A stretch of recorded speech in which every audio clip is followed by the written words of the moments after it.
In a somewhat shabby rental apartment, the familiar scene before Shunbai rendered him utterly dumbfounded as he stared vacantly at his surroundings.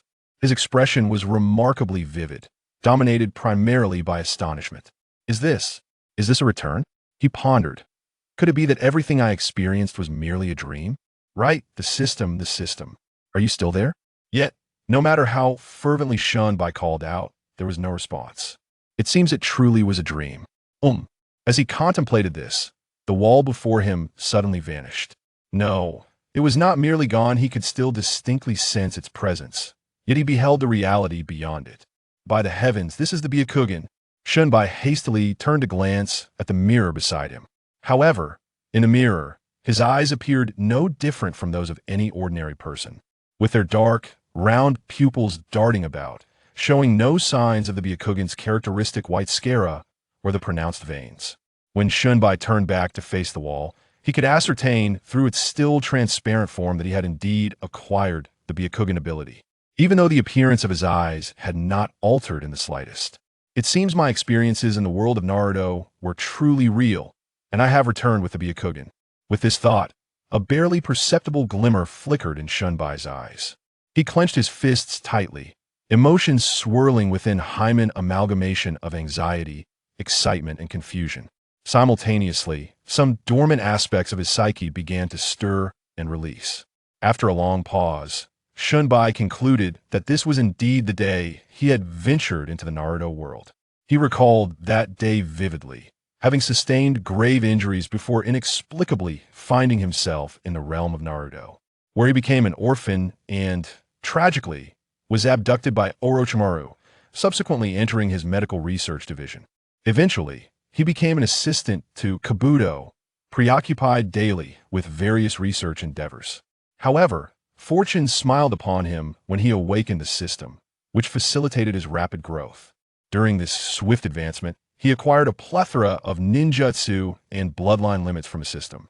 Yet, just as he was escaping Orochimaru's base, he was discovered and killed, only to return to his original world. Now that he had brought back the Byakugan, Shunbai believed he could rewrite his destiny. At the very least, ensuring a better life for his sister seemed entirely feasible. After calming his emotions, he began to recall the method of chakra extraction from his memories, attempting to gather chakra. To his delight, he successfully sensed chakra, albeit weak and ineffective at present, yet it formed the foundation for altering his fate. Shunbai's thoughts then wandered into reminiscence. At 20 years of age, he was currently a sophomore at Donghai University. His sister, Shunrong, was 3 years his senior. Despite sharing the same surname, Shunbai had been adopted by Shunrong's parents at a young age. Shortly thereafter, tragedy struck when Shunrong's parents perished in a car accident. Not only has the young Shunbai become an orphan, but his sister Shunrong also suffers alongside him. In their childhood, they relied on meager relief funds to survive, but as Shunrong reached adulthood, their already scant financial support was abruptly halved, rendering their existence even more precarious. Consequently, upon graduating from high school, Shunrong did not pursue further studies, but instead sought employment at a nearby factory, striving to earn a living and hoping to enable her brother to continue his education. It remains a mystery how the two siblings managed to endure through the years. Last night, while waiting for her sister to finish work, Shunbai encountered a group of ruffians loitering at the factory entrance, who began to harass Shunrong. True to his usual temperament, Shunbai preferred to endure rather than confront. However, these thugs grew increasingly brazen, prompting him to act. Fueled by youthful fervor, he engaged in a scuffle with them. Yet, outnumbered and ill-equipped for such confrontation, he soon found himself on the receiving end of their aggression, sustaining serious injuries before losing consciousness. Amidst the chaos, someone called for help, causing the ruffians to flee in haste. When Shunbai awoke to find his sister missing, a sudden realization struck him she must have gone to the factory. Yet, he feared those men might pursue her as well. Letting out a cry of alarm, he leapt from his bed. Indeed, Shunrong had left home as she usually did, on foot. Just as she approached the entrance, four unsavory characters emerged from a nearby alley, blocking her path. The leader, clad in a black vest adorned with garish tattoos, was the type that even the most timid would avoid. "Hey girl, we've been waiting for you. Your boyfriend injured a few of our brothers yesterday. How do you propose we settle this? He boasted, lighting a cigarette while his beady eyes roamed over Shunrong with blatant lechery. Fear gripped Shunrong, and she lowered her gaze, unable to respond. Luga is asking you a question. Lost your tongue. Where's your little man? Bring him out so we can have some fun with him today, a blonde thug taunted, shoving Shunrong. Despite her trepidation, Shunrong managed to take a step back and stammered. What do you want from us? I warn you, the security will be here soon. Her threat, however, fell flat against the bravado of the gang. One of them, clad in a floral shirt, chuckled derisively. Security? Huh, they can't save you. Even your boss bows before Lugo, let alone a few pathetic guards. Don't be scared, we merely wish to befriend you. As for yesterday's incident, all it takes is a meal with us to wipe the slate clean. What do you say? Luga grinned, revealing a mouth full of yellowed teeth, enough to make one feel nauseous. As he reached out to drape an arm around Shunrong's shoulders, she recoiled in fright. Seeing her retreat, the blonde thug cursed, damn. You think you can reject us? If it weren't for your looks, would Luga be so lenient? Today, you're coming with us, whether you like it or not. Hey, you trash. I am the one you should confront. Don't trouble my sister. Upon arriving at the scene, Shunbai rushed forward, positioning himself protectively in front of Shunrong. The moment Huang Mao laid eyes on Shunbai, his anger flared as the saying goes. Enemies are particularly fierce upon meeting. Without a second thought, he swung his fist at Shunbai. In Huang Mao's view, this brat was courting death for daring to insult Brother Liu.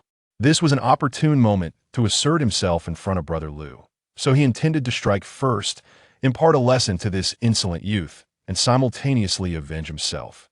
At the instant Huang Mao initiated his attack, Shunbai's gaze sharpened, and strangely, Huang Mao's actions appeared to slow down in Shunbai's eyes. Instinctively, Shunbai retaliated with a punch. Both in power and trajectory, his fist mirrored that of Huang Mao's, as if Huang Mao were striking himself. Be careful, Shunrong exclaimed, covering her mouth in alarm.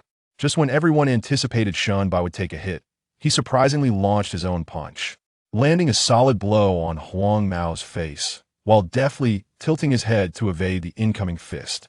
Huang Mao staggered backward from the impact. After witnessing this unexpected turn of events, Shunbai felt a mix of astonishment and joy, murmuring inaudibly, the Sharingan. I can't believe I have brought the Sharingan back too. Chapter 2. The 7-day breathing technique. After taking that punch, Huang Mao stood dazed for a moment. Years of street brawling had endowed him with considerable resilience. This blow did not shatter his fighting spirit. Infuriated by the public humiliation, he drew a small dagger and charged at Shunbai with a roar. The events transpired with such swiftness that no one had the time to intervene. However, to Shunbai, every movement seemed excruciatingly slow. This time, he chose not to retaliate.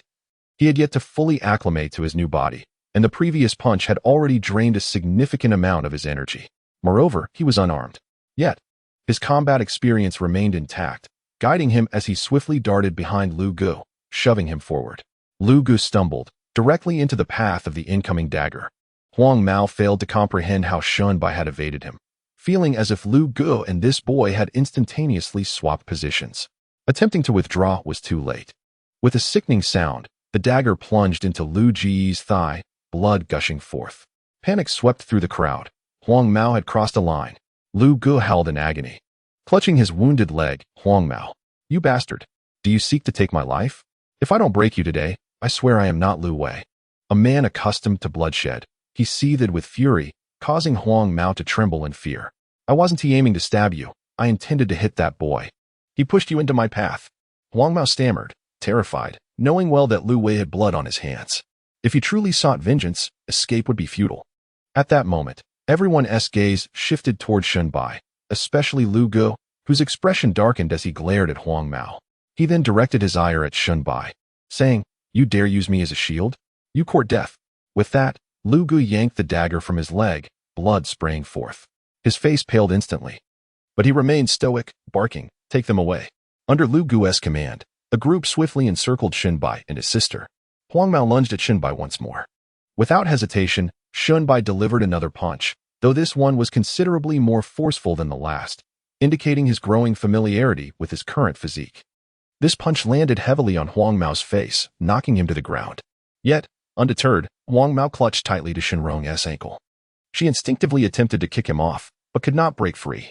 Realizing their escape was thwarted, Shenbai's expression hardened, an invisible aura of menace emanating from him, causing the temperature around him to plummet. Though he had not seen much action in the world of Naruto, his time spent alongside Orochimaru conducting research had led to the demise of many, instilling within him a modicum of lethal intent. Suddenly, Shenbai lifted his foot and delivered a kick to the prone Huang Mao, striking him squarely on the temple. With a pained cry, Huang Mao released his sister's hand and promptly lost consciousness. As the other thugs encircled Shenbai and his sister, they surged forward to attack.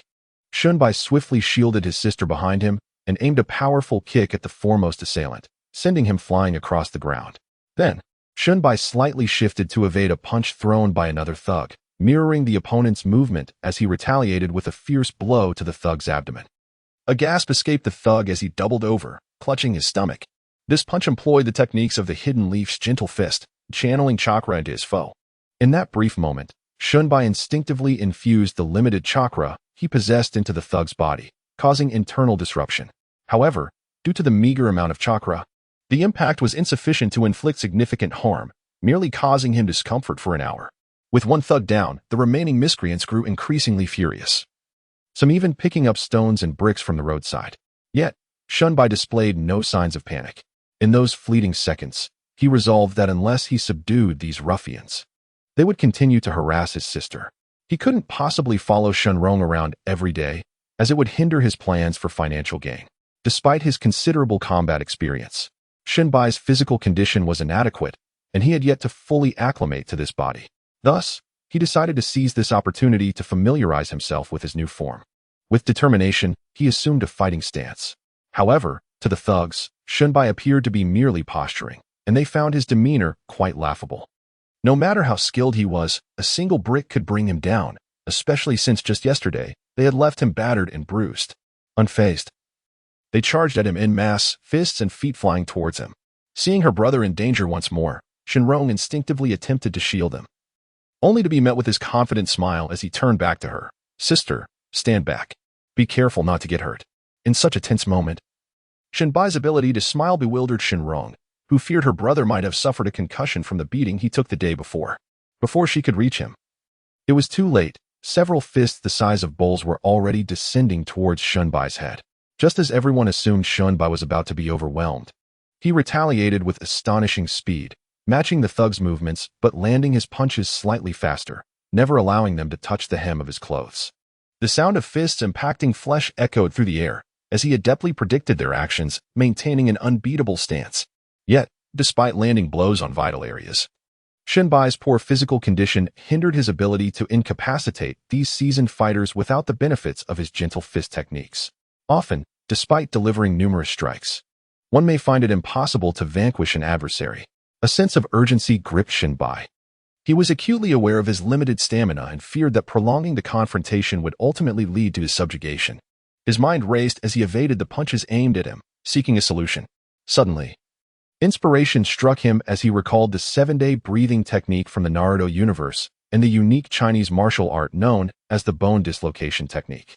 The 7-day breathing technique, a creation of the Sand Ninja Ji Luo in the world of Naruto, utilizes a special breathing method to enhance physical prowess. By inhaling a substantial amount of oxygen, the practitioner revitalizes their entire body, achieving a lung capacity approximately 4 times greater than usual, akin to their own version of the 8 gates technique. This method was perfectly suited for his currently weakened state. The bone dislocation technique is a distinctive form of Chinese martial arts, divided into 2 components, the dislocation method and the muscle separation method, both belonging to the category of grappling arts. Shenbai had long been enamored with Chinese martial arts and, by chance, acquired the manual for the bone dislocation technique, initiating his training. However, he had only mastered the movements without grasping the underlying principles, which limited their effectiveness. Now, with the assistance of the 7-day breathing technique, he could potentially unleash the true power of the bone dislocation technique, albeit still constrained. Without delay, after dodging an attack, Shenbai executed a combination of horizontal, lateral, and uppercut strikes. One punch struck the opponent's temple, another landed on their cheek, and the final, most decisive blow connected squarely with the chin. a critical area densely populated with the vagus nerve. With a single strike, the assailant crumpled to the ground, and witnessing the effectiveness of his approach, Shinbai continued with a trio of punches, dodging another attack. Although the thugs were seasoned fighters accustomed to street brawls, their reflexes and speed paled in comparison to Shinbai's, leaving them to absorb the blows. After a relentless barrage of 7 or 8 strikes, none of the ruffians remained standing.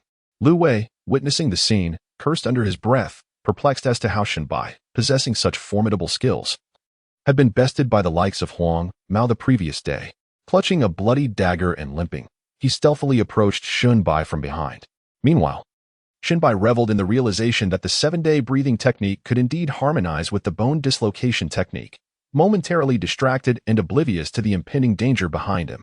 However, Shinrong, his sister, perceived the threat clearly and shouted a warning, lunging toward her brother's back. The dagger glinted with blood, splattering crimson as it struck, staining Shinbai's vision. "You bastard, I will take your life," he roared, charging forward and seizing the opportunity to kick the weapon from Lu Wei's grasp. What followed was a tempest of fists raining down upon him. For a full 5 minutes, Shinbai unleashed his fury, his skin battered and broken. Yet it was evident that Lu Wei faced far worse. His visage had become unrecognizable, to the point that even his mother would struggle to identify him. Panting heavily, Shinbai hurried to assess his sister's condition. Fortunately, Shinrong had only suffered a superficial cut on her arm from the dagger and had fallen to the ground, but she appeared to be otherwise unharmed.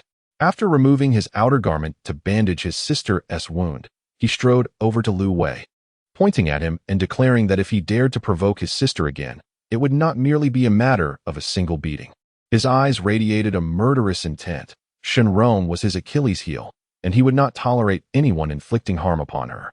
A middle-aged man, clad in a security uniform and sporting a slicked-back hairstyle, emerged from the factory, dressed in an ill-fitting suit that suggested the appearance of a rural entrepreneur. Upon spotting Lu Wei, he was taken aback and rushed forward to assist him, exclaiming, "Lu Gu, what happened? Who assaulted you?" With his face swollen like a pig's head, Lu Wei slurred, "It was Boss Huang who hit me." "What's the matter? Do you have a problem with that?" Before Lu Wei could finish his sentence, a cold voice interrupted him.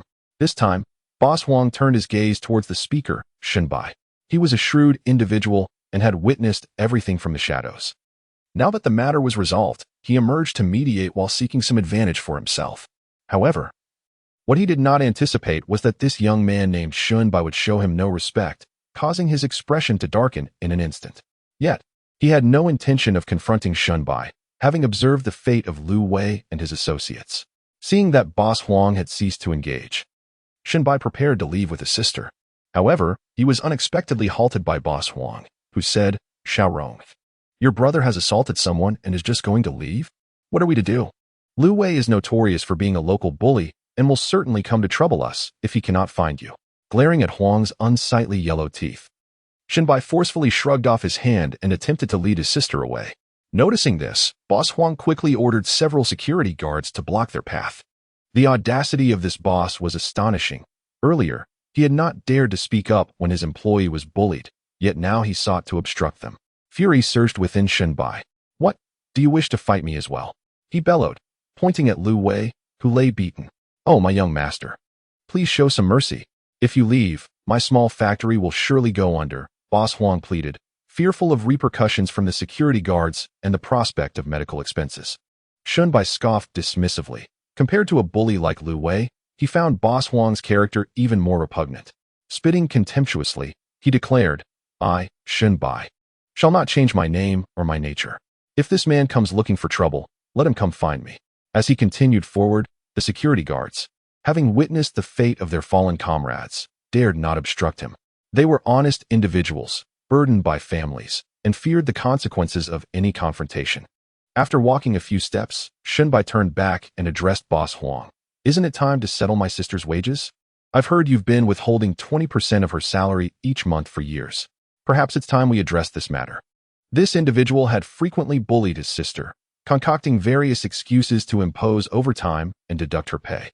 It was only Shinrong's exceptionally good-natured temperament that had allowed her to endure such treatment. Even an inequitable treaty was signed, deducting 20% of the wages each month as a so-called security deposit. In such small factories, this practice has become commonplace, and typically, This sum is irretrievable after resignation. Young man, this is the labor contract your sister signed in black and white. This money was used to purchase her insurance, and moreover, she cannot resign. Your assault issue remains unresolved. Upon hearing about the money, Boss Huang immediately became irate. If he were to relinquish this amount, all the employees in the factory would come seeking their share, rendering the business untenable. With a cold laugh, he remarked that the labor contract appeared more like a bond of servitude. Enough of your nonsense. Settle the payment quickly. Otherwise, even if you wish to leave, you shall not. Approaching Boss Huang step by step while releasing his sister, he continued, what do you intend to do? In broad daylight, do you dare to lay a hand on me? Boss Huang, fearing Shunbai's potential retaliation, retreated several steps. Shenrong, sensing her brother's inclination to stir trouble, hastily called out to him, asking him to refrain from causing a scene and suggesting they return home. Hearing his sister's call, the typically obedient Shenbai halted his advance. He had intended to teach that scoundrel a lesson if he dared to withhold payment. Sister, your kindness is why these scoundrels take advantage of you. Rest assured, as long as I am here, no one will dare to bully you, he declared confidently. The abilities he had acquired from the world of Naruto instilled in him unparalleled assurance. Henceforth, anyone who sought to intimidate their sibling duo would face dire consequences. Turning back to Boss Huang, he commanded, prepare the money, I will come to collect it tomorrow.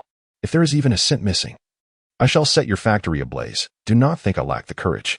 This Lu Wei is your example. After issuing his threat, he ignored any further discourse and took his sister home. Chapter 4.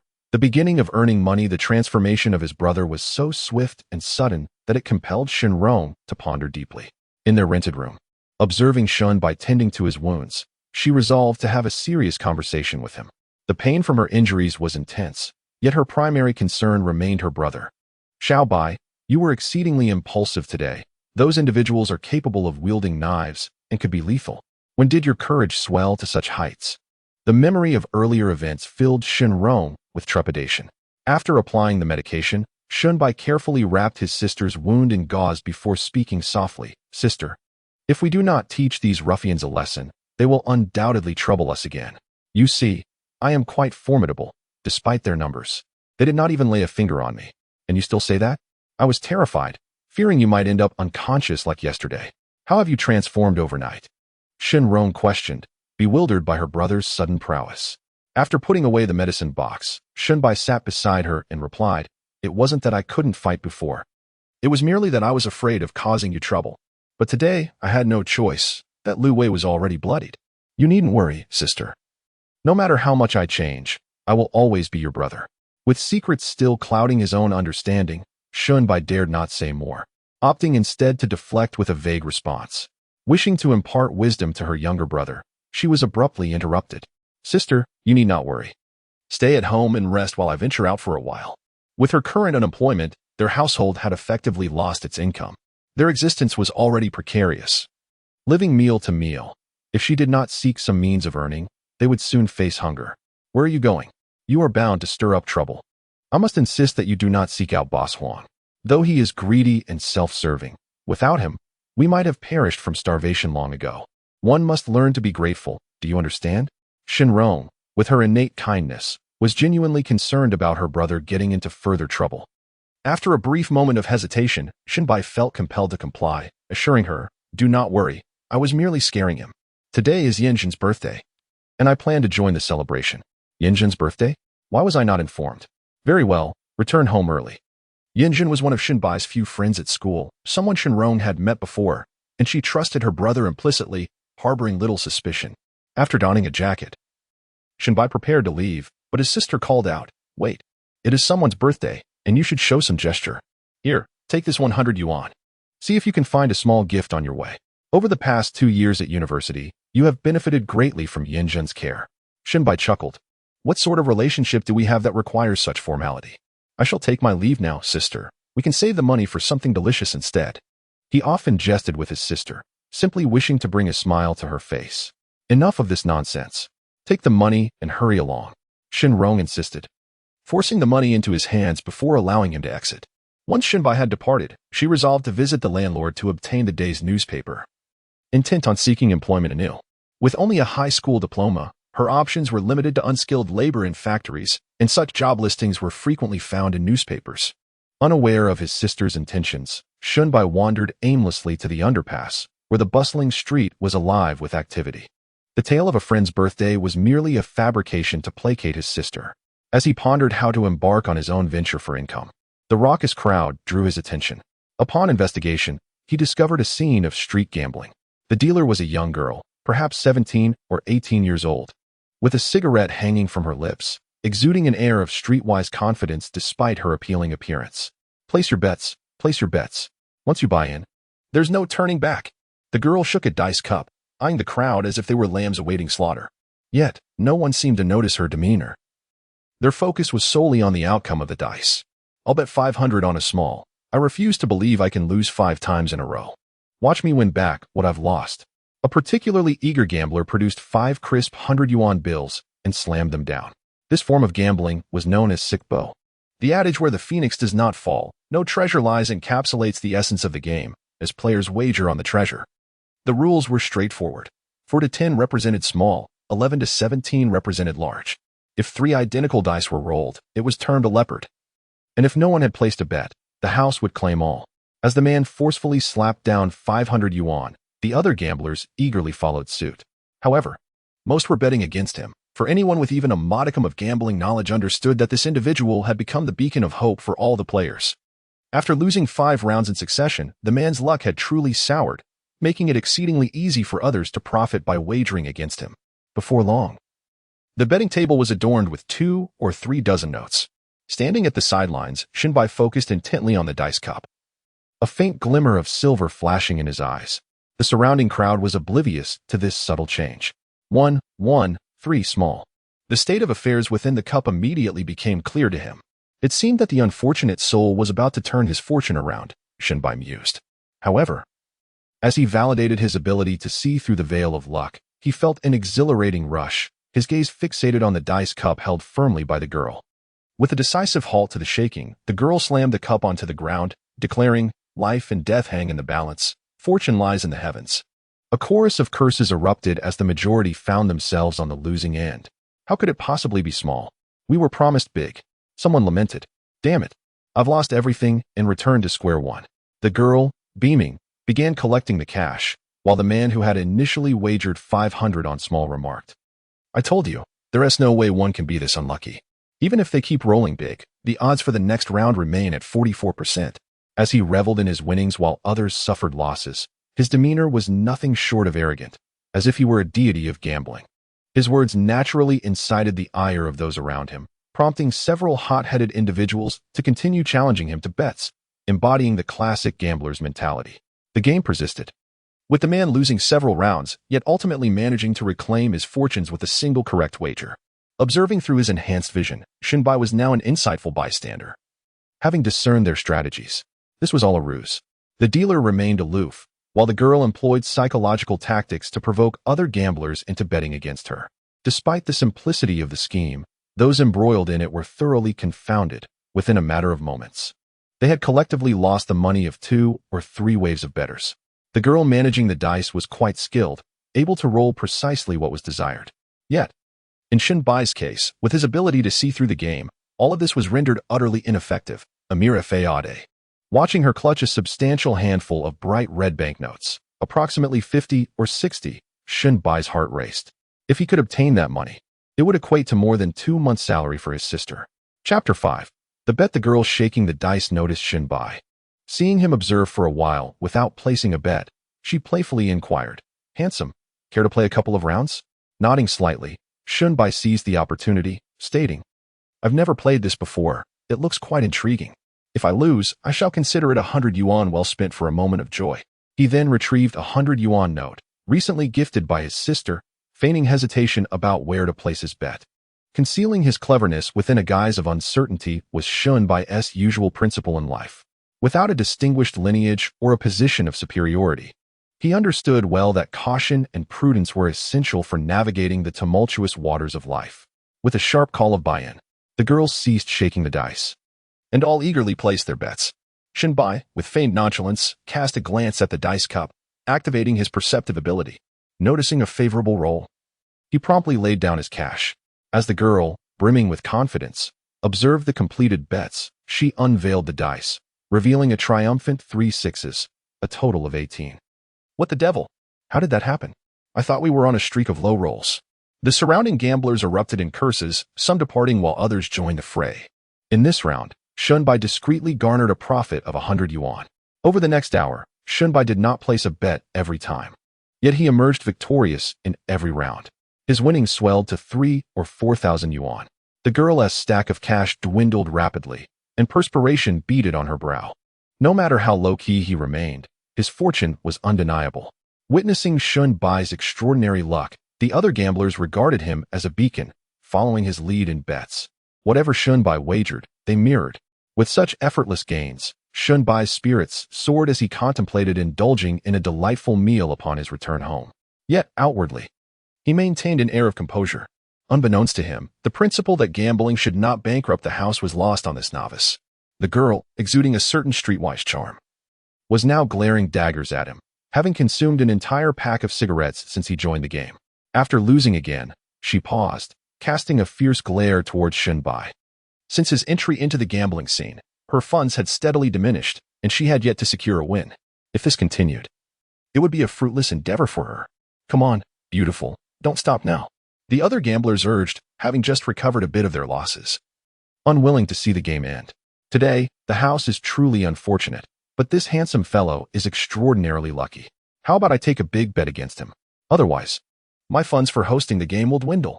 The girl raised her remaining notes, glancing shrewdly at the surrounding players, her delicate features evoking a sense of sympathy. Her cool attire ignited Shunbai's imagination, causing him to maintain his perceptive gaze in silence, savoring the view. He never considered himself a paragon of virtue, rather. He viewed the ability to seize opportunities as a necessity. This gaze, however, proved overwhelming for the inexperienced Shunbai, who found himself entranced, nearly succumbing to an embarrassing reaction. Noticing his gaze, the girl's anger surged, and she felt a surge of determination. What a lecherous scoundrel. Not only has he disrupted my business, but now he dares to ogle me so brazenly. I won't let you walk away without losing your shirt. Hey, are you brave enough to take a gamble with me? She declared, forcefully slamming down the dice cup, her icy stare fixed on him. The surrounding gamblers, seasoned in their ways, expressed no dissent. They recognized the dealer's palpable frustration. Without the dealer's acceptance of bets, there was little they could do. Shunbai regained his composure, though his gaze remained stubbornly fixed on the captivating scenery before him. Absently, he inquired about the nature of the gamble, admitting, I am not particularly skilled at games of chance. Fortune has merely favored me thus far. He refrained from being overly confident, for while he could assuredly win at dice, he feared that should the girl opt for a different game, the outcome might not be so favorable. It's quite simple, she replied. We shall wager on luck, playing dice, one roll to determine victory or defeat, betting all your money. A barely perceptible smile graced her lips, yet as Shunbai's eyes fixated on a vulnerable part of her, her irritation grew. She declared, let's raise the stakes. In addition to your wager, let's bet your clothing. It appeared that this girl bore a grudge against him, intent on embarrassing him. With a devil-may-care grin, he retorted, agreed, but should I win, you too must remove your garments. Shunbai, possessing an uncanny ability to see through the fade, felt unfazed by the dice game. The girl, determined to showcase her true prowess in this round, smiled coldly at him, saying, very well. Should you win, I shall disrobe just once, a spectacle for all to enjoy. After all, I, Sumi, am known for keeping my word. The surrounding gamblers, reveling in the drama, expressed their enthusiasm with raucous cheers. They understood that such a wager was thrilling. The girl's allure was undeniable, captivating any man who laid eyes upon her. If she won, it would be an entertaining spectacle. If she lost, it would be a visual feast. You said it. Let us begin. Just don't sulk or cheat if you lose. Shunbai cautioned, nodding as he gestured toward the dice cup on the ground. Under the watchful eyes of the crowd, Sumi seized the cup, ready to rise from any defeat. Let us bet on high or low, she said, tossing the 3 dice into the air. With a deft flick of her wrist, the dice landed perfectly within the cup, producing a distinct clattering sound. This display left the onlookers momentarily speechless. Such skill was a rarity. The gamblers soon realized that she was indeed a master of dice, and Shunbai's bold challenge might lead to him losing everything, including his dignity. At that moment, He shifted his focus from the girl to the cup in her hands, stretching lazily, lighting a cigarette, and quietly preparing to witness her performance. The cup danced in Sumi's hands, swirling and twirling with an elegance that suggested the presence of a gambling deity. Observing Shunbai's demeanor, the girl couldn't help but smirk inwardly. Previously, she had suspected he might possess the ability to discern the dice's movements, a skill requiring utter concentration and an undistracted mind.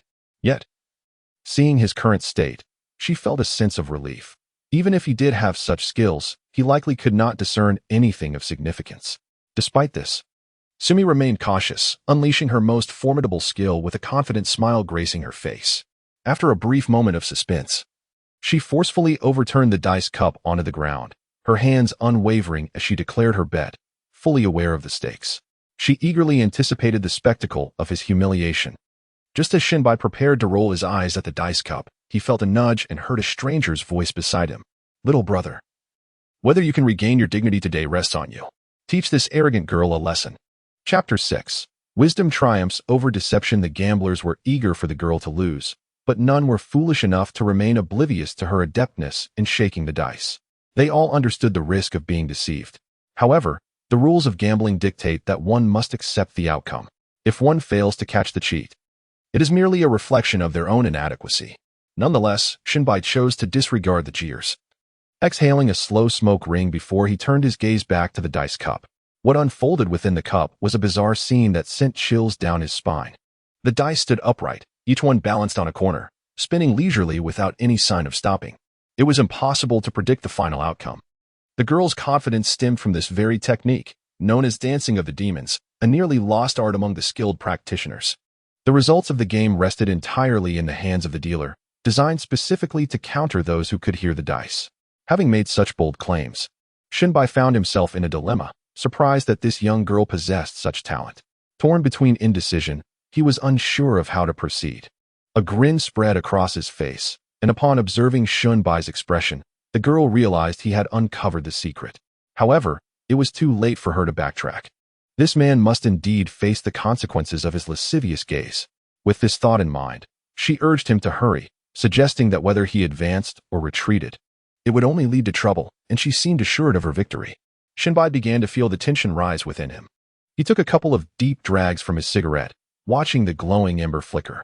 As he glanced at the hand resting on the dice cup, a spark of inspiration ignited within him. "Why the rush? With such high stakes, you must allow me some time to ponder," he feigned, pretending to prepare for his wager while inadvertently nudging the girl's hand with the burning tip of his cigarette. "Ouch!" she exclaimed, her hand instinctively retracting from the dice cup as the burn caught her off guard. Shunbai hurriedly peered into the cup, and to his relief, the dice had indeed ceased their spinning. "I bet on 3 sixes, it's a full house," he declared. Clutching her injured hand, the girl's expression fluctuated between uncertainty and frustration. She knew that 3 sixes would surely win, yet she lamented her misfortune in encountering such a crafty opponent. The burn was undoubtedly intentional, designed to disrupt her scheme. With her trick exposed and no backup plan in place, she yearned to escape this predicament. If this man were ruthless enough to reveal her deception, the surrounding gamblers could easily tear her apart. In her moment of desperation, she signaled to her accomplice who had been distracting Shunbai earlier. The onlookers, oblivious to the unfolding drama, continued to shout, urging the girl to reveal the results of the dice. They were skeptical that such a fortunate outcome could truly occur.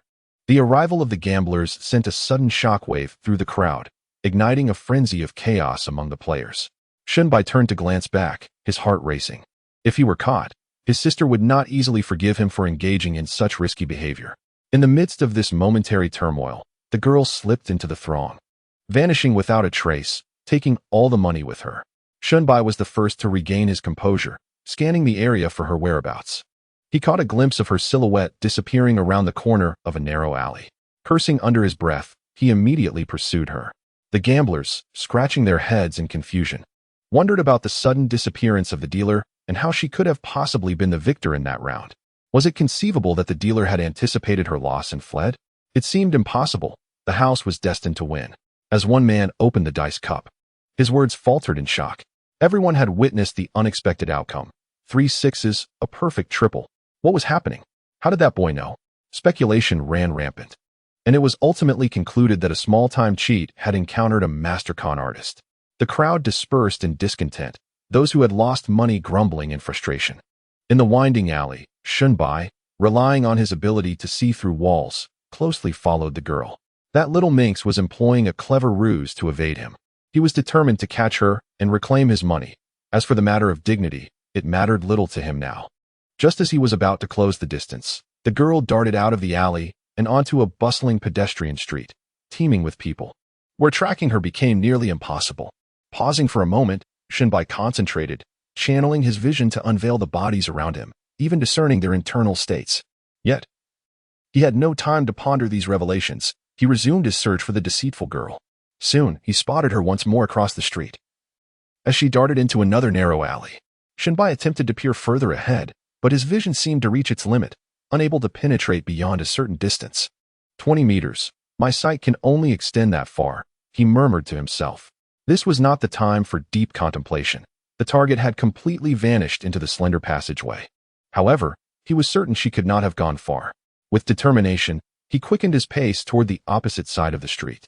Upon entering the alley, he scanned left and right, his gaze penetrating walls. Moments later, he spotted the girl, breathless and panting, in an ordinary courtyard. A cold smirk crept across his face as he approached stealthily, careful not to alert her.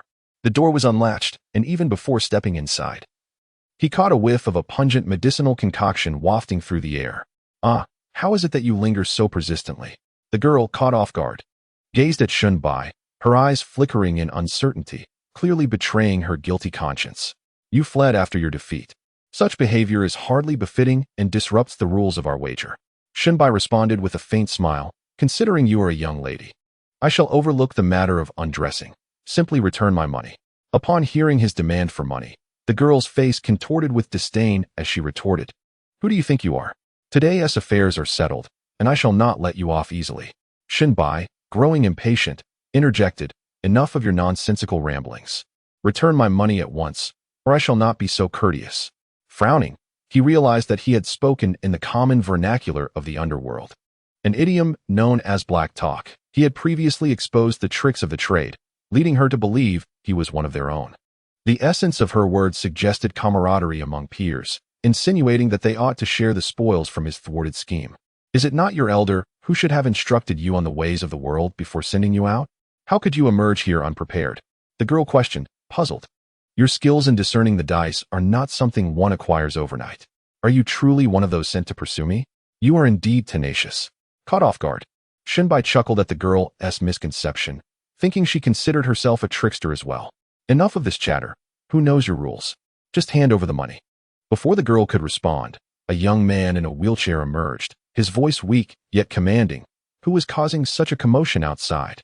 Have you gotten into trouble again? Brother, it's nothing serious, just the rent collector. The wind is strong. You should return indoors and rest properly. The girl named In replied in a fluster. Turning to Shunbai, she whispered, Listen, I don't care who you are. According to our customs, today I shall return 70% of the money you lost. Just leave. With that, she fanned out the bills in her hand, offering approximately 3,000. However, Shunbai did not accept the money. Instead, he regarded the young man in the wheelchair. Despite his disability, the young man exuded an extraordinary demeanor, showing no signs of despair in such a dilapidated dwelling. Shunbai found himself momentarily frozen in place. Observing his hesitation, the brother wheeled closer, and In stomped her foot in frustration, threatening, I will give you the money. But should you dare to speak of today's events to my brother, you shall regret it. Having raised his sister, the man understood her nature all too well and sensed trouble upon seeing Shunbai. My young brother, I am unaware of what grievance my sister has caused you. I, Su Xian, offer my apologies on her behalf. I kindly beseech you to show leniency and not hold a child accountable for her misdeeds. This caught Shunbai off guard, making him feel as though he had transformed into the cruel villain against a vulnerable soul. With a smirk, In realized that today's events could no longer be concealed. Her meager tricks held no weight in the eyes of someone as seasoned as her brother. She gambled with me, but when she lost, she refused to acknowledge it and seized the opportunity to flee.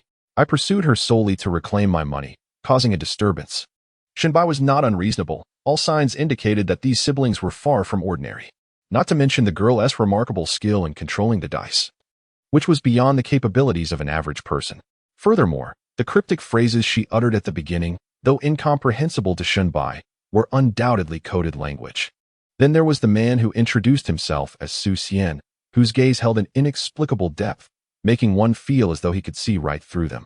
Shunbai, uninterested in trouble and only wishing to retrieve his funds, accepted the money from In and explained the situation, intent on leaving. However, just as he turned, he overheard Su Xian scolding Su In. "How many times have I told you not to gamble in this lifetime? Do you treat my words as mere whispers in the wind?" Unable to resist the urge to turn back, he saw the girl, Su In, with her head hung low, rendered speechless. Upon noticing Shunbai's gaze, she glared fiercely. "Don't be angry, I won't dare again. But your health needs money for treatment. If this drags on." "Enough. Even if I were to die here today, you are never to touch those things again. Forget the past, those will only bring us trouble." Su Xian replied, exuding a mix of frustration and disappointment. With their parents absent, the elder brother was responsible. Although Su In often rebelled, she dared not retort when her brother was genuinely furious. Shunbai observed all this keenly. He was no fool and quickly deduced that the siblings had their own story to tell. A wave of sympathy washed over him. Reminiscent of his own relationship with his sister, both of them unfortunate souls, he decided to part with half of the money in his hand. "Dear brother, do not let anger harm your health. Do not jeopardize the bond between you two over a trivial matter. We are all wretched souls in this world. I will leave half of this money with you. Young lady, please heed your brother's words in the future." When Su In received the money, she felt as though it was a mere act of charity, igniting her fury. She flung the money back at him, exclaiming, "Who needs your feigned kindness? Get lost. How dare you come here to lecture me? Who do you think you are? Take your filthy money and leave." Her reaction was understandable. Having once lived a life of luxury, the stark contrast of her current predicament was difficult for anyone to accept. "In, enough. You must learn gratitude. We may have lost our fortune, but we cannot let anyone say we've lost our upbringing. Apologize to this young man immediately." Seeing his sister's behavior, Su Xian was overcome with rage, coughing violently, blood spilling from his mouth. Su In was instantly alarmed, tears streaming down her face. "Brother, what's wrong? Don't scare me." Her cries evoked a sense of heartache in Shunbai. Su Xian's admonishments echoed those of Shenron, and had their roles been reversed, he would likely have wept even more bitterly than the girl. An impulse to assist her surged within him. Previously, while searching for Su Yin's figure on the bustling street, it seemed that my Byakugan still retained the ability to perceive the internal conditions of the human body. With this thought in mind, Shunbai did not hesitate and directed his Byakugan towards Su Xian. Indeed, his gaze penetrated through clothing, skin, and bone, revealing an alarming accumulation of fluid within his lungs, an unmistakable sign of abnormality. Focusing intently, Shunbai perceived 12 meridians intertwined like tree roots across Su Yin's being. He followed the connection leading from the lungs, scrutinizing it closely. Before long, he identified the root of the ailment at a specific acupuncture point, where a dark, smoke-like substance had accumulated. Observing Su Xian in immense agony, with his heartbeat escalating dangerously, Shunbai feared that if this continued, his life would truly be at stake. In a moment of desperation, he acted without overthinking. He seized Su In and, employing the hand seals of his ninjutsu, pressed down at that location, intending to disperse the black mist. To his astonishment, as soon as he made contact, the substance reacted and dissipated significantly. Although startled and confused, Shunbai saw a glimmer of hope and continued to apply pressure.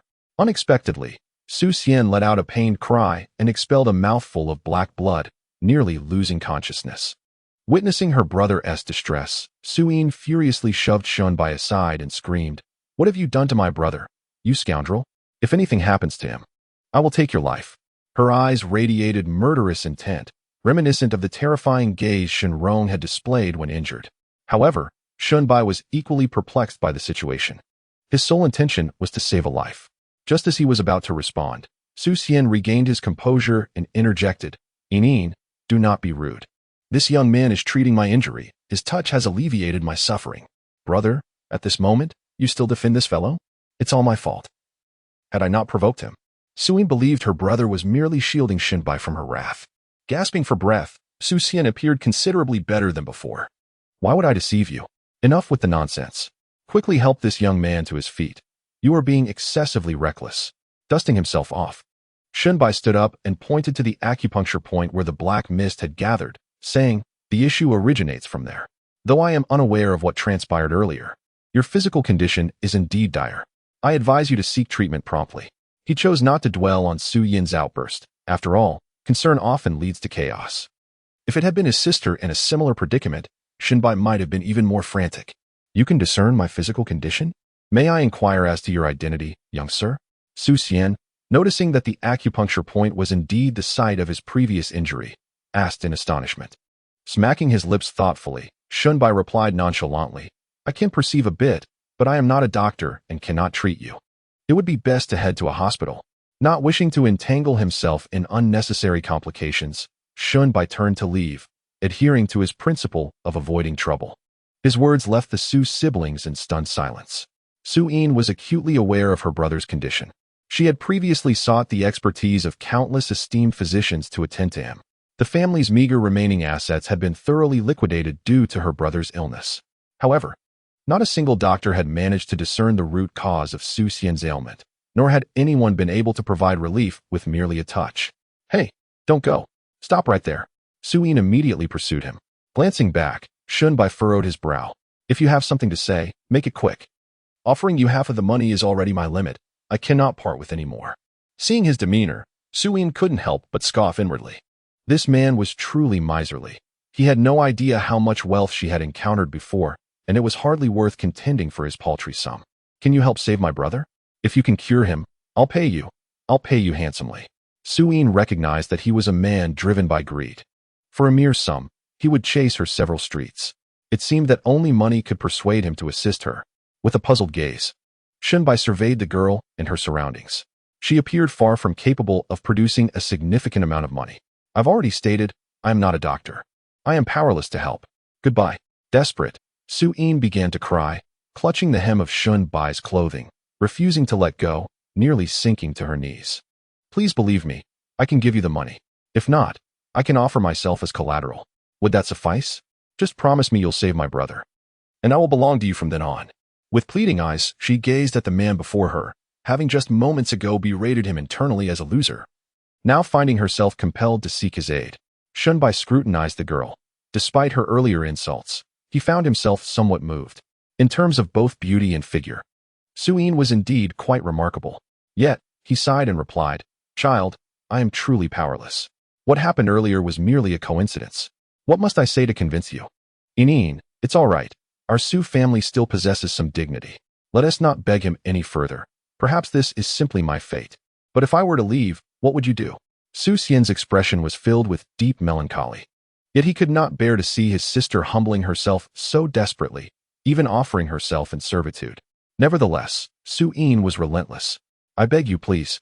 Aside from you, there is truly no one else who can save my brother. I promise to comply with whatever you ask, all right?" Seeing the girl's unwavering determination, Shunbai rubbed his aching head. He had never anticipated that a few thousand yuan would lead to such troublesome circumstances. Having expended a significant portion of his chakra while employing his healing techniques earlier, fully committing to treat her brother could leave him utterly exhausted, potentially inflicting lasting harm on his own body. Should that occur, if the siblings were to harbor ulterior motives against him, having spent considerable time navigating the world of ninjas, Shunbai understood the importance of retaining a reserve and keeping his cards close to his chest. Thus, he discreetly pried the girl's hand away and prepared to continue his departure. As Shunbai was preparing to depart, he heard Su Xian sigh and say, "Forget it, young sir. Please listen to my words before deciding whether to intervene and rescue me." He understood that his sister was not one to relent until her goals were achieved, and fearing that she might provoke further troubles, Su Xian devised a plan. "It is not that I refuse to assist you, but rather that I lack confidence. What must I say for you to believe me?" Shunbai remarked, feeling somewhat helpless. Yet, Su Xian disregarded his explanation and directly stated, "Although my family has fallen on hard times, I still possess some skills in making money. Might you be interested?" Upon hearing this, Shunbai's spirit was suddenly invigorated, and he inquired, "What do you mean by that?" He then recalled Su Yin's proficiency with the dice. If he could learn that skill, combined with his own unique abilities, making money would be effortless. Even a gambling god would likely suffer defeat before him. However, Su Xian played coy, asking, "Have you ever heard of the 8 great sects of the Jianghu? What era are we in? The Jianghu? Where is it?" I truly lack the power to assist you. You should seek someone more capable, Shinbai retorted, feeling as though he had been toyed with. The siblings exchanged glances, realizing that this fellow was not even a novice and had never even heard of the 8 great sections. With no common ground for conversation, Shinbai prepared to leave again, but Suyin went further, clinging to his leg and refusing to let him go. Wherever there are people, there exists the Jianghu. If you have not heard of it, that is quite normal. Let me be straightforward. If you can save me, I shall impart to you a skill that could lead to wealth. What do you say? Su Xian seized the opportunity. A skill that could lead to wealth? Are you referring to the tactics that girl used against me in gambling? Shinbai did not resist any longer, pointing at Suyin, who was still clinging to his leg. Seeing hope, the girl looked up at Shinbai. The methods I used earlier were merely small tricks. If my brother is willing to teach you, they are nothing more than trifles, easily obtainable. Oh, if that is the case, why do you not use those skills to amass wealth and end up in your current situation? Shinbai began to question again, as it was his habit to ponder deeply. Su Xian sighed softly and explained, this is precisely why I did not mention the 8 great sections. In the Jianghu, one must eventually repay their debts. The Su family has suffered due to my actions, and I do not wish for Yin to employ our family's traditional skills, fearing those who harmed us might come looking for vengeance. Then I should not learn either, lest others misunderstand and trouble befall me. Forget it. I cannot wade through these murky waters, Shinbai replied, momentarily stunned. This skill was no mere treasure trove. It was clearly a matter of life and death. If only Shinbai still possessed his abilities from the world of Naruto, combined with the system's assistance, the troubles described by the siblings would be insignificant. Now, with the system gone and having just commenced his cultivation, Shinbai's chakra was limited. While he could feign confidence, facing formidable adversaries would undoubtedly lead to peril. It was best to avoid such troubles. Upon hearing this, Suyin could no longer tolerate the timidity of the grown man before her. She exclaimed, You, a grown man. How can you be so cowardly? As long as you heal my brother, what is there to fear? Stop dilly-dallying. Will you save him or not? If not, goodbye. The girl shouted at him again, and Shinbai instantly felt irked. How dare this insignificant creature raise her voice at him? He was about to turn and leave. Chapter 9. The Jade Stone. The siblings had roamed the world for many years, only to discover that their once prized family skills were utterly worthless in Shinbai's eyes, who had summarily rejected them. Many of their abilities were coveted by others.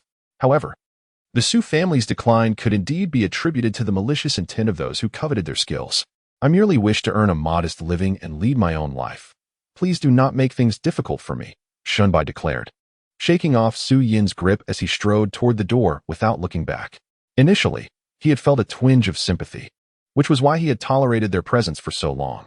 But now, realizing their own predicament, Shinbai's self-preserving nature dictated that he should not wade into the murky waters for those with whom he had little connection. With a firm resolve, Suyin stomped her foot and exclaimed, You stop right there? Is it just money you want? Wait for me a moment. She turned and dashed back into the house. To his surprise, just as he reached the doorway, the girl emerged, cradling a stone the size of a head. Look at this. Do you know what it is? I believe this could cover the cost of treating my brother, Suyin said, extending the stone toward him.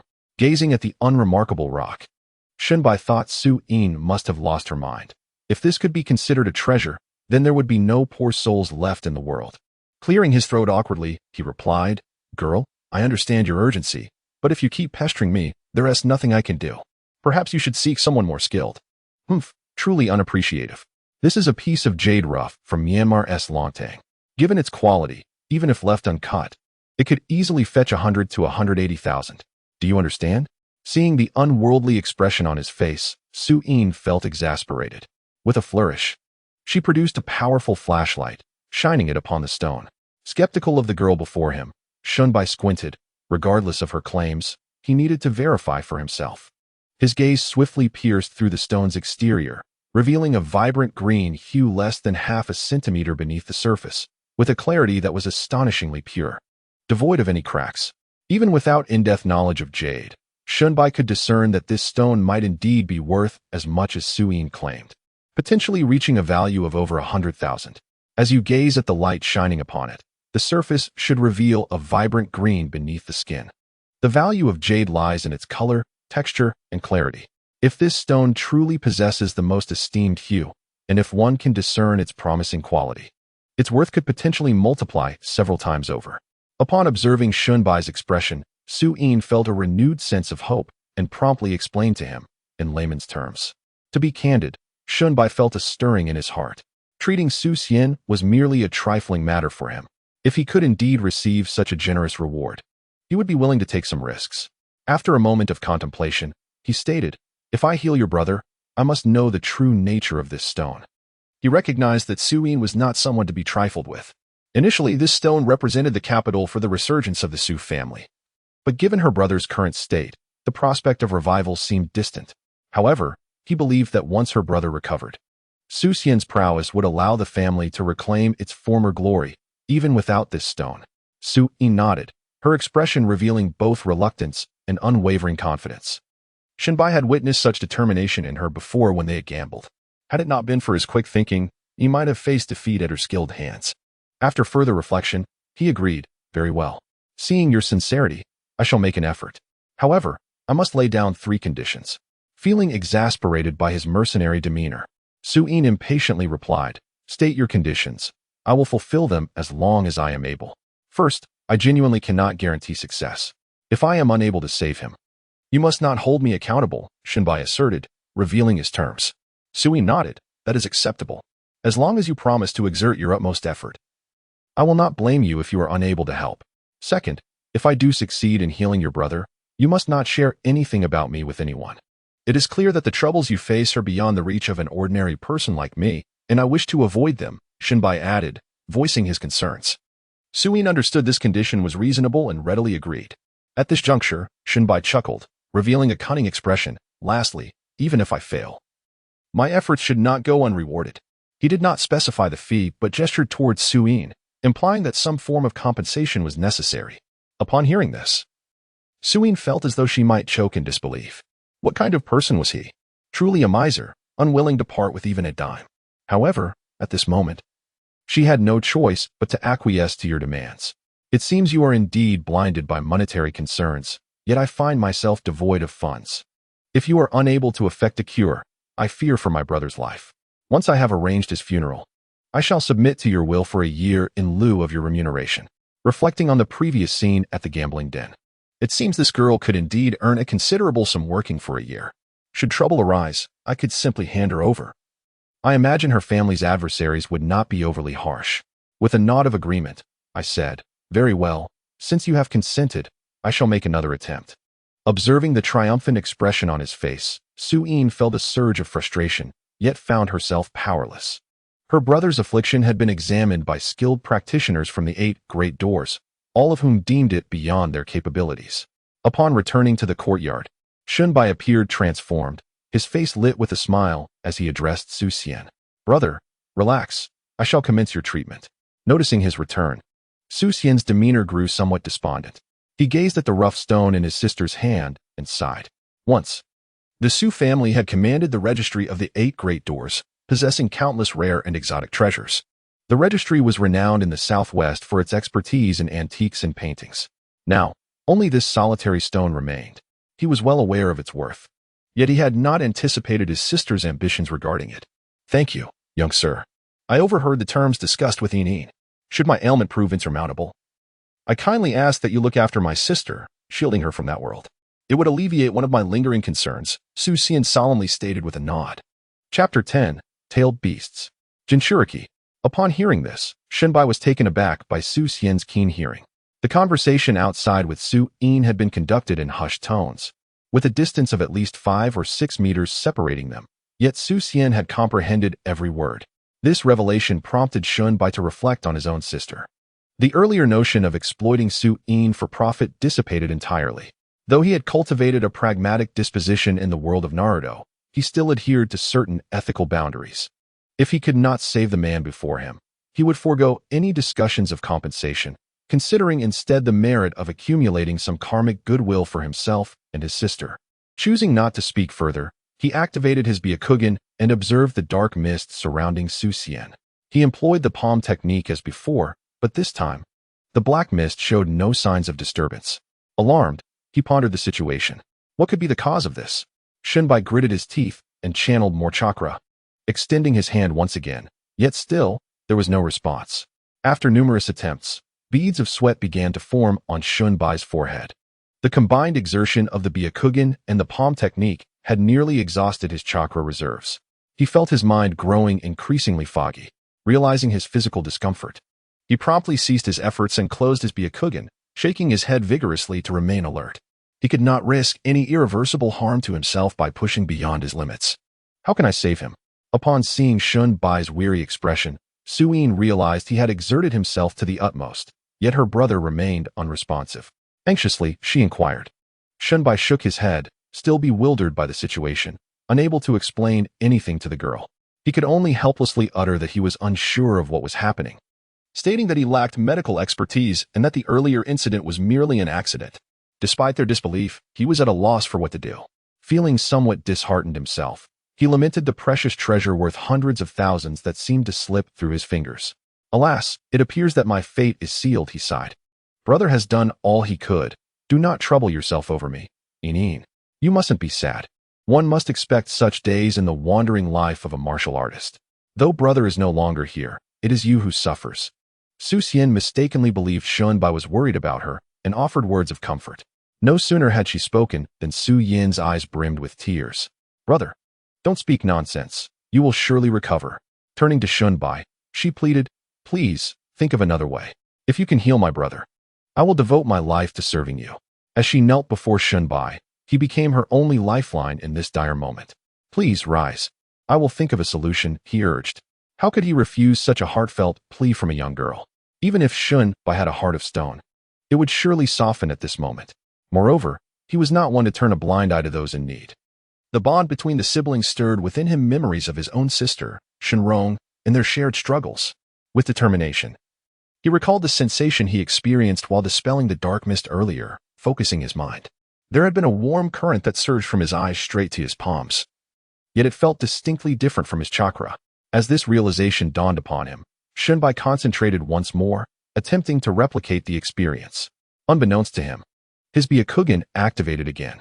However, this time, he did not direct it towards Su Xian, but rather turned it inward.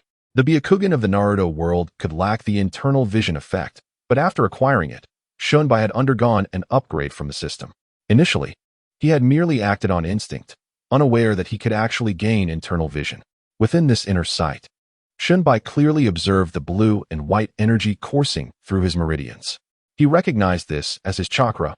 Ordinary individuals possessed chakra akin to his own, characterized by a blue and white hue. However, some, like Naruto, had a pure blue aura. He watched as this blue-white chakra flowed steadily through his veins, forming a continuous cycle.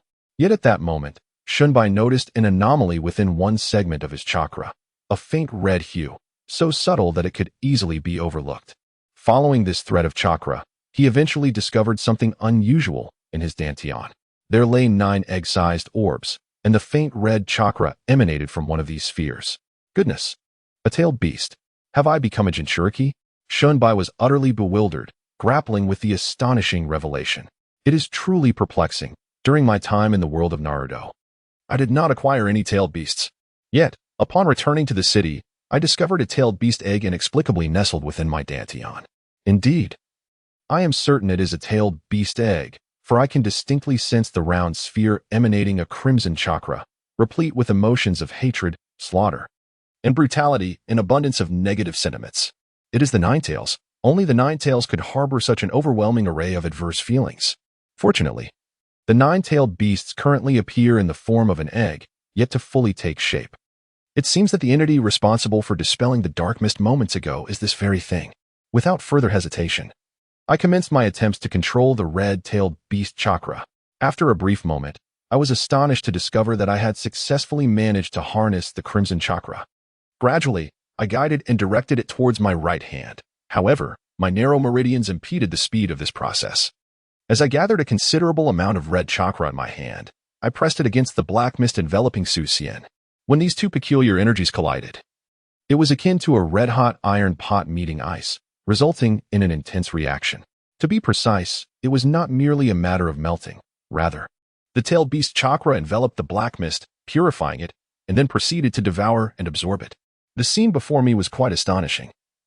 It appears that my tailed beast chakra possesses a wealth of untapped potential. The black mist, of course, would not submit quietly and began to resist fiercely. The black and red energies intertwined, engaged in a fierce struggle. However, poor Su Xian suffered greatly. His visage was twisted in extreme agony. Yet he uttered not a single sound, silently enduring the torment. Just hold on, it will be over soon.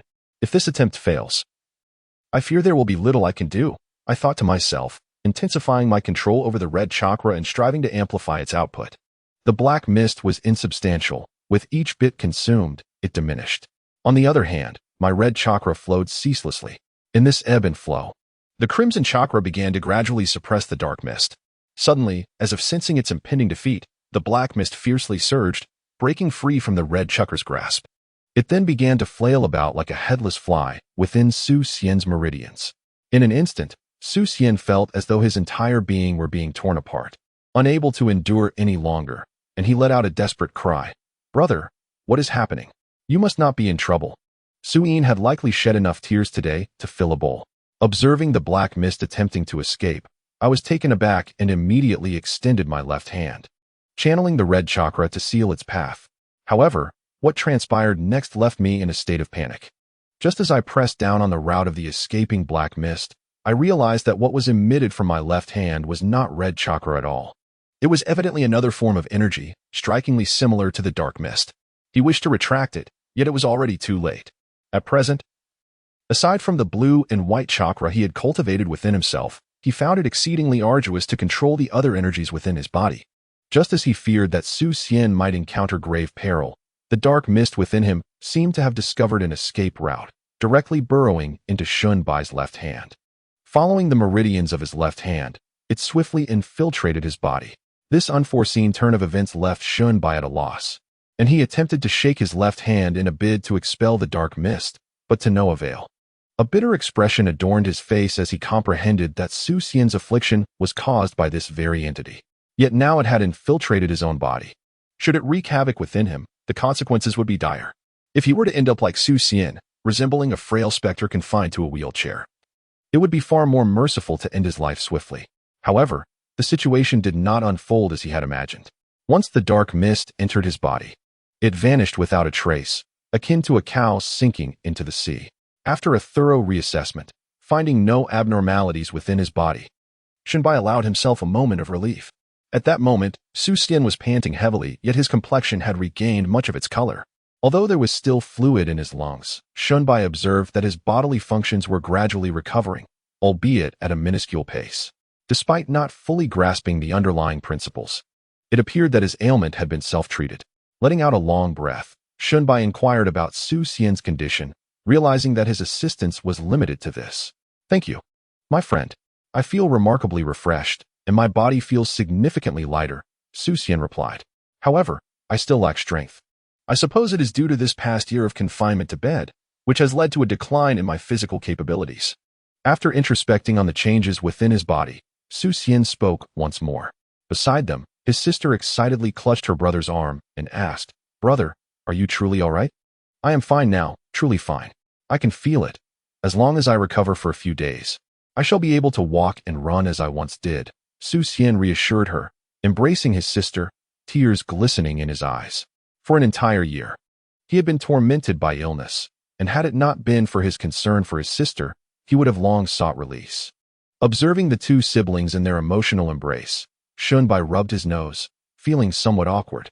Although he was eager to clutch that precious stone and depart, yearning to return home and meticulously study the two energies coursing through him, especially the enigmatic black energy that stirred his curiosity, this moment clearly was not suitable for such discussions.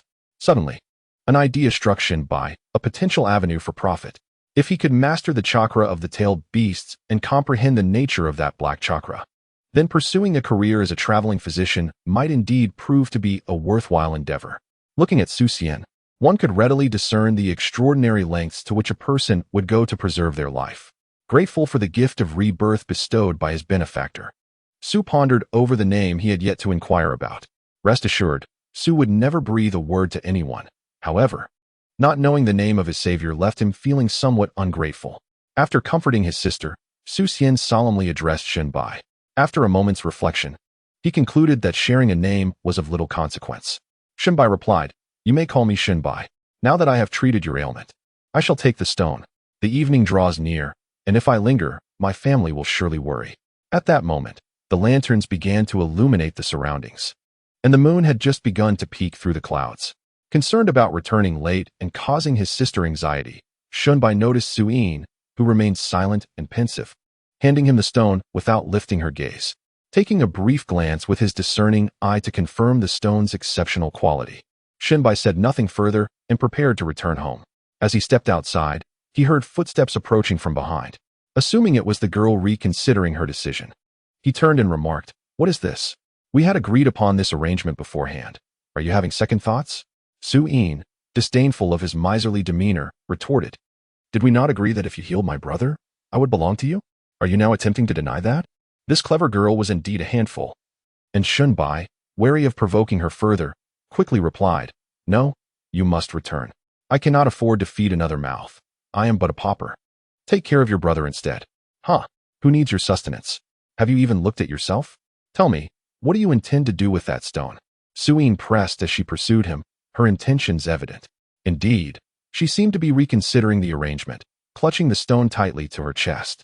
Shinbai replied, "The stone is mine now. How I choose to handle it is my concern, and you have no say in the matter. Our transaction is settled. We owe each other nothing. Now, do not dwell on it. Should you attempt to sell that stone on the market, you might attract trouble. Do not think of cutting it yourself. I am not trying to frighten you. While uncut, the stone is quite valuable, but one wrong slice could lead to your downfall." Suyin cautioned with a knowing smile, reminiscent of a cunning fox. After a moment's contemplation, Shunbai inquired, "What do you mean? Is there something wrong with this stone? Or does it bear a distinctive characteristic? All items belonging to the Su family possess unique markings. Observe this," she replied, producing a powerful flashlight that also emitted ultraviolet light. As she shone it upon the stone, a scroll-like pattern illuminated, presumably the mark she had mentioned earlier. Upon seeing the design, Shunbai hastily rubbed at the stone, but to no avail. Frustrated, he exclaimed, "You tricked me. You knew that this thing would be difficult to sell. Speak up, what do you want?" He quickly realized that Su Yin's earlier reticence had been intentional, and he couldn't help but feel a surge of annoyance. "Do not rush. This mark is drawn with a special potion, yet the average person remains oblivious to its secrets. Now that I have revealed this to you, I surely possess a means to handle it. Although the item holds value, it is merely worth a few 100,000 at best. Would you not desire to sell it for a greater sum? After all, coming from a family of the Jiangku, Suyin has some discernment in recognizing talent. Based on Shunbai's proficiency in treating my brother's ailment and unraveling her own tricks, this girl can confidently deduce that Shunbai possesses certain abilities. Once Su Xian fully recovers, he will return home to avenge past grievances and restore the Su family's former glory, a matter almost set in stone. However, as the Su family has now fallen into disarray, with few capable allies remaining, Suyin naturally turns her attention to Shinbai. As for Shinbai, his initial desire was merely to sell this stone for a sum of 1 to 2 million, a staggering amount that could ensure a life of comfort for himself and his sister. Yet, he did not anticipate being outmaneuvered by this girl. He is acutely aware that the Su family's adversaries will not be easily dismissed. Should they truly seek the stone, it would undoubtedly pose a monumental problem. Nevertheless, relinquishing it is not an option. He is certain of what lies within, yet since Suyin dares to make such claims, it cannot be simple. If it were to be opened and, as she suggested, it crumbled, he would have no time to lament. Chapter 12. Su Yin's plan. You truly are calculating. When you provided me with the stone, you must have already contemplated dragging me into this, didn't you? Very well, share your plan, but if I sense danger, I shall refuse to cooperate, even if it means discarding this item. Shinbai, being a clever individual, quickly grasped the intricacies of the matter. The girl, however, wore a triumphant expression. "I am unafraid to disclose that my Su family hails from a prestigious lineage, belonging to one of the 8 renowned families. Among these families, there are 2 distinctions, the inner and the sharp. The sharp refers to genuine skill and talent, such as the dice-throwing technique you witnessed before, which falls under the latter category. Yet it is not limited to that. The most formidable aspect of our lineage is the art of antique forgery." Her words flowed like a captivating tale, leaving Shinbai astonished. "Are you implying that this stone is merely a product of your fabrication, devoid of any value?" Following Su Yin's revelation, a sense of unease enveloped Shinbai. He once again employed his ability to scrutinize the stone in his hand. Under his gaze, the contents became crystal clear. It remained a vivid green, showing no signs of forgery, nor any trace of artificial interference. He could not help but feel a twinge of fear. If even his scrutiny could not unveil the truth, this brother-sister duo indeed possesses extraordinary skills to deceive the world. Observing his intense examination, Suyin remained silent until Shinbai concluded his inspection. Then, with a playful smirk, she remarked, "Your eyes are nearly popping out. Do not think that you, an outsider, could discern the nature of this stone. Even with the most advanced instruments, as long as it remains uncut, no issues can be detected. Do you know why the mark was applied? It is to prevent us from recognizing it ourselves. Is it truly as remarkable as you say? Please, enlighten me on the intricacies involved." Shinbai, lacking the proper decorum, directly inquired about the artistry behind it. If he were to truly engage in this realm, he would not allow himself to be toyed with, for the Jianghu is not merely a name. However, Suyin seemed entirely unfazed by the fact that he was not learning the skills of her family. What piqued her interest? In truth, Shinbai merely sought to unravel the intricacies of the matter at hand. With his limited resources, a single miscalculated investment could send him back to square one. Initially, he believed that with the abilities he had acquired from the world of Naruto, he would certainly be impervious to deception in the realm of antiques. Yet, he was astonished to discover that methods existed which could outwit him, prompting him to adopt a more cautious demeanor. Resigned, he thought to himself that if he were to incur a loss today, it would not be a grave misfortune, especially since he had already made a few thousand yuan in profit, which left him somewhat content. As he spoke, Shunbai placed the stone down and prepared to leave. At this point, Suyin found herself at a loss. If the stone was indeed a counterfeit, then how might one deceive others into purchasing a fake? This fell under the realm of trickery. However, the seasoned con artist's greatest fear was not those who were skeptical of everything, for they possessed myriad ways to convince others, provided desire was present. Instead, it was individuals like Shinbai, who understood contentment and exhibited decisiveness, that proved most challenging. He might take the bait, but the hook would remain untouched. Observing Shinbai's resolute demeanor, Suyin quickly grasped his arm and conceded, all right, I shall tell you. This stone is a blend of truth and deception. You are aware that jadeite is valued based on its type, clarity, and color. But all of this is contingent upon the absence of cracks.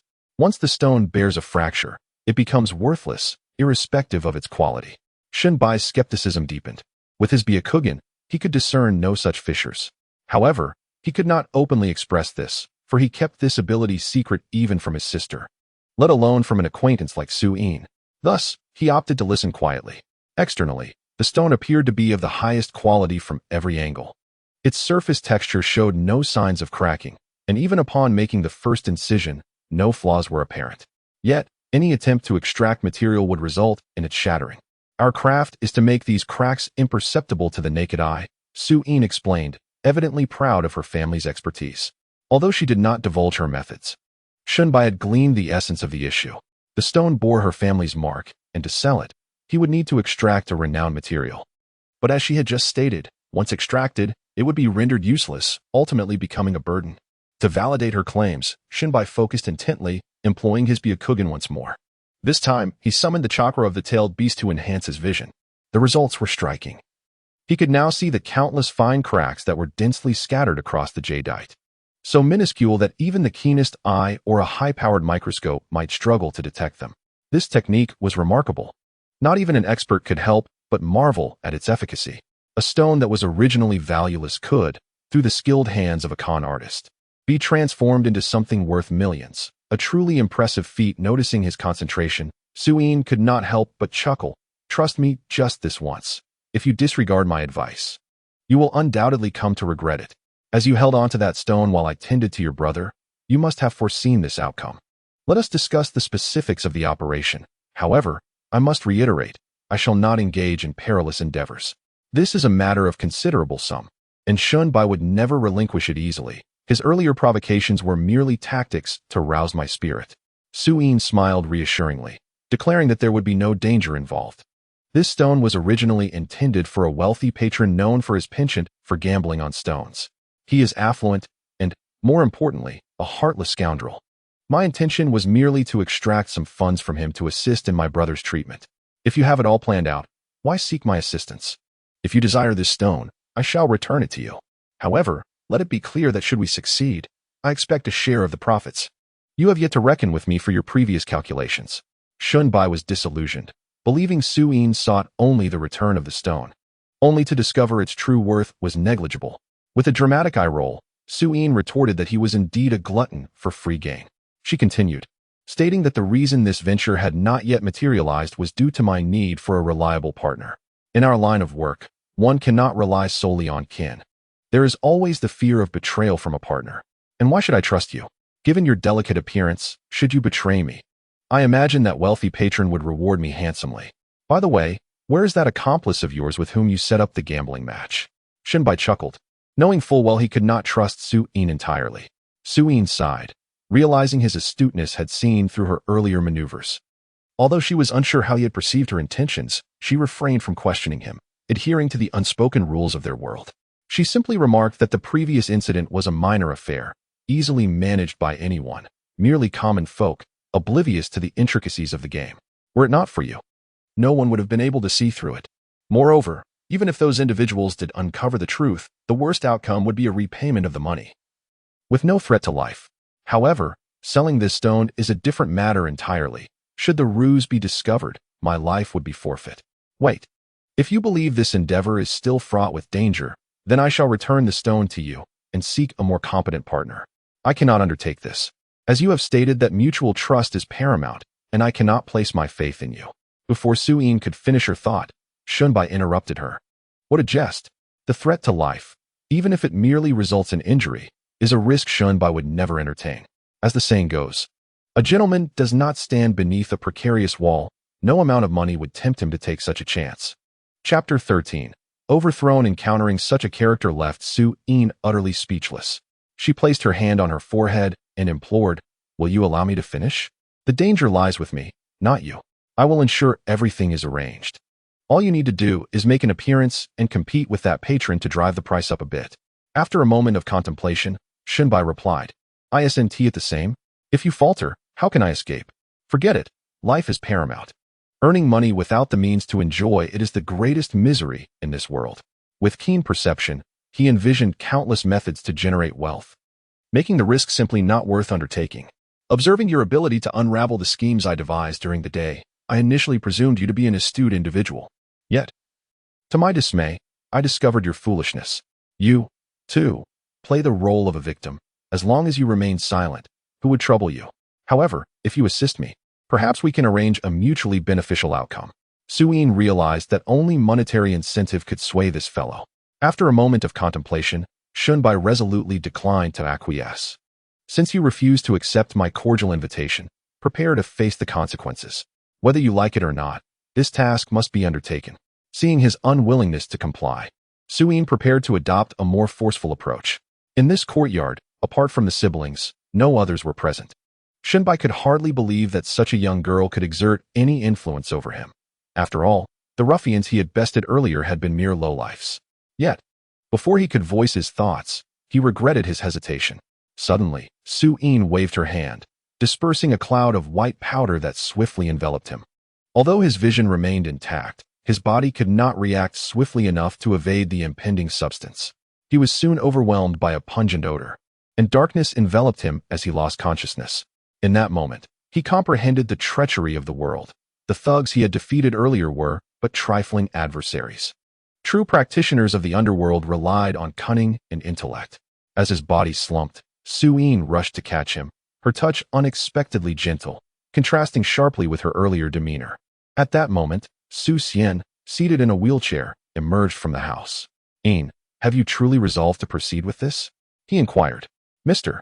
Lin once stated that only the long-lost art of the Tired Gate, along with the life and death energies of Yin and Yang, could save your life. Since Shunbai has the ability to heal your wounds, he must possess this rare knowledge. He has feigned ignorance, and today, we cannot let him escape." Su Yin affirmed with unwavering conviction. Casting a glance at the unconscious Shunbai, Su Xian continued, "This is a matter of your lifetime. Although this young man is a benefactor to our family, given his character, you must deliberate carefully. The art of the Tired Gate is steeped in mystique. I suspect this individual has mastered its secrets. His demeanor appears largely contrived. Regardless of his past assistance to you, for the sake of the Su family. I must act accordingly. As she spoke, Su Yin strained to lift Shunbai, her determination evident.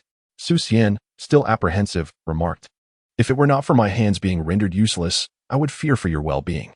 He extended his hands, glaring at the 2 gruesome scars on his wrists. His eyes filled with resentment. Shunbai had initially sought to save his life, unaware of the injury to his hands. "Brother, you need not worry. Mr. Lin possesses profound knowledge of the tired gate-s techniques. He once told me that the one capable of saving you must also be the one destined to guide the Su family, and he is undoubtedly my future husband. His prophecies have always proven true, and I have resolved to heed his words," Su Yin declared as she maneuvered Shunbai towards the inner room. The arts of the underworld often consist of illusions and deceit. You, too, are a practitioner of the 8 gates. How can you not recognize this? I still urge you to reconsider, her brother implored, unwilling to abandon his counsel. Gazing at her brother's hand, Su Yin finally spoke of the family feud that was irreconcilable, expressing her disdain for the despicable Xiao Liang, who not only seized their family's assets, but also caused her brother's present plight. As long as there exists a glimmer of hope, I am willing to attempt anything. Alas, such is fate. This young man's arrival echoes Mr. Lin's words precisely. I can only hope that the future unfolds as he has predicted. His cautious demeanor and meticulous thoughts are indeed commendable. Seeing that persuasion was futile, Su Xian could only focus on the potential benefits of Shunbai. She merely wished that once he regained consciousness, he would not harbor resentment towards them for their machinations. For the Su family would still depend on him to restore their former glory. Although their acquaintance had been brief, Su Yin discerned that Shunbai was a person who could not easily be swayed. With a thump on the armrest of the wheelchair, Su Xian declared with indignation, "Having entrusted my sister to him, if this young man remains oblivious, even if I were to return his life, he must pay a price."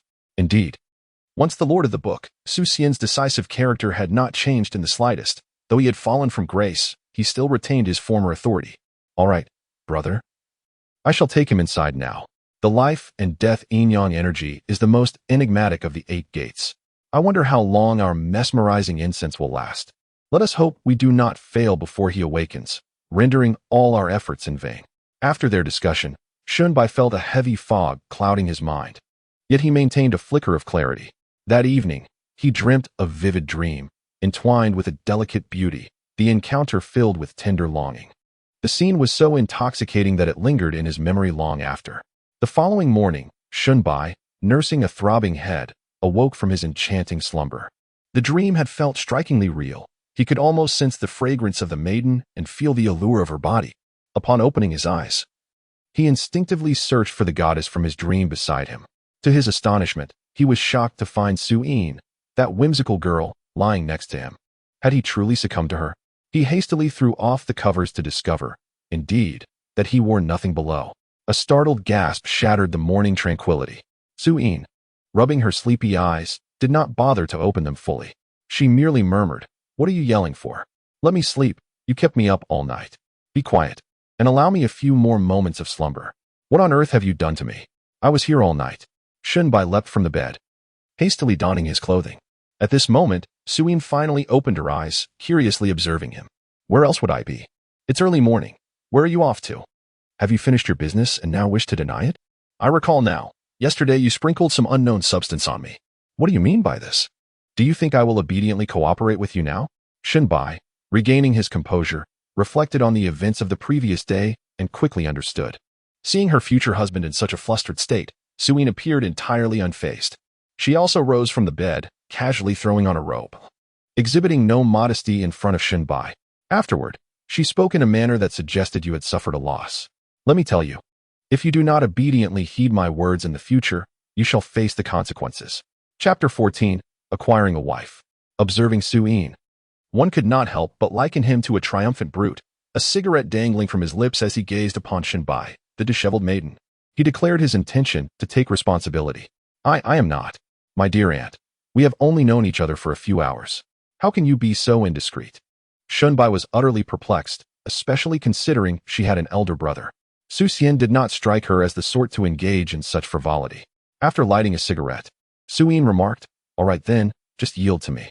Behave, and I shall buy you some sweets." With that, he extended the cigarette from his mouth toward Shunbai. Her expression at that moment was more sorrowful than tears could convey.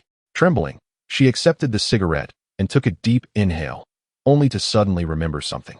She quickly retrieved her phone, and indeed, there were dozens of missed calls, among them, her sister Shinrong's and her friend Yinjun's. Now true panic set in. She had never spent the night away from home.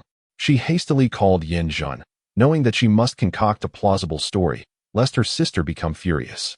After a few rings, a drowsy voice answered, as if just awakened. Hello? Who is this? It's early, disturbing my dreams. Yin, did my sister call you last night? What did you tell her?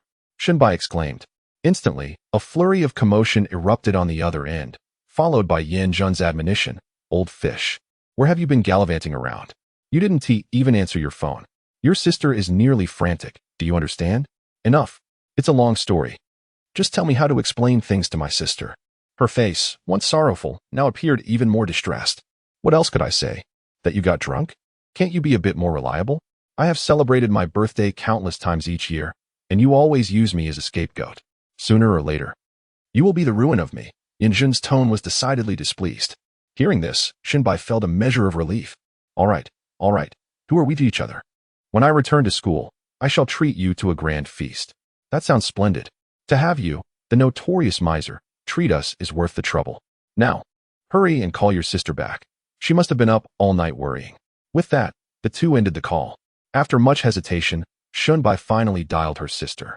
The moment the line connected, a voice like a lion's roar resounded. Shunbai. So you do know how to return my calls. So you've learned to stay out all night now? If it weren't for Yinjun saying you were drunk, I would have thought something terrible had happened. Have you stirred up trouble with Lu Wei and his gang? Can you not spare me this worry? Sister, I was just about to explain. But then I turned to see Su-in watching me with great interest. The words I meant to say vanished from my lips. I'm an adult now. I'm of age. I simply celebrated a bit too enthusiastically yesterday and fell asleep. Please don't be angry with me. Return home immediately. And just wait until I deal with you. No matter how old you are, you will always be my little brother. Before Shinbai could respond, the call was abruptly terminated by Shinrong, with a furious glare directed at Su-in, who was watching the spectacle with amusement. He lamented that this girl had truly brought disaster upon herself. What are you looking at? It's all your fault. Let me tell you. If you expect me to heed your words, you're sorely mistaken. Oh, really? It seems that the crime of rape can warrant a sentence of 3 years or more. And what about the fact that you turned my brother into a disabled person? That certainly qualifies as severe, doesn't it? Adding a couple more years should not pose much of a problem, Su-in said with a mischievous smile as she gazed at Shinbai. In matters like these, it was always the woman who held the moral high ground, even if she was the villain. Shinbai felt overwhelmed. You're the one playing the victim here. Haven't you taken advantage of me enough already? Indeed, I forgot to mention yesterday that among the various relationships one can have with a partner, there exists another, marriage. So, how about it? Can we trust each other now? Su-in appeared entirely unaffected by the misfortune of the previous night. Shunbai was rendered speechless. The events of the previous evening were so bizarre that anyone hearing about them would doubt his sanity. He felt as if he had fallen into a quagmire, stuck in a predicament that was both embarrassing and absurd. Oh my heavens! How did I end up with such a calamity? Someone save me. He lamented helplessly. Enough of this melodrama. You're a grown man, stop whining. I don't feel like I've been wronged at all. You're about to become the son-in-law of the Su family. So you might as well learn the family trade from my brother, Su-in said, taking a drag from her cigarette before speaking again. He could never have imagined that for a mere few thousand yuan, he would end up as someone else's husband, especially to a woman who appeared to be quite daunting. Furthermore, he was still of an age that hadn't even reached the legal threshold for marriage. How would he explain this to his sister? As these thoughts swirled in his mind, Shunbai felt the urge to wail again, lamenting, my youth, my dreams. I haven't even experienced romance yet. He had truly become a dramatic character in this unfolding tale. Shut your mouth. What do you mean by romance? What makes me unworthy of you? I possess both looks and figure. Su-in retorted fiercely, and if you dare to betray me, I assure you, you will wish you had never been born. The die had been cast, the rice was cooked. What could Shunbai possibly do now? He simply could not wrap his mind around it. Given that he had only recently met this girl, he crouched in a corner, lost in contemplation. In truth, while Su-in presented herself as brash and carefree, she harbored a gentler disposition beneath the surface. She approached him and sat beside him, softly saying, we are destined to be together, do you understand? Never mind. You'll come to know this in time. Just give yourself some peace. I'll prepare breakfast, and we'll eat together shortly. Sitting quietly alone, Shunbai lit another cigarette and gradually recalled the warmth of the previous night. Indeed, a man must take responsibility for his actions. After all, he was not the one at a loss. He had unwittingly gained a wife through this remarkably fortunate twist of fate. Realizing this, he tossed aside the cigarette and crushed it beneath his foot before heading out to find Su-in. At this juncture, the only strategy that made sense was to secure as many future benefits as possible. I won't force you into anything, but breakfast will be ready soon. So just sit tight, he thought, having finally come to terms with the situation. As Su-in observed his emergence, she noted that his demeanor had considerably brightened since their earlier encounter. With a gentle smile, she inquired, "Is your intention to utilize me, or do you genuinely harbor feelings for me?" Shunbai pondered the question for an extended period before mustering the courage to voice it. He yearned to understand the true motivation behind this young woman's actions. If her aim was solely to exploit his abilities, he would assist her in achieving her objectives and then discreetly withdraw. However, her query left Su-in momentarily speechless, so much so that she neglected to tend to the boiling water. Their gazes locked for several minutes until Su-in finally replied, "What do you think?" "I believe time alone can provide the answer to that question." Chapter 15. This is happiness. Shunbai, devoid of any romantic experience, was oblivious to the intricacies of a girl's heart. It was inconceivable that a girl would willingly offer her most precious gift without the slightest affection, especially one with Su-yin's temperament. Yet he found himself unable to fathom what else about him could possibly captivate her beyond the peculiarities he displayed. Relentlessly, he declared, "I do not seek an answer from time. I require your response." His obstinacy mirrored the stereotype of a blunt and unyielding man, for he pressed her even after she had entrusted him with something invaluable. As anticipated, Su-in chose to ignore him. She merely retrieved the noodles from the pot, added a dash of soy sauce and a small dollop of lard, mixed them together, and handed the bowl to Shunbai. "Enjoy this taste of my culinary skills. Finding a wife like me is a fortune you must have earned over 8 lifetimes. I can grace the parlor and manage the kitchen. What more could you desire?" Su-in remarked nonchalantly, revealing her own struggles with self-expression. Otherwise, she would not have resorted to such methods to coax Shunbai into submission. The memory of this boy saving her brother remained vivid in her mind, perhaps igniting within her a complex and indescribable affection for this seemingly callous and rebellious young man. However, Shunbai did not accept the bowl of noodles, instead fixating on her delicate visage. Having just risen, Su-in had not yet adorned herself with makeup. Yet her natural beauty required no embellishment. Shunbai found himself entranced, perhaps influenced by the fact that his sister never wore makeup. He considered her unadorned appearance to be the most exquisite. He had intended to probe further, but inexplicably altered his statement, saying, "Do not wear makeup in the future. You look your best just as you are. Yes, hurry and eat. The noodles will lose their flavor. I must attend to my brother and help him rise. Though your treatment has healed him, he remains frail," she replied, handing him the bowl and gently kissing his cheek. Then, leaning in to whisper in his ear, she teased, "You certainly have your charms. Yesterday was quite the adventure, I must say. You should know, it was my first time, and the experience was delightful." With that, she turned and headed towards her brother Su-hsien's room, leaving Shunbai dazed, holding the bowl of noodles, lost in a whirlwind of thoughts. At this moment, Shunbai's heart was tumultuous, as if a myriad of mythical beasts were galloping within him. Was he being teased? What a ridiculous notion. Why did he suddenly feel as though he were the one at a disadvantage? Yet, upon hearing Su-in mention that it was her first time, he found himself easing many of his initial apprehensions. Even someone as oblivious to the intricacies of women as he was could comprehend the profound significance of that night. Even if Su-in had acted with ulterior motives, he could not muster a shred of anger. He slurped the noodles into his mouth, savoring the rich flavor of soy sauce intertwined with the decadent essence of lard. The slightly overcooked noodles brought him a sense of bliss. Only his sister had ever treated him with such care. He could not help but develop an inexplicable affection for the girl with whom he had shared such intimate moments. A feeling transcending mere masculine responsibility. This left him, a novice in matters of the heart, feeling somewhat flustered. At that moment, he realized he was far from ready to embrace the complexities of love. He hastily set down his bowl and fled the small courtyard where the Su siblings resided. "Are you not afraid he won't return?" Su-hsien lay in bed, his sister tending to him. However, Su-in merely smiled, exuding a calm confidence. "Brother, He doesn't truly know me, nor do you. I possess countless ways to compel him to assist us, yet I have deliberately chosen this path. Rest assured, the man I have set my sights on will not escape my grasp.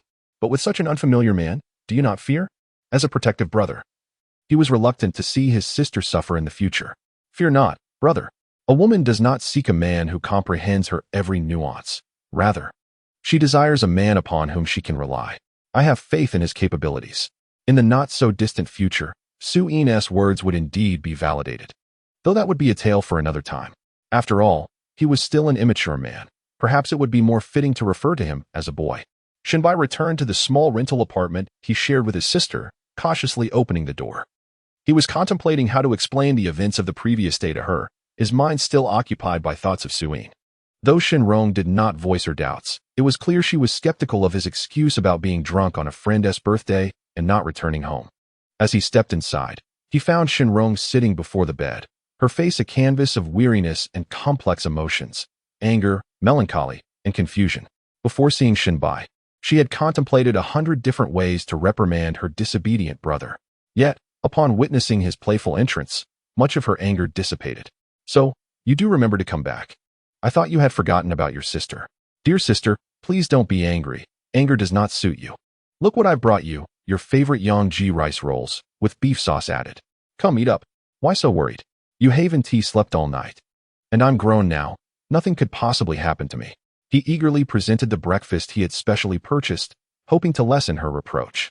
Yet, his thoughts inevitably drifted back to the events of the previous night, silently marveling at how surprisingly bold Su-in was, daring to do anything. Humph. Do you consider this a bribe? Let me tell you, unless you clarify today's matter, do not expect my leniency.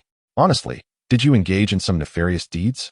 Shinrong's greatest concern remains her brother's potential involvement in unlawful activities. After a prolonged silence, Shinbai found himself at a loss for words. If he were to recount the events of yesterday, regardless of whether his sister believed him, the mere mention of Su-in would undoubtedly cause him considerable distress. Given his sister's character, she would certainly insist on confronting that girl immediately. He had yet to devise a plan for how to take responsibility for Su-in, as the situation had unfolded rather unexpectedly.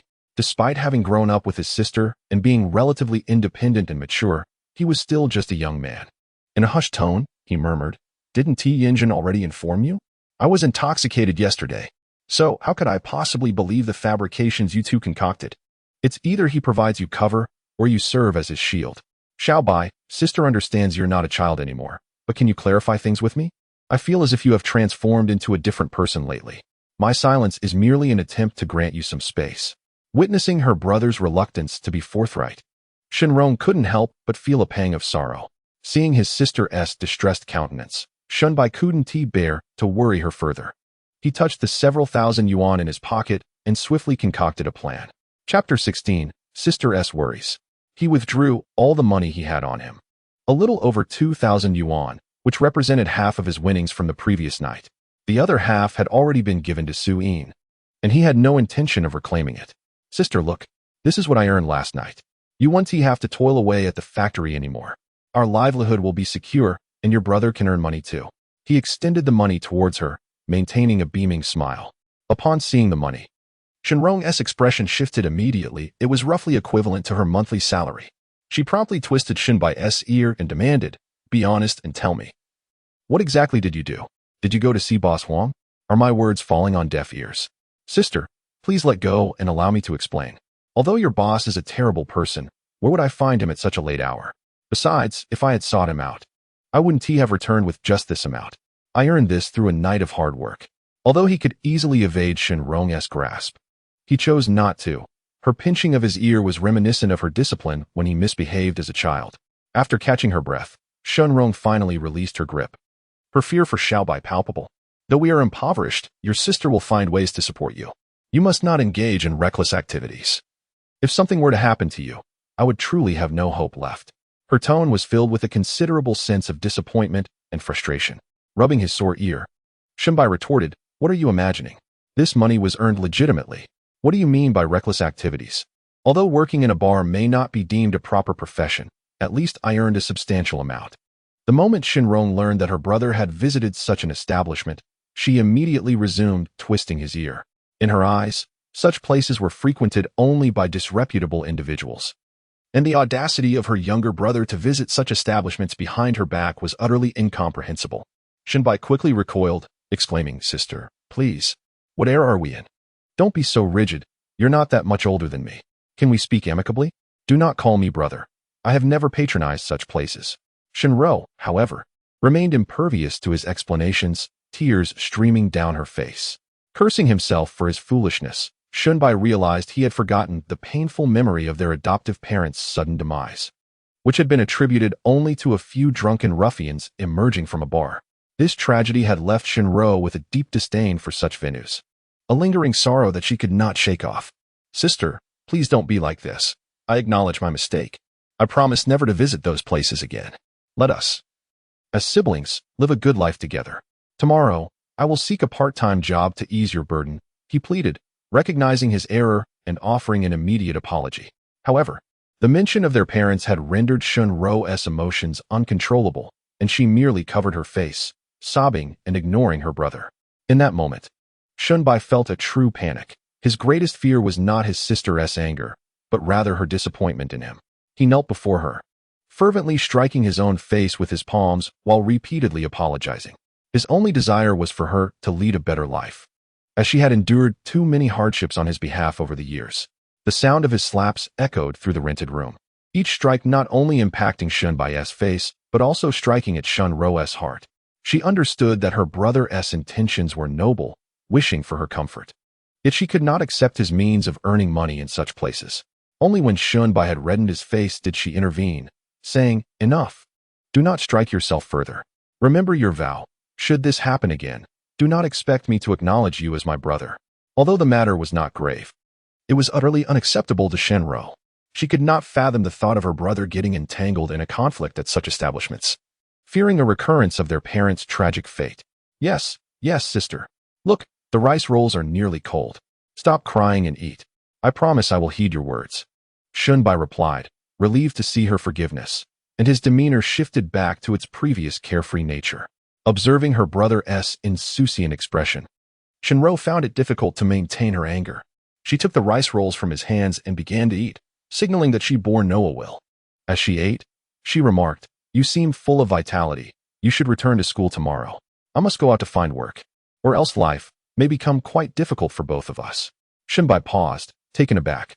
In his mind, he believed that with his capabilities, Shinro only needed to focus on her beauty, while he would take on the responsibility of providing for them. Yet, he struggled to articulate his reluctance for her to toil outside, unable to find the words to persuade her. "One must say, dear sister, there is no need to rush. After all, we still have some funds. Yesterday, I heard from Yinjin that our school has recently introduced several work-study positions. Given my rapport with our homeroom teacher, I believe it would not be too difficult to secure one. This way, you won't have to toil so hard in the future. Alas, the rent is due soon, and after paying it, there will hardly be anything left. If you can earn enough for your living expenses through work-study, that would be splendid. Just ensure that your studies do not suffer. I am counting on you to graduate and find a promising path ahead." Shinrong spoke earnestly, her youthful demeanor belied by the weight of life's pressures that had rendered her remarkably mature.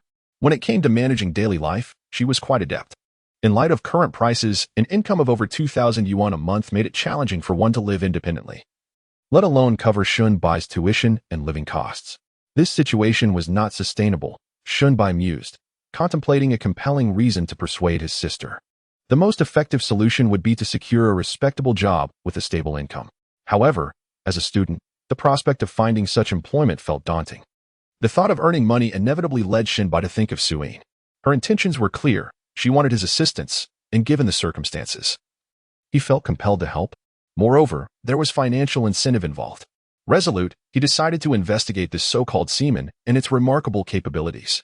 After finishing her meal, Shinrong organized the newspaper she had brought yesterday, preparing to head out. The paper was already marked with numerous job listings, primarily from various factories in Donghai.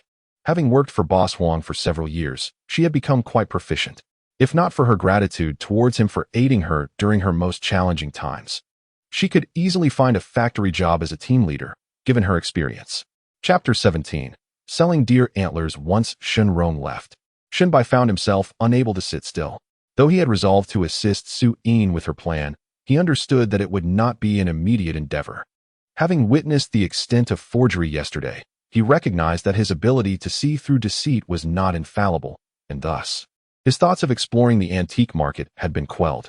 Most of his money had been given to his sister, leaving him with only 300 to 500 yuan.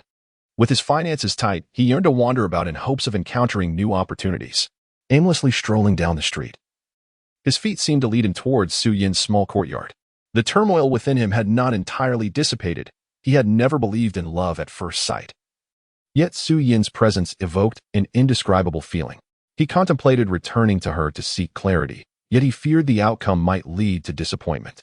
Lost in thought, he found himself at the overpass where he had met Su Yin the previous day, but he paused, pondering that approaching her now might give her the impression that she had him at her mercy.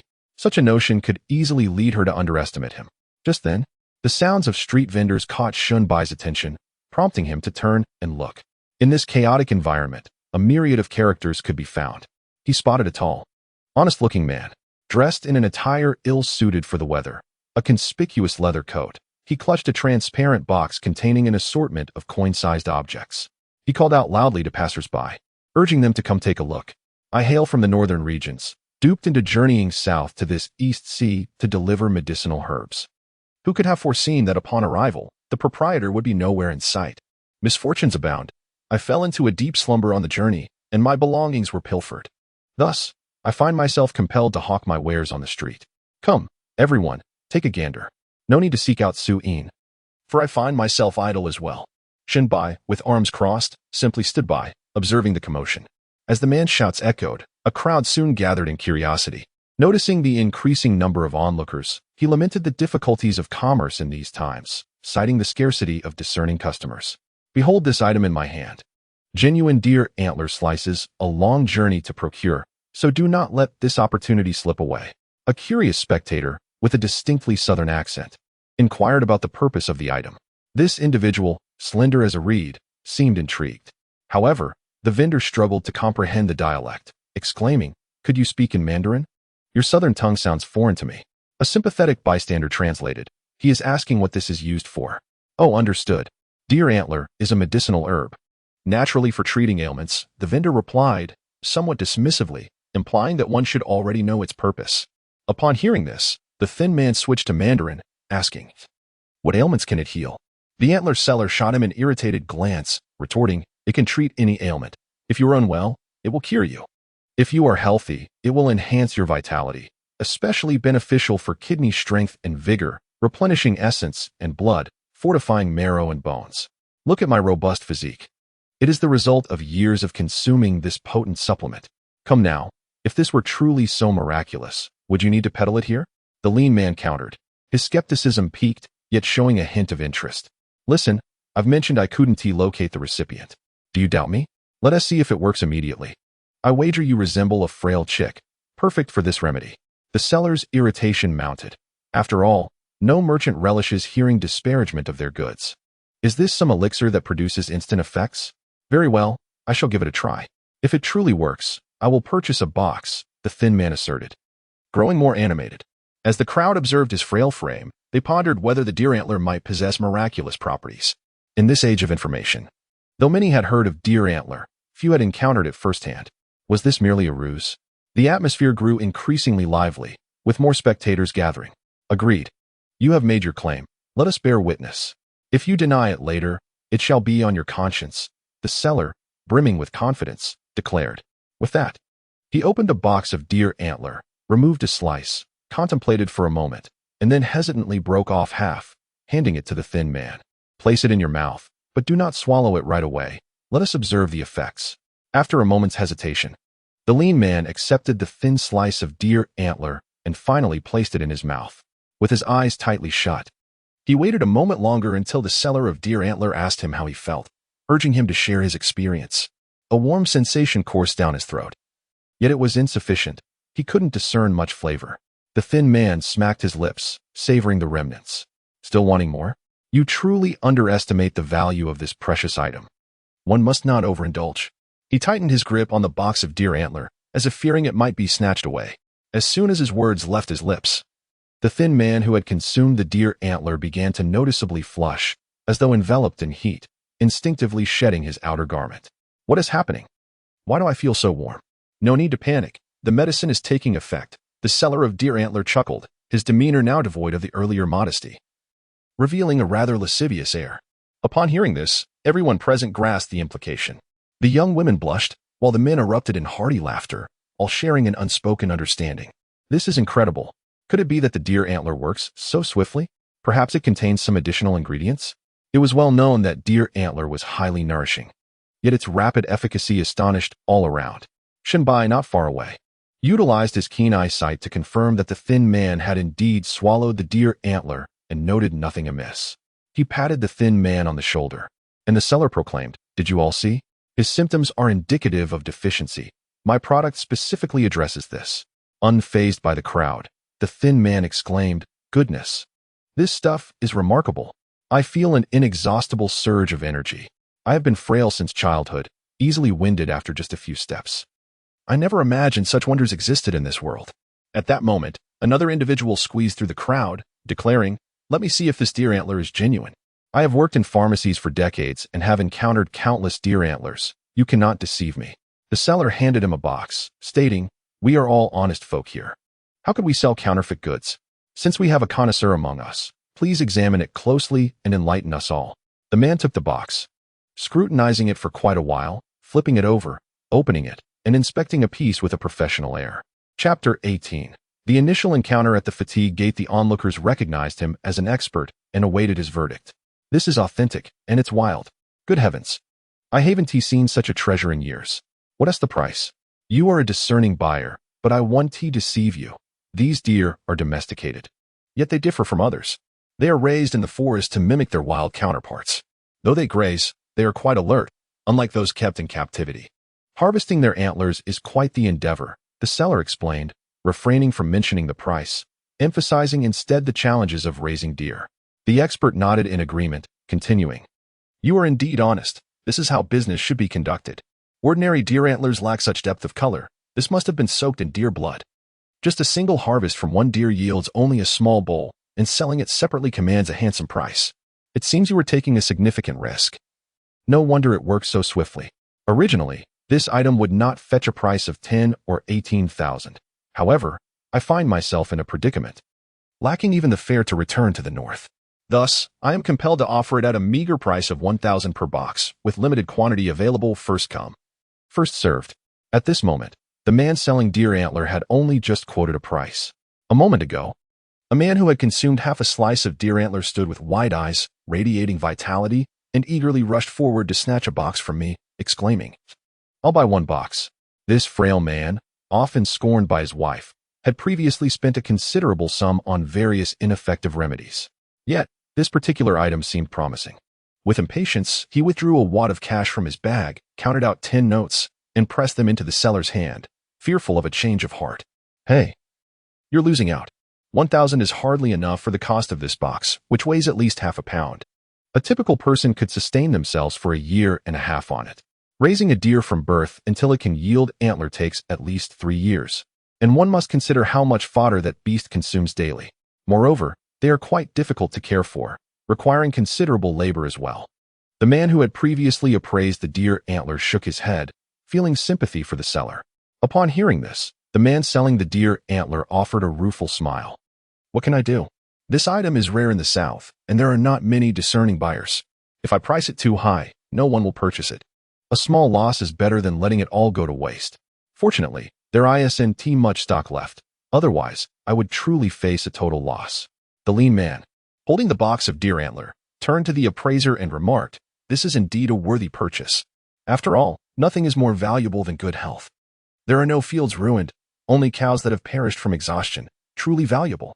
Brother, you should consider buying a box as well, at your age. It might just bring about a second spring in your life." 1,000 yuan is not considered a small sum among the majority in this vicinity, as this place bears little difference from a slum. Though many gathered to witness the spectacle, they were primarily there to listen to the trio's ribald tales, with no one willing to part with their money. After a brief silence, the deer antler seller furrowed his brow. "Ladies and gentlemen, It is evident that you all have an interest in this deer antler. However, I understand that finances may be tight. There is no shame in admitting it. If you cannot produce that much cash, so be it. A voice from the crowd broke the silence. 1,000 yuan is nearly half my monthly salary. Give me a discount, and I'll buy a box to try. Natural products are certainly better than Viagra, right? This individual was quite forthright. Most of the onlookers were common folk, lacking much education, and their crude speech was to be expected. Well, as the saying goes, one relies on parents at home and friends when out. It's not easy for us to come to Donghai. Let us consider this a gesture of friendship. After all, if there is a loss, let it be mine alone. I'm eager to return home. For 600 yuan, who wants it? I have only 3 boxes available. Once those are sold, the price will revert to 1,000 without negotiation. With a grimace, the deer antler seller seemed to be in deep regret. Upon hearing this, some in the crowd were indeed tempted, pulling out their wallets, ready to purchase. However, Shun Bai, observing from the side, furrowed his brow, sensing something amiss about these individuals. Though he could not articulate why, suddenly, he felt a tap on his shoulder. Turning around, he found a girl, half a head shorter than him and strikingly beautiful, standing there. Who else could it be but Su Yin? The morning passed swiftly, almost without a greeting. Observing the commotion, it was evident that last night's demeanor did not suggest a need for such trivialities. Upon speaking, however, words came forth that were rather unyielding. Shun Bai, feeling somewhat embarrassed, scratched his head. Having slept with the person, yet offering no salutation was indeed a bit awkward. Furthermore, Su Yin's words carried a hint of mischief, resembling that of a rogue. Shun Bai hastily began to clarify. I didn't return home last night. I feared my sister would worry. Besides, I came to find you. Merely stopping by to see the excitement. Huh, what nonsense. You could fool others, but not me. I am the very progenitor of deceit. Your clever tricks are beneath me. Su Yin retorted, her skepticism unwavering. Momentarily at a loss for words, Shun Bai eventually shifted the topic. What brings you here? You set up a stall yesterday, and I inadvertently exposed your secret. Aren't you afraid of those gamblers giving you a beating? How dare you say that? You ruined my business. Thankfully, this place sees a constant flow of people. Soon, familiar faces will vanish. The fellow who partnered with me yesterday, do you remember him? He informed me that some unsavory characters were encroaching on our territory, hence my visit, Su Yin replied, casting him a pointed glance. However, Shun Bai found himself perplexed by her mention of unsavory characters and encroachment. Can you please speak plainly? I do not understand your jargon. It was clear to him that this girl had a grasp of the underworld's lingo, having spouted an entire string of it just yesterday. After scrutinizing him for a while, Su Yin remarked fiercely, you truly are amusing. Continue playing the fool, and I shall deal with you accordingly. Those people were brought here by you, right? Let me tell you, while I may be on good terms with you, the rules cannot be broken. Evidently, she did not believe his words. What are you talking about? I genuinely do not comprehend. What do you mean? Shun Bai frowned. Gazing at Shun Bai, and then at the vendor selling deer antlers, Su Yin questioned. Isn't that a member of your clan? Don't you recognize them? What clan? What do you mean by that? Why should I know them? Shun Bai responded. Equally bewildered, Su Yin had been there for quite some time, having observed everything. Initially, she thought Shun Bai had helped her out of goodwill.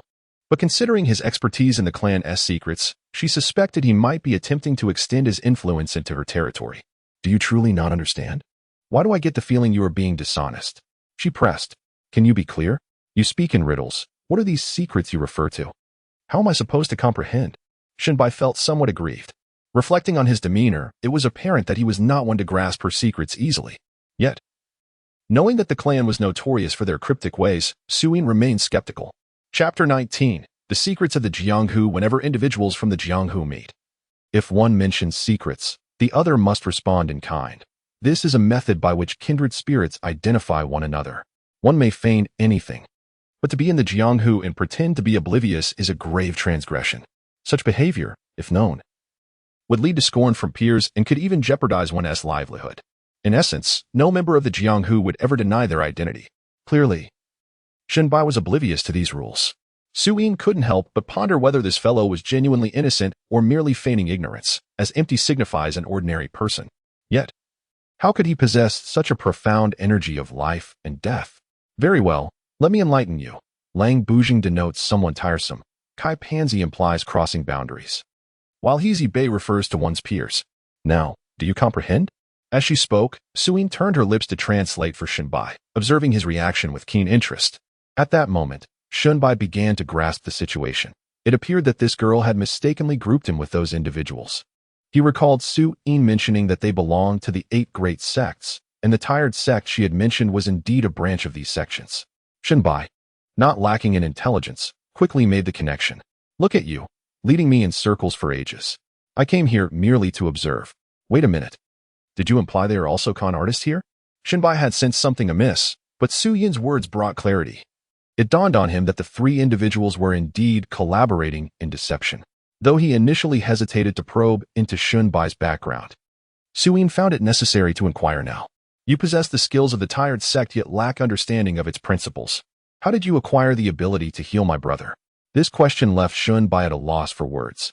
He himself was uncertain of how he had learned it. He could never divulge the secrets of the Naruto world, as that was a matter of great significance, and who knew how she might react. What techniques or principles are you referring to? I have no idea what you are talking about. What are these people really up to? His gaze drifted towards a vendor selling deer antler, who was busily counting stacks of cash. People tend to follow the crowd. As more buyers appeared, business naturally flourished. Noticing his reticence, Suyin decided to test Shunbai further. She stated bluntly that indeed, these individuals were here to swindle money, and they were taking advantage of her. If you truly have no connections with them, will you assist me? What does digging for sea treasures even mean? I am still trying to comprehend the situation. How can I help you? Shunbai furrowed his brow, utterly perplexed. Stop wasting time, just answer whether you will help or not. If not, then consider it as if I were oppressed by a ghost yesterday, and we shall part ways without any obligations from you. Suyin, fearing he was deliberately acting dense, issued a stern ultimatum. Shunbai couldn't simply back out after committing. He sighed deeply and relented. Very well, I will do as you say. But I genuinely do not understand your perplexing rules. If things go awry, do not blame me. Rest assured, as long as you follow my instructions, everything will be fine. Once Shunbai agreed, Suyin's expression brightened considerably, and she whispered a few words into his ear. After hearing her instructions, Shunbai furrowed his brow in concern. Can this truly work? With so many people involved, they won't retaliate against me, will they? Am I not a man? Hurry up, I'm still here. Initially, it was their fault. Should they dare to harm even a hair on your head, their futures will be bleak. Suyin's words were half light, half dark. Shang Zuanzi implies being in the wrong. Half conjecturing, Shunbai realized he had never encountered such matters before. Yet as a man, he could not allow his woman to be belittled. He steeled himself and stepped forward. Hey, my friend, he addressed the merchant of deer antler velvet. How much do you have left? The man smiled, thinking that this must be a promising customer willing to spend. Not much, he replied, about 7 or 8 pieces. Are you planning to buy them all? I might consider it, but you must offer a better price. After all, purchasing in bulk. Shunbai nodded in agreement. Sure. I sell to others for 1,000 per box, but for you, I can let it go for 900, the merchant said with a grin. Shunbai frowned, feeling insulted. Do you take me for a fool? You sell to others for 600, yet you raise the price for me. That's quite unfair. Not at all. The merchant retorted coolly. You heard me say I'd sell 3 boxes for 600. I'm already taking a loss here. I can't afford to be left with nothing. He maintained an air of indifference, suggesting that Shunbai could either buy or walk away. After a moment of contemplation, Shunbai insisted on a further discount, suggesting a price closer to 800. The merchant feigned reluctance, stating, Look at the crowd waiting to buy. I can't offer the same low price just for you. 2,800 is my final offer. Think it over. That's all I'm willing to pay. If not, I'll take my leave, Shunbai declared, turning to walk away. Sensing the situation slipping away, the merchant quickly called after him. All right. Let's be friends. I'll give it to you for 800 a box. I need to wrap up soon anyway. He then addressed the onlookers. Thank you all for your generosity today. This young man has taken all the stock. I apologize. But we are out of goods. Everyone can disperse now. With the excitement dissipating, the crowd gradually dispersed, including Suyin, who left without a backward glance. Soon, the previously boisterous atmosphere quieted significantly. Young man, let me tell you, this deer antler velvet is a steal at this price. You won't find a deal like this anywhere else in the country. Just hand over the payment, the merchant cheerfully urged Shunbai. I don't have that much cash on me, Shunbai responded, exasperated. This is over 10,000. Who carries that much cash? Perhaps you could accompany me to withdraw some? After a brief hesitation, the merchant agreed. All right, wait for me to pack up. He began gathering his things, while the two companions he had been bantering with earlier had mysteriously vanished. Once he was ready, Shinbai led the merchant to the narrow alley where he had chased Su In the day before. The convoluted layout of the area quickly revealed to Shinbai why Su In had directed him here. Such a complex terrain would make it difficult for the merchant's two accomplices to find them quickly. After wandering for a while without exiting the alley, the merchant began to feel uneasy, but it was too late. Suddenly, a figure emerged from the entrance, none other than the individual who had colluded with Su In to set up a gambling scheme the previous day. Realizing the precariousness of his situation, he attempted to retreat, only to find Su In blocking his escape from behind. Chapter 20. The Master of the Fatigue Gate. The girl, Su In, began to speak, and Shinbai felt as though he were listening to an ancient text. Where are we headed, brother? You've made a fortune, yet you offer no explanation. The man scrutinized Su In, then retorted sharply, I have long legs. What is it to you if I dig up a little something? Upon hearing this, Su Yin's demeanor shifted. She was displeased, for the man's words were quite impolite. Essentially, he implied, my dear girl, you seem well versed in the ways of the world. I have traversed many places without ever leaving a trace, and you think to stop me for a shakedown? Over the river dragon, O Sister In, you speak boldly, chimed in her companion, who understood the implications of their exchange and felt a surge of anger. At that moment, the mention of over the river dragon was a declaration of one's identity. This term referred to those who, despite having transgressed, remained audacious and formidable. The mention of violence was particularly taboo among those in the underworld. Their livelihoods often lay in the shadows, and to speak of bloodshed could easily arouse suspicion. Thus, they substituted terms, using whip to denote violence, with green implying murder. Su In waved her hand, signaling her companion to remain silent. Shinbai, unable to comprehend their conversation, stood quietly observing. You are quite brazen, breaking rules and still managing to maintain such bravado. You are the first I have encountered from the north who is so devoid of decorum. Have you no shame? She said to the seller of deer antlers. The man chuckled. What do you expect? Back home, they call me Wong, a man among men. You should extend a hand to us. Oh, Master Feng, is it true that your fatigue gate has become so unruly? Su In countered, her spirit unyielding, revealing her own reputation. As soon as the words left her lips, Feng San's expression shifted dramatically, surprise evident in his tone. The Su family of the southwest, Su Xian, isn't he deceased? How is it that you bear his name? Realizing he had recognized her family's name, Su In nodded, anger flickering in her eyes. This man's inquiry about her brother, presumed dead, and his subsequent question about her identity was infuriating. To evade their enemies, the siblings had spread the rumor that Su Xian had perished. Even if he is dead, it matters not to me. I am the second of the Su family, she clarified. This place is where we earn our living. And if you do not provide an explanation today, it would be unjust. Without further ado, Su In commanded, her tone resolute. Upon hearing that Su Xian was alive, the man broke into a cold sweat. Su Xian's reputation in the southwest was legendary, known far and wide. Although word of his downfall had spread, few dared to underestimate him. A lean dead camel is larger than a horse, and a former leader of the gate. One who dared to be called the king of the southwest was not someone to be trifled with by a mere nobody like him. Let us speak reasonably. I shall offer you 70% of today's earnings and withdraw from the game. What do you say? He hastily proposed to Su In. Initially, he had thought he was merely encountering a fellow tradesman and intended to engage in a battle of wits. However, upon hearing the name of Su Xian, his courage faltered. The custom of yielding 70% to those of higher status was a long-standing tradition in their circles. With a cold sneer, she remarked, now you talk about rules? Weren't you quite arrogant just now, Shinbai? These are your Pi sect people.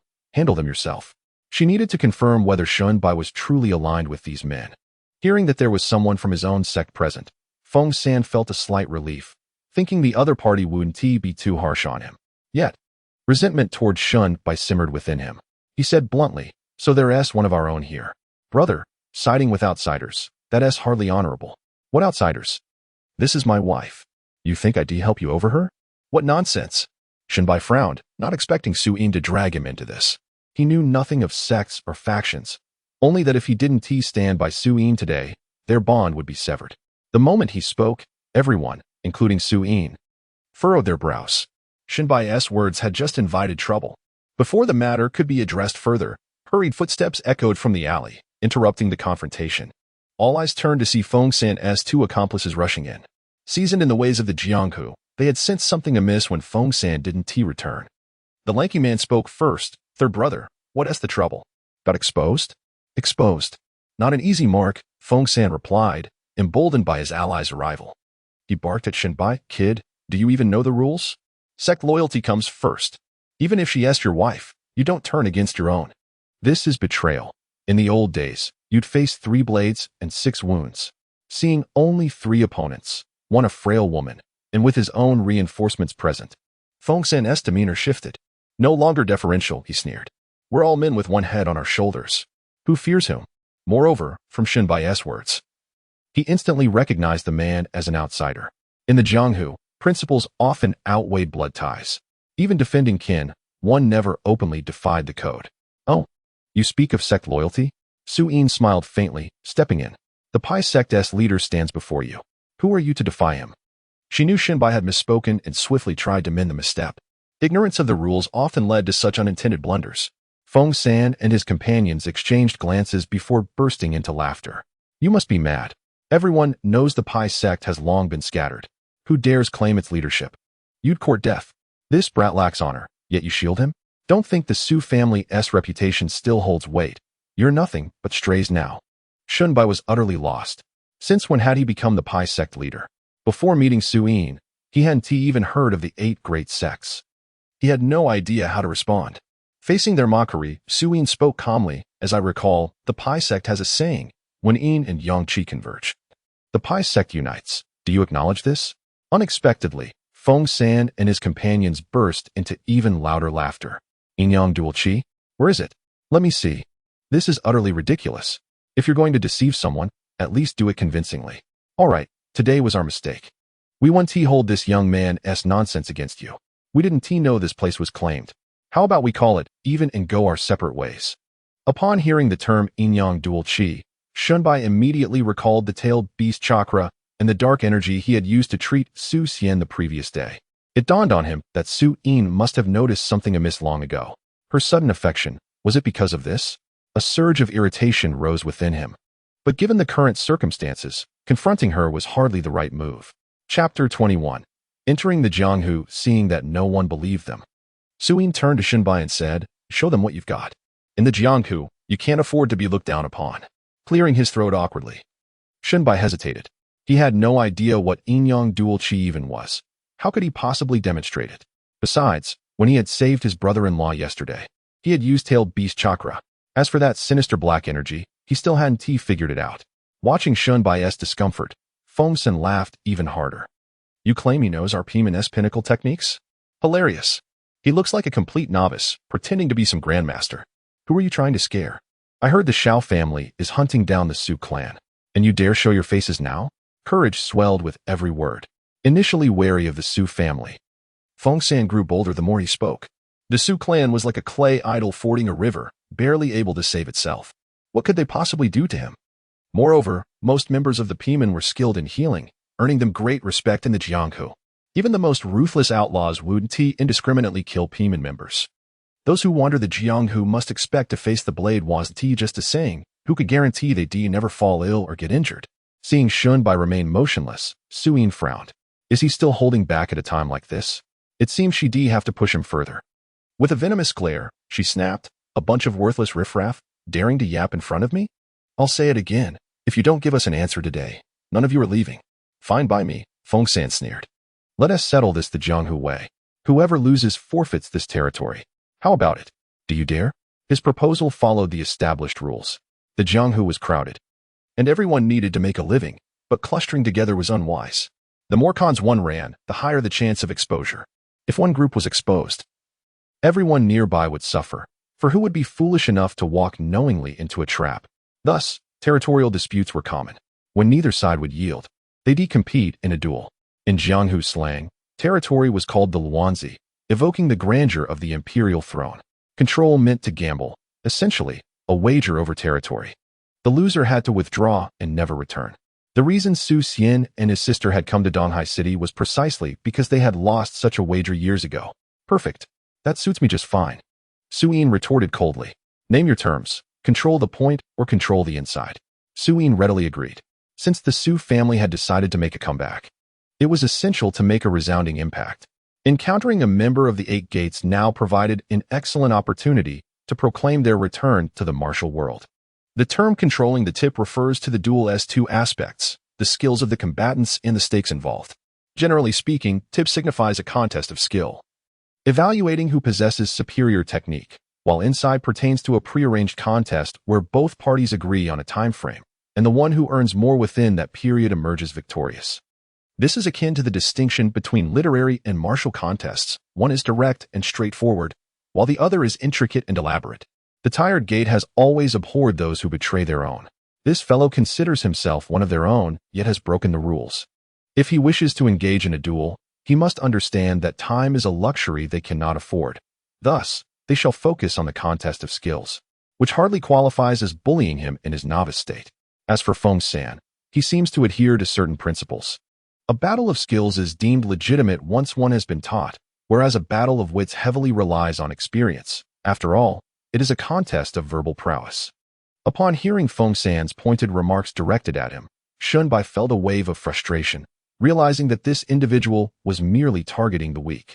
How could it be so apparent that he was a novice? Had he truly displayed such obvious signs? He was still grappling with the enormity of his earlier faux pas. Before Shunbai could respond, Suyin interjected, "Very well, what shall we compete in? Speak." "Bai Shun, you are my man. Don't you dare embarrass me," she murmured, narrowing her eyes at him with a gaze that unmistakably warned, "Lose, and you're dead." Regret now gnawed at Bai Shun. All he had wanted was to earn an honest living. How had he stumbled into this tangled mess? Worse still, he hadn't even been given a choice to refuse.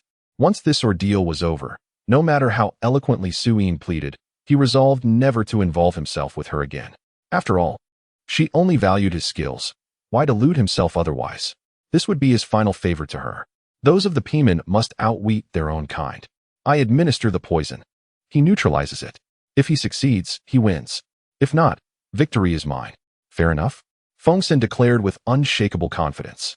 A seasoned wanderer of the Jianghu, he undoubtedly possessed his own secret techniques. The Pieman were not merely healers. They excelled in the art of poisoning as well. Administering toxins was but the surface craft.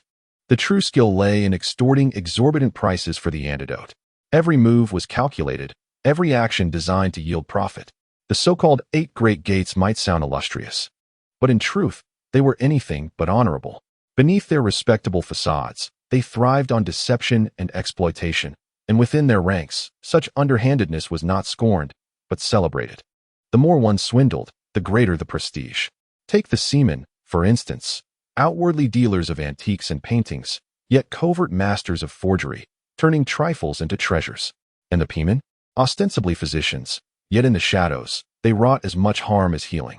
Those peddling dubious elixirs, miracle ointments, or the fantastical potions hawked on late-night infomercials, all were disciples of the Pieman. Their wares might not kill, but neither would they cure. The challenge had been issued. By tradition, one either accepted or conceded. Suyin, ever unyielding, would never back down. "Very well," she replied coolly. "You've been forthright. I want to take advantage. I'll set the terms myself.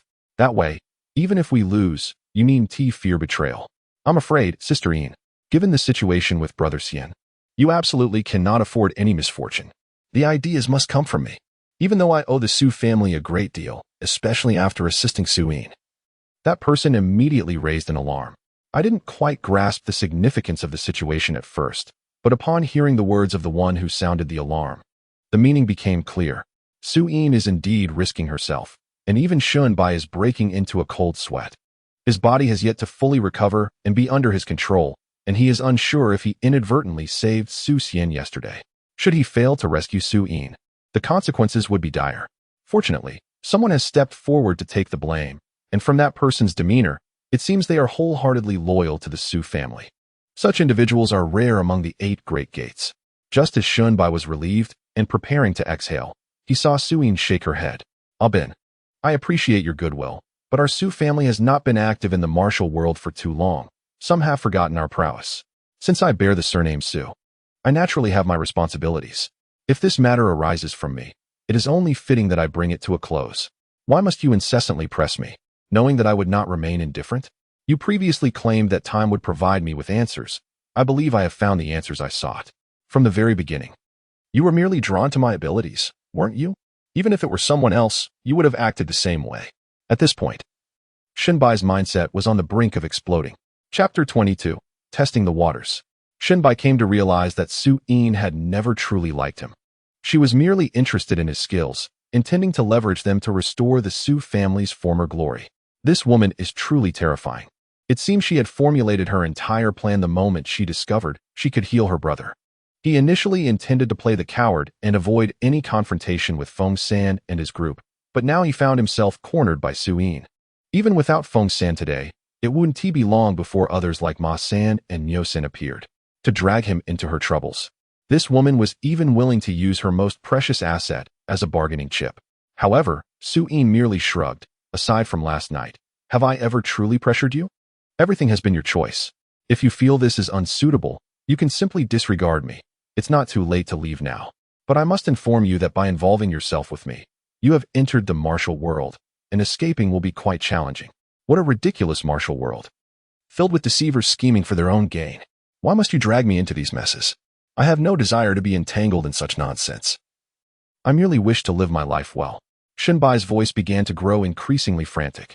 He simply could not comprehend why Su Yin had fixated on him when there were so many capable individuals around. One could tell from Ah Bin's demeanor that Su Yin had no shortage of allies. Why then did she insist on choosing him and resorting to such absurd methods? Su Yin sighed gently. This man failed to realize that it was not she who was pressuring him, but rather fate that was compelling him. The life and death energy that lingered within Shinbai would inevitably be discovered, and when that time came, he too would be caught in the fray. Given his current ignorance, the outcome would likely be far more devastating, leaving him completely at the mercy of others. Just as in the investiture of the gods. Weren't those who willingly entered the divine roster all bound by fate? Destiny cannot be defied. Enough talk. Feng San, administer the poison. Su Yin couldn't explain now. She could only gamble. Bet on this man's reliability. Bet that he wouldn't abandon her. The environment she grew up in with her brother was forever entangled in schemes and self-interest. For the first time, she felt the desire to lean on someone. She dared not claim that yesterday's reckless decision wasn't partly about using Shinbai, but it certainly wasn't solely for that reason either. She wouldn't call it love at first sight, but before meeting Shinbai, she had never felt that way about any man, since she believed in fate. Then let destiny decide everything. Her fate and the Su family's were already inextricably linked, an unchangeable truth. What an amusing pair of lovebirds you are. Boy. If you truly wield the life-death yin-yang qi, then let us see it in action. If you can pull off that trick, I'll acknowledge you as the master of the Pi sect. Not only will I cede territory, but from now on, I'll be at your command. Feng San smirked coldly, retrieving a pill from his sleeve and extending it toward Su Yin. From the moment Feng San produced the pill, Shinbai's gaze locked onto it, his clairvoyance activating to its third stage. That tiny pill was shrouded in a dense, swirling black miasma, even more sinister than what he had seen on Su Xian the day before. Feng San had never considered the possibility that Shinbai could neutralize his poison. This was his signature technique, a secret even veteran Pi sect elders had seldom witnessed, his ultimate trump card. Shinbai's eyes remained icy as he studied the man. Though he resented Su Yin for forcing him into this predicament, for some reason, he couldn't bring himself to hate her. His simmering frustration now had only one outlet, Feng San. Shinbai had always adhered to the principle of avoiding trouble when possible, but when trouble came, he never shied away. His willingness to stand alone against those who had wronged his sister proved as much. He simply preferred to resolve matters with his intellect rather than his fist whenever possible. After healing Su Xian, he hadn't dwelled on it further, though the nature of that black energy still eluded him. But now, judging by their words, it seemed there had been a misunderstanding. They mistook it for something called life-death yin-yang qi, and from the name alone, he could roughly infer its function. Likely something capable of both healing and harming. Given the inclusion of yin-yang, it probably wasn't limited to just saving lives. The moment he saw the black miasma clinging to the pill, Shinbai knew he couldn't let Su Yin test its effects. A flash of inspiration struck him, and he swiftly intercepted her before she could take it. Picking on a woman, how pathetic. Since this is an internal affair, let us not involve outsiders. If you've got something potent, try it on me. If I so much as flinch, I'm no man. Su Yin's outstretched hand froze midair. She was stunned. Shinbai truly was reckless. The adage a physician cannot heal himself had endured for centuries. If Shunbai ingested that pill, who would save him? A surge of emotion welled within her. So he really wouldn't stand by and watch me suffer. How dare you act so arrogantly, young man? Don't say I didn't warn you. This pill of mine has knocked out countless heroes in the martial world. If you take it and can't save yourself, don't expect me to hand over the antidote so easily. The men from the Pi sect clearly understood this principle better, thinking Shunbai was looking down on them, which only fueled their anger. Yet Shunbai merely chuckled and said, "Impressive? Just a piece of candy. Come on, let me taste it." He reached out to grab the pill. "Shunbai, don't be reckless," Su-in interjected. "I'm from the Su family. Even if I take the poison and you can't neutralize it, he wouldn't dare withhold the antidote. Just do your best." Su-in had her reasons for risking herself. And indeed, Feng-san wouldn't dare harm her life, especially knowing her brother was still alive. Shunbai shot her a glare. "Men are talking here. What business is it of yours, woman? Get lost. I haven't even settled the score with you for scheming against me. I'll deal with you later." Ignoring Su-in's protests, he snatched the pill from Feng-san's hand and swallowed it whole without hesitation. Though he appeared fearless, his heart trembled with silent prayers, hoping the chakra and that strange dark energy within him would neutralize the poison. He didn't even chew, gulping it down before sticking out his tongue to show Feng-san he'd taken it. Seeing no trickery, Feng-san crossed his arms with a sinister grin, waiting for the effects to kick in. His pill, known as the skin-loosening, bone-itching pellet, would induce unbearable itching within minutes. Pain could be endured, but itch? That was another matter. Chapter 23. The Earth Curse Seal. 5 minutes passed in a blink. Feng-san eagerly anticipated Shunbai writhing on the ground, clawing at his skin until it bled, begging for mercy. But to his surprise, Shunbai remained completely unaffected. The moment the pill entered his stomach, Shunbai focused intently, recalling the sensation of channeling the dark energy through his left hand the day before. He willed it to envelop the pill. To his astonishment, he sensed the energy again, except now, he saw it clearly. It wasn't some dark mist, but chakra, a deep violet-black chakra. And in that instant, realization struck. This was a curse seal. Specifically, the Earth Curse Seal, one of Orochimaru's twisted experiments in sage techniques. Shunbai's death in the Naruto world had come shortly after Orochimaru took him in and branded him with this very seal. When activated, it drained his chakra instantly, overloading his body. That was why, despite possessing a system, Orochimaru had killed him in a single move. But back to the present. Though rusty, the chakra from the curse seal obeyed his will. The pill had barely touched his throat before the deep violet chakra surged forth, enveloping the pill. In but a fleeting moment, Shunbai sensed that the violet chakra he had summoned had grown more robust. The pill he had just consumed had vanished without a trace. This revelation filled him with a euphoric delight. It appeared his violet chakra could indeed be fortified through such means. From the hue of the chakra, Shunbai deduced that the current state of the Earth's curse seal was still in its initial phase. If the color were to turn completely black, he would transition into the second state. However, a tinge of concern crept into his mind as he recalled how both Sasuke and Junmaru experienced uncontrollable changes upon entering their second state. He pondered whether he too would undergo such transformations. If that were the case, would he not become a monster? Hey, this stuff isn't working at all. I've been waiting for ages. How much longer do I have to wait? Shunbai yawned and casually inquired. At that moment, Feng-san was equally perplexed. His medicine typically yielded swift results.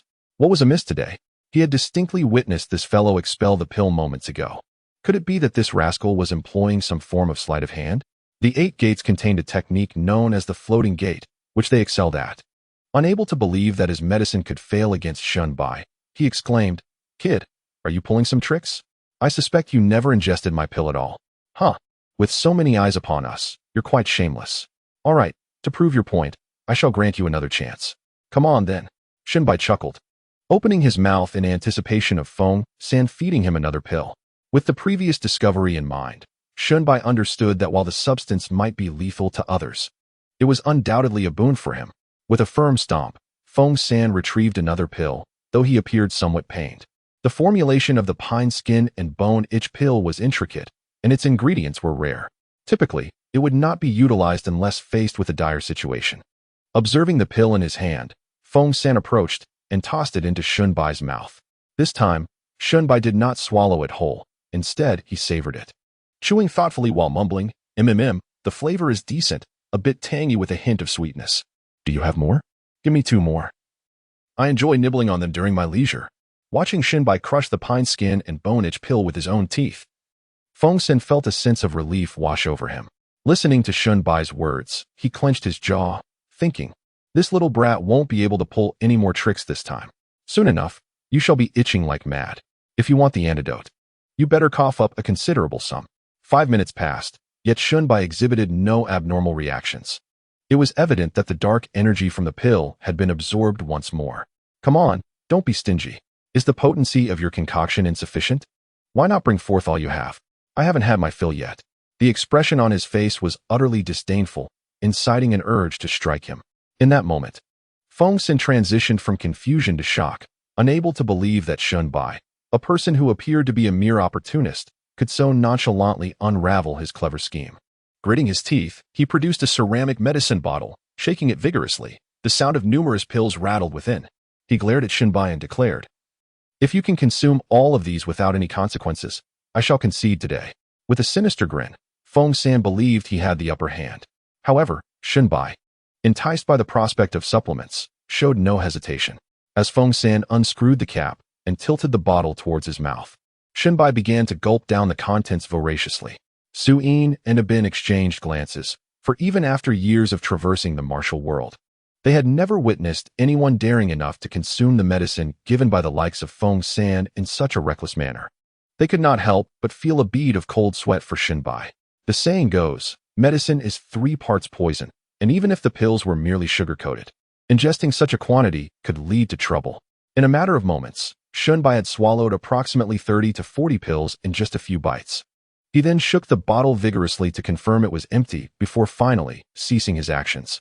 Ignoring the astonished gazes of those around him, Shinbai let out a contented belch, opting not to speak but instead burst into song. With a single golden elixir, I ascend the path to greatness. Oh, I. The elder son merely treated as fried beans to satisfy my hunger. This melody echoed from a scene in the Peking opera The Monkey King's Quest for the Elixir, where the monkey carelessly consumes a precious item. It was quite fitting for the moment. It must be noted that Shinbai was indeed an anomaly among his peers. While others his age indulged in contemporary music, he found solace in the rich tones of traditional Chinese opera. He often entertained himself by singing a few verses when idle, revealing his inherent isolation at school, as he had only one friend, Yin Zhen, with whom he could truly connect. Feng-sen snatched the medicine bottle from Shinbai's hands.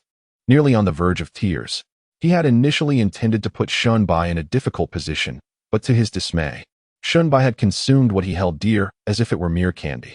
In disbelief, he exclaimed, you actually finished them all, as if struck by a heavy blow.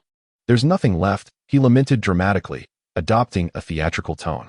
Which scoundrel compelled you to consume it all? Spit out my loose skin and itchy bone pill.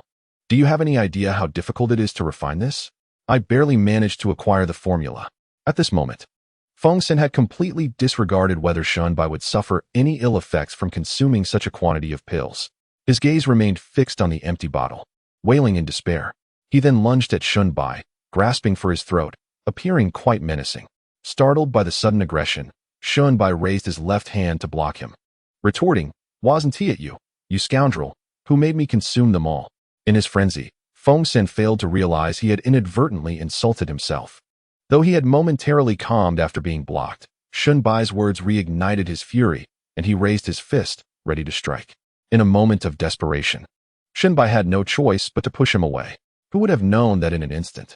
The dark energy within him surged uncontrollably towards his hand and then flowed directly into Feng-sen's body. With a sudden sound, Feng-sen spat out a mouthful of blood, his expression one of shock as he gazed at Lin Tian. In Gue Si Chi, you truly possess it. Before he could finish his sentence, he collapsed into unconsciousness. This abrupt turn of events caught everyone off guard, leaving them all stunned in place. Shinbai, glancing incredulously at his left hand, quickly deduced that it must have been the result of consuming too many pills infused with dark energy. The excess dark energy within him had not been completely absorbed by his chakra, and, upon contact with Feng-sen, found an outlet, surging forth. In Gue Si Chi. Shinbai truly wished to inform the others that they were mistaken, for this was merely the chakra of the Earth Curse seal. However, He understood that voicing this could lead to a convoluted explanation and potential troubles, regardless of whether they believed him or not. As Shunbai pondered this, Feng San's two companions hastened forward to investigate. They had clearly heard half of what Feng San uttered before losing consciousness and were profoundly shaken. As members of the Team Men, they had certainly heard of the legends surrounding the life and death Yin-Yang Qi. Such phenomena appeared only once every few centuries, and each occurrence would inevitably stir the 8 great gates. According to legend, those who could wield this extraordinary skill would undoubtedly become the master of Team Men in their generation. And none could thwart it. This was a time-honored decree passed down from their ancestors. Who are you? The lean man regarded Shunbai with a hint of trepidation. Struggling to find an appropriate response, Shunbai realized his knowledge of the 8 great gates was alarmingly limited. Yet, Suyin spoke on his behalf. Feng San just mentioned he was using Yin-Gui Si Qi. What does that make him? I was unaware of the master's presence. I am Su Qing, truly blind to not recognize the true master. I humbly ask for your forgiveness. The elderly man, who had earlier pretended to be an expert in deer antler, fell to his knees upon hearing Su Yin's words. Among the 3, he was the eldest and had heard the most tales regarding the life and death Yin-Yang Qi. His fear was palpable. This extraordinary skill, according to legend, could revive the dead while reducing flesh to bones and could kill without leaving a trace. Should Shunbai employ a similar tactic against him, it would be too late to lament. Moreover, today, it was they who had breached the rules first, subsequently offending Shunbai, who was practically the newly established master of Team Men. Though ignorance may excuse them, if word spread, where would they find refuge in the martial world henceforth? The tradition of the Yin and Yang energies emerging, bringing together the Team Men, had been unbroken for countless years, with no tales of anyone defying it, for those who did ultimately met their demise. Observing Su Qing kneeling before him, Shunbai furrowed his brow. What is this? A mere accident has reduced you to such a state? After 20 years of being an ordinary person, I find it quite disconcerting to have others bow to me. He urged, get up. I am not the master of Team Men. Do not heed her nonsense. I dare not. With such divine skills, who would not recognize you as the master of Team Men? Today's events were entirely Feng San's own doing and have no connection to me. I hope you will not hold it against me. Su Qing remained timid and hesitant, too afraid to rise, unsure of how to proceed. He was relieved when Su Yin intervened, instructing him to stand up. She assured him that he was merely a bystander and would not be sought after. Thus concluding the matter, she suggested he take Feng San away, reminding him of the rules regarding the control of horses, and advised that they should not be seen again. Yes, we shall leave immediately, Su Qing replied, not daring to utter anything further. As he hurried over to the other thin man to lift Feng San and hurriedly departed. Meanwhile, Shunbai was left in a state of confusion, overwhelmed by the myriad of things he could not comprehend. Just as he was about to inquire, Suyin approached him, calmly stating, I understand you have many questions, but this is not the appropriate place to discuss them. Please follow me. They found themselves again in the dilapidated courtyard where the Su siblings resided. And Ah Bin had also been sent away. The two exchanged glances, each harboring different emotions. Shunbai broke the peculiar silence, saying, Go ahead. You know what I want to ask you. As you mentioned earlier, you may think I am forcing your hand, but are you aware that with your abilities, you would inevitably tread this path?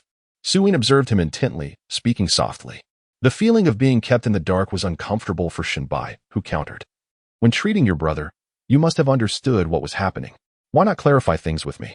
Given your nature, would you believe me if I told you? Knowing the truth, you would likely leave without a backward glance. You should be able to surmise that what you possess could bring you glory, status, wealth, and yet, it will also invite countless troubles. Suyin decided to be forthright with him, revealing everything. She was profoundly moved by Shunbai's conduct that day, affirming that she had not misjudged him. He was indeed a man worthy of her reliance. After a moment of contemplation, Shunbai regained his composure. Just as Suyin had stated, he had indeed been consistently declining. Had it not been for Suyin using a stone to anchor him, he would not have acted at all. Why did you insist on discussing your relationship with Su Yin last night? He pondered, perplexed. Not like that. How could I retain you? To speak frankly, I genuinely wish for you to help restore the Su family's former glory. I am taking a gamble. Wagering that you are not a heartless person, Su Xian explained directly. After a brief pause, Shunbai replied, Are you not afraid of losing the bet? What if I turn out to be a scoundrel who forgets those who aided him? Then I would have to blame my misfortune. Should that be the case, Your assistance in treating my brother would be considered my recompense.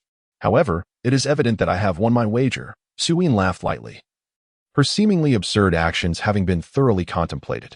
With a sigh, Shunbai found himself at a loss for words, as thus far he had not been the one to suffer. He could only inquire, "Those 3 individuals today, you intentionally let them go, didn't you? You wanted to use them to convey to everyone that I possess the ability to manipulate life and death. Indeed, I pressed you once more. You do not harbor resentment toward me, do you?" Suyin responded ambiguously, leaning closer to Shunbai.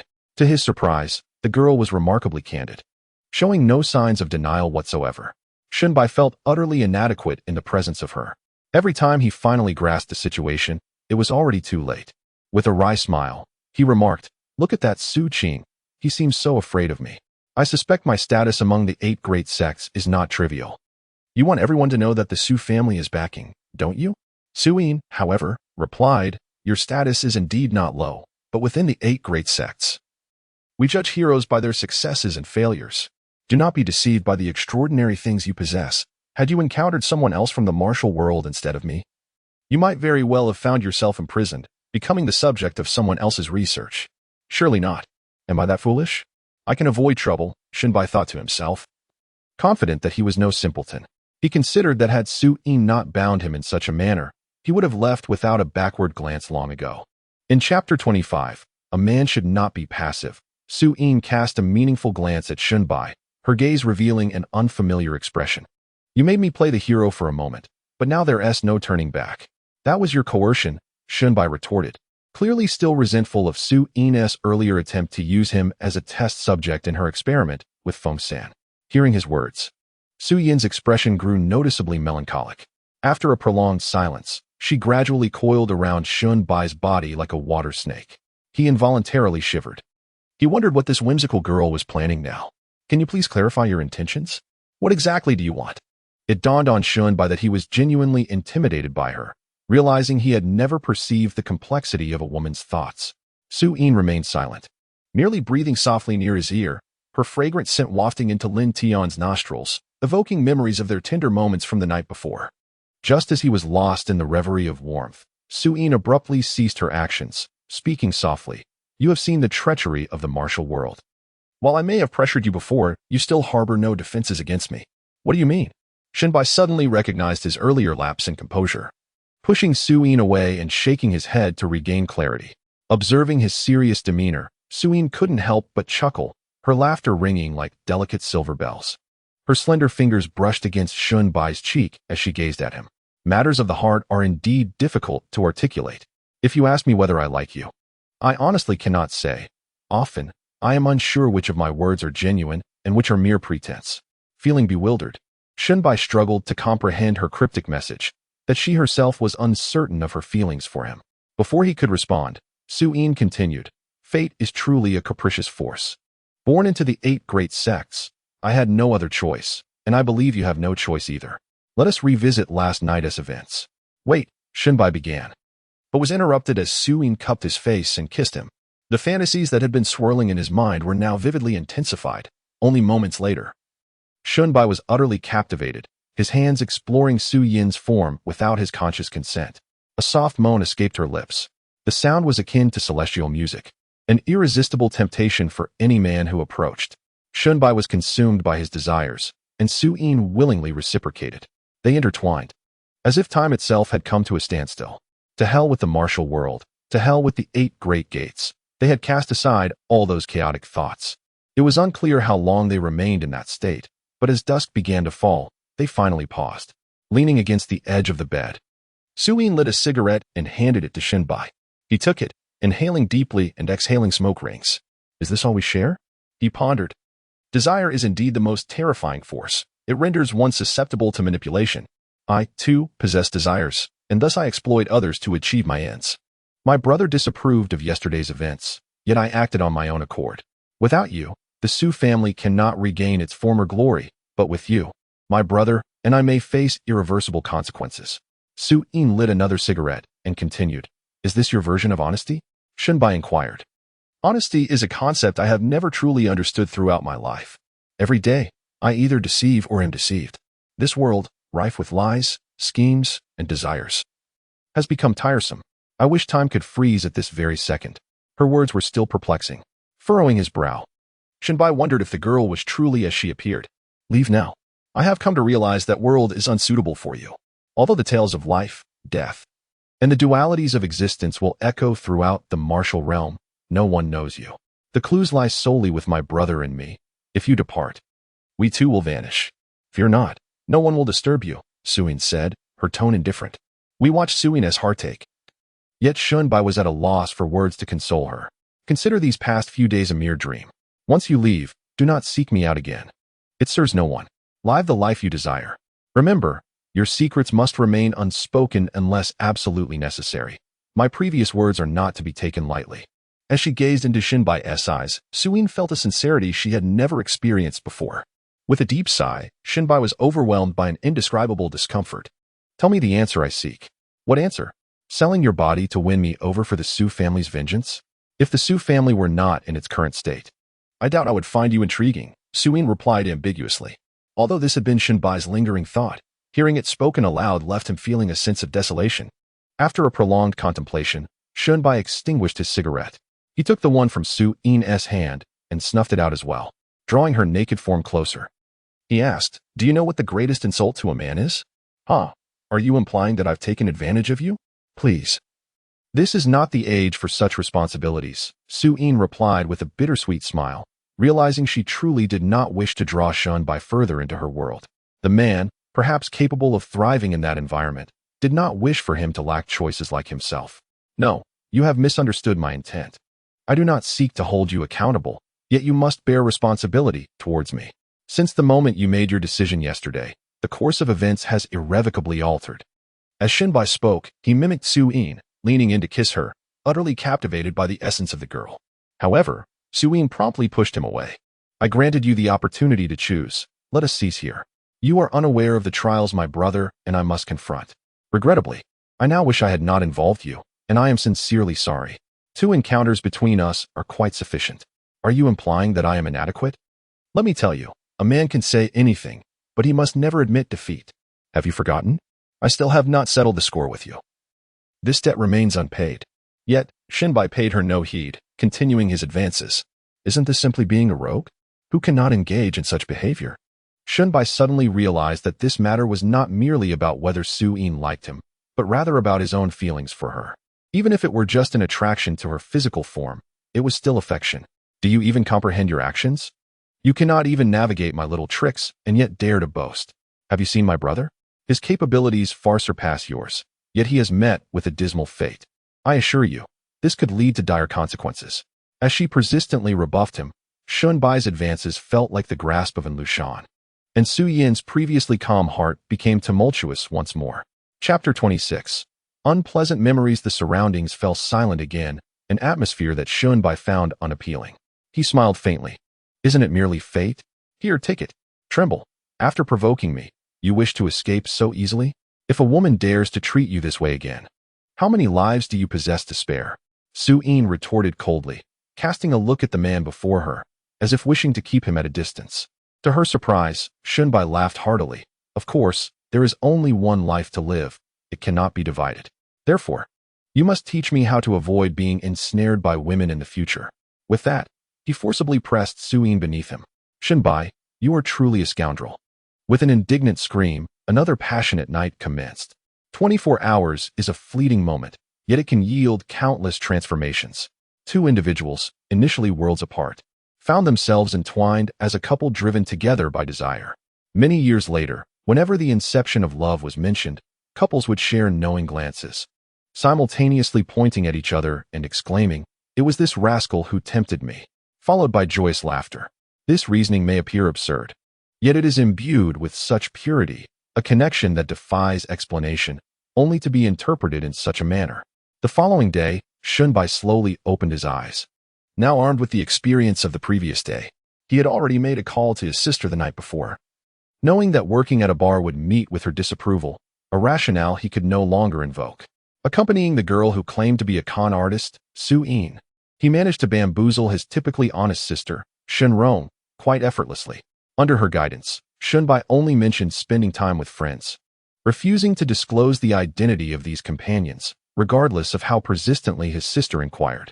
Shenrong found herself lost in thought, and after a moment's reflection, she directly inquired of Xiaobai, "Pray tell, are you in a romantic relationship?"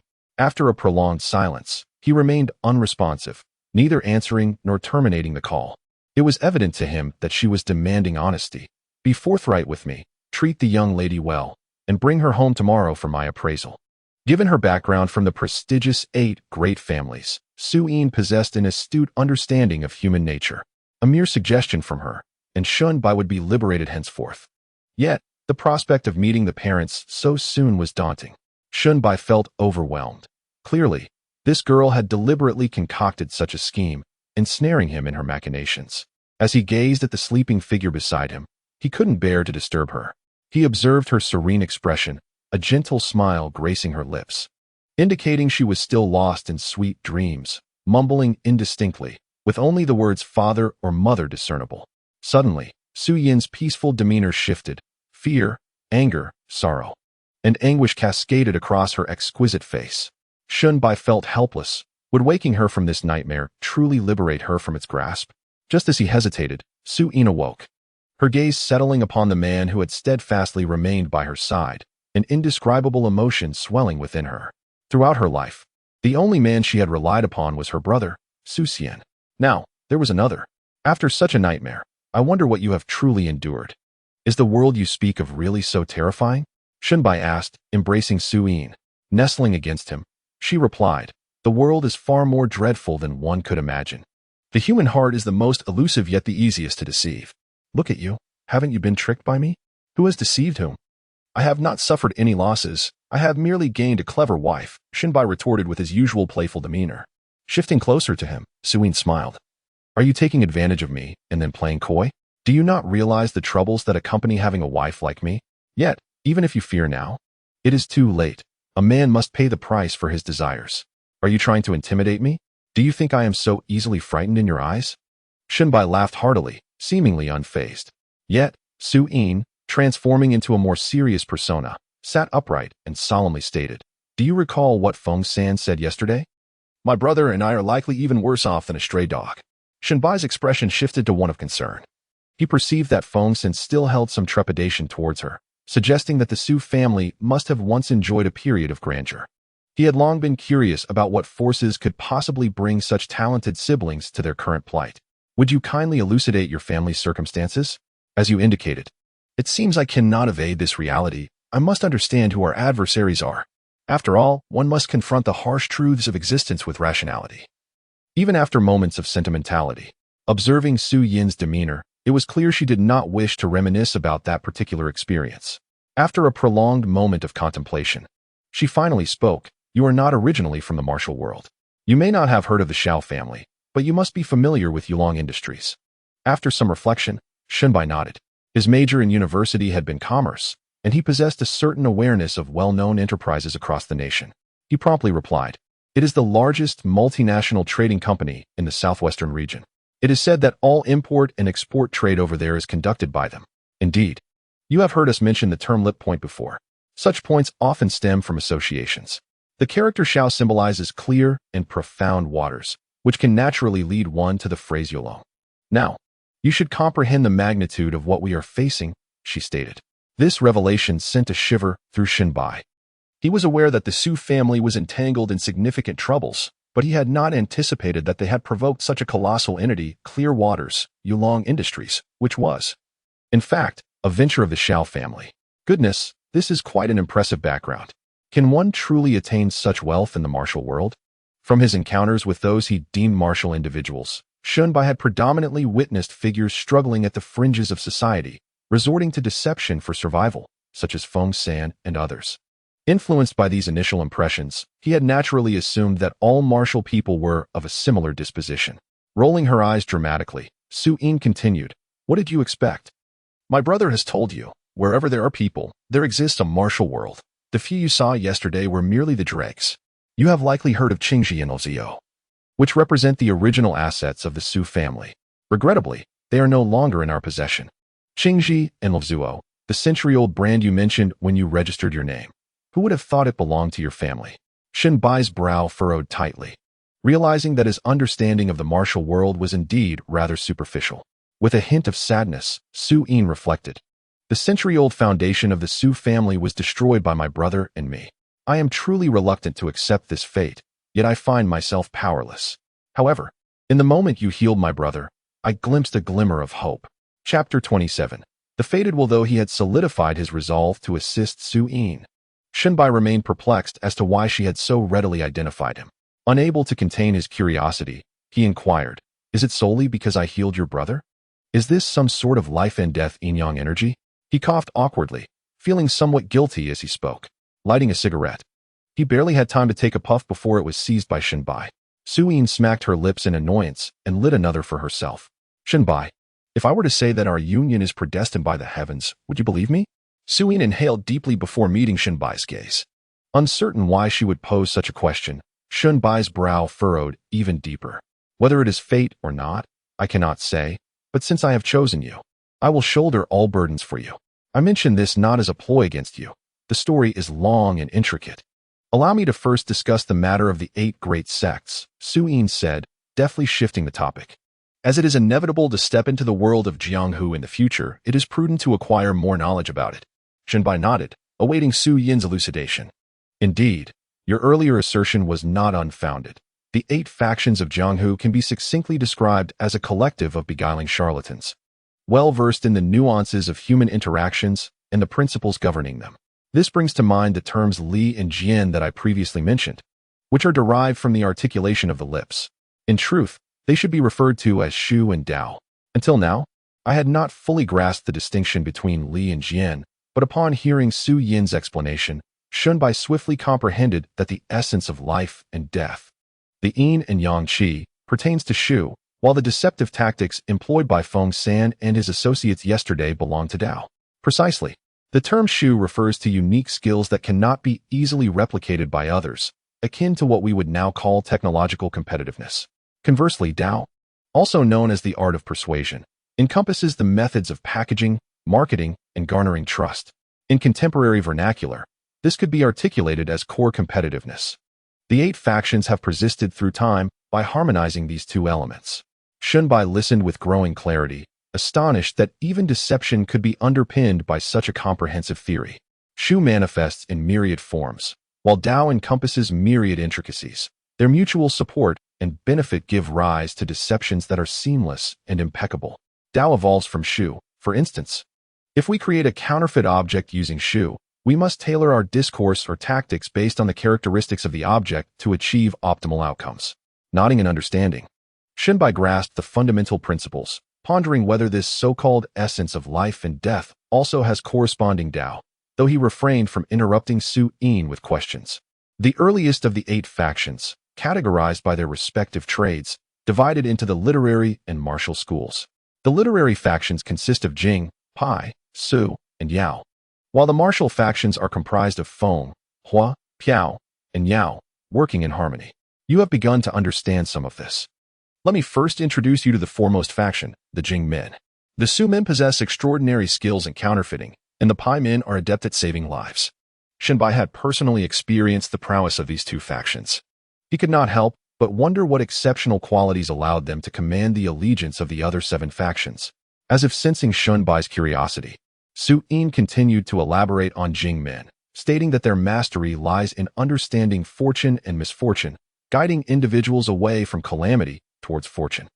They hold the esteemed position of being the foremost faction because they excel at discerning human hearts, once one comprehends the essence of the 8 factions. There are no secrets left to unveil. I see now that the most profound aspect within the 8 factions is indeed the so-called Dao. No matter how advanced one Shu may be, without an understanding of Dao, one cannot escape the machinations of others, nor can one hope to outmaneuver them. Shinbai, not lacking in perception, immediately recognized the true strength of the 8 factions. Nodding in affirmation, Su Yin expressed her satisfaction with his insight. Individuals who can grasp concepts so swiftly are indeed rare. She continued, "You are correct. However, Shu is also the foundation upon which the members of the 8 factions establish their existence. No matter how persuasive your rhetoric, if the object is evidently counterfeit, it cannot deceive anyone. Reflecting on the seemingly flawless counterfeit jadeite Su Yin had previously presented to him, Shenbai came to fully appreciate the significance of Shu. Those who are aware would never question the formidable prowess of the art passed down through generations within the Eight Gates. My decision to bind you stems from the counsel of a distinguished master from the surprising gate, who declared you as the sole individual capable of healing my brother and reviving the Su family. Su Yin's words served merely to elucidate her actions to Shenbai. Upon hearing this, Shenbai furrowed his brow, pondering, had I not possessed extraordinary abilities myself, I would find it hard to believe your claims. It is indeed astonishing that you would act upon a single utterance from that person. Yet, he refrained from voicing his skepticism, for his own experiences were even more bizarre. Is it not peculiar to traverse into the world of Naruto? Is it not strange to acquire a system? To die in that world and subsequently be resurrected in reality? How can that not be extraordinary? What is even more surreal is that the system vanished, leaving him with all the powers from the Naruto realm, which made it impossible for Shenbai to disbelieve Su Yin's extraordinary assertions. One could say that from the very first moment I laid eyes on you at the gambling table, I was struck by an inexplicable and peculiar sensation. On that day, many merely observed without betting, and I could not fathom why I specifically inquired whether you wished to play. As Su Yin reminisced about their initial encounter with Shenbai, she hoped fervently that he could genuinely set aside any lingering resentment towards her. Shenbai felt a twinge of astonishment, yet he found himself believing Su Yin's words, as any lingering wariness dissipated without a trace. This surely was the hand of fate. Had it not been for my inexplicable experiences and the powers I brought back from the Naruto world, how could I have encountered Su Yin?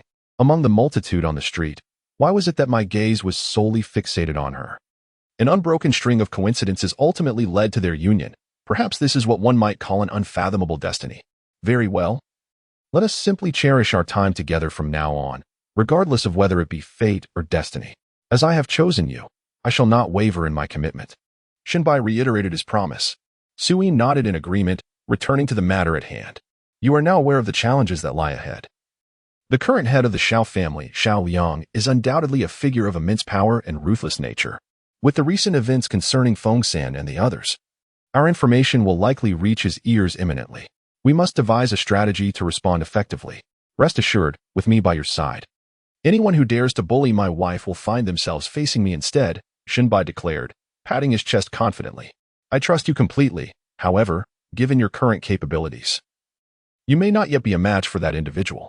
I suggest you spend some time learning techniques from my brother. If you can master two arts, our chances of success will be significantly enhanced. With that, Su Yin leaned against Shenbai once more. Initially reluctant to learn from Su Xian due to concerns of attracting trouble, she recognized that trouble had already arrived. Shenbai, aware of his own limitations, readily agreed to her proposal. By the time they clarified everything, the sun was shining brightly in the sky. In the fervent years of youth, Shenbai intended to linger a while longer with Su Yin, yet his plans were disrupted by the shrill ring of his telephone. The furious voice of his sister, Shenrong, echoed from the other end. What time is it? Do you truly have no intention of returning? Last night, she had tossed and turned, unable to sleep. For her younger brother was likely embarking on a romantic relationship. As an elder sister, she should have felt joy. Yet she was also apprehensive that Shenbai might stir up some trouble. The longer he remained absent, the more her anxiety grew, having not returned home for 2 days. Shenbai found his sister's reaction unsurprising. Dear sister, weren't you eager to meet my girlfriend? Surely, one must allow her some time to prepare. You scoundrel! Have you truly gone to ensnare some innocent girl? Her suspicions were confirmed, yet Shenrong's concern deepened. Her brother was audacious enough to spend the night with a girl. What would they say if her parents came knocking? Just as she was about to continue her scolding, a gentle female voice came through the line. Hello. Is this Shenbai's sister? I am his girlfriend. You're a girl? This reckless boy has no sense, Shenrong thought, realizing her brother indeed had a female companion. She hesitated, her mind racing. Ah, sister, please do not misunderstand. My brother has been hospitalized these past few days. As a girl, it is quite inconvenient for me to care for him at night, so I humbly asked for his assistance. I apologize for causing you concern.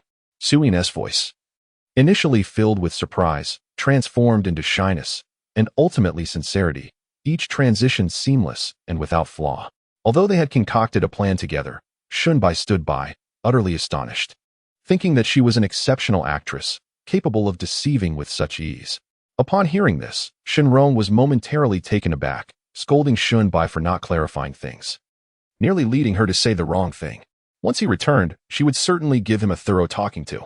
Quickly, she expressed her apologies. Look at my mouth, spouting nonsense. Shinbai is rather clumsy. It's a miracle he doesn't create more trouble.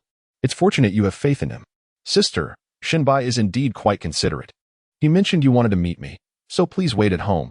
We will be there shortly. Su-in smiled brightly, clearly unperturbed by Shinrong's earlier misunderstanding. Your brother is still in the hospital.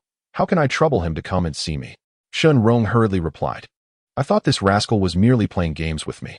Your brother is unwell, and you must be busy as well. Perhaps before she could finish, Su-in interrupted. It's nothing. Just a few days ago, I was unable to find a suitable caregiver.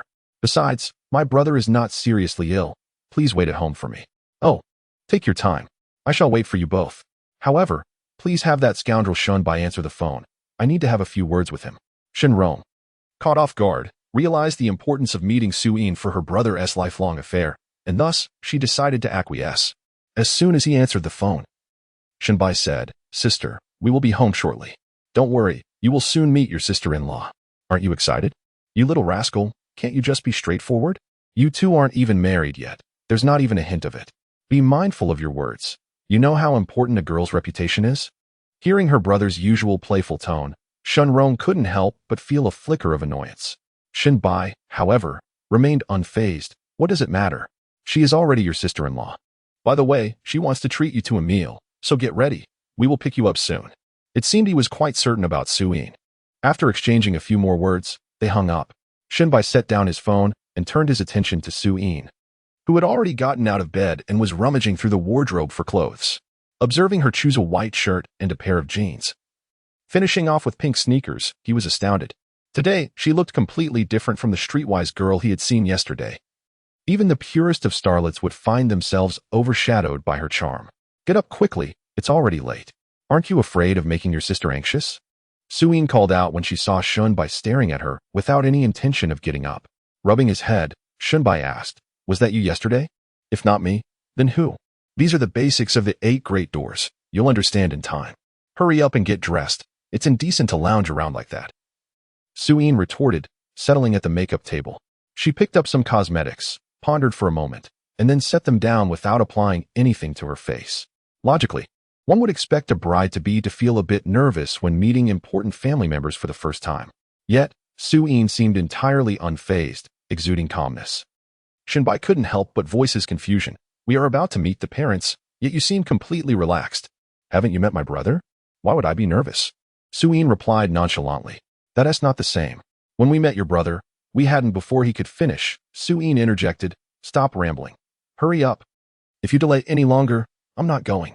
Glancing at the time, Shinbai realized they were indeed running late and quickly dressed. Following Su-in, they stepped out.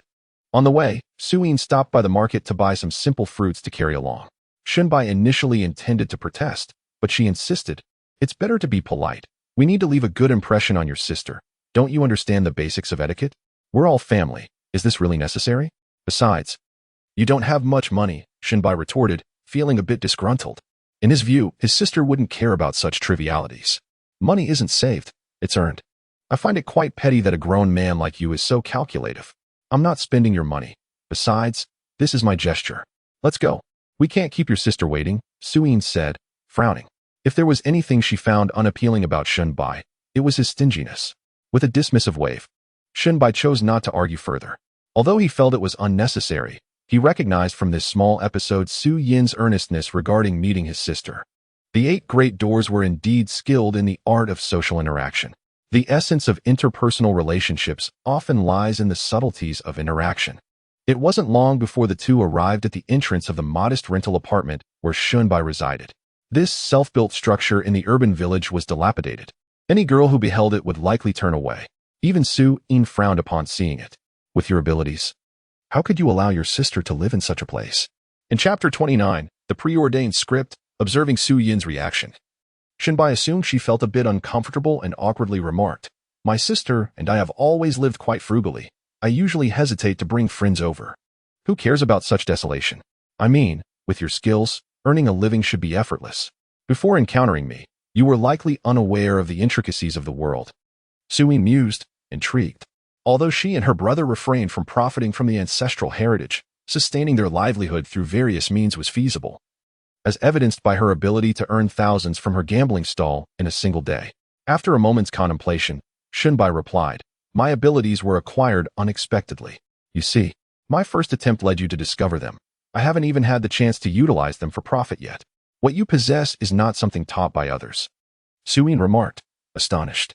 The reputation of the life and death Yin-Yang Qi had always been shrouded in mystery among the 8 great sects.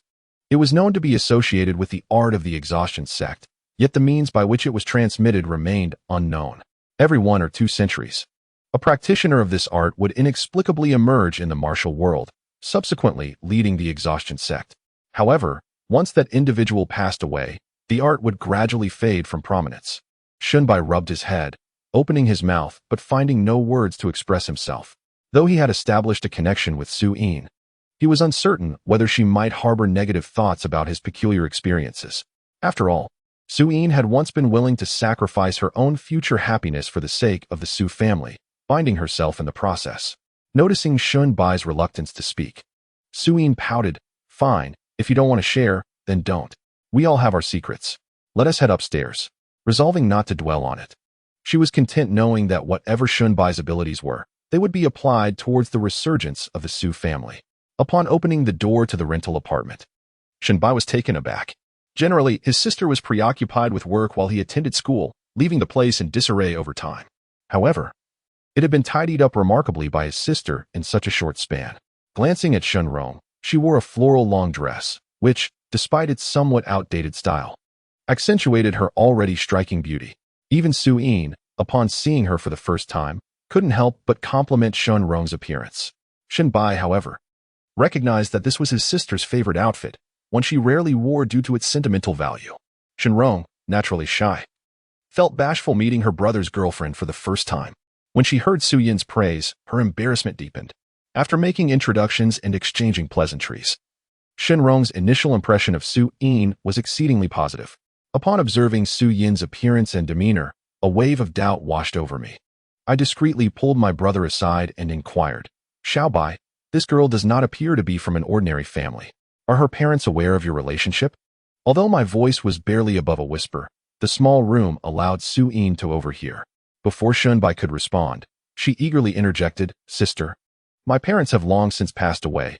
I now only have my brother to rely on. Just a few days ago, if it weren't for Shunbai, my brother might have met with a tragic fate. Thanks to him, my brother was saved, and I have no means to repay him." Her eyes brimmed with tears, prompting Shunrong to chastise herself for being insensitive and inadvertently rubbing salt in old wounds.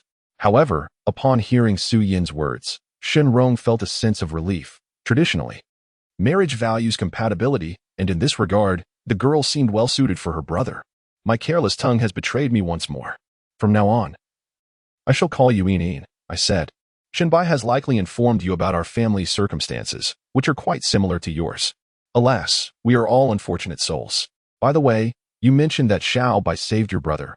What transpired? Reflecting on her own family's plight, Shunrong felt a pang of melancholy and deftly shifted the topic to inquire about Su-Yin and her brother. The script had been meticulously prepared, and Su-Yin recounted the tale as previously agreed with Shunbai. I have known Shunbai for quite some time, although we have not seen each other in years. Just the other night, I received a call informing me that my brother was in a car accident, and I rushed to the hospital. The driver who struck him fled and has yet to be apprehended. It was Shunbai who brought my brother to the hospital. Her narrative unfolded with an uncanny twist of fate, yet her expression remained utterly composed, as if recounting an undeniable truth. After calling my sister the previous night, Shunbai had briefly outlined our family situation.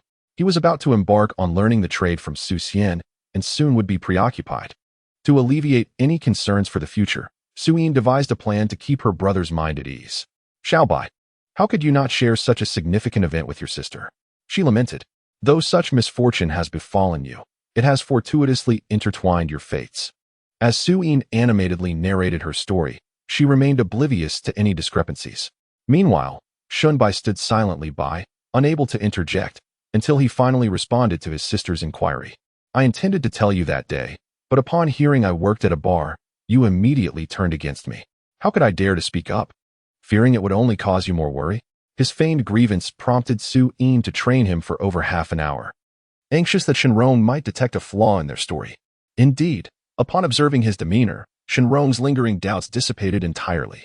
She turned to Shinbai and admonished, "You rascal, you truly lack awareness. Given Su Yin's circumstances, you should offer her more support." Then, addressing Su-in, she continued, "In, I believe it would be unnecessary for you to hire a caregiver for your brother. Shinbai has an abundance of free time. His school commitments are minimal. So it would be better for him to take care of your brother." The two individuals sought precisely this effect. In the current situation, who would refuse? As long as they could navigate past the elder sister's concerns, Shunbai would have ample time to study with Su Xian. No one knew when the Xie family might come knocking. Nevertheless, Su-in played her part thoroughly, declining several times before ultimately acquiescing to Shinrong's proposal. Time was of the essence. Witnessing little Bai in love brought joy to me, as her sister. It had been quite some time since we dined out. So let us indulge in a delightful meal today. Considering that Shunbai had found such a remarkable girl in Su-in, Shinrong decided to indulge rather than be frugal for once. Su-in suggested that she had yet to properly express her gratitude to Shinbai, proposing that this meal be on her. She had heard of a fine Japanese cuisine restaurant that had recently opened on the nearby pedestrian street, and suggested they try it out, noting that the atmosphere was quieter, which suited her preference for tranquility. In Chapter 30, Japanese Cuisine, the ever-frugal Shinrong had never experienced such delicacies before. Although she had heard that these dishes were not inexpensive, she did not refuse, as it was Su Yin's desire. Yesterday, her brother had given her several thousand yuan, which she believed would suffice for a meal. However, she remarked that it was improper for Su-in to bear the expense, and that as long as she and Shinbai could be together, that was enough. Before they had even begun their meal, the two of them were already bickering over who would pay, causing Shinbai to chuckle, sensing that the relationship between the aunt and daughter-in-law would flourish. "All right, enough of this quarrel. I'm nearly starving. Let us head out," he declared, leading his sister and Su-in to the pedestrian street where he had pursued Su-in days prior. This area boasted a certain vibrancy, yet the clientele largely consisted of ordinary folks without much wealth. After all, this region was known as the impoverished district of Donghai City, and opening a restaurant renowned for its delicacy and elegance here seemed incongruous amidst the surrounding humble eateries. Surprisingly, the business flourished, leaving Shunbai somewhat astonished and puzzled. Su-in explained that the local expenditure was relatively low. While this was a Japanese restaurant, the prices were not exorbitant. The owner was quite astute, recognizing that even those with limited means would still be willing to spend on novel experiences. The ambience here was indeed superior to that of other establishments. Often, people's spending habits were dictated not by price alone, but rather by perceived value. Upon hearing her explanation, Shunbai found enlightenment. She was indeed a person of discernment, able to grasp the business acumen of the restaurant's owner with ease. Those who frequented the area were likely to indulge a little more for the sake of enjoying ostensibly superior cuisine. Shinrong, upon hearing Su Yin's insights, felt increasingly pleased with her sister-in-law, appreciating not only her beauty but her intelligence as well, qualities she herself had never contemplated. As they entered through the fabric curtain, a server clad in a traditional kimono bowed deeply and, with imperfect yet polite Japanese, greeted Shinbai and the others with irascibles. This level of service was refreshing for Shinbai. In this utilitarian era, lacking financial resources or having insufficient funds can significantly affect how others perceive and treat you. Just look at the demeanor of the waitstaff in nearby establishments. A mere conversation can reveal that if one's attire is less than impeccable, they may be reluctant to engage. With a gentle nod, Shinbai remarked, "Please arrange a table for us, 3 in total." "Certainly, sir. Would you prefer a private room or the bar?" "Our seating arrangements differ, as do the minimum spending requirements," the server responded. Although the waitstaff spoke with a courteous tone, their words left Shinbai feeling somewhat uncomfortable. It is disconcerting to have one's spending capacity assessed before even dining, as if one were unable to afford a meal. He furrowed his brow, and the server recognized their misstep. Just as they were about to clarify, Su-in interjected, "Let us sit at the bar. The ambience is far more enjoyable for a meal." After speaking, she subtly tugged at Shinbai, intending to initiate a transformation through their everyday interactions. Maintaining a calm and inscrutable demeanor is an essential skill in the world of commerce. Otherwise, one's thoughts become transparent, making one an easy target for deception. The server bowed once more and led the trio to the bar, where 2 or 3 dozen seats were nearly filled with patrons. The decor exuded a harmonious aesthetic, indicating that the proprietor had invested considerable effort into the establishment. They settled into a trio of connected seats. As the server presented the menu, Shunbai perused the prices and noted that the dishes were only slightly more expensive than those at surrounding venues, well within his acceptable range. Su Yin's earlier speculation had proven accurate. However, having never sampled such fare before, Shunbai found himself at a loss for what to order. Perceiving his uncertainty, the server quietly suggested, "Sir, today we have a special beef Wellington, and the salmon sashimi is also quite delightful. The tamago is excellent as well. Ordering these together qualifies for a discount package you might wish to consider." Nodding, Shunbai noticed the package priced under 100 yuan, which indeed seemed a reasonable deal. "Then I shall have that," he decided. "Very well, and what would the two ladies like to order?" The server inquired politely, taking Shunbai's menu into their hands before addressing Shunrong and Su Yin. "Please, sister, you go first," Su Yin said apologetically to Shunrong. However, Shunrong found herself in a similar predicament as her brother, though she deemed the prices somewhat steep. Each dish hovered around 30 or 40 yuan, enough to cover 2 or 3 hours of work at the factory, making her reluctant to order. In a hushed tone, she replied, "I'm not very hungry. I'll just have this soup," pointing to the menu's least expensive option, a tofu miso soup priced at 20 yuan. "My apologies, miss, but as previously mentioned, we do have a minimum spending requirement. At the bar, you must order a package similar to what this gentleman has chosen." The server observed Shunrong's frugality, glancing at her outdated dress, and their tone became noticeably less courteous. "Oh, but if I order too much, I won't be able to finish it. Perhaps it's best to skip it. I'm not that hungry anyway. You all eat. I'll wait for you outside." For Shunrong, spending 100 yuan was a significant matter, and she could not bear to part with it at that moment. As she spoke, she rose and pulled out a few hundred yuan she had prepared, intending to thrust it into Shunbai's hands. However, she noticed the waitress frowning deeply, thinking, "If you can't enjoy it, why waste your time here?" Her displeasure was palpable as she ignored Shunrong and directly inquired about Su Yin's order. The atmosphere grew instantly awkward. Shunrong's face flushed with embarrassment as she lowered her gaze, while Shunbai furrowed his brow, ready to scold. Yet, Su Yin spoke first. Maintaining her smile, "Sister doesn't fancy the dishes here. Shall we try another place?" This served to alleviate Shunrong's predicament. "I'm sorry, but any dishes ordered here cannot be returned or exchanged. If you wish to leave, please settle the bill for the meal ordered by this gentleman," the waitress replied, her tone growing more irritable.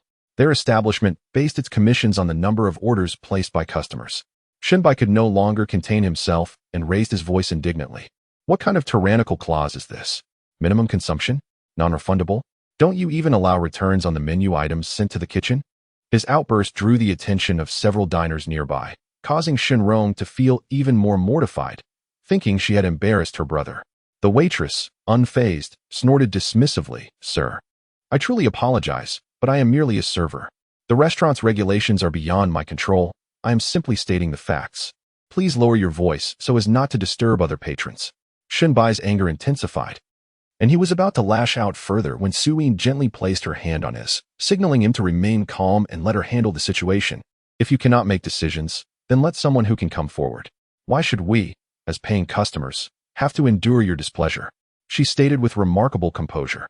Seeing the situation escalating, Shunrong quickly grabbed Su Yin's arm. "Forget it, Yin.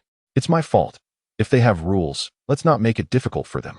"Sister, it is not your fault. I insist on speaking with your manager about this matter," Shunbai interjected, unable to tolerate his sister's submissive demeanor. "Sir, if you continue to raise your voice, we will have to ask you to leave.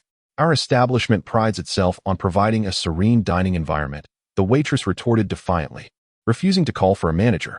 Shunbai's patience, known to be considerable, crumbled whenever his sister was involved. Just as he was about to engage in further argument with the waitress, Su Yin subtly shook her head.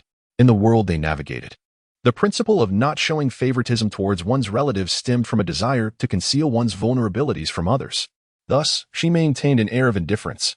Observing Shunbai making the same mistakes twice, Su Yin shook her head disapprovingly, gently clasping Shunbai's hand.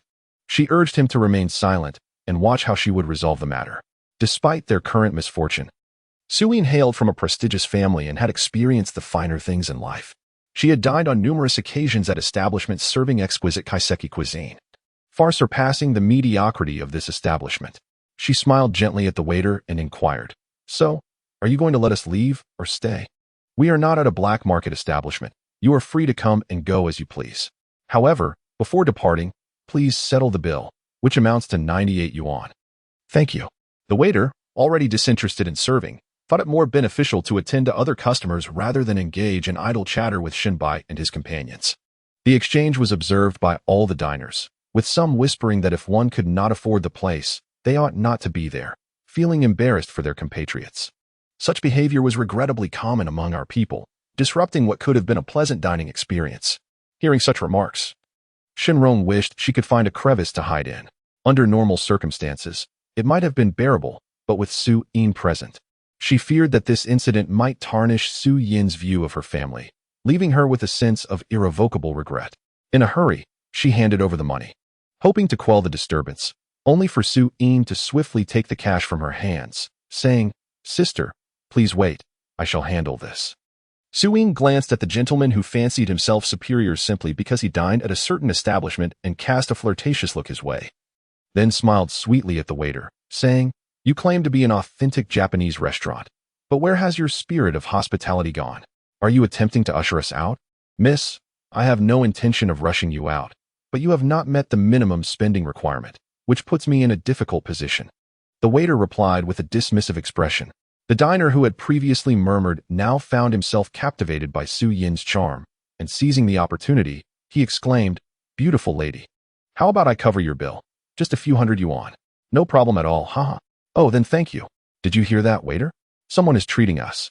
Su Yin replied, "However, I noticed that the dishes on your menu seem to consist of mainland fare.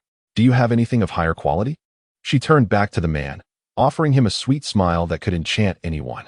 Witnessing Su Yin flirt openly before her brother, Shinrong began to question her previous assumptions, pondering whether this girl was merely a gold digger, perhaps accompanying her brother for ulterior motives. Yet, Shinbai understood that Su Yin was about to unveil her cleverness, and quickly interjected, whispering to his sister, "Rest assured, this girl is just putting on a facade for you. Normally, she is quite eccentric, and these people will not fare well, just watch." With her brother's words in mind, Shinrong refrained from further inquiries, opting instead to observe Su Yin's intentions. The waiter, considering the potential for a lucrative order, responded to Su Yin, "What would you like to eat? Our chef has studied in Japan and can prepare whatever you desire. That is your promise, and if the meal is satisfactory, I want to let that young man pay," Su Yin replied, maintaining her composed demeanor. After all, everyone's money is hard-earned, and with so many witnesses, it would be unwise. "Indeed, if this lovely lady is unsatisfied, I shall not return to your establishment," the man chimed in, echoing her sentiment. Su Yin had effectively set the stage with her precursory remarks, employing a common tactic of negotiation. For instance, those who deal in antiques often inform their buyers with a phrase, "If you find the item satisfactory, we do not accept returns or exchanges." This is colloquially known as drawing back the mouth, a precautionary measure for future exits. The commotion had attracted attention, and a figure clad in white, resembling a chef, emerged from the kitchen. He was not merely the head chef, he was also the proprietor of the establishment. Having overheard the customer's remarks, he recognized that in business, it is preferable to avoid such conflicts. However, with so many diners observing, and the server having spoken so openly, admitting inability to fulfill the order could adversely affect future patronage. The saying goes, if one's reputation does not spread, profit will not flow. The girl's words, revealing his culinary prowess, could serve as excellent promotion. Contemplating this, the chef remarked, "By all means, order as you please. However, bear in mind that we have 8 major cuisines, each with its specific ingredients. Should you request a Cantonese chef to prepare Sichuan cuisine, it could lead to quite the farce." His words were also a means of self-preservation. Most individuals possess only a superficial understanding of ingredients. So if Su Yin were to mistakenly order, he would have an excuse to decline. Observing the decor and the dishes on the menu, which seemed inspired by kaiseki cuisine, he suggested, "Let us keep it simple. I fear you may struggle with more complex dishes." Su Yin merely smiled, recognizing his attempts at condescension. She thought to herself that the chef was somewhat knowledgeable, and she replied, "Very well, You may proceed. The chef, perceiving that Su Yin was not as naive as he had assumed, felt emboldened. He mused that even if she had heard of such cuisine, how many had truly experienced it? At this juncture, Su Yin was nearly certain she could render the establishment untenable. Moreover, she intended to ensure that the man who had just mocked Shenron would also face repercussions. Maintaining her smile, she stated, according to the principles of Kaiseki cuisine, we should begin with the 14 steps of water preparation. However, let us simplify this to 8 dishes: sashimi, grilled items, rice, and aromatic dishes. Does this sound reasonable? Chapter 32. The truth revealed. What Su Yin had just articulated was lost on others, but the chef owner certainly understood the gravity of the situation. Recognizing he was faced with a connoisseur, he realized that he could not backtrack now. Once Su Yin completed her order, the chef nodded and said, "The items you have chosen involve complex procedures and costly ingredients. Might we settle the bill in advance?" He was aware that the dispute had arisen over payment, and the dishes Su Yin requested were not inexpensive. Although someone had promised to cover the cost, given their brief acquaintance, if this woman were to default, it would pose a significant inconvenience. "I'll handle it, I'll pay." "I didn't expect such an alluring lady to be so knowledgeable," he exclaimed. "I've encountered a fair number of ingredients, yet I was unaware of such intricacies. I always thought ingredients were merely for sushi and sashimi." "Oh, I almost forgot to introduce myself. I am Qin Xian. May I have the pleasure of your acquaintance?" This Qin Xian was prepared to settle the bill for Su Yin. He thought to himself that nothing in this world comes without a price. Since this young lady was willing to allow him to pay, it must mean an opportunity awaited. Regardless of whether Shunbai had any connection to this young woman, he had often taken advantage of his modest wealth, having ensnared quite a few women from the nearby factories, many of whom had fallen for his charms. Su Yin nodded slightly, smiling as she extended her hand for a handshake, instructing him to simply call her Yin, as friends do. She refrained from revealing her true name or full name, adhering to the unwritten rules of the martial world, wary that he might seek her out if he discovered something amiss. The younger sister-in-law's intentions were inscrutable. Her audacity bewildered him. Shenron, realizing that her presence had instigated this situation, cast a sympathetic glance at Shunbai, feeling a pang of concern. However, Shunbai displayed no signs of anger, wearing a smile as if the matter did not concern him at all. Could it be that this young man was involved in some clandestine affair outside, bringing this girl to perform a charade in front of him, hoping he would disregard him? Shenron was perplexed by such thoughts, yet subsequent events only deepened her suspicions. Meanwhile, Su Yin paid no mind to Shunbai's siblings' opinions of her and continued her conversation with Qin Xian. "We've only just met, and you've already treated me so generously. Since we seem to hit it off, I shall not stand on ceremony." Su Yin initiated the dialogue. The man felt an undeniable chemistry, smiling as he remarked, "I too felt an instant connection, as if we have known each other for ages. This expense is nothing. Might I invite you to share a drink after your meal?" "Of course, that would be a fitting way to express my gratitude for your generosity," Su Yin replied. Upon hearing her agreement, Qin Xian wasted no time. The understanding that a woman's inebriation grants a man an opportunity was universal. He produced a bank card, handed it to the chef without inquiring about the cost, and confidently declared his PIN to be 6/8, bidding the chef to process it. It is said that a man's manner of paying is the most charming, and Qin Xian believed that this girl would undoubtedly be captivated by his nonchalant demeanor. With the bill settled, the chef had no grounds to refuse and promptly retreated to the kitchen to prepare the orders. Su Yin's conversational prowess was indeed impressive.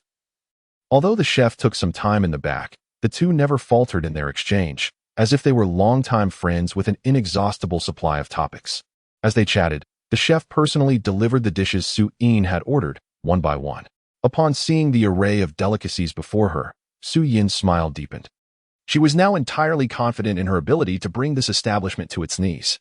"Here are the dishes you ordered," the chef announced, indicating the exquisite plates laid before her. All the diners turned their curious gazes toward them, as Su Yin had indeed portrayed herself as an aficionado. They too were eager to ascertain whether their expenditures were justified, a common curiosity shared by many. To everyone's astonishment, Su Yin did not touch a single morsel. Merely fiddling with her chopsticks before dismissively tossing them onto the table, her dissatisfaction palpable. Coldly, she remarked, "This is what you deem culinary artistry? It is fortunate that the dishes were not served earlier, or I would have been rendered incapable of eating for days by your putrid offerings. If you can create such abominations, One can only imagine the quality of the items on your menu.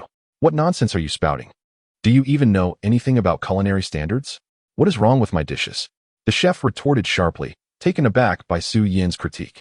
Regardless of the industry one engages in, one's craftsmanship and products must never be disparaged by others. Su Yin let out a soft huff, gesturing towards the delectable dishes on the table that would entice anyone. She calmly stated, "The dishes I previously ordered embody the essence of kaiseki cuisine, crafted from seasonal ingredients. It is May, the prime time for indulging in sea urchin. Look at how rich and succulent this sea urchin is. How could one claim it is out of season? It seems you are merely seeking trouble." The chef pointed to the sea urchin rice, the staple dish Su Yin had ordered. The diners watching the altercation were perplexed. What exactly was transpiring? Even Shun Bai could not comprehend Su Yin's intentions. This sea urchin is indeed quite plump. But I have never heard that May is the season for the horse manure sea urchin. Its harvesting period is from September to November. Do you think everyone is ignorant? Su Yin retorted sharply. Her intentions were straightforward. In the culinary industry, particularly in Japanese cuisine, freshness is paramount. If items harvested from September to November are served in May, discerning diners would surely grasp the implications. The ingredients are either frozen or hastily ripened. Immediately, some patrons began to voice their discontent, exclaiming, "How do you conduct business? It seems you have no regard for your reputation." Another chimed in, "Your advertisement claims you only use fresh ingredients. Isn't this false advertising?" "What false advertising? This is outright fraud. I shall never return." Some even demanded that the owner waive their bills. This left the chef owner in a state of panic. He dared not argue. Fully aware of the irregularities in his establishment, given that patrons could identify the out-of-season horse manure sea urchin, the truth was indisputable. Cold sweat broke out on his brow. Meanwhile, Qin Xian, who had paid earlier and had been engaged in conversation with Su Yin, finally checked his messages and gasped in horror, nearly fainting. He had assumed that the bill would be a mere few hundred yuan, only to discover that the owner had charged him 3,000. Those who thrive in this area are not typically wealthy, making the loss all the more painful. 3,000 yuan represented over half a month's salary for Qin Xian. Chapter 33. The escape. As the situation escalated, many diners who had yet to settle their bills disregarded the waitstaff's pleas and stormed out of the establishment. Who would miss the opportunity for a free meal? Those unable to leave shouted, "If you expect me to pay, I will promptly summon the Consumer Association to discuss this." Such threats echoed through the room.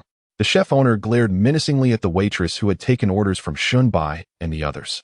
He realized that his establishment was doomed. With a tarnished reputation, even his culinary skills could not mask the issue of stale ingredients. No one would trust him again. In business, one must adhere to the principles of integrity and honesty. Within the 8 doors, individuals like Feng San from yesterday are predominantly common. And therein lies the essence of the matter.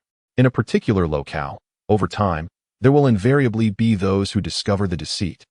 And even if they do not seek retribution, trust will inevitably be lost. Observing everything keenly, Shinbai silently commended Su Yin with a thumbs up. This girl truly possesses remarkable prowess. With just a few words, she orchestrated a trap. However, the pressing question now was how to extricate themselves from this predicament. The proprietor would likely not permit these culprits to depart unscathed.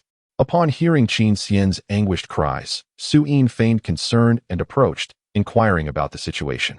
"They charged me 3,000 yuan for what you ordered. How could it be so exorbitant?" Qin Xian was on the verge of tears. Having intended to keep his investment around 1,000 yuan, and now it had tripled, causing him considerable distress. Su Yin furrowed her brow and pointed at the chef, stating, "The items I ordered are indeed worth that price, but his preparation was lacking. As previously mentioned, if the execution is poor, we shall not pay. You must promptly demand a refund from him." She feigned sympathy for Qin Xian, but Shun Bai found it all the more amusing. Clearly, she had already devised an escape route. After Su Yin's remarks, Qin Xian rushed over to confront the chef. At that moment, the two were embroiled in a heated argument, oblivious to Shun Bai and the others. Seizing the opportunity amidst the chaos, Su Yin quickly grasped the hands of Shun Rong and her brother, hastily exiting the establishment. Fearing pursuit, they did not pause until they had left the pedestrian street. Shun Bai and Su Yin exchanged glances and erupted into laughter, with Shun Bai now comprehending the entirety of the situation. However, Shun Rong remained puzzled. Only aware that she had paid nothing while the restaurant incurred significant losses. Recalling the disdainful expressions of the waiter and Qin Xian, She could not help but chuckle. She had never experienced such exhilaration before. Previously, any grievances were borne solely by her, as she had always sought to shield her brother from trouble, fearing for his safety. Sister, how was my performance? Not too shabby, right? Haha, had it not been for the family crisis, I could have easily made my mark in the film industry. Even winning a small award wouldn't be surprising, Suyin proudly exclaimed, linking her arm with Shenrong's. Knowing Shenrong's character from Shunbai's accounts, she hastily clarified to avoid any misunderstandings. Although she felt uneasy about the situation, Shenrong recognized that her sister-in-law was merely avenging her. Consequently, she dismissed her concerns. Though she couldn't help but worry whether her brother could truly manage a girl as complex as Suyin. After their laughter subsided, Shenrong remarked, indeed. Just as Xiaobai said, she is quite the whimsical girl. I was taken in so swiftly that even I was deceived. Fearing Xiaobai's temperament might lead to impulsive actions. Ah, sister, I am not so easily unsettled in your presence. Rest assured, your brother shall not find himself in a field of green pastures. Shunbai chuckled heartily. With a sidelong glance at her younger brother, Shenrong remarked, what nonsense are you spouting, you rascal? Such a fine young lady like Ying, being with you is truly a waste. Seeing the cleverness of Ying brought her some relief. Henceforth, she would entrust her brother to her guidance. Shenbai could be impulsive at times, and she needed someone to keep a watchful eye on him. If he could learn just half of her skills, she would be thoroughly content. Despite her kind-hearted nature, she understood the harsh realities of their times. If her brother were to remain as naive as she was, he would undoubtedly suffer significant losses. With Suing by his side, while Shunbai might not enjoy complete freedom, at the very least, he would have her clever mind to help him navigate challenges. Moreover, Su Ying's willingness to act openly before her suggested transparency, she appeared to harbor no intentions of deception. Shenrong held her in even higher regard. In truth, Su Ying's actions were also a lesson for Shenbai. In the world they inhabited, one must rely on intellect rather than brute force. This is an unchanging truth. People sought wealth, not vendettas. This marked a stark contrast to the romanticized world of martial arts novels, where chivalrous heroes and self-proclaimed guardians of justice roamed. The reality was rife with deceit, motivated solely by self-interest. By the time one was forced to resort to violence, it would be a matter of life and death. Violence was never the solution for those of the 8 major sects, as illustrated by Shunbai's previous brawl with the thugs who bullied his sister. While it might have provided a fleeting sense of satisfaction, it failed to resolve the underlying issues and only created lingering dangers.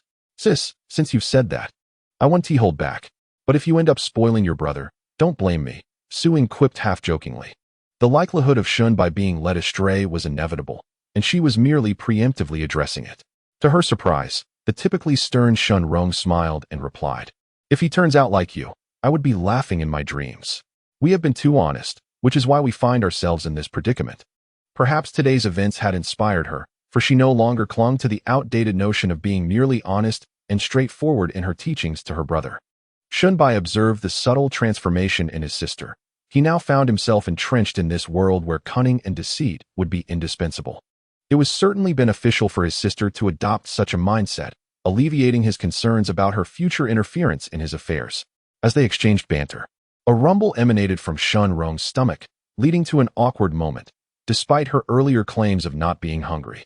Knowing his sister well, Shunbai quickly reassured her, sister, you needn't fret over such trivial finances. I forgot to mention, Ying's brother runs a company, and he has already promised me a position there to work while studying. I will be able to earn a living. This fib had been premeditated between the two to ease Shenrong's worries, and the timing felt appropriate. Oh dear. How could I trouble someone like that? You child, if you dare to bully Ying in the future, just wait and see how I will deal with you. Shenrong exclaimed, further affirming her belief that Su Ying was indeed a benefactor for Shunbai, easing her own burdens considerably. Chapter 34. The second meat shop. With matters finally settled on Shenrong's end, Shunbai felt a weight lift from his shoulders. After observing Su Yin's clever strategies several times, which always achieved their intended goals, he couldn't help but feel a sense of admiration. His own trivial tricks seemed utterly juvenile in comparison to this young lady's prowess. It was said that her brother, Su Xian, was even more formidable. Shenbai resolved to hone his own skills diligently. After all, in the pursuit of wealth, one must possess the means to enjoy it. Let us find a place to dine, Shenbai suggested, feeling quite famished himself. It's all my fault for suggesting such a poor idea.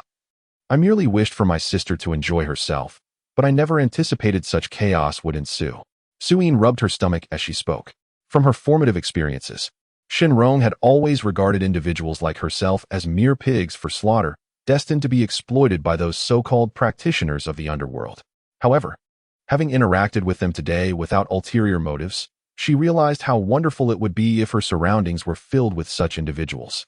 Yet the harshness of reality suggested that such a day might never come, which made her more determined to cherish the present moment. Ultimately, at Shunbai's suggestion, they ventured to a modest eatery where the siblings often dined, located within the village where they resided. When Shunbai and his sister had first moved here, the proprietor of this establishment had extended considerable assistance to them. At that time, Shinrong had just reached adulthood, and without any welfare support, their household income had dwindled. Those were the most challenging days. Initially hesitant to return, as the humble nature of the eatery seemed unworthy for Su-in, Shinrong, upon entering, was no longer as reserved as she had been during previous visits to the upscale restaurants. She greeted the owner with a friendly wave, saying, "Uncle Yang, what delicious offerings do you have for us today? Also, please bring me a few bottles of beer." Although Shinrong typically abstained from alcohol, she felt particularly joyful for her brother today and decided to make an exception. Shinbai was taken aback by her request for beer and inquired, "Sister, you never drink. Are you sure you can handle it?" "Well, it's a celebration. Besides, it's right in front of my own doorstep. A couple of drinks won't hurt." Shinrong replied with a smile. Shinbai noticed how his sister had, in such a short span, begun to shift towards the direction she desired. He had always felt that she was rather too serious. After all, how many young women of her age were not out frivolously enjoying life day and night? Seeing Shinrong enter, the owner warmly welcomed her. "Ah, Rong, you're treating us today, and you've arrived late. We only have some braised dishes and a bit of offal left. Allow me to prepare a trio of delicacies, stir-fry some liver, seasonal vegetables, and a sour and spicy soup. 2 meat dishes and 2 vegetable dishes, along with 1 soup. How does that sound? You could never finish any more than that." Shinrong glanced at Su-in, seeking her opinion. Upon receiving a nod of approval, she replied, "That would be wonderful, thank you. Since coming to Donghai, I have yet to sample the authentic local cuisine." "Ah, you are in good hands, Rong. You have made a wise choice in coming here. My culinary skills are unrivaled within a 10-mile radius," Uncle Yang chuckled before retreating to the kitchen to prepare the meals. While waiting for the food, Shinrong did not inquire about the owner, but instead went to the sterilizer, retrieving 3 cups that were inverted on the table. She picked up the teapot and poured 3 cups of hot water, displaying an evident familiarity with the establishment and executing her actions with great ease. Handing a teacup to Su-in, she was about to drink the water within when Shinrong quickly interjected, "This water is not for drinking. It is meant for rinsing the bowls and chopsticks. If you wish to drink, I shall pour you a fresh cup." One could observe that despite the establishment's age, it was reasonably well kept. As a non-local from the East Sea, she was unfamiliar with the customs of this region. Shinbai smiled and took the bowls and chopsticks, rinsing them for her. "Though you may be accustomed to more upscale establishments, it appears you find yourself somewhat flustered in this modest eatery. Cleanliness is of little concern. It serves merely as a reassurance for oneself. The proprietor would not mind, and even if you neglect to rinse, he would gently remind you. Consider it a quaint little custom." "How interesting. To be honest, I have never dined in such a place before," Su-in remarked, her large eyes watching Shunbai meticulously rinse the utensils. Once a young lady of privilege, she now found herself disinclined to frequent such establishments. Moreover, she had never experienced the level of poverty that Shunbai and his sister had endured, where a meal seemed a luxury. Had it not been for Shunbai's guidance, she might never have set foot in such a place. "Being a young lady, will you come to regret dining in such establishments with me? In the past, my sister and I considered this our greatest indulgence. If it were not for the owner allowing us to defer payment for 2 months, we might never have crossed paths." As he handed the bowls and chopsticks to Su-in, he began to recount his past. Listening to his story, Shinrong lost her earlier cheerfulness, lightly patting her brother's shoulder. "Enough of that. Why speak of such things on a day meant for joy? You ought not to frighten Su-in away. I must insist you work diligently after graduation. I can endure hardships, but do not let others share in your burdens. Rest assured, sister, she will not mind. Besides, am I not merely allowing her to know me better?" he replied, just as the dishes arrived. "Uncle Yang, it seems you have not cleaned these kidneys thoroughly enough. If they were too clean, they would lose their flavor," Shunbai said with a carefree smile. The sight of this man prompted Su Yin to reflect on the enigmatic nature of fate. Once a young lady accustomed to the luxuries of life, she found herself intertwined with Shun Bai, a boy of modest means, with whom she would ordinarily have had no connection. Yet, destiny had woven their paths together. As the steaming, fragrant dishes were presented, Su Yin's appetite was piqued, though she had never dined in such an establishment. Her experiences as a member of the lower echelons of society had rendered her unpretentious. There was no room for disdain as she sampled a morsel.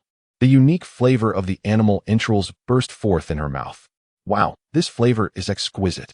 I have never tasted such delicious stir-fried kidneys. What does it matter if the environment is less than ideal? As long as the taste is superb, I find your claims to be rather exaggerated. I could feast on such delicacies daily without growing weary of them. Noticing that Su Yin indeed harbored no disdain, as her brother had suggested, Shenrong joyfully served her more food. Just as they were about to open a bottle of beer, a boisterous voice echoed from the entrance of the eatery. This month, the cleaning fee must be settled promptly. Let us pay it quickly so that we can prepare some dishes for the brothers. A figure, battered and leaning on a cane, accompanied by a group of rough-looking thugs, entered the establishment. Upon seeing them, Shunbai realized with dismay that fate had conspired against him. He had encountered his adversaries in this very place. Chapter 35. A clash of enemies. The newcomers were none other than Lu Wei, whom Shinbai had recently bested in a confrontation, leaving him quite disfigured. Among the group was a familiar face, the yellow-haired individual whom Shunbai had incapacitated with a well-placed kick. The moment they entered, Yellow-haired shouted, "Wei Gu, look who it is. I've been searching for this brat for 2 days, and here he is, hiding away." Lu Wei was seething with rage. He had never been so humiliated in his turf.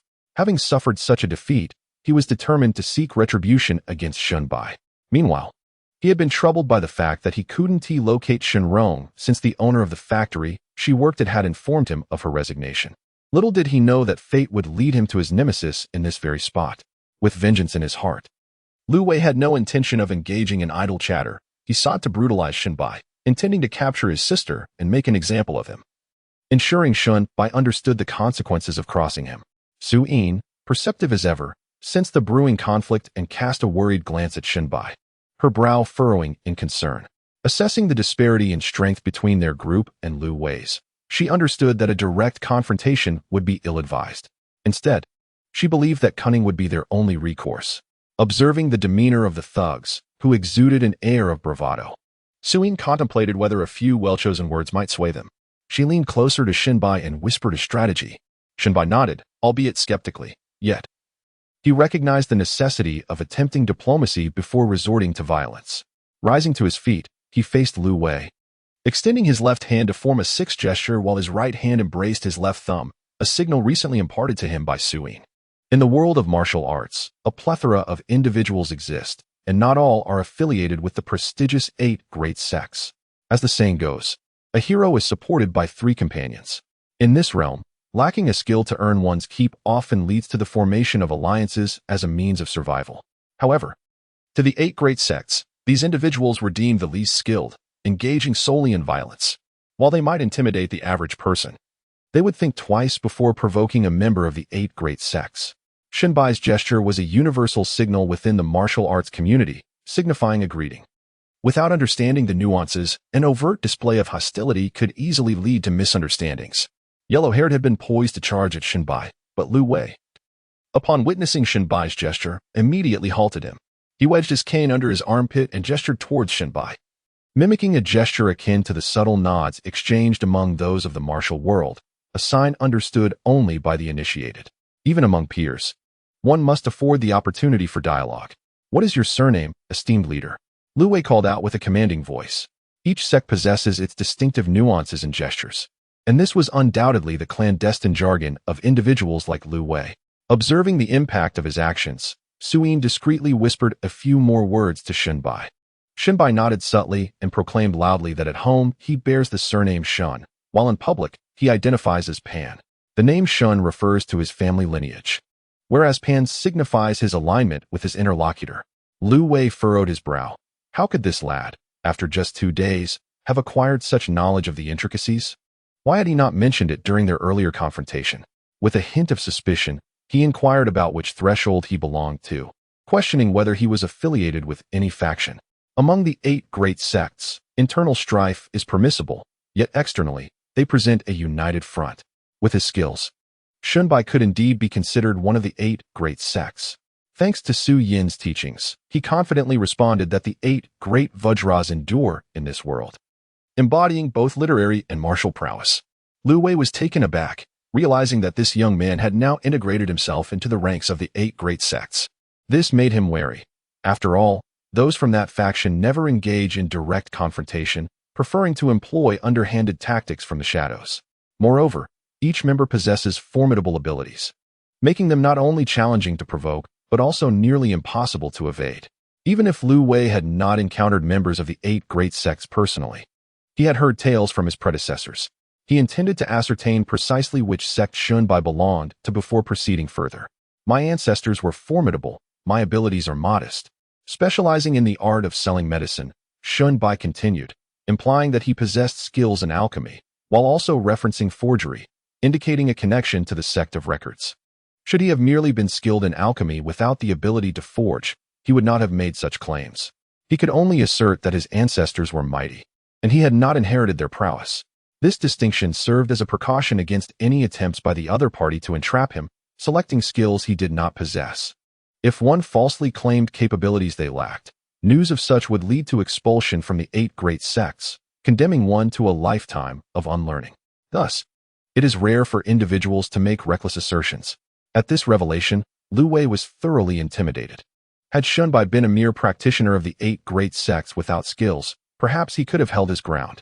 But against someone of Shunbai's caliber, he dared not challenge him, realizing the reason behind Shunbai's ability to best so many of his own. While the practitioners of the 8 great sects often do not rely solely on brute strength as their means of navigating the martial world, many possess overwhelming martial prowess.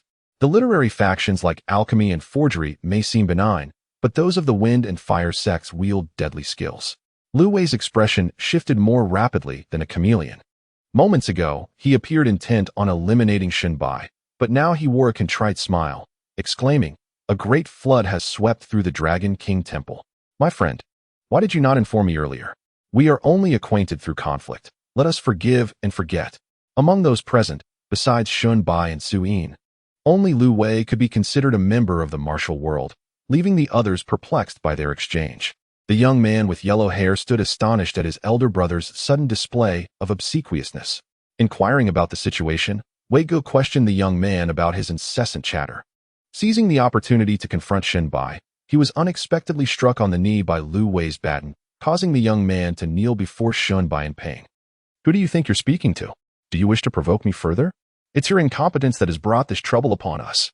Lu Wei scolded the young man vehemently, leaving his companions bewildered. What transpired next was even more astonishing. After berating the young man, Lu Wei turned to Shunbai with an unexpected politeness, stating, "My subordinate is rather foolish. It is my failure as a mentor. I hope you can overlook this." This sudden shift in demeanor left Shunbai somewhat bewildered. Su Yin had only instructed him on how to respond, but not on the underlying implications, leaving him momentarily speechless. He had not anticipated such an effect of his newfound eloquence and resolved to learn more from Su Yin. In Chapter 36, titled The Bet, Su Yin raised an eyebrow and remarked, "So, you're attempting to flee after inciting our leader's wrath? If our leader lacked the capability to retaliate, would you not expect some bloodshed today?" Lu Wei, rubbing his hands together with a greasy smile, ingratiated himself. "Oh, that could never be. I was unaware of the offense I had committed. Since we are all members of the same circle, consider me insignificant, release me. And I assure you that I shall not trouble Shunda, our esteemed leader, again." After contemplating the situation, Shunbai found this outcome acceptable. But just as he was about to speak, Su Yin shot him a warning glance, silencing him. Su Yin continued, "I've heard that you previously assaulted our leader and harassed his sister. How do you intend to address this?" Upon hearing this, Lu Wei realized that a financial settlement was expected to avert further disaster. Acknowledging his oversight, he promptly offered to pay 5,000 yuan to compensate for Shunbai's health and as a form of emotional restitution for his sister. Witnessing this scene, Shinrong felt that they had finally reclaimed their dignity and thought it best to resolve the matter amicably. She responded, "Let it be so. But do refrain from provoking us in the future. We are but an ordinary family, unable to endure your antics." Lu Wei's expression brightened, believing he could finally settle the matter. But before he could produce the money, Su Yin pressed his hand down. Turning to Shen Rong, she asserted, "Sister, this is an internal matter. Please do not interfere. Allow me to handle it." Lu Wei's demeanor shifted, and he inquired, "What do you mean by that?" With a cold laugh, Su Yin replied, "What do you take us for? A few thousand yuan to silence our grievances? While we may not be affluent, we are certainly not destitute. Who do you presume to look down upon?" For the first time in his life, Lu Wei found himself being extorted. Even though he knew he was dealing with individuals beyond his reach, a surge of anger welled within him. "Young lady, your words strike a sensitive chord. In the realm of survival, we all seek our livelihoods. You are well aware of the current circumstances. 5,000 yuan is not an insignificant sum. Yet it is not overly generous either. One must practice tolerance, as we cannot predict when our paths may cross again." With a cold demeanor, Su Yin remarked, "It is likely that we shall never meet again, so let us settle our accounts today. From this moment onward, we shall part ways." Upon hearing this, Lu Wei realized he was being cornered. Although anger surged within him, he understood that breaking the established rules would lead to dire consequences for himself. Thus, he restrained his fury and replied, "Miss, we are not unreasonable individuals. If you insist on being so aggressive, we shall adhere to the rules of the house. You are the master of the fatigue door, while I am but a humble disciple of the wind door. I shall not take advantage of you, and I trust you will not let me suffer either. I, Lu, am not without merit. I have recently acquired a batch of rough stones. I would appreciate your discerning eye." With that, he gestured towards Shenbai. Observing this exchange, Shenbai was momentarily taken aback. The term discerning eye and the mention of rough stones left him confused. Noticing Shenbai's bewilderment, Su Yin felt a pang of frustration but leaned in to whisper an explanation. "A discerning eye means assessing quality, and rough stones refer to unrefined jade. He is suggesting that you gamble on the stones. Simply agree, and I will assist you later." With thoughts of his ability to see through the stones, Shenbai felt a surge of confidence. What are the terms of this gamble? Lu Wei, sensing that Shenbai had fallen into his trap, let out a cold laugh. "Since you have agreed, let us clarify the rules. 3 days hence, I shall come to escort you to my warehouse in the outskirts. There, we shall select stones, and the one with the greater value shall be declared the victor. You must gather your allies within 3 days. If you win, the stones are yours, and I shall take nothing. However, if you lose, you must withdraw from the 8 great doors forever and kneel before me, calling out, 'Grandfather, I was wrong,' 3 times. Upon witnessing this development, Shenrong sensed the gravity of the situation and urgently gestured for her brother not to agree. Yet, being aware of the opportunity before him, Shenbai was not inclined to let it slip away. He waved his hand dismissively, reassuring his sister, and turned back to Lu Wei. "You are indeed taking a considerable risk. Should I lose, I will not only withdraw from the 8 great doors, but also call you grandfather. However, I must add a condition. If you lose, you must present the raw stone to me with both hands and apologize to my sister, kneeling and calling out Annie. I was wrong, 3 times. What do you say?" Upon hearing Shunbai's willingness to engage directly, even Su Yin, who had been confident throughout, became anxious, her eyes darting towards him as she tugged at his sleeve, urging him not to agree. Yet, Shunbai merely patted her hand, assuring her to remain calm. Lu Wei, enraged yet amused, sneered, "Very well. If you are so eager to meet your demise, I shall accompany you on this journey. Keep this 500 yuan for your coffin. I shall be here waiting for you in 3 days. Should you fail to appear or attempt to flee, do not blame Lu for his mercilessness." With that, he pulled out 500 yuan from his wallet, tossed it aside, and departed. Shinbai hurriedly ran over, picked up the money, brushed off the dust, whistled, and exclaimed, "Sister, today I found 500 yuan. Upon seeing her brother's carefree demeanor, Shinrong was immediately filled with ire. Grabbing his ear, she scolded, "Do you not realize this is a trap set for you? Why do you still choose to walk into it?" Shinbai, hopping on one foot and covering his ear, replied, "Ouch, ouch, sister, be gentler. I have my own clever plans. I will surely prevail." At that moment, Suyin, who had been siding with Shinrong, interjected, "You are well aware of your limitations. Why do you insist on showing off? Do you understand the severe consequences of withdrawing from the 8 great doors?" With a sudden jerk, Shunbai freed his ear from his sister's grip, rubbed his flushed ear, and stated earnestly, "Even if we had taken Lu Wei's money, do you think he would let it go so easily? Moreover, he has insulted my sister, who raised me with great effort, even as an ordinary person back then. I would have charged at him without hesitation. Furthermore, if we are to revive the Su family, this is an excellent opportunity. No matter the hardships that lie ahead, I, Shinbai, shall never retreat. Upon hearing this, Shenrong and Suyin finally understood that Shinbai's actions were for their sake, and they couldn't help but feel touched. Shenrong affectionately rubbed Shinbai's ear, asking with concern, "Did I hurt you?" Meanwhile, Suyin silently adjusted Shinbai's collar. Only Shinbai, in his heart, let out a slight sigh of relief, grateful to have successfully deceived these two women. Chapter 37. The jade pendant. Late at night, Shinbai tossed and turned in bed, unable to fall asleep. Suyin's words echoed in his mind. "You know you lack this strength. Why do you insist on showing off? Do you realize the severe consequences of withdrawing from the 8 great doors?" However, why did his sister Shenrong not express any confusion regarding the 8 great doors? Why did she show no signs of misunderstanding during his confrontation with Lu Wei? Why was she not overly suspicious of his recent changes? Shinbai's mind was filled with questions, relentlessly bombarding him. He was convinced that Shenrong must know something, or perhaps their family was not as simple as it appeared. Knock, knock, knock. "Are you asleep, sister?" Shinbai tiptoed to the door and whispered. "Come in. I guessed you would come today," came Shenrong's weary voice from inside. As Shinbai entered, he found Shenrong sitting at the bedside table, her back to him, repeatedly flipping through a tattered, yellowed piece of paper, looking somewhat haggard. Upon hearing Shinbai's arrival, she tidied her hair, took a deep breath, turned to him, and said, "Xiaobai, you've grown up. There are some things you should know." Shinbai held his breath and nodded gently. "Xiaobai, you are not my biological brother. You were picked up by our parents when you were very young." Upon hearing this revelation, Shinbai felt as if struck by lightning, his face a mask of disbelief. "I was adopted?"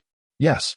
Shenrong continued, recalling how, "When you were still very young, our parents told me that you would be my little brother, though I was merely 3 at the time. I vividly remember the way you smiled while holding onto my finger." As she spoke, she handed Shinbai a stack of papers, saying, "This letter was something I stumbled upon while sorting through our parents' belongings.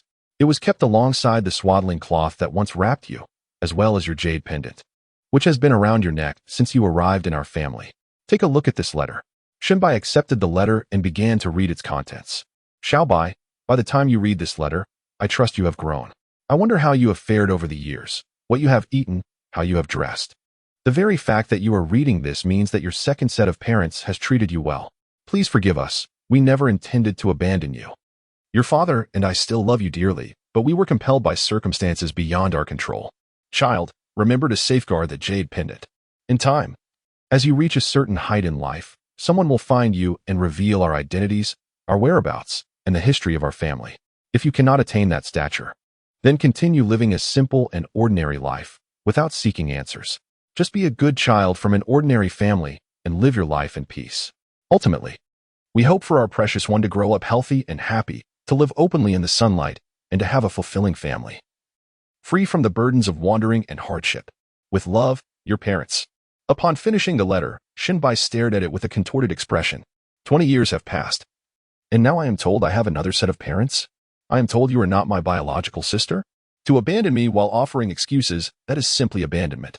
Seeing Shinbai's tear-streaked face, Shenrong understood that despite his claims of hating his biological parents, the bond of blood ran deep, and she could not help but feel a twinge of sadness. She realized that her brother was no longer truly her brother, but rather a child of another family. "Xiaobai, before knowing about this letter, I believed you were no different from any other child. However, this letter reveals that you possess a unique heritage, and thus, everything that has transpired in your life seems entirely natural. If you wish to pursue your lineage, then do so. I will not be a stumbling block for you." Shinbai raised his tear-filled eyes to his beloved sister and said, "Sister, you will always be my sister. We will forever remain a family. No matter where life takes us, you must never abandon me." Upon hearing these words, Shenrong was overcome with emotion and began to weep. She embraced Shinbai tightly, saying, "Let us go to a place where no one can find us, to live as ordinary people and enjoy a happy life. Let go of the matters of heritage and identity. All I ask is for you to live. Promise me, dear sister, let me be selfish just this once." Shinbai embraced Shenrong, softly whispering, "Sister, it is not permissible. As long as I draw breath, there will surely be those who seek us out. No matter where we may be, someone will inevitably discover our whereabouts.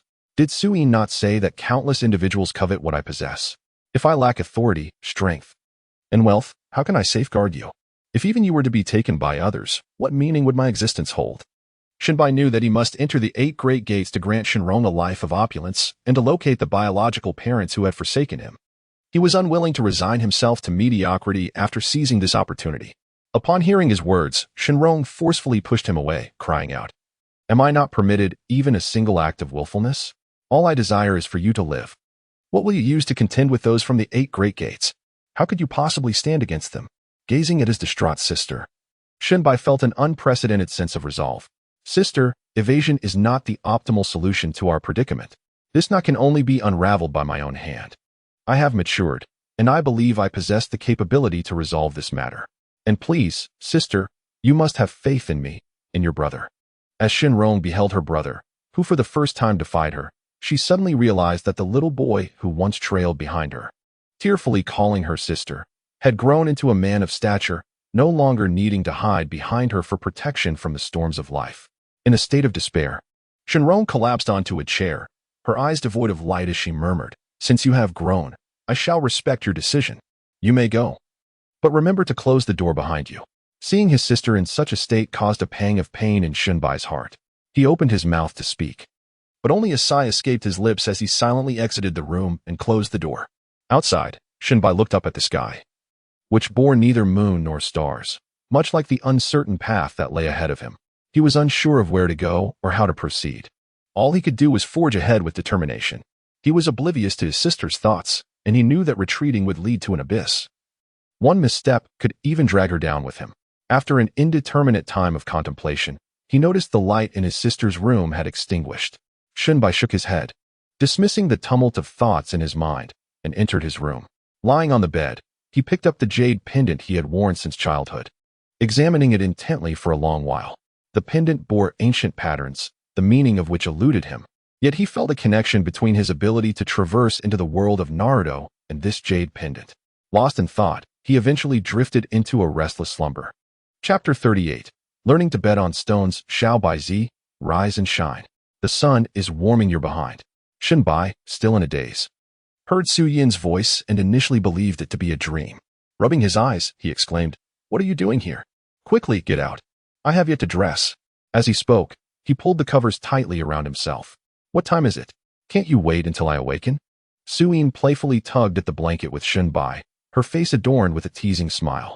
In response, Shinbai, with a decisive spirit, abruptly lifted the blanket, causing Su Yin to blush profusely as she abandoned it and fled the room, not forgetting to shout "pervert" as she exited. The heart of a woman is like the depths of the ocean. Despite having seen everything, why does she still feel shy? Yet, to be fair, the sight of the girl blushing was quite charming. Shinbai pondered this while getting dressed. As Shinbai stepped out of the room, he found Su Yin seated at the dining table, her cheeks still flushed. Meanwhile, his sister, Shinrong, prepared breakfast as if the events of the previous night had never occurred. Shinbai walked directly towards Su Yin. "You rogue, you scoundrel," Shinbai the big rogue, Su Yin muttered, seemingly unaware of his approach. At that moment, Shinrong approached with breakfast, instructing them to wash their hands before eating. Su Yin abruptly lifted her head, only to realize that Shinbai was seated across from her, her blush deepening. Shinrong immediately grasped Shinbai's ear and spun him around, admonishing, "Why are you bullying little Su? Apologize at once." Sister, my dear sister, please let me explain." Ouch. Amidst this harmonious atmosphere, they finished their breakfast as if the previous night's happenings were forgotten. After the meal, Su Yin led Shinbai into an Audi. His eyes were covered with a black cloth, yet he offered no resistance. He was uncertain why he felt an unwavering trust in this woman he had known for only a few days, perhaps in his heart. He had already claimed Su Yin as his own. Upon exiting the car, Su Yin removed the black cloth from Shinbai's eyes, looking at him with a face full of apology before guiding him toward a building resembling a warehouse. The entrance was guarded, but with his perceptive ability, he discerned many hidden sentinels lurking in the shadows. As they entered, the scene inside was strikingly illuminated, revealing shelves brimming with raw jade stones. Noticing Shinbai's keen interest in the stones, Su Yin explained, "These are raw jade stones. What Lu Wei refers to as rough eggs. The game is simple, a blend of luck and keen eyesight. In this industry, there's a saying, one cut can make you wealthy. Another can leave you destitute. Some strike it rich overnight, while others lose everything. I brought you here to let you experience this. Especially since tomorrow is the wager with Lu Wei. Deep down, Shenbai understood that this visit was not solely for Lu Wei's wager, but also part of the Su family's larger scheme. He followed closely behind her, inhaling her faint fragrance, as a wild thought took root in his mind. He wondered if his perceptive ability could unveil the true value of the raw jade stones. If so, could this be a pathway to fortune? Excited by the prospect, he was lost in thought when Suyin noticed his unusual demeanor and turned to inquire. "What's wrong with you?" "Nothing, nothing at all," he replied. Suppressing his inner excitement, Shunbai followed Suyin toward the shelves, which boasted dozens of rows. Harnessing his X-ray vision, he discerned that some stones encased jade while others merely contained rock. The uncertainty of whether a stone harbored jade is the allure of stone gambling. Suyin perceived Shinbai's eager anticipation and guided him through the intricacies of the trade while they observed the process. Not far off, someone was operating a cutting machine on a stone. This was known as stone resolution. Suyin elaborated on the nuances of this skillful craft as they watched. Stone resolution requires both boldness and meticulousness, alongside considerable craftsmanship. A lack of precision or inadequate skill could diminish the value of a stone worth millions by half. There are two common methods of resolution. The first, called opening a window, involves making a small incision in the rough material. Should jade emerge in good quality, it is referred to as cutting profitably, allowing for resale at a premium or further cutting. Conversely, if jade does not appear or the quality is poor, it is termed cutting poorly, indicating that the rough material likely lacks value. The second method, known as big opening or life and death cut, entails completely slicing through the jadeite to reveal its true state. This method hinges on accurately predicting the potential location of jade. Both good and poor cuts significantly impact the jade's value. As the rough stone remained uncut, Shinbai discreetly concentrated his thoughts, fully unleashing his X-ray vision. Whether due to the jade's density or some other factor, he regrettably found it challenging to discern the colors within, seeing only faint outlines. Left with no choice, he memorized distinguishing features, relying on others' discussions and Su Yin's explanations for judgment. After a considerable while, the resolution area revealed over a dozen pieces of rough material, and he grasped the fundamental aspects of jade appreciation, which primarily hinge on three criteria: type, color, and water content. Type refers to the overall texture of jade, directly influencing its ultimate value. Ranking from highest to lowest are glass type, ice type, glutinous type, and bean type. Beyond these common varieties, there exist unique types such as lotus type, silk type, golden silk type, and even dragonstone type. As for color, it is another crucial factor in determining jade's worth. Generally, jade is most prized in green. However, shades like red, yellow, and purple exist, with only green being referred to as jade, while others are labeled as feitsue, such as yellow feitsue and red feitsue. Jade's green also varies in quality, with the finest being imperial green, followed by sun green, both of which are immensely valuable. Lesser valued greens include blue green, grass green, and yew green. Lastly, water or waterhead indicates the jade's luster. Waterhead is categorized into 10 levels, with higher water content signifying greater value. While Shinbai absorbed this knowledge, several pieces of rough material were sold, each yielding at least a profit of 10,000, further igniting his enthusiasm. Suyin discerned Shinbai's intentions and said, "Let us try your luck with a small piece." She turned and led Shinbai towards the shelf where the raw stones were displayed. Chapter 39. Cutting for gains. Gazing at the prices marked on the shelf, which ranged from a few thousand to several hundred thousand, Shinbai felt overwhelmed. "Choose one. Once you have made your selection, I shall pay." Suyin's voice chimed in as Shinbai hesitated. "Wait for me to unveil something exquisite, and then we shall indulge in a grand feast," Shinbai replied, his excitement palpable. After selecting the rough material, Shinbai eagerly carried the stone towards the cutting area. "Oh, how confident you are. Have you discovered some secret?" Suyin teased. "Do you possess a natural talent for this?" "As for me, I am inherently accurate. I believe there is something within this stone. Just watch. Once we finish cutting, we will enjoy a sumptuous meal together," Shinbai asserted. Upon arriving at the cutting station, Shinbai addressed the cutter, "Master, may I attempt to cut this myself?" It was not uncommon for clients to cut stones themselves at the gambling stone market, but it was a first for someone as inexperienced as Shinbai to wish to do so. "Young man, are you sure? Cutting a stone is not merely about making a few cuts to reveal jade," the cutter cautioned. However, seeing Shinbai intently studying the rough material without responding, he willingly stepped aside, relishing the opportunity for leisure. With the rough material in hand, Shinbai offered the cutter a faint smile. He secured the rough stone and, focusing intently, utilized his ability of enhanced perception to examine it for a while. Then, he confidently activated the machine and made the first cut at the designated spot. The rough material was exceptionally hard, and the angle grinder faced significant resistance. Fortunately, Shinbai was no ordinary person. The 3 chakras within him had significantly enhanced his physical prowess, or he might have been thrown off balance. A patch of green. Am I seeing things? Wow. This is what you call a novice's luck. It's a significant increase, and it seems to have some floating patterns. What luck this young man possesses. The bystanders murmured, their faces alight with envy as the crowd around them grew larger. Standing nearby, Suin's eyes sparkled as she splashed the rough stone with water from her bottle. Shinbai remarked, this stone, touched by your ethereal presence, is bound to yield great results. Stop with the banter. Keep going. I'm eager to see just how accurate your instincts are, she urged. Just then, an elderly man with glasses commented, it seems to have a flaw. In the world of jade, even the slightest imperfection could drastically reduce its value. Shinbai chose to ignore him and continued operating the angle grinder. Brother, you're impressive. Are you going to continue? Another voice chimed in. Young man, it might be wise to stop while you're ahead. If you keep cutting, the value may not hold.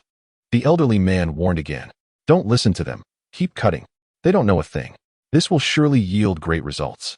Interjected a seemingly nouveau riche man nearby, encouraging Shinbai. The young man regarded the gluttonous figure, who seemed to be the type to have attained sudden wealth overnight. The onlookers nearby were abuzz with speculation, chattering incessantly in Shinbai's ear. Yet, Shinbai remained indifferent, his gaze fixed solely upon Suin. Her exquisite visage radiated excitement. This was Shinbai's inaugural venture into stone gambling. As she was by his side, her enthusiasm was palpable. Should the stone prove fruitful, her joy would be equally heightened. Meeting Shinbai's questioning glance, she encouraged, continue cutting. Did you not say that my ethereal aura would surely enhance your fortune? Proceed. With her affirmation, Shinbai pinpointed his cutting position and, undeterred by the surrounding clamor, focused entirely on Su Yin's words. With each decisive slice, the contours of the jade gradually emerged. Revealing its quality with stark clarity, its value was immediately discernible. The jade formed an irregular oval, akin to an egg in size, adorned with faint flecks of color. Yet it was not entirely green. The texture was icy and glutinous, entirely free of cracks. It remained a mystery whether the elderly man who had claimed there were fissures had misjudged the stone or had ulterior motives. As Shinbai continued to inspect the brilliant piece in his hand, a well-dressed matron was the first to break the silence, inquiring, young man, are you willing to sell that piece? Once one voice emerged, others quickly followed suit. Let me have it. I assure you, my offer will satisfy you. Over here. This piece is mine. We can establish a long-term partnership. The crowd erupted into a cacophony of voices. Everyone, please, do not quarrel, Shinbai interjected. I am certainly willing to part with this stone, but at what price? He hesitated, pondering the value. Name your price, the matron urged once more. Shinbai turned his gaze back to Suin. You decide. Since you are the one who unearthed this stone, it is only fitting that you propose a price. Just enough to cover my dinner tonight will suffice, she replied with a cheerful smile. Shinbai licked his lips. His mind already made up. He would set the price at 15,000, inviting bids from the crowd, with the highest offer prevailing. This lad is clever, someone mused. Recognizing the shrewdness in his auction strategy, those seeking to deceive him would need to consult others first. Before the crowd could fully comprehend the situation, Shinbai added, I also have 2 uncut rough stones. Whoever acquires this piece can take each of those for 10,000 apiece. What a cunning youth. This was no mere novice.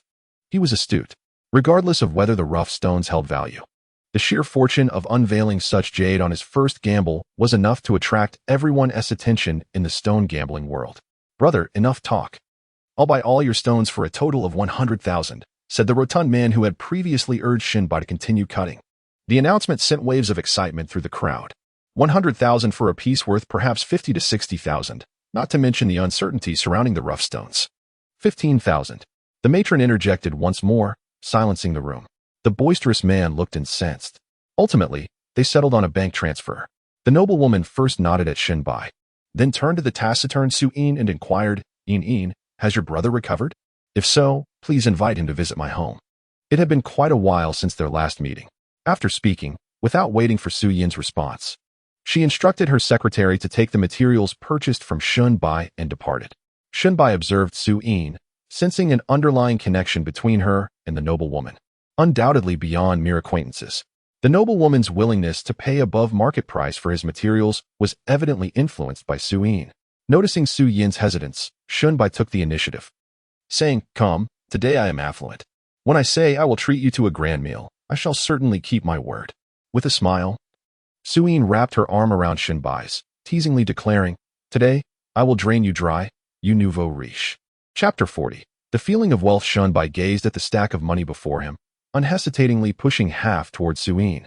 She quickly declined, laughing, "This is all yours. Rightfully earned. If you truly feel indebted, simply treat me to a meal." It seemed that inviting a beautiful woman to dinner still afforded him a sense of advantage. Shunbai chuckled, no longer insisting otherwise. After Su-in selected a restaurant, the two indulged in a lavish feast. At the table, Shunbai appeared preoccupied with thoughts of gambling stones, his conversation incessantly revolving around rough materials, clearly becoming somewhat addicted to it. After all, he had just earned over 100,000, a feeling of unprecedented security washing over him. It was the first time in his life he had witnessed such a sum. As Shunbai reveled in his newfound wealth, Su-in quietly lowered her head.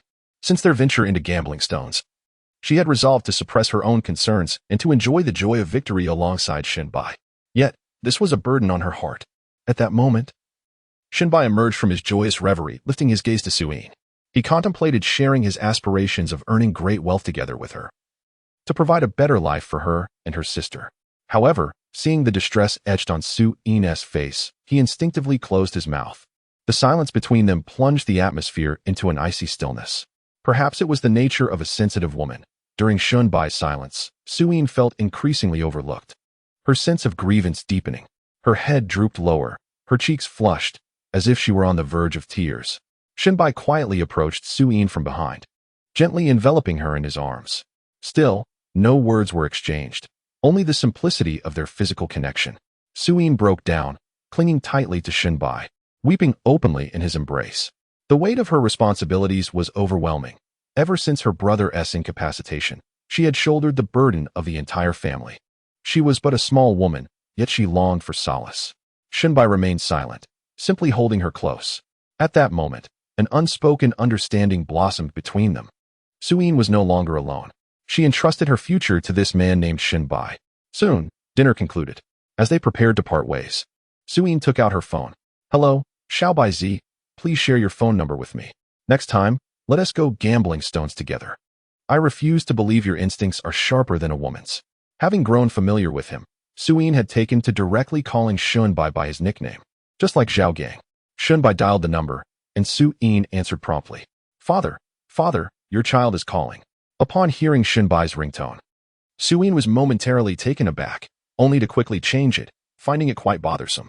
Shunbai chuckled awkwardly and pulled out his makeshift phone to save Su-yin's contact number. "Let me see what you saved," Su-in said, her beautiful eyes glinting as she suddenly seized Shunbai's phone. The call log displayed the name Ziwei.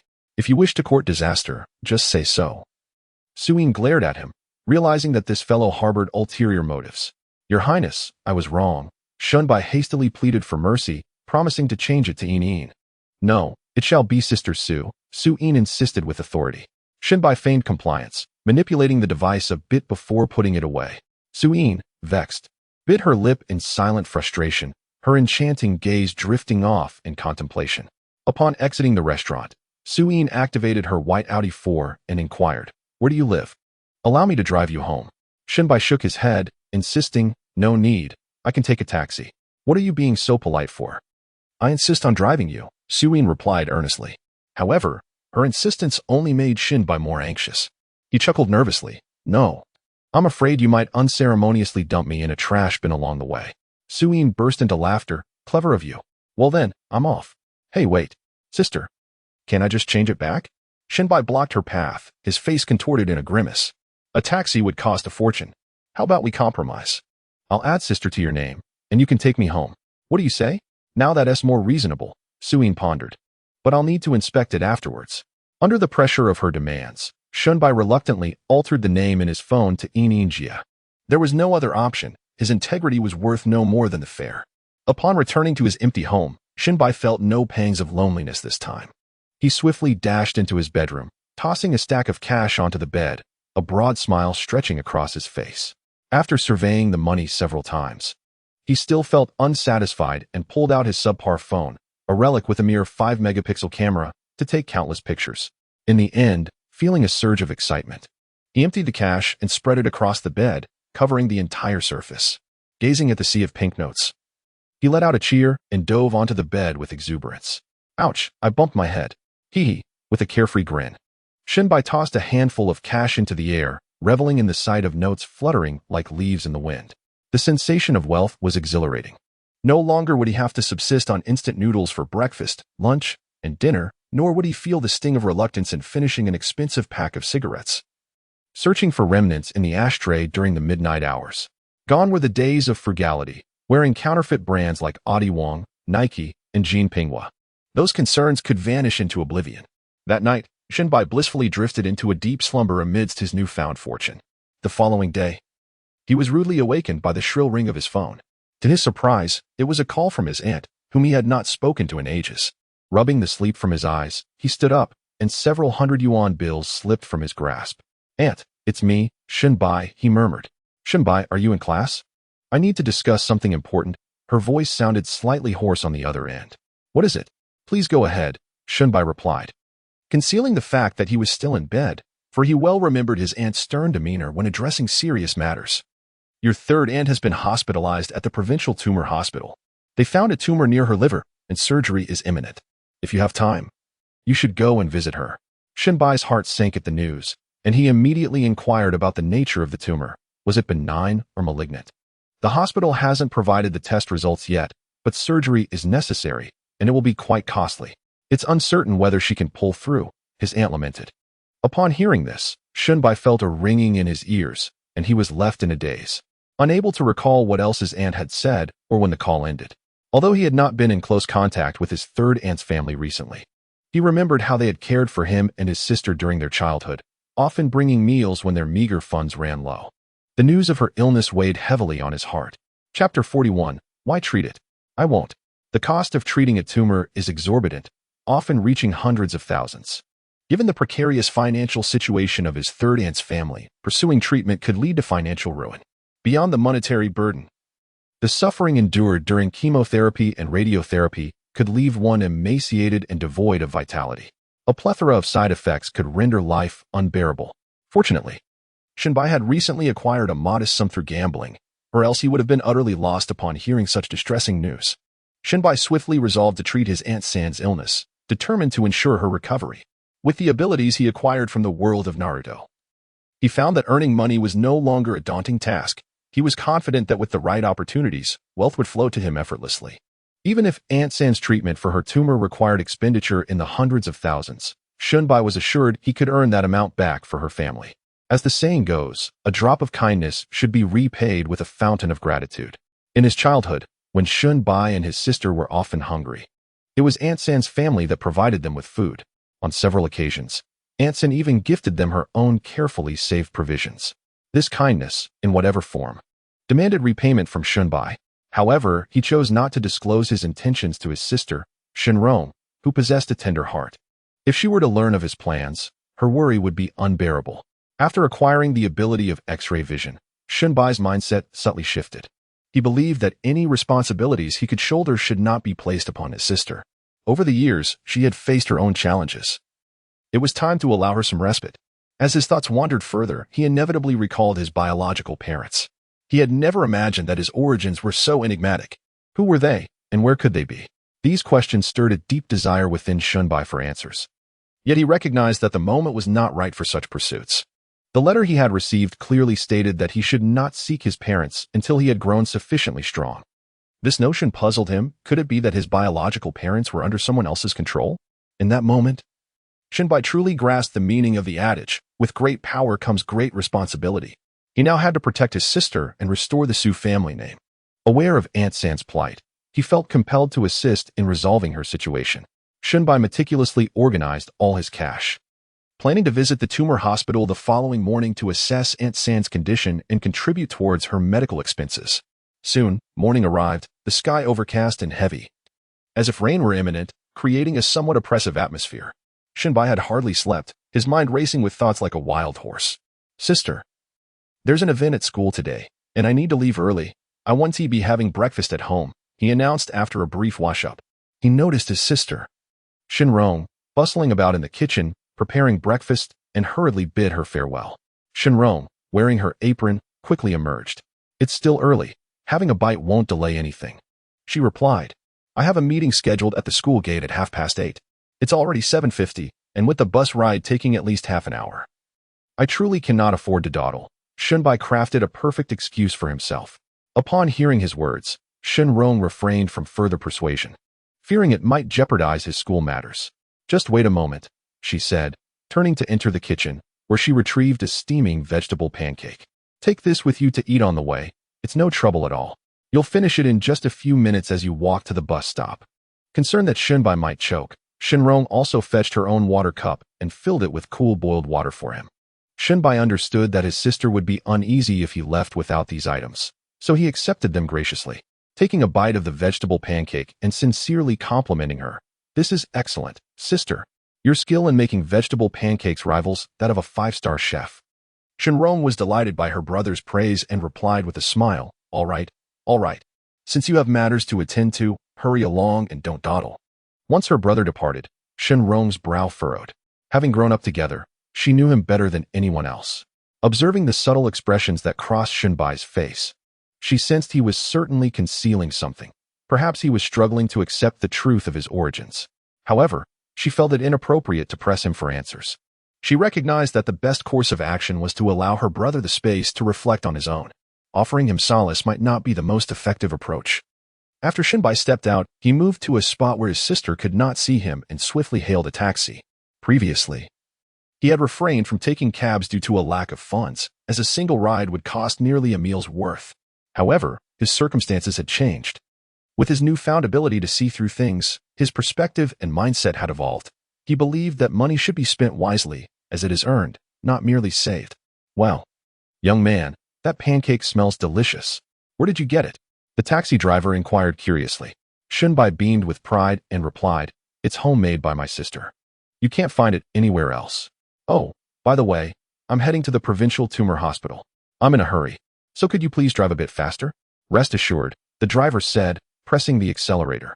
And the taxi sped off toward the hospital like an arrow released from a bow.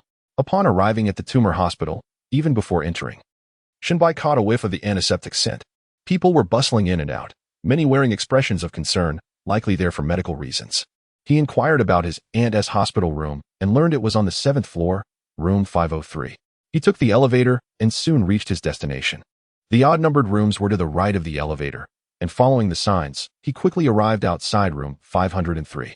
Just as he was about to knock, he overheard a familiar voice from within, saying, What is the point of treatment? It would cost hundreds of thousands and may not even cure me. It's just suffering. Let us just go home. Unable to contain his curiosity, Shinbai peered into the room, his eyes shimmering with a faint silver light, allowing him to see clearly everything that transpired within. This is not an intensive care unit. It contains 4 beds, all occupied by patients. Aunt San is reclining on one of the inner beds, and to my surprise, after nearly a decade of absence, I notice she has grown many strands of white hair. Chapter 42. Disdain. Aunt San's complexion appears a waxy yellow, indicative of liver issues. Just yesterday, second aunt mentioned over the phone that Aunt San has developed a tumor near her liver. A pang of sorrow grips me. Is this still the Aunt San I remember?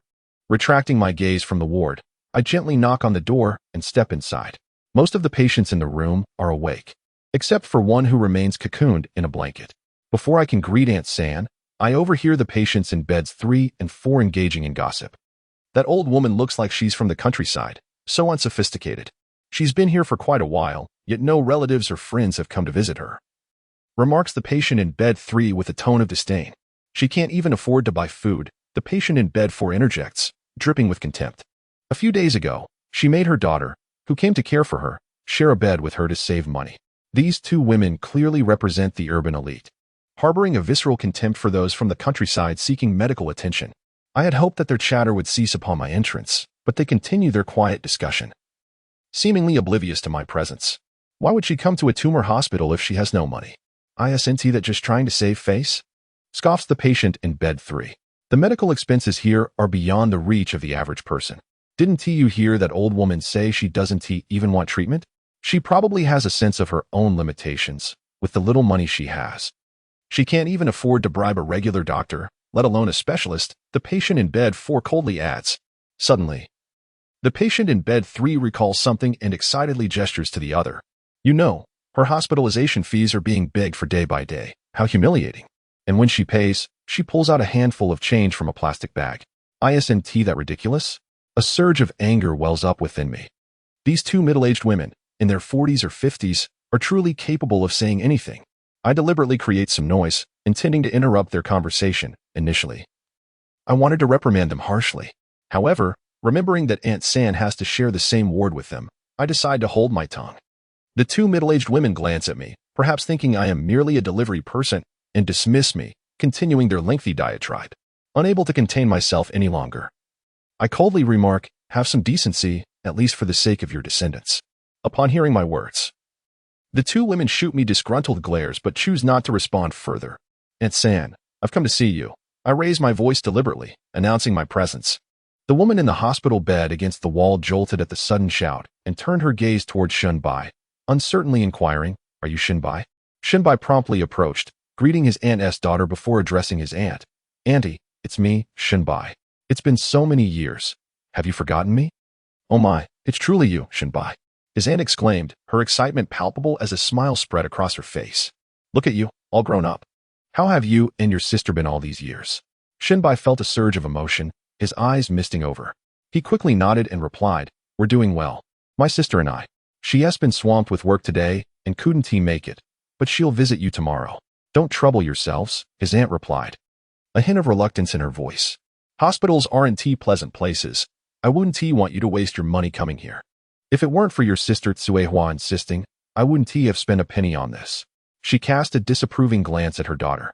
At that moment, the 2 middle-aged women in beds 3 and 4 had discerned Shunbai's identity and looked at him with disdain, whispering among themselves, as expected. Poor people have poor relatives. Look at this young lad, visiting a patient without even a token gift. His aunt calls him so affectionately, yet his pockets are tightly sealed.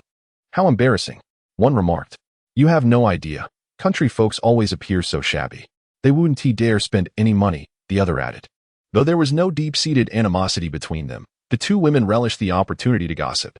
Shinbai's aunt, not particularly hearing well, was oblivious to their conversation. But Shinbai's expression darkened. Suehua, filled with indignation, considered confronting the 2 women, but Shinbai restrained her, shaking his head to signal her not to act impulsively. Engaging in a dispute with such superficial individuals would only bring disgrace. Instead, Shinbai resolved to deliver them a silent rebuke. A silent reprimand, after all, stings the most. Aunt Suehua, I find the conditions in this ward rather unsatisfactory. It's replete with unpleasantness. Let us request a transfer to the intensive care unit, Shinbai suddenly suggested.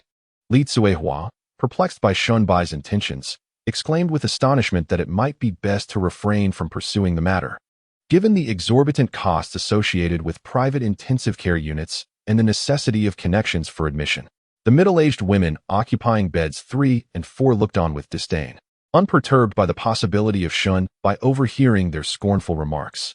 They derided him as yet another youth attempting to project an inflated image, oblivious to the fact that entry into a private intensive care unit was not a privilege granted to just anyone. Indeed, it took dozens of connections for her family's old Zhang to secure a spot, or else she would not have been confined to the same room as these rural folk. This young man certainly had a knack for embellishing the truth, speaking without restraint as if he could elevate his bluster to the heavens. Li Suehua could no longer bear to witness Shunbai endure such humiliation on behalf of her family. Overwhelmed, she confronted the 2 women, questioning whether rural individuals were deemed less than human. The 2 middle-aged women responded with derisive laughter, their disdain unmistakable. Shunbai cast a glance at them, remaining silent, and picked up his phone to make a call. This call was directed to Su Yin, the individual he trusted most in Donghai aside from his sister. Xiao Baizi. What's up? Are you trying to send me a good morning? Su Yin teased him over the phone, recalling their light-hearted banter from the previous day when they exchanged numbers. Shinbai, however, spoke with a heavy heart, requesting her assistance with a matter of considerable weight. Instantly detecting his distress, Su Yin inquired, Shinbai, What's wrong? Don't jest with me. You know the consequences. Just tell me what you need. Without allowing him to respond, she hastily added, as long as it's within my capabilities, I will do my utmost to assist you. But you must repay this favor in the future. Her final remark was intended to alleviate any undue pressure on Shinbai. Please hold on. I'll step outside to speak with you, Shinbai said into the phone, then covered the microphone and turned to his aunt. Auntie, I'll make a call now. Don't worry. I'll find you a spot in a private intensive care unit. As he spoke, he cast a pointed look at the two gossips before stepping out. Look at that poor wretch. It's evident he lacks the means or connections, scoffed the middle-aged woman whose husband's surname was Zhang. If he manages to secure a private intensive care room, I'll write my name backwards. The second woman, amplifying her voice with contempt, added, Who knows who he is calling? Trying to put on airs in front of us is utterly laughable. Initially, these women harbored no significant grievances against Shinbai, but his defense of his aunt had provoked their ire. Their relentless mockery of his aunt stemmed from the belief that sharing a room with someone of such humble origins would tarnish their own reputations. Should Shinbai's aunt be unable to endure their scorn and choose to relocate, the two women would find themselves relieved of any concerns. Do not overstep your bounds. Even a clay Buddha has its temper. Li Tsuehua mustered the courage to retort against the two women. Had Shinbai not appeared, she would have never found such bravery. With her family in distress following her mother's diagnosis of a tumor, their relatives had distanced themselves, fearful of being approached for financial aid. Li Tsuehua's father had passed away years ago in a tragic accident, and although the perpetrator bore significant responsibility, he had escaped with a mere compensation of 50,000 yuan. A paltry sum for a life. This journey to the provincial capital for her mother's treatment was made possible by her father's hard-earned money. For years, the mother and daughter had lived frugally, scarcely touching that 5,000 yuan. Fortunately, this amount allowed them the opportunity to seek care. Otherwise, they would have had no means to travel to the city. In previous years, her aunt had voiced that any attempt to access this money would remind her of her deceased husband, leaving her unsettled. However, this time, circumstances were dire. And with no other pressing needs, the 5,000 had to be utilized, or her aunt would face death, while she herself was indifferent to mortality. Her daughter Li Tsuehua could not accept such an outcome and vowed to secure her mother's treatment, even at the cost of their entire fortune. Thus, their journey to the provincial capital began. Li Tsuehua believed that she and her mother were inherently kind-hearted and never sought to provoke others. Yet, unexpectedly, a woman in the same hospital room harbored discontent towards them. After enduring endless taunts, Li Tsuehua finally felt anger boiling within her. After all, even a cornered rabbit might bite. Look at this, Mrs. Wang. This is the quality of rural folk. We haven't even said anything, and she is flushed with rage. Itching for a fight, the woman, whose husband was named Wang, lamented, feigning victimhood. Mrs. Zhang, we must be aware of our standing and not stoop to their level. Lest we lower our own intelligence, Mrs. Wang remarked, a smirk playing on her lips as she directed a disdainful huff towards Li Tsuehua. Upon hearing their words, Li Tsuehua felt her blood boil. It was these two women who had continuously mocked her and her mother, yet somehow, they twisted the narrative to make it seem as though the fault lay with them. You, Li Tsuehua stammered, pointing at the two women, her face aflame with indignation, yet unable to articulate a single reproach. Naturally, she was not adept with words, often at a loss when it came to speaking. And her fury only further muddled her thoughts. Deep down, however, she longed to defend Shinbai, when all relatives had shunned them. He had been the first to enter the hospital room, even declaring his intent to transfer her mother to a special care unit. Although Li Tsuehua had no clear understanding of what such a unit entailed, she had gathered from others that gaining access was no simple feat. She was unaware of Shinbai's circumstances in recent years, but she understood that he lacked any influential connections. Acquiring a special care unit would likely be beyond his reach. It seems that Shinbai deliberately spoke in such a manner to comfort them, and even though the practical problems remained unresolved, Li Tsuehua felt a sense of joy. Grateful to Shinbai and wishing to shield him from the sarcasm directed at those two women, she mustered the courage to question them. Li Tsuehua harbored a deep-seated resentment towards her own powerlessness, her hands clenched into tight fists, her nails nearly embedding themselves into her flesh. Look at your flushed face and thick neck. Do you dare to strike me? Mrs. Zhang lightly patted her own face, sneering as she spoke. If you have the courage, go ahead and hit me. Even a mere touch would leave you regretting it. Mrs. Wang chimed in with a mocking tone. Do you even know who Mrs. Zhang is? Just the mention of her name would terrify you. To lay a finger on her would bring ruin upon your entire family. Li Suihua was on the verge of tears. Unable to utter a word, let alone resort to violence, she could only suppress all her grievances deep within. The esteemed Mrs. Zhang, known as Li Hong, was married to Zhang Qinshi, the vice president of the sales department in a publicly listed company, a person of considerable stature. Mrs. Wang's husband held a similar position. Thus both women belonged to the upper echelons of the middle class, their status significantly elevated compared to Li Suihua and her mother. Seeing the tears welling in Li Suihua's eyes, Mrs. Zhang and Mrs. Wang found it increasingly entertaining, deriving an inexplicable sense of accomplishment from bullying a girl from the countryside. As if it were a matter of great pride, they were about to utter more taunts when suddenly the door swung open and Shunbai entered. He had just been outside the ward, unaware of the venomous words exchanged between the two middle-aged women and Li Suihua. However, upon noticing Li Suihua's reddened eyes and the traces of tears on her face, he surmised that these two gossips had indeed spoken ill of her. Suihua, pay no mind to them, Shunbai reassured her. I have already found someone, and in a day, we can transfer Aunt San to a special care unit, freeing her from sharing a ward with such unsavory characters. Upon hearing this, Li Suihua was about to respond, but her mother interjected, Xiaobai, please don't spend that unnecessary money. I can stay right here. I don't need to go anywhere. Shunbai understood that Aunt San was concerned about the expenses. A night in a special care unit equated to several nights in a regular ward. The family had never been affluent, and following Uncle San's passing, their circumstances had grown even more precarious. Had it not been for Suihua's insistence on bringing Aunt San to the provincial cancer hospital for a checkup, she would likely have preferred to pass away at home rather than seek medical attention. The older generation in the countryside often harbors a prevailing notion: when illness strikes, one must endure, hoping to weather the storm. If not, the entire village will merely gather to share a meal for 3 days. Xiaobai, you must heed my counsel, understand? San Aunt is aware of your good intentions, but you are well acquainted with our family's circumstances. As for the intensive care unit, I shall not go, San Aunt remarked, turning her head aside, visibly irritated. Li Suihua felt a pang of guilt and cast an apologetic glance at Shunbai.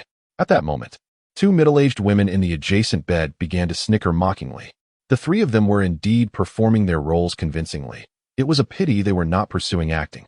As for the intensive care unit, my husband, despite his capabilities, has been unable to secure one for me. How could she possibly deserve it? Mrs. Wang sneered. Mrs. Zhang immediately chimed in. Your head of the household is a manager in a prestigious company's sales department, yet he cannot even find an intensive care unit? Oh, you have no idea how many patients have flooded the provincial cancer hospital recently. The general wards are fully occupied. Where could there possibly be an available intensive care unit? Mrs. Wang said, casting a knowing glance at Shunbai and the others, suggesting that, given their status, they too should be able to secure an intensive care unit. What pretense are you putting on? From whom did you learn to speak with such disdain? Shunbai inquired, frowning coldly. The 2 middle-aged women, already displeased with Shunbai and her companions, became even more incensed at being confronted. Oh, you impudent young lad. Though you may be young, your tone is rather brash. I would like to know from whom you acquired such audacity, Mrs. Zhang huffed. Mrs. Wang, equally displeased, added, you insolent brat. On what grounds do you speak to us with such arrogance? Do you truly think you have the right, flaunting your trinkets? At that moment, the door swung open abruptly, and a group of well-dressed individuals burst in, bustling with excitement, each carrying fruit baskets and various luxurious supplements that appeared quite expensive. The commotion was so loud that even a young woman, no more than 20, who had been sleeping, was roused. Mrs. Zhang, we heard you were ill and hospitalized. And since we are on holiday today, we specifically came to visit you, the leading young man stated, promptly clarifying the purpose of their visit. Oh dear, you could have just come without bringing so many gifts. The cabinets in this room are small, and I have no place to put all these items, Mrs. Zhang exclaimed, deliberately glancing towards Shunbai and her companions. Mrs. Zhang, what are you saying? Our sales department owes much of its success to your contributions. How could we come to see you empty-handed? The leading young man, adept at reading the room, noted Mrs. Zhang's disdainful gaze towards Shunbai and her companions, and sought an opportunity to bolster Mrs. Zhang's spirits. The individual in question is named Zhou Hua, a capable subordinate of Mrs. Zhang's husband, currently serving as the deputy manager of the sales department. Upon hearing Zhou Hua's words, others approached one by one, presenting him with gifts. Indeed, Mrs. Zhang was correct. The cabinet in the hospital room was rather small, unable to accommodate more than a few items. Zhou Hua's gaze wandered, suddenly landing on Shenbai and his companions. On the bedside cabinet of Sanandi, there sat a stainless steel lunchbox and an enameled teacup, both evidently possessing a nostalgic charm, undoubtedly brought from home. Apart from these two items, there were merely 2 apples resting in a small dish. In contrast, Mrs. Zhang's cabinet was brimming with an array of fruit baskets and health supplements. "Brother, may I borrow your cabinet for a moment? As you can see, we have run out of space," Zhou Hua inquired politely, wearing a bright smile. Shenbai, having seen many such business smiles on television, recognized the standard yet insincere nature of the gesture. The others in the ward assumed Shenbai would acquiesce to Zhou Hua's request, but to their astonishment, he simply shook his head. "The lack of space in your cabinet is your own concern. Why should I allow you to use mine?" Li Hua found Shenbai's response quite satisfying, yet she felt that these individuals wielded considerable influence, and it would be prudent to yield. Thus, she gently tugged at Shenbai's sleeve. Among Zhou Hua's companions was a burly man over 6 feet tall, who, upon hearing Shenbai's reply, expressed his displeasure. "Brother, your tone is rather confrontational. What? Do you have a problem with our deputy manager?" Had it been before, Shenbai might have felt intimidated by such a towering figure. But he was no longer the same person he once was. "This is our cabinet. If I say it cannot be used, then it cannot be used. Do you have an objection?" Shenbai replied calmly, locking eyes with the imposing man. "Are you looking for a fight? How dare you speak to me like that? I will teach you a lesson today." The large man, clearly hot-tempered, clenched his fists and prepared to confront Shenbai. However, Zhou Hua swiftly intervened, grabbing the man and urging, "This is a hospital. Please do not act impulsively." Simultaneously, Zhou Hua addressed Shenbai. "I apologize, brother. You need not react so strongly. It's merely a cabinet. If we cannot use it, it's no great matter. Your family and Mrs. Zhang are both patients here. Let us not damage our goodwill." Just as Shenbai was about to respond, a furious voice from outside interrupted. "What is going on here? Are you holding a meeting?" A 50-something balding doctor donned in a white coat entered the room, followed by 2 nurses. This was Dr. Xiang Qiancan, the associate chief physician of the oncology department. Having served at the tumor hospital for over 30 years, establishing himself as a veteran in the field. In recent times, Xiang Qiancan's reputation has soared, and the fee for an appointment has reached 100 yuan. Every day, he sees a multitude of patients, but only a mere 10 slots are available. Hence his registration fee is touted as 100 yuan. In reality, once the money reaches his hands, it may very well exceed 1,000 yuan. After all, many affluent individuals are willing to spend extra for medical attention, provided it brings them peace of mind. Chapter 45. Favoritism. A few individuals at the entrance quickly made way for Dr. Xiang, fearing they might offend this esteemed associate chief physician.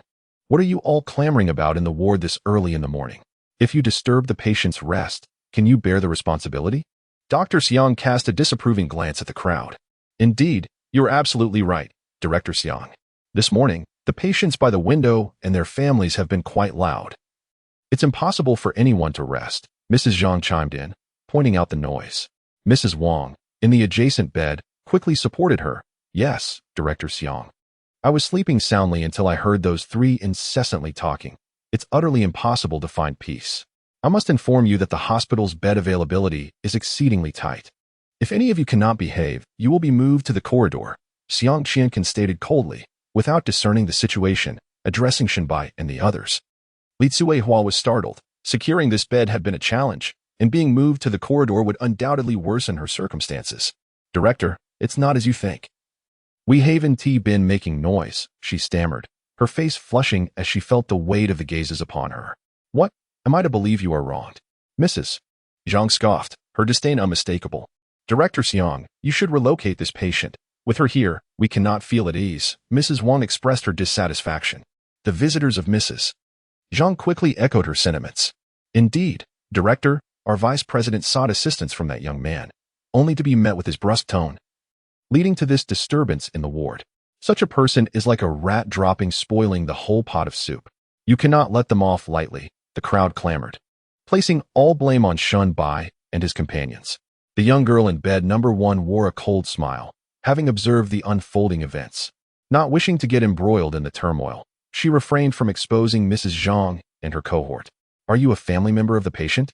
Come, Place the other gifts on the windowsill, Xiang Qiancan inquired of Zhou Hua. Zhou Hua promptly nodded, responding with utmost respect. Yes, director. I will place the fruit basket and gifts on the windowsill right away. The tall individual who had earlier attempted to confront Shun Bai assisted Zhou Hua, swiftly arranging the remaining fruit baskets and health products atop the windowsill, creating a small mountain that dimmed the room's light significantly. Surely you are not relatives of the patient. Since you are not, I kindly ask you to step outside. The patient requires ample rest and should not be disturbed. Zhang Qiancan gestured dismissively towards Zhou Hua and the others. Very well, Zhou Hua nodded in agreement, exchanging glances with the others, and together they exited the room. Just as they were about to leave, Zhou Hua turned back to Zhang Qiancan and said, Director, I have heard much about your exceptional medical skills.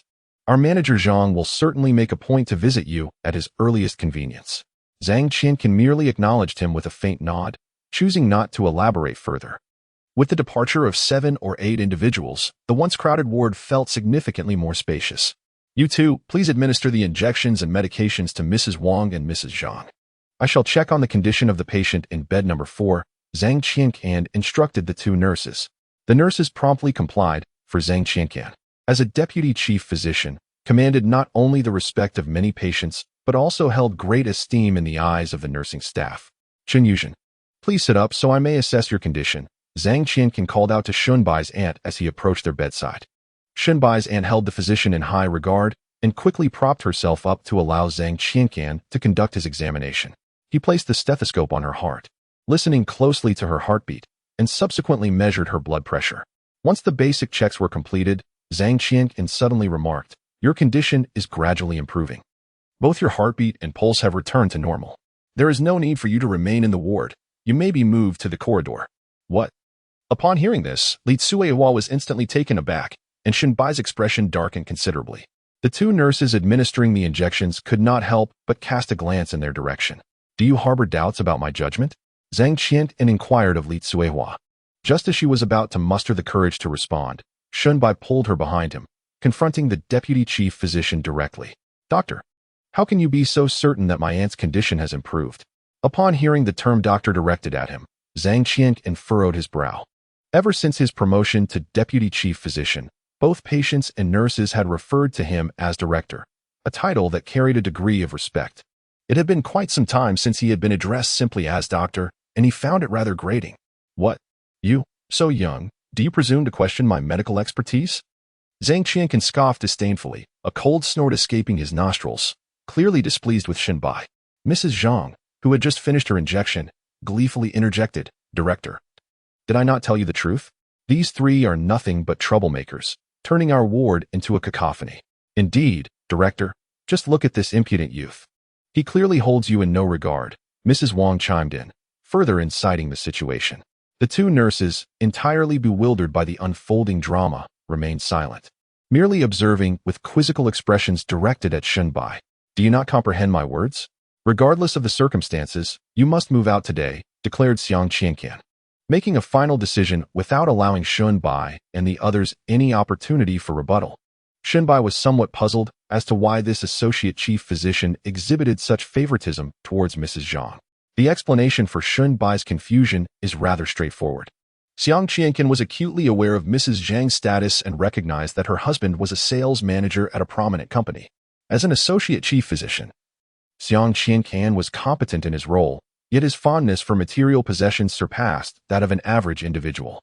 Rumors among the oncology nurses suggested that Xiang Qiancan possessed several safes at home, filled entirely with cash, and whenever the opportunity arose, he would take the time to admire this wealth.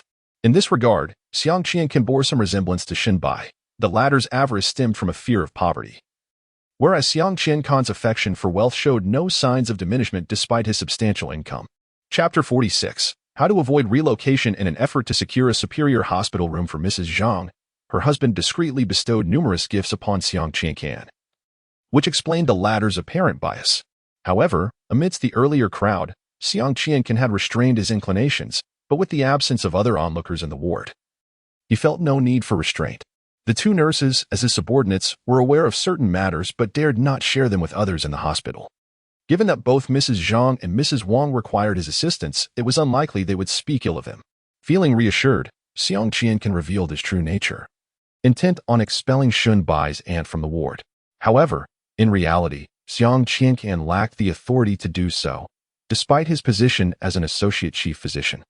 He could not simply evict a patient on a whim, lest the oncology hospital face severe repercussions. Typically, most patients feared offending a physician of Xiang Qiankan's stature, knowing that if he chose to undermine them, they would suffer greatly. Director Xiang, please, have mercy. My mother has already paid 3 days' worth of hospitalization fees, and it is only the second day. She cannot be moved. Li Tsuehua pleaded with a quivering voice. The conditions in the corridor were evident as she assisted her mother to the restroom. Aside from the iron frames for 4 drips and the rudimentary hospital beds, there were no other medical facilities. Moreover, the corridor was bustling with people, making it virtually impossible for patients to rest adequately. The slightest commotion from passing individuals could easily disturb their slumber. Some attentive family members had taken the initiative to prepare fabric curtains for their ailing relatives, providing not only privacy but also minimizing disturbances. However, despite this, the environment within the corridor, when compared to that of the ward, is akin to one being in the depths of the earth while the other soars in the heavens. You have paid 3 days of hospitalization fees. Does that make you remarkable? Xiang Qiankan let out a cold snort. If your reluctance to move stems from the unspent hospitalization fees, I can certainly refund you. Li Tsuehua repeatedly waved her hands, insisting, No. I simply find the external environment unsatisfactory. My mother is afflicted with a tumor, and if she were to be placed in the corridor, her condition would undoubtedly deteriorate. Though Li Tsuehua may not have received extensive education, she is acutely aware of how significantly a conducive environment can aid ailing individuals. From the moment they entered this ward, Li Tsuehua and her mother have been remarkably well behaved, striving to avoid causing any disturbances that might disrupt the rest of others. Moreover, Li Tsuehua is diligent. Upon noticing that the ward's floor was unclean, she would take up a broom to sweep it thoroughly, subsequently mopping it with great care to ensure its pristine cleanliness.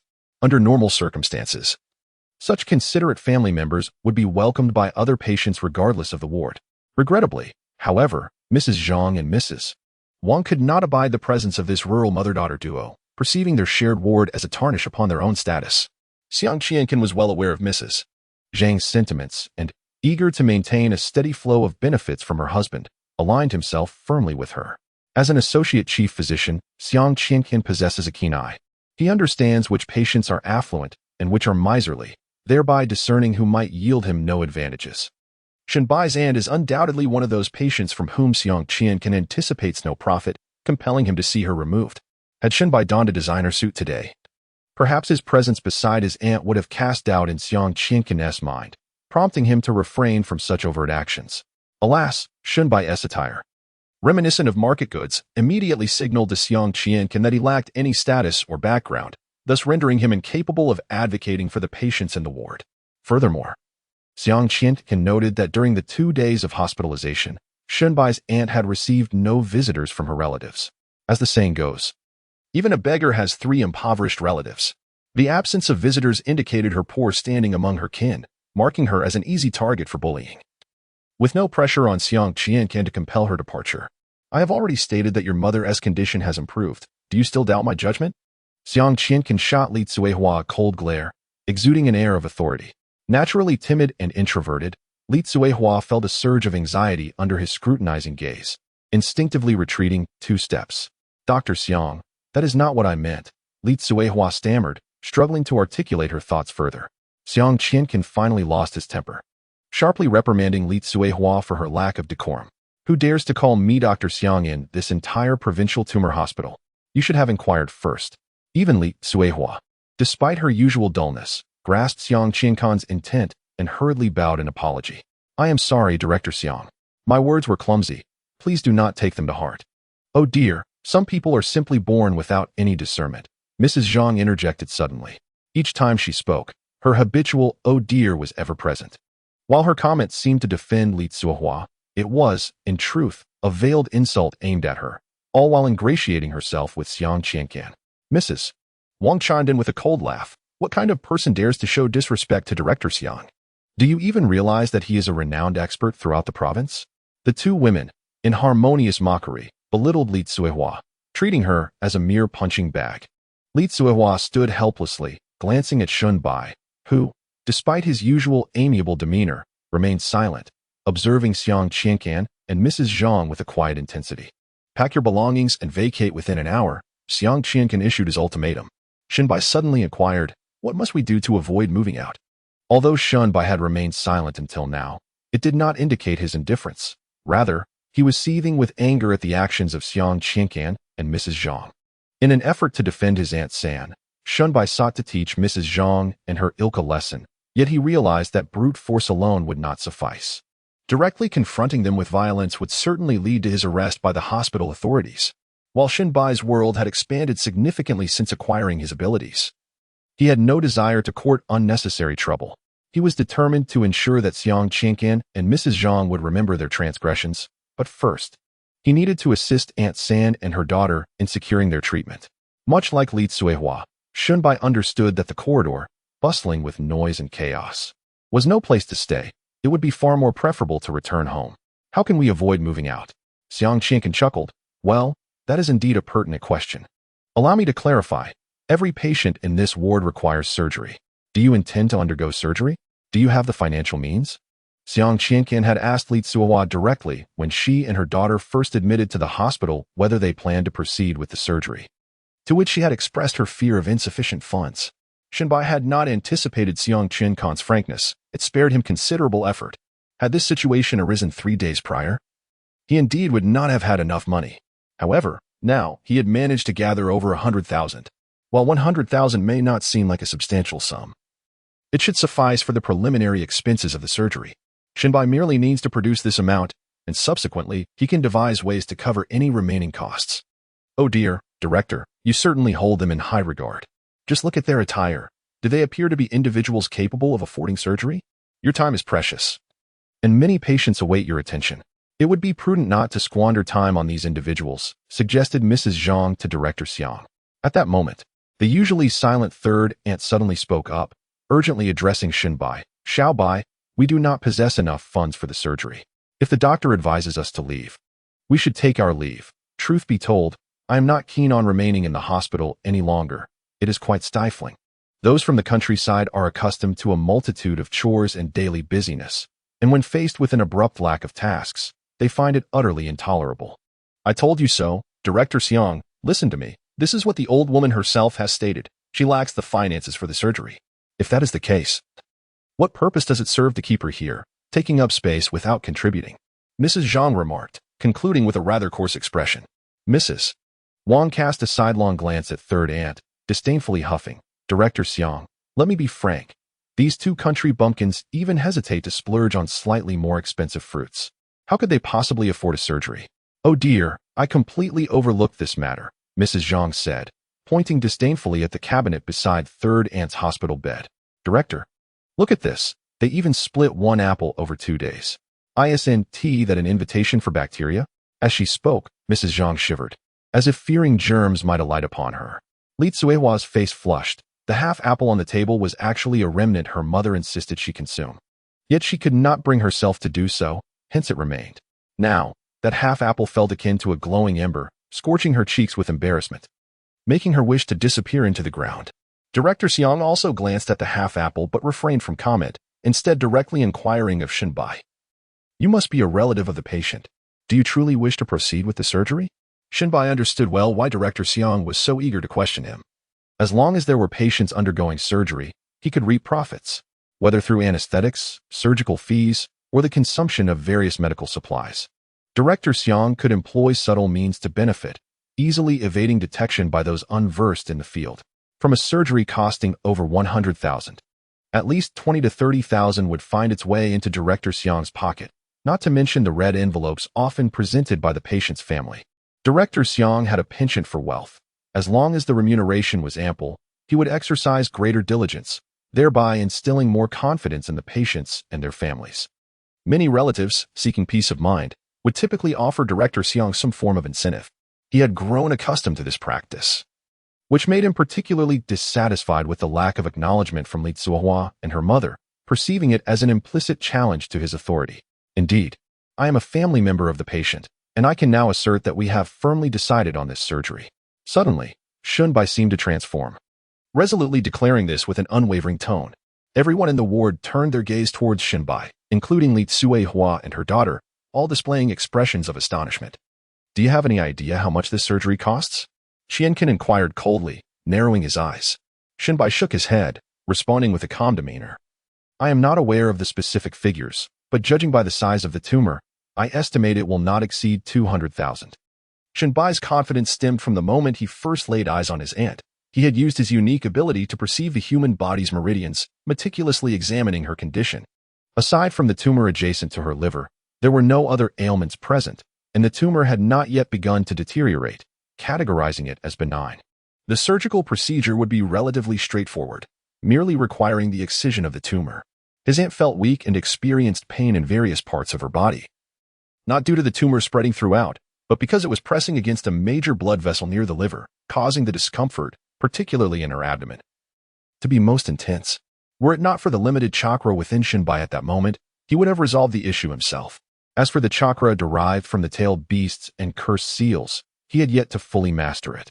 While he could awkwardly employ the techniques of the sage arts, they were not all-encompassing, especially regarding surgical matters, and he feared that his skills might not surpass those of the hospital's physicians. Oh dear. Today's youth truly dare to speak their minds. I cannot fathom where you derive such courage, Mrs. Zhang remarked sarcastically. Once again, all eyes turned to Shinbai, awaiting his response. The reason Shinbai felt emboldened to make such a statement was that he could indeed muster over 100,000, although not a trifling sum. It paled in comparison to the care provided by his aunt's family, rendering it insignificant in his eyes. There is a saying that one should repay even the smallest kindness with great gratitude. Shinbai wished to reciprocate the kindness his aunt's family had shown him in the past. He would not hesitate to offer not just 100,000, but even 200,000 or 300,000 if necessary. Moreover, with the newfound abilities Shinbai had acquired, earning money had become considerably easier than before. As long as he utilized his talents wisely, he was certain he could become a wealthy individual in Donghai.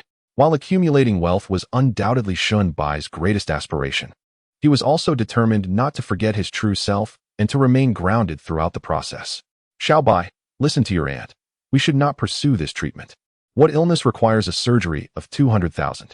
We cannot afford such an amount, his aunt expressed anxiously to Shinbai. After the tragic loss of Shinbai's uncle in a car accident, their family had managed to save 50,000 through compensation from others, and she would never consent to spending 200,000 for treatment. Look, this old woman herself admits she cannot produce that much money. Yet this young man still insists on putting on a brave face. It's truly disgusting, Mrs. Wang disdainfully remarked. For individuals like Mrs. Zhang and Mrs. Wang, parting with a sum of 1 to 200,000 yuan is an utterly trivial matter, scarcely causing them to furrow their brows. Chapter 48. Gasps of astonishment logically. Both Mrs. Zhang and Mrs. Wang should possess the means to be admitted to a VIP ward. However, due to the unfortunate circumstance of all VIP rooms being occupied just days prior, they were compelled to settle for a standard ward.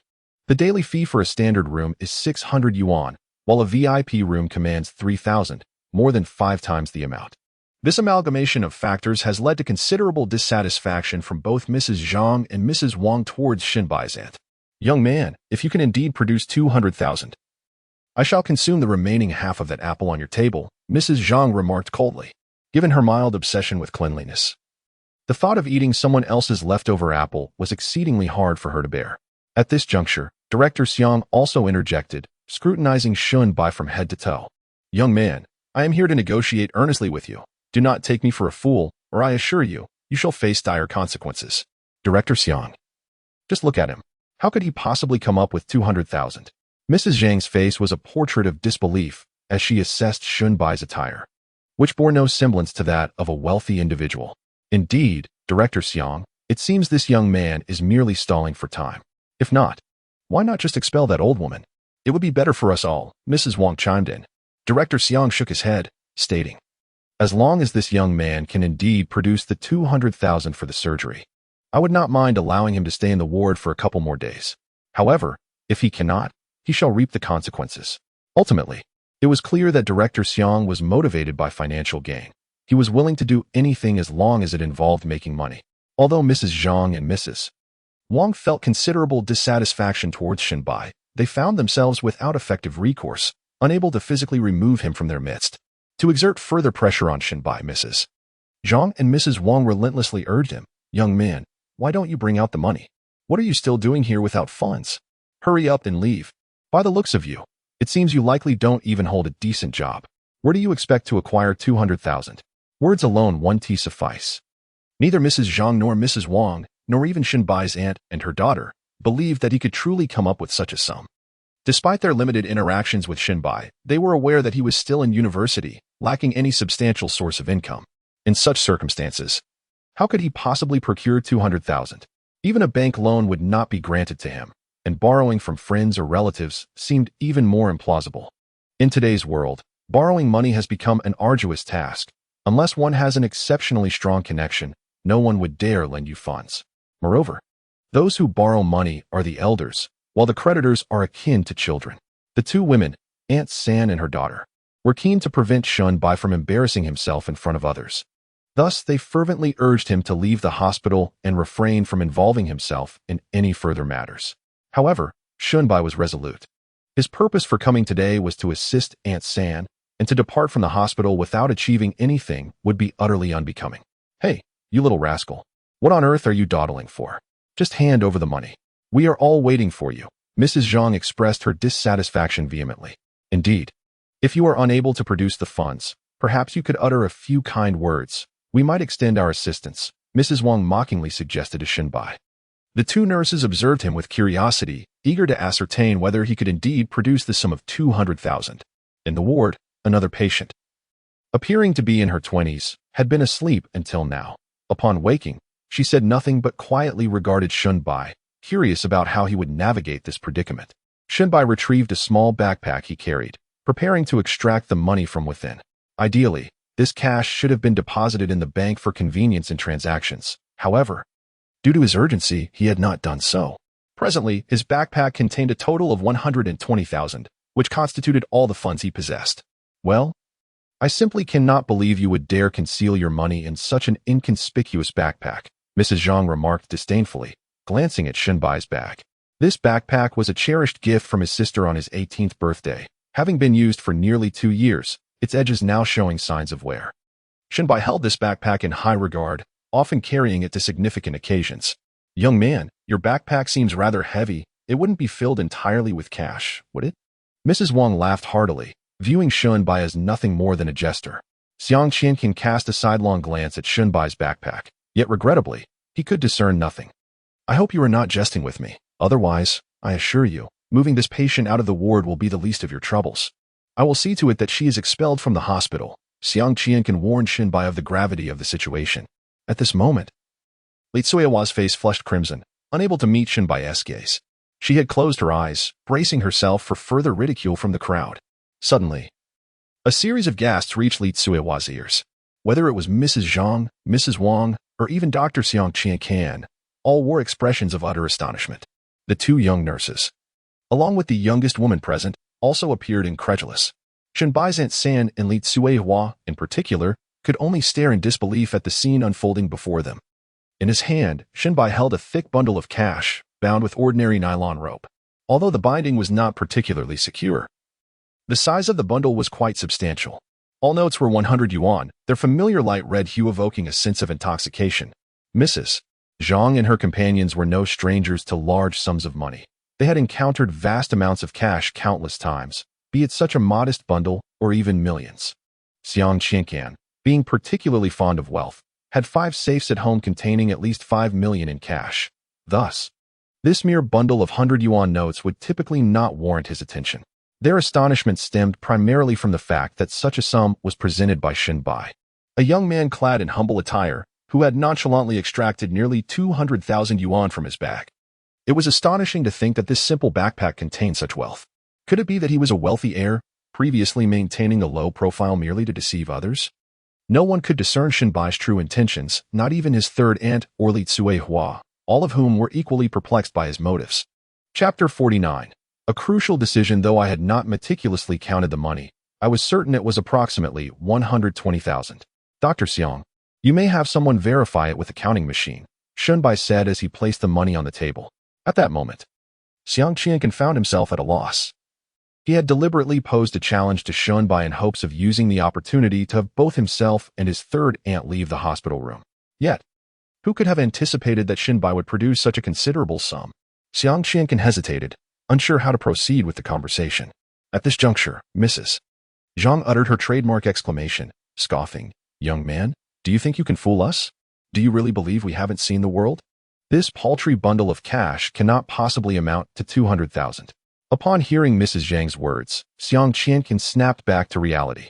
Indeed, he had just stated that the surgical fee required was 200,000. This sum, while appearing substantial, fell far short in comparison. Shunbai had not anticipated that Xiang Qianqan, the deputy chief physician, would possess such audacity, no matter how one looked at it. The cost for his third aunt surgery would not be anywhere near 200,000. Do you think this is a place where one can easily deceive others? It is not that simple, Mrs. Wang remarked with a cold huff. Mrs. Zhang added, if you lack the funds, you should take your third aunt home. It's best not to obstruct others here. Xiang Qianqan, pointing an accusatory finger at Shinbai, exclaimed furiously, this is outrageous. How dare you waste my time? I will have to report this to the authorities and ensure you reflect on your actions at the police station. Dr. Xiang, is this amount not sufficient for my third aunt's surgery? Shinbai asked, locking his gaze with Xiang Qianqan, his tone icy. Despite Xiang Qianqan's established reputation as a prominent deputy chief physician in Donghai, Shinbai showed no signs of intimidation. Shinbai locked eyes with Xiang Qianqan, inciting a profound rage within him. He perceived Shinbai's gaze as a direct challenge to his authority if he did not subdue Shinbai decisively. How could he maintain the respect of others? You think I am jesting? He exclaimed. I shall make a call to ensure you comprehend the magnitude of your misdeed. With that, Xiang Qianqan retrieved his mobile phone, and the sound of beeps filled the air as he pressed several buttons. No, Director Xiang, please don't call the police. Li Tsuehua exclaimed, her voice trembling in fear at the prospect of Shinbai being apprehended. However, Xiang Qianqan paid her no mind, continuing to dial without hesitation. Soon, a commanding voice resonated through the receiver. Hello, whom are you seeking? Director Liu, it's me, Xiang Qianqan.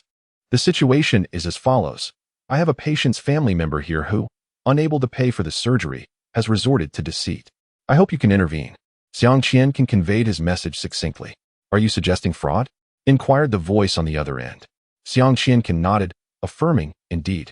It bears the same nature as fraud. Director Liu, please send someone quickly. We cannot allow this young man to escape. Very well, wait approximately 10 minutes.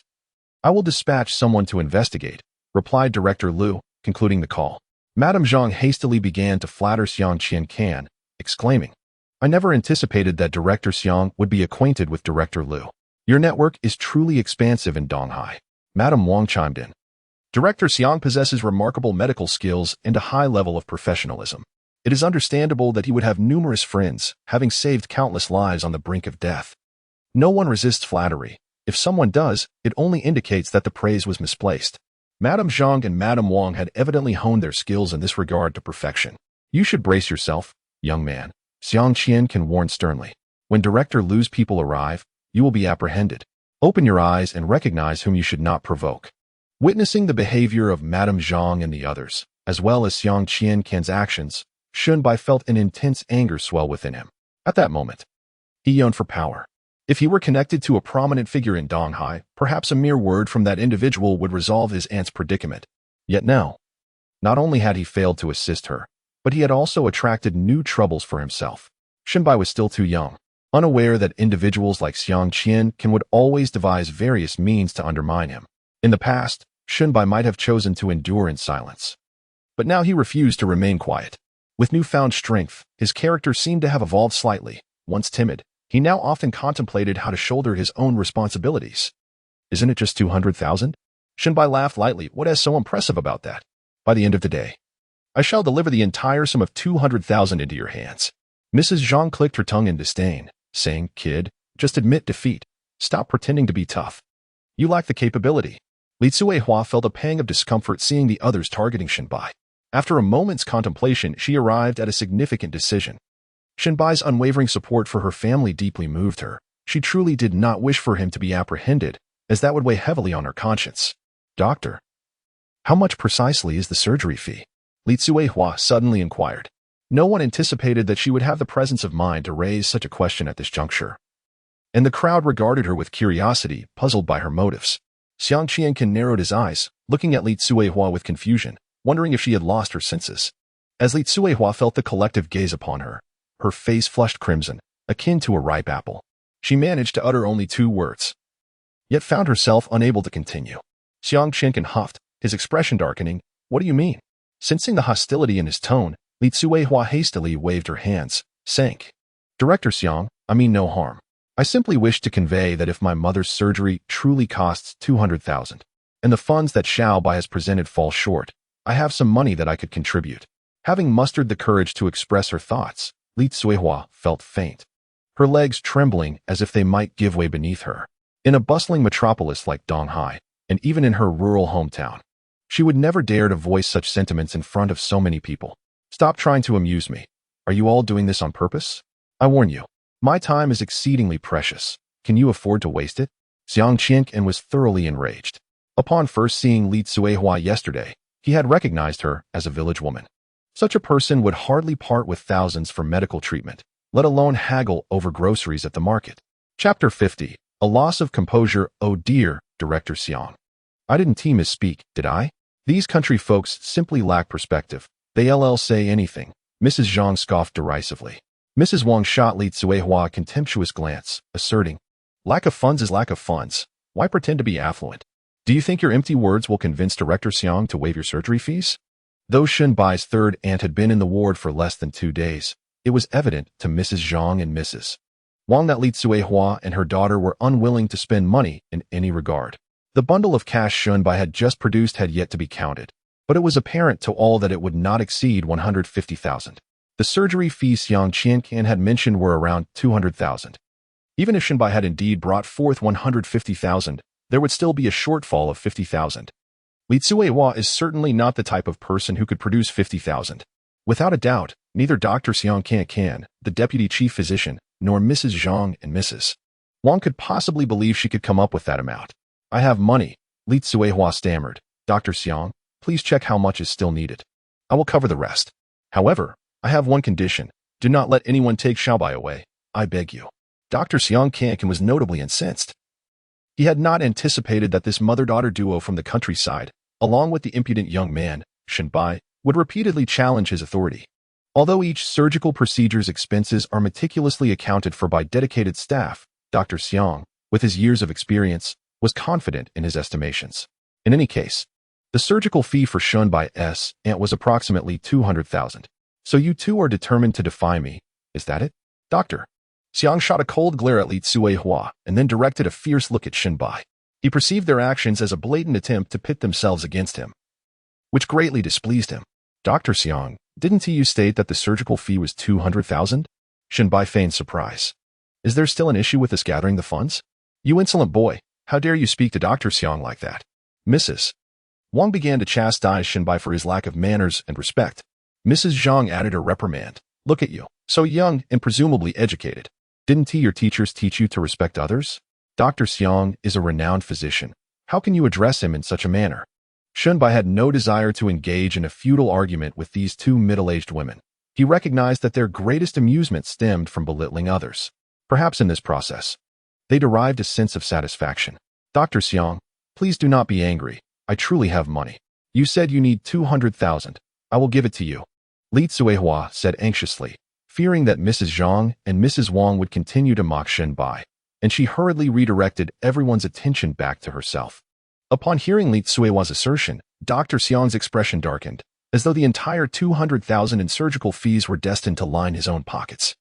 If this statement were to circulate, it would significantly tarnish his reputation. If you cannot speak properly, then keep your mouth shut. The 200,000 is what the hospital requires, not a penny less will suffice. You need to understand this clearly. Doctor. Xiang lost control of his emotions and shouted at Li Tsuehua. The two nurses in the ward, who had been by Dr. Xiang's side for nearly half a year, had never witnessed him lose his temper to such an extent. Although Dr. Xiang was somewhat greedy, he generally treated patients and their families with kindness and rarely displayed anger. It was evident that he was genuinely infuriated, leading to this uncharacteristic outburst in front of everyone. Li Tsuehua was startled by the furious Xiang Qiankan. Feeling somewhat at a loss, she genuinely did not understand what she had done wrong. She had merely spoken the truth. Why had her honesty provoked such ire from Xiang?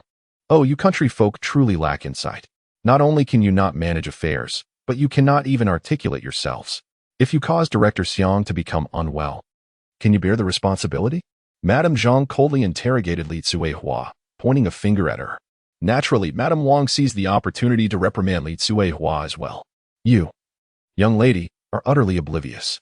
Even when Director Xiang grants you a chance, you fail to appreciate it. Enough of the chatter. By today, you must vacate the ward.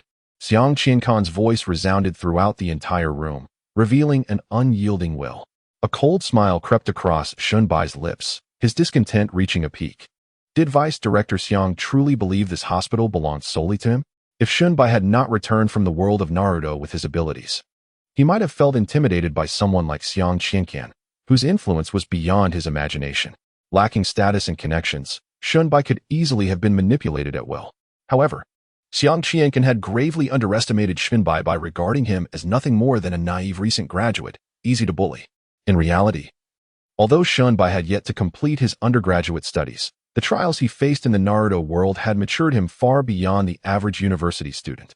Shunbai had no desire to create further conflict with Madame Zhang and others, but their relentless aggression pushed him to the brink. Sister Tsuehua, do you truly have a sum of money? How much might it be? Shunbai inquired of Li Tsuehua, his voice low and earnest. I do have some money. When your third uncle had his accident, the compensation we received has remained untouched all these years. I've saved it with your third aunt, Li Tsuehua replied hastily. Seeing her sincerity, Shunbai chose to believe her. How much exactly? Just give me an approximate figure, he asked again. After a moment's thought, Li Tsuehua responded, initially. The perpetrator compensated our family 50,000 yuan. That sum has remained intact, along with the more than 10,000 your third aunt and I have saved. It should total around 60,000. For an urban family, 60,000 may seem insignificant, but for Li Tsuehua and her daughter, it represented their entire savings. Shunbai felt a weight in his heart. Without the money he had just presented, it would have been a mere fantasy for his third aunt to remain at the provincial cancer hospital for surgery. Hospitals have their regulations. Without sufficient medical fees, no one is willing to perform surgery, as everyone fears the complications. Chapter 51. Counting People and Money. Sister Tsuehua, where is this sum of money now? Shunbai needed to ascertain the intricate details concerning Li Tsuehua before determining how to embarrass Yang Qian. Upon hearing Shunbai's inquiry, Li Tsuehua's face flushed, seemingly feeling a tad bashful. I was apprehensive about incurring considerable expenses at the hospital, so I withdrew all the money from the bank. Currently, it is nestled within the lining of your third aunt's coat. I feared losing it, which is why I opted for this method, Li Tsuehua confessed. A hint of embarrassment in her demeanor. Shunbai, however, found no fault in her actions. Having spent some time in the countryside himself, he was familiar with the quaint habits of rural folk. Some individuals, for the sake of security, would stash cash within their socks or under insoles. There were even those who would conceal money in the tiny pockets of their undergarments, whether tucked away in socks or hidden within the confines of undergarments. Shunbai held no disdain for such practices. After all, the majority of rural inhabitants lacked conventional wallets, often resorting to cloth bags or random plastic pouches to carry their cash. Shunbai understood why Li Tsuehua felt somewhat awkward. Perhaps it was the presence of another that made it difficult for her to retrieve the money from her aunt's coat lining. Nevertheless, it was a trivial matter. As long as the money existed, Shunbai felt assured. His current objective was simply to assert himself. He found Xiang Qian's aggressive demeanor intolerable. Although his current capabilities might not allow him to impose significant consequences upon Xiang Qian, he was certainly able to cause him a loss of face. Before Shunbai could utter a word, Mrs. Zhang and Mrs. Wang, noticing his hushed conversation with Li Tsuehua, grew visibly displeased. Oh, what are you two whispering about? Are you contemplating borrowing some money to cover the surgical expenses? Mrs. Zhang sneered. Mrs. Wang, adopting a deliberately sarcastic tone, remarked, I have some understanding of rural folk. They regard their money with utmost reverence. I doubt it would be easy for them to procure sufficient funds within half a day. Xiang Qian also fixed his gaze upon Shunbai and Li Tsuehua, his expression unfriendly as he warned, I advise you both to cease wasting my time. Otherwise, I shall summon security to have you expelled. Mrs. Zhang and her companions harbored a deep disdain for Li Tsuehua and her daughter, as well as for Shunbai. Were it not for the critical shortage of hospital rooms, Mrs. Zhang would never have tolerated sharing a ward with Shunbai's third aunt. She viewed it as a personal affront. Yet, even if a private room were available, she would refuse to transfer. Why should she be the one to vacate? Did she not deserve better than to be relegated to the company of two rural individuals? Harboring such sentiments, Mrs. Zhang was resolute in her determination to oust Li Tsuehua and her daughter, seeking to assert her own superiority through this means. Undoubtedly, the surprise that Li Tsuehua and her daughter brought was quite substantial. Conventionally, one would expect an ordinary villager to relent in the face of such circumstances. However, unlike the rest, Li Tsuehua and her daughter seemed unfazed by the situation, which left Mrs. Zhang feeling somewhat unsettled. Shunbai's third aunt, due to her hearing impairment, had remained silent, yet both Shunbai and Li Tsuehua stood their ground resolutely. Mrs. Zhang, not willing to concede, thought to herself, they are merely a few country folk. Surely I can handle them. With this thought, her expression darkened further. She pointed at Shunbai and declared, "Young man, since the money you brought is insufficient, cease your futile struggle and promptly remove your relatives from the ward, lest you become an eyesore to us." Unmoved, Shunbai responded, "We can provide 200,000 for the surgical fee. Why should we leave? Did you not hear the doctor say that as long as we choose to proceed with the surgery and the fee is adequate, we can remain in the ward? Do you truly believe the doctor's words were mere nonsense?" Mrs. Zhang could hardly believe that such a youthful and brash individual could articulate such sharp retorts, cleverly ensnaring both herself and Director Xiang in the process. "Oh dear, that was not my intention. Do not speak so recklessly," she hastily clarified. Then, she turned to Insight Director Xiang. "Look how arrogant these two are. You must expel them at once." Director Xiang, equally incensed by Shunbai and Li Tsuehua, heeded Mrs. Zhang's instigation and swiftly retrieved his phone, preparing to call security to forcibly eject them. "Dr. Xiang, perhaps you should first arrange for someone to count the money," Shunbai remarked nonchalantly. Everyone was taken aback, astonished that he dared to address Director Xiang in such a manner. Director Xiang, infuriated, could hardly contain himself.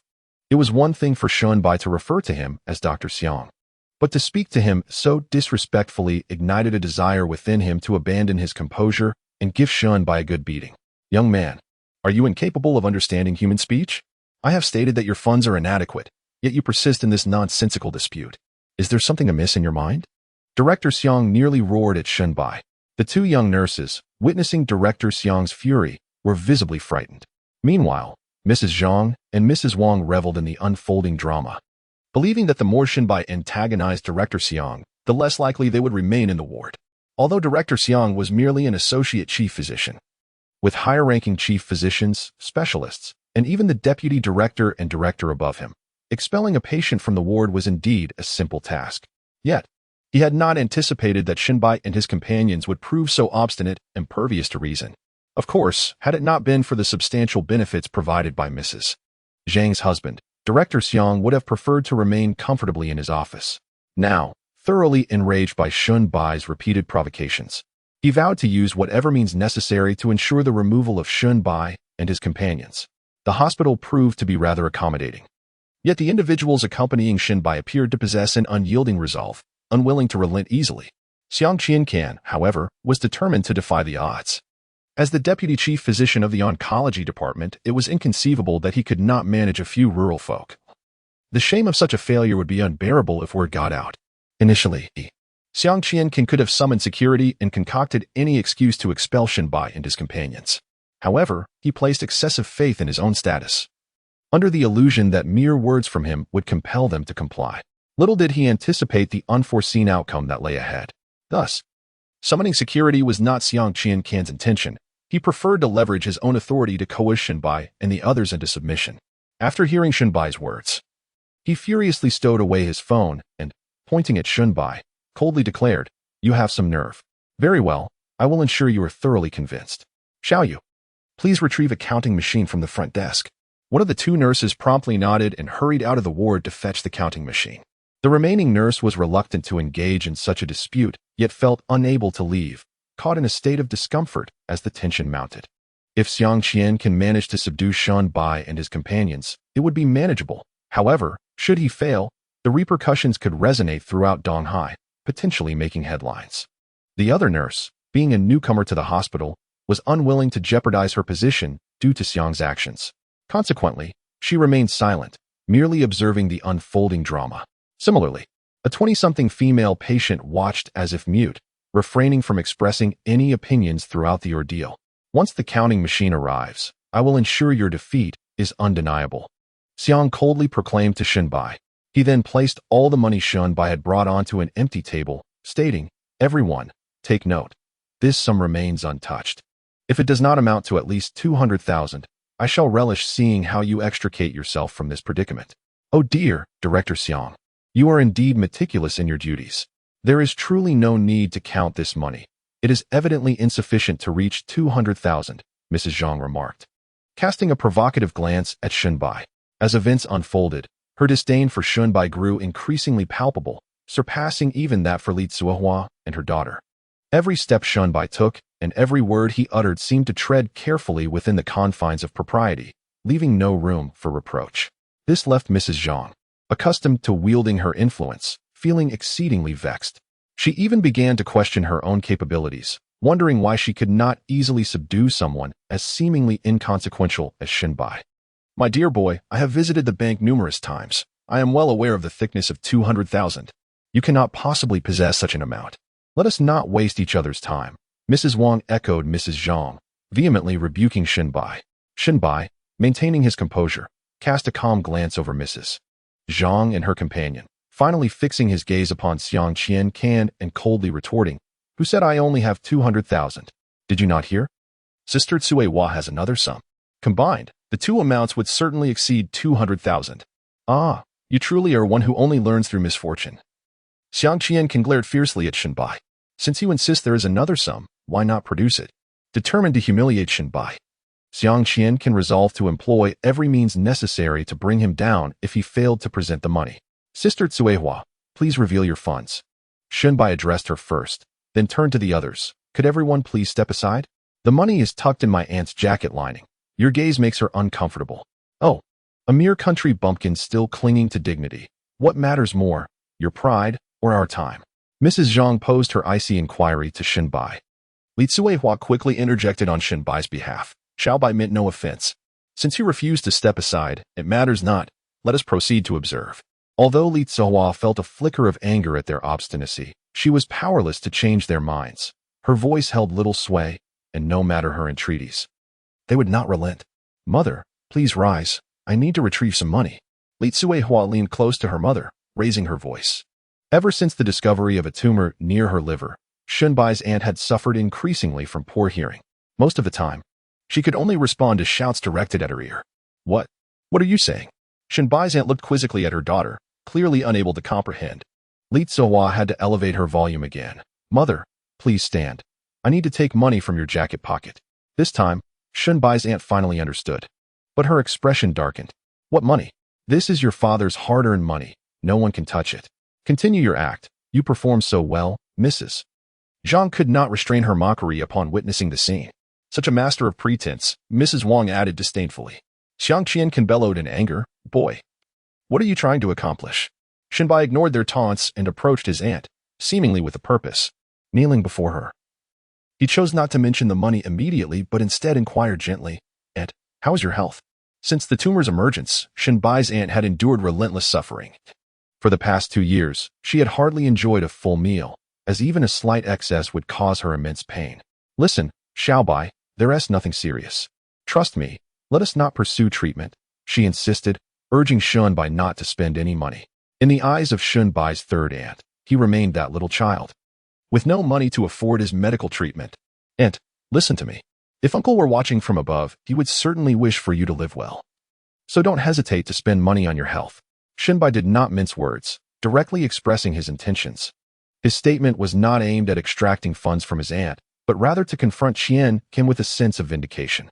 Utilizing the ability of his white eyes, Shenbai discerned that while the tumor adjacent to his aunt's liver was just beginning to show malignant tendencies, should this progression accelerate, her life would be in grave jeopardy.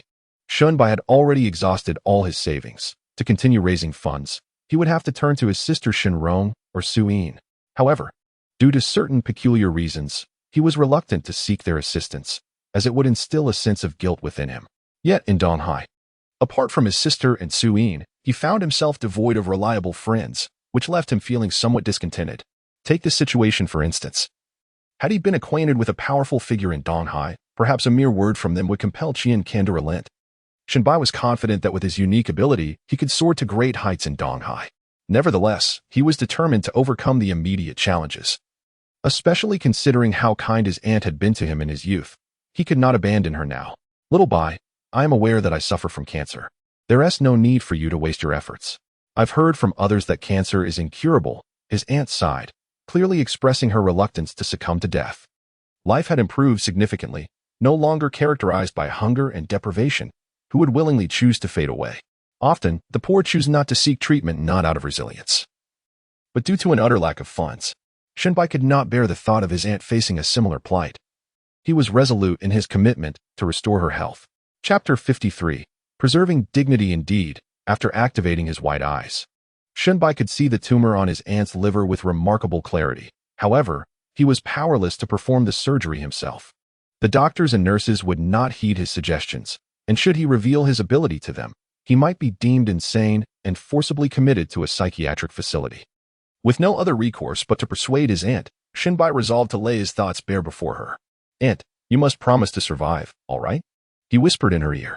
The reactions of the individuals in the hospital room varied upon hearing Shenbai's conversation with his aunt.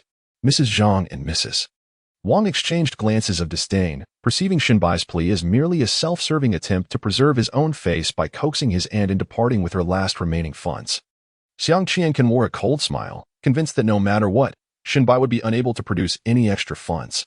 Conversely, the young woman in her 20s had glistening eyes, perhaps stirred by the scene before her, evoking memories of past sorrows. After listening to Shenbai's heartfelt plea, his third aunt pondered for a full 2 minutes before finally addressing him. "Xiaobai, I am willing to trust you. Since you still need funds for the surgery, let us use the old man's life savings." As she spoke, tears of murky sorrow streamed down her cheeks. "Oh dear, how unfortunate. Why must you weep in the hospital? If you wish to cry, do so outside." Mrs. Zhang expressed her discontent vehemently. Mrs. Wang echoed her sentiments, "Indeed. What is the purpose of this emotional display in the hospital? Who are you trying to sway with your tears? I assure you, no matter how loud your cries, if the surgery fees are insufficient, you will not gain entry into the operating room," Xiang Qiankan retorted coldly. At that moment, a nurse who had hurried downstairs to fetch a cash-counting machine returned, momentarily taken aback by the scene unfolding in the ward, unable to comprehend the situation. "What are you standing there for? Quickly, bring it in," Xiang Qiankan shouted at the nurse. Without further thought, the nurse hastily set up the counting machine and plugged it in.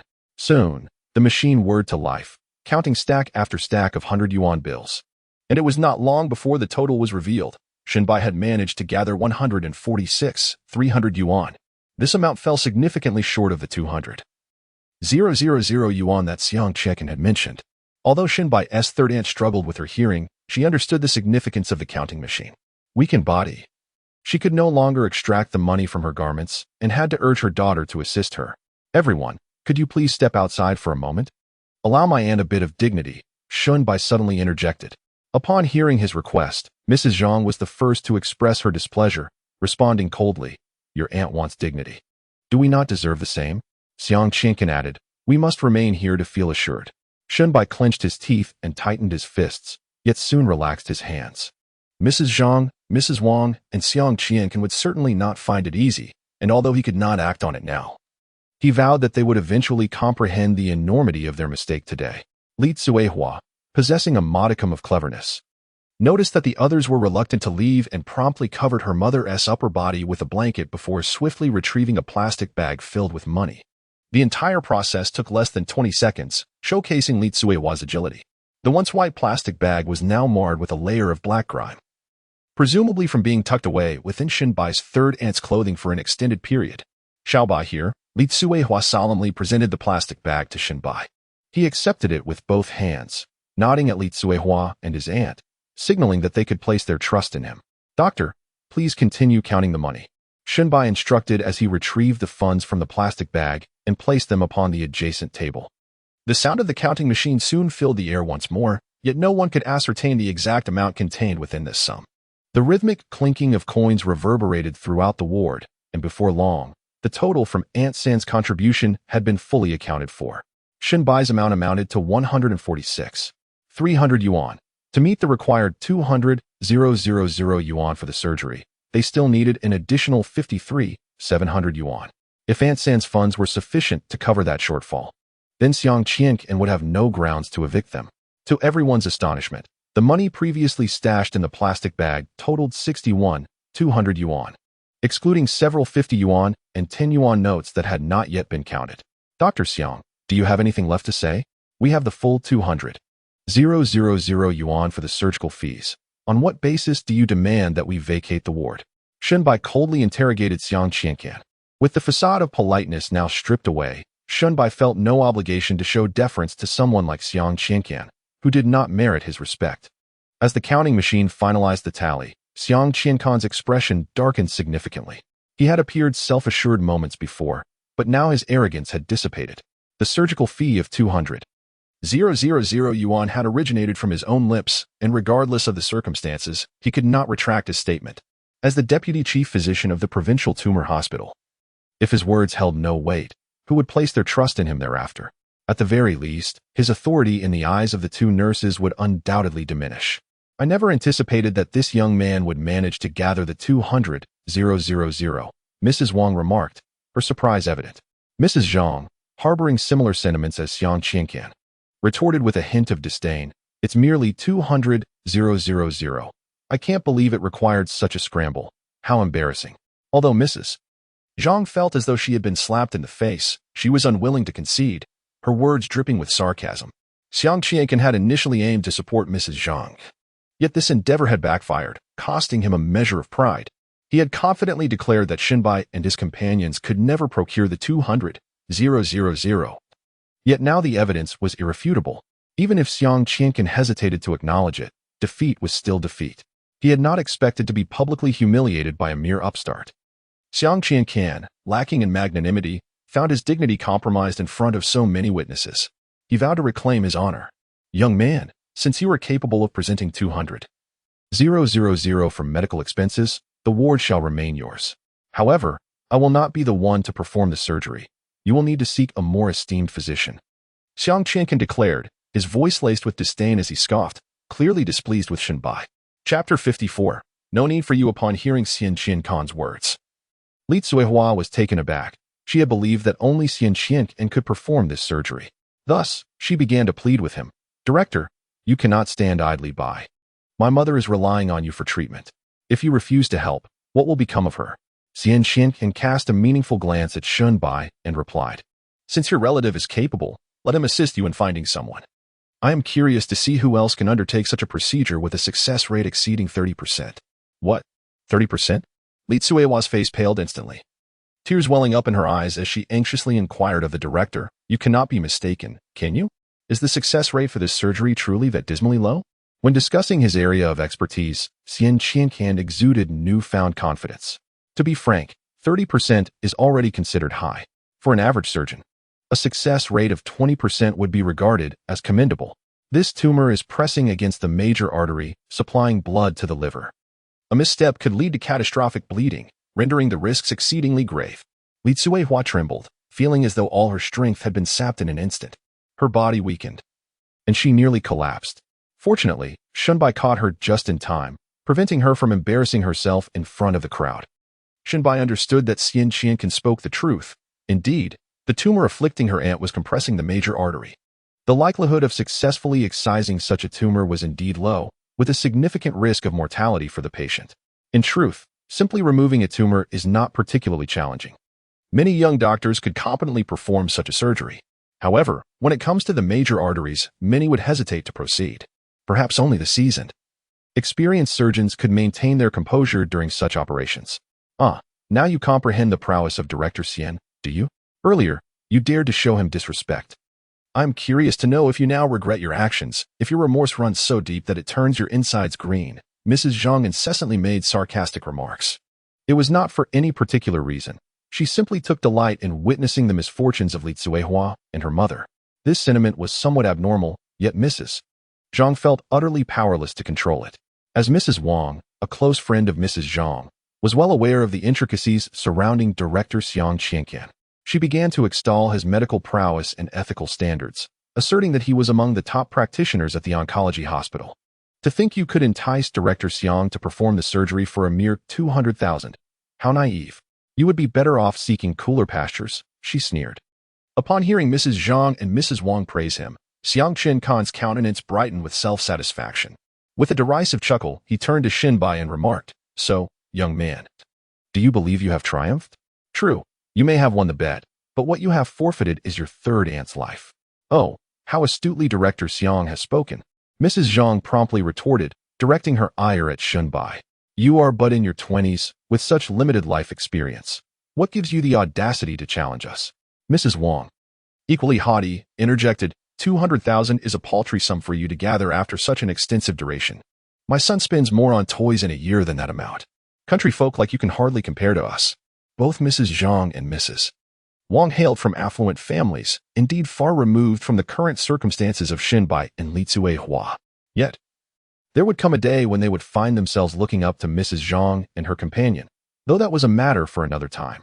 Fearing that Xinbai might take their words to heart, Li Hua hastily reassured him, "Xiaobai, do not overthink this. Neither your third aunt nor I hold you accountable. You have done nothing wrong." Nodding in agreement, Xinbai realized he needed to consult Su Yin, hoping she might know of a renowned physician in Donghai who could assist in performing the surgery for his aunt. He harbored little faith in Xiang Qiancan's willingness to help. After their verbal onslaught against Xinbai, Mrs. Zhang, Mrs. Wang, and Xiang Qiancan all sought to discern any trace of regret on his face. Unfortunately, he merely replied with indifference, "I apologize, but I will seek a more esteemed surgeon for my aunt. I do not require Director Xiang's services." The abruptness of Xinbai's declaration left Xiang Qiancan, Mrs. Zhang, and the others incensed. Mrs. Zhang pointed an accusatory finger at him, her voice rising in fury.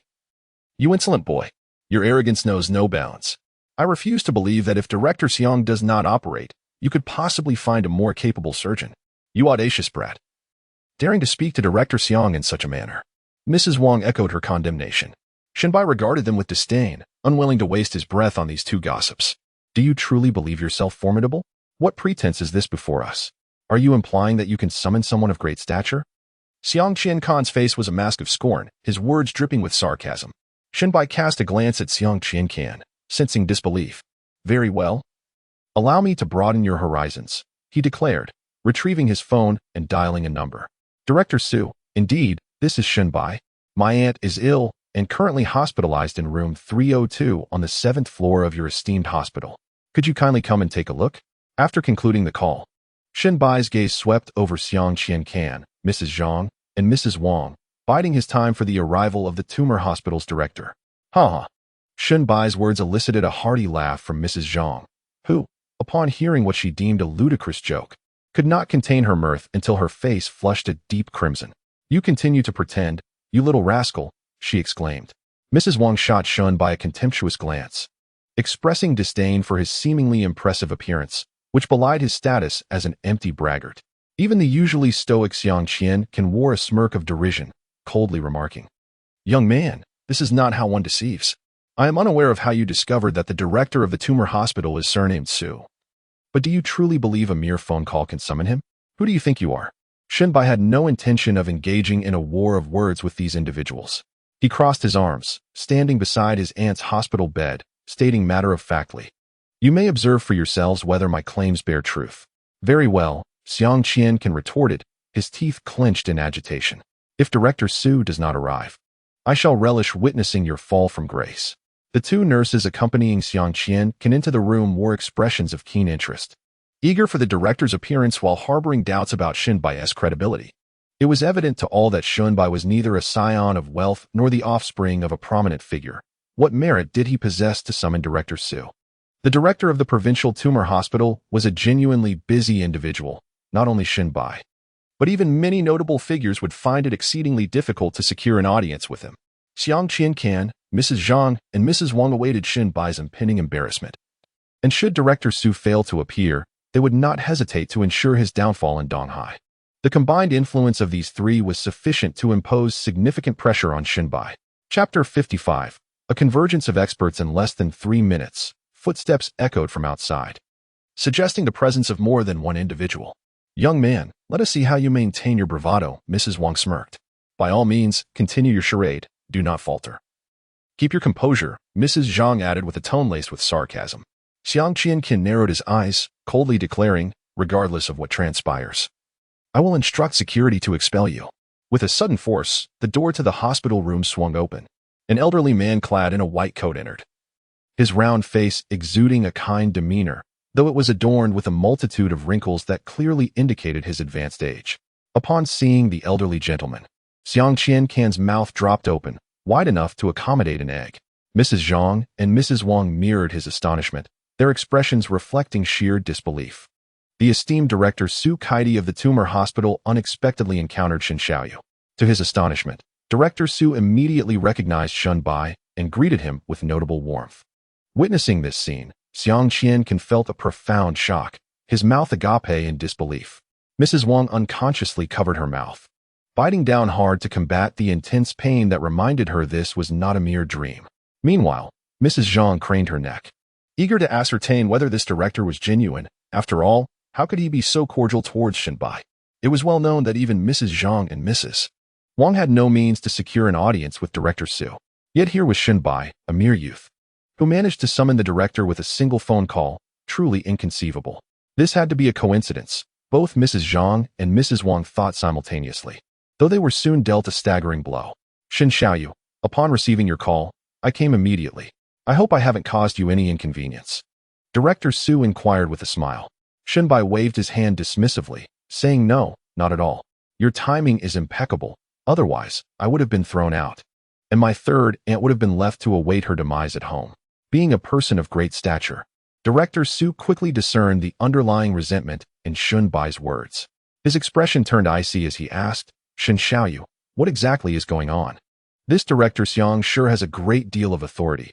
He just threatened to expel us, Shenbai remarked, casting a pointed glance at Xiang Qianqian's director. You are acquainted with this person, I presume? Xiang Qianqian felt a cold sweat break out on his forehead, realizing the director's favorable disposition toward Shenbai. He understood his fate was sealed. All right, refrain from speaking for now. Director Su glared fiercely at Xiang Qianqian and then beckoned a nearby nurse. You there? Come here and tell me precisely what transpired.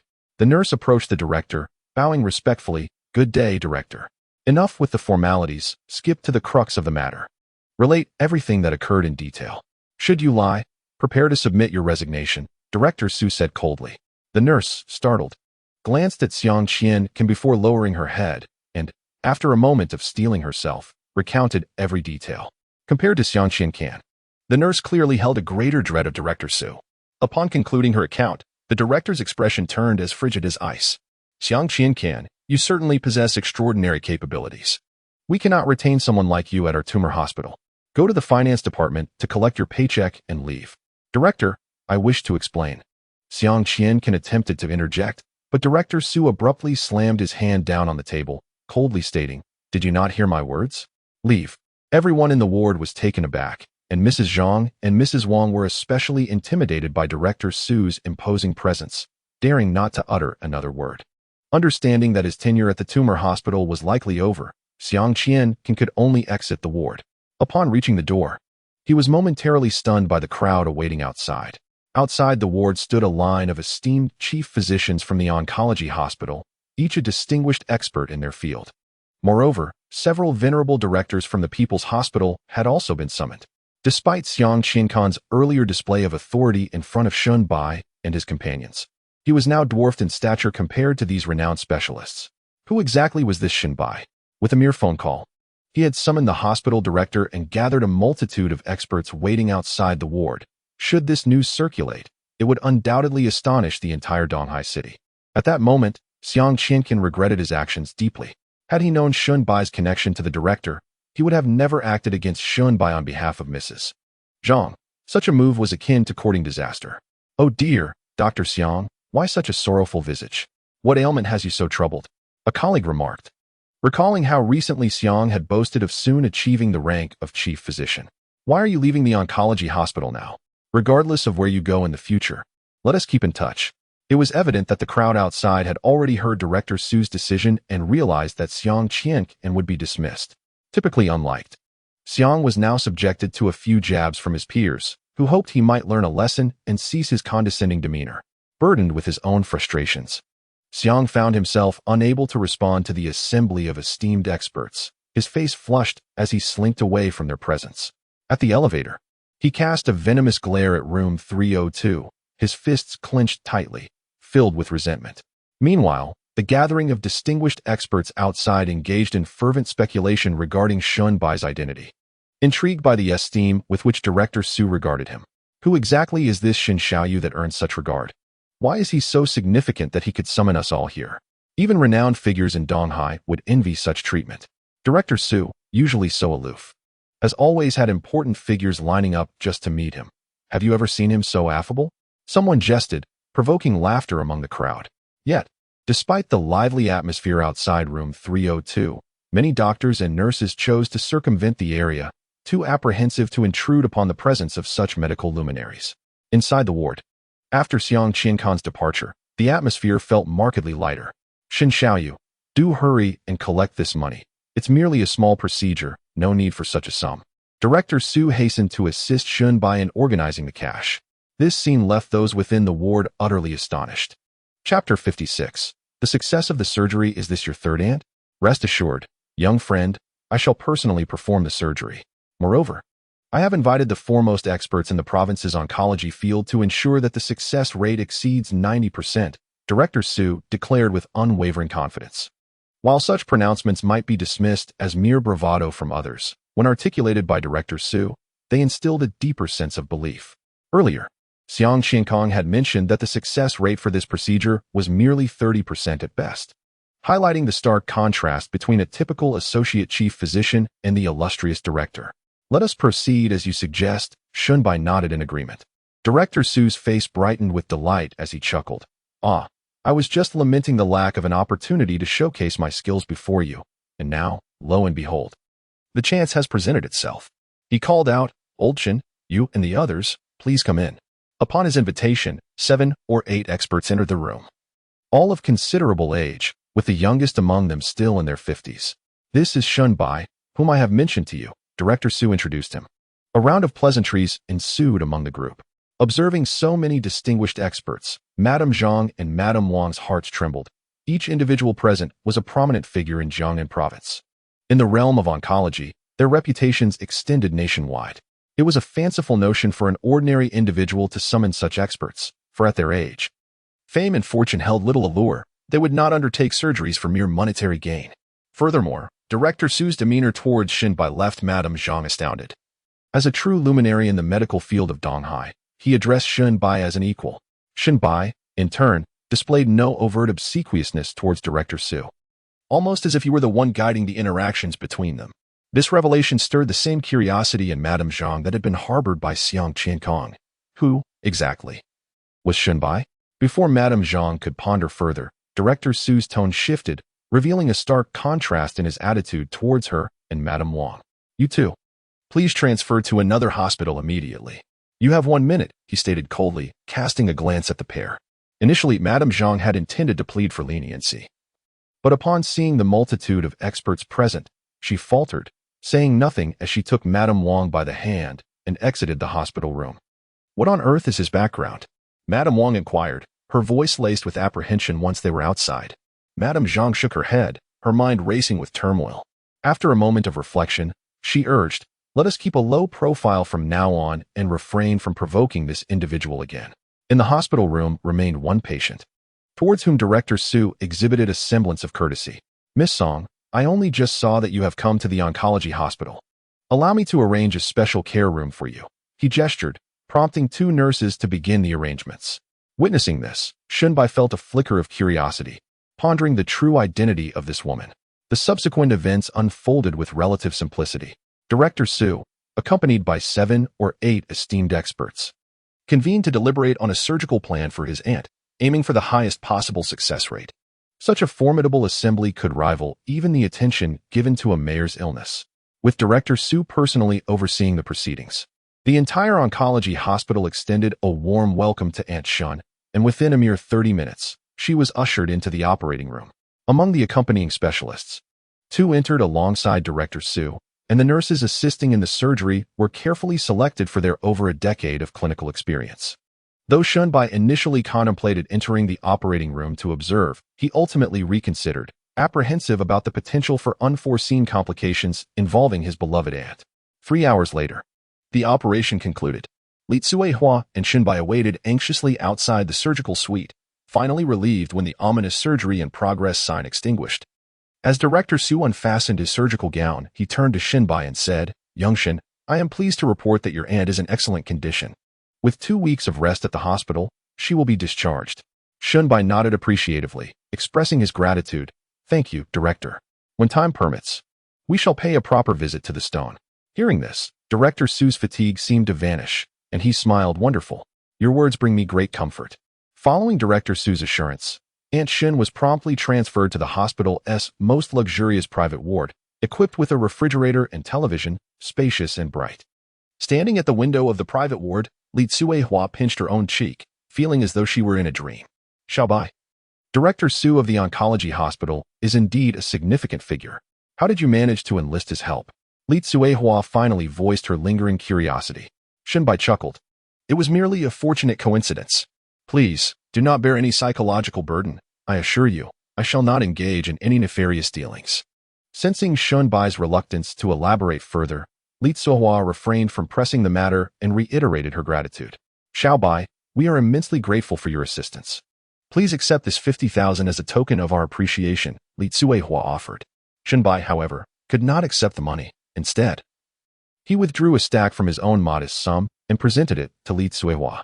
Sister Tsuehua, I have not forgotten how kind you were to me in my youth. Assisting with this small matter does not warrant any compensation. It is I who should express my filial piety towards my aunt. After some back and forth, Li Tsuehua ultimately declined the money, and Shunbai did not press the issue further. After all, a mere word from Director Su would ensure that Aunt Shin received ample care without the need for excessive expenditure.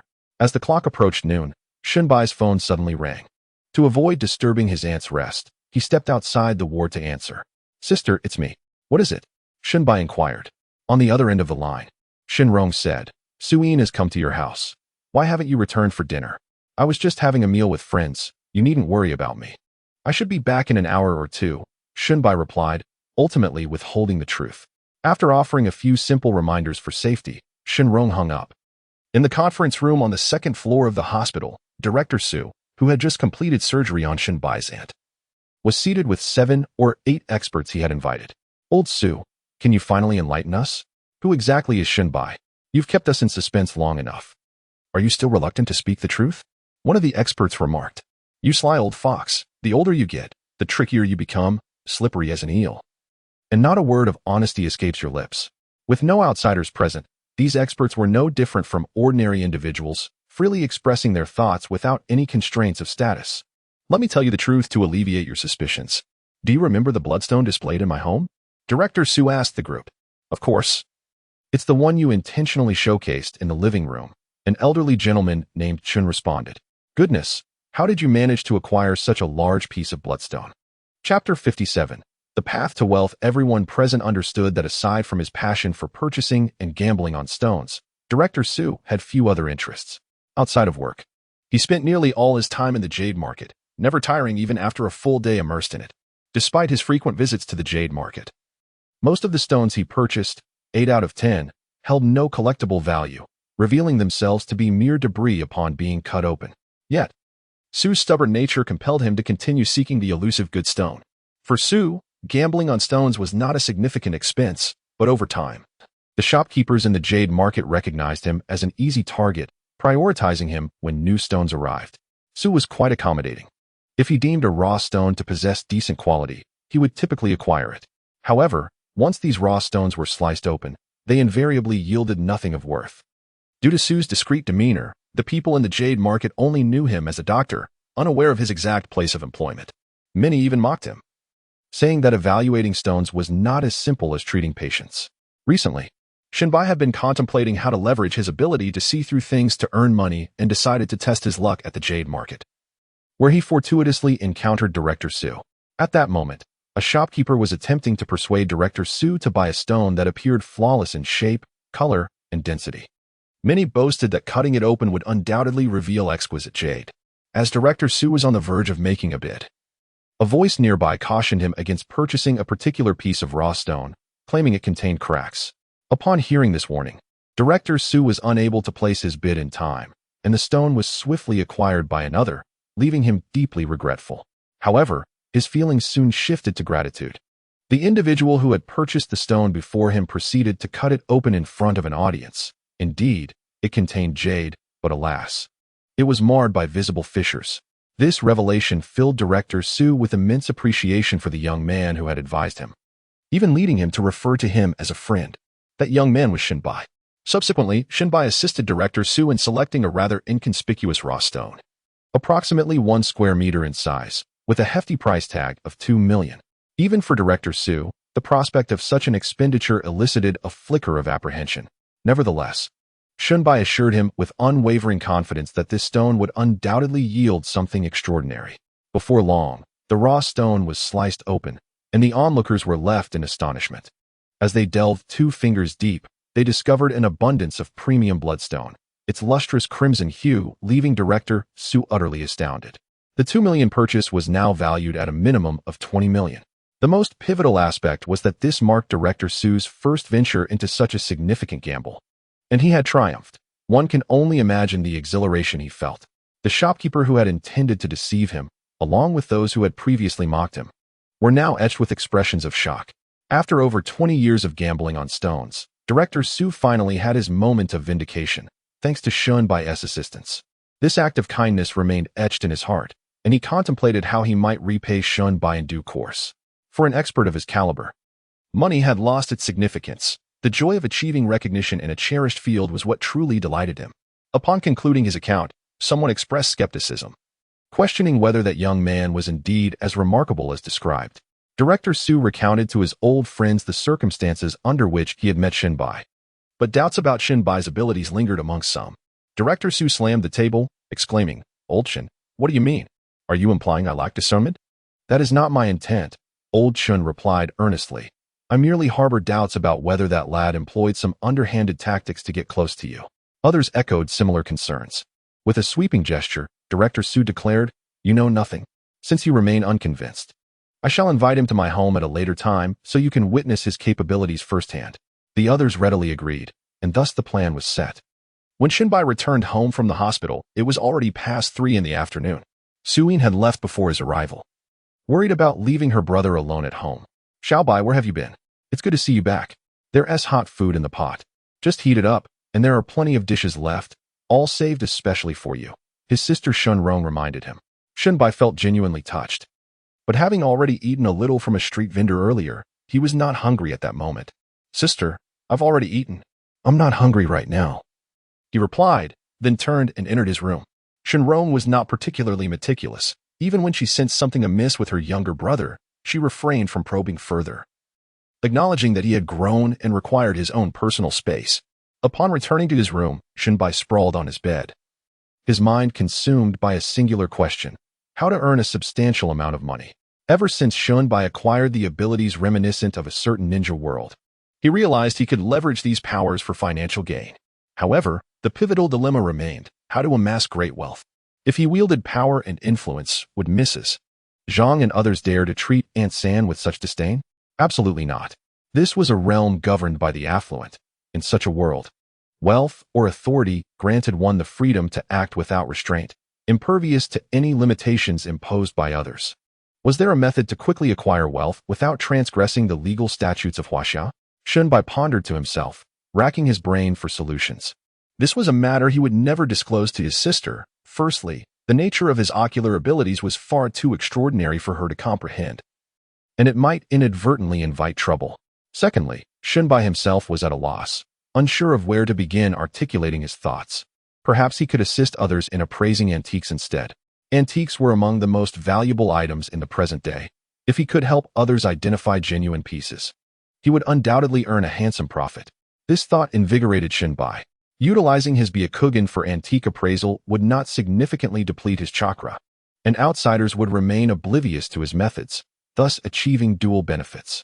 Resolute in his decision, Shunbai rose and fetched a blank sheet of paper, inscribing with a marker, "Assistance in Antique Appraisal, 20 fee." After reading it twice and deeming it unsuitable, he modified it to professional antique appraisal, 10 service fee. Falsehood compensation tenfold. Ultimately, after careful consideration, he emphasized the phrase professional antique appraisal in capital letters, relegating the rest to smaller print to clearly convey his intent. In Donghai, there were several antique trading markets. However, the largest one was likely inaccessible to him, as it operated on a membership basis requiring annual fees amounting to hundreds of thousands. After some deliberation, Shunbai opted for a moderately sized antique trading center named Taiha Antique Appraisal Center. To avoid appearing too youthful, he deliberately changed into attire that made him resemble a laborer who had toiled at a construction site for several years. Taiha Antique Appraisal Center was a towering structure, exuding opulence. Not long before, he had passed by and reported on an exhibition held there. At that time, Shunbai had been unaware of whether the exhibited items were authentic or counterfeit. This time, armed with his Byakugan, he felt confident. Nevertheless, to ensure a successful venture, he diligently researched relevant information, acquiring detailed knowledge about antique appraisal. Shunbai concluded his findings with 3 words: trust your instincts. Even the most convincingly crafted fakes lacked the profound weightiness of genuine artifacts. Moreover, numerous subtle details could serve as criteria for authentication. Upon arriving at the entrance of the Taiha Antique Appraisal Center, Shunbai was immediately struck by the array of luxury vehicles that filled the parking lot. Having taken a taxi to reach this place, he felt the stark contrast between his humble ride and the opulence surrounding him. The hour was around 6 or 7 in the evening, and due to the summer season, the sky still radiated a bright hue. An increasing number of individuals were making their way to the Taiha Antique Appraisal Center. As Shunbai approached the grand entrance, intending to join the throng, he was halted by 2 security guards stationed there. "Sir, this is a prestigious establishment, and formal attire is required for entry. We kindly ask for your understanding," one of the guards explained, maintaining a courteous demeanor. It was then that Shunbai noticed the people around him were all clad in formal wear, while he appeared more suited for a handyman's task, which justified their refusal to grant him access. "Could you perhaps make an exception? I arrived in haste and simply overlooked this matter," Shunbai said, rubbing his hands together with a hint of embarrassment. "I apologize, sir, but this is our policy. We cannot compromise the rules for just one individual. Please do not put us in a difficult position," the other guard replied. With their firm stance, Shunbai decided not to press further. At that moment, a group of wealthy young men happened to pass by, each adorned in designer attire. "Young Master Zhou, Young Master Li, Young Master Lu, please come in." The guards greeted them with utmost deference, promptly ushering them inside. Suddenly, one of the young men turned to glance at Shunbai, his expression dripping with disdain. "Who is this beggar?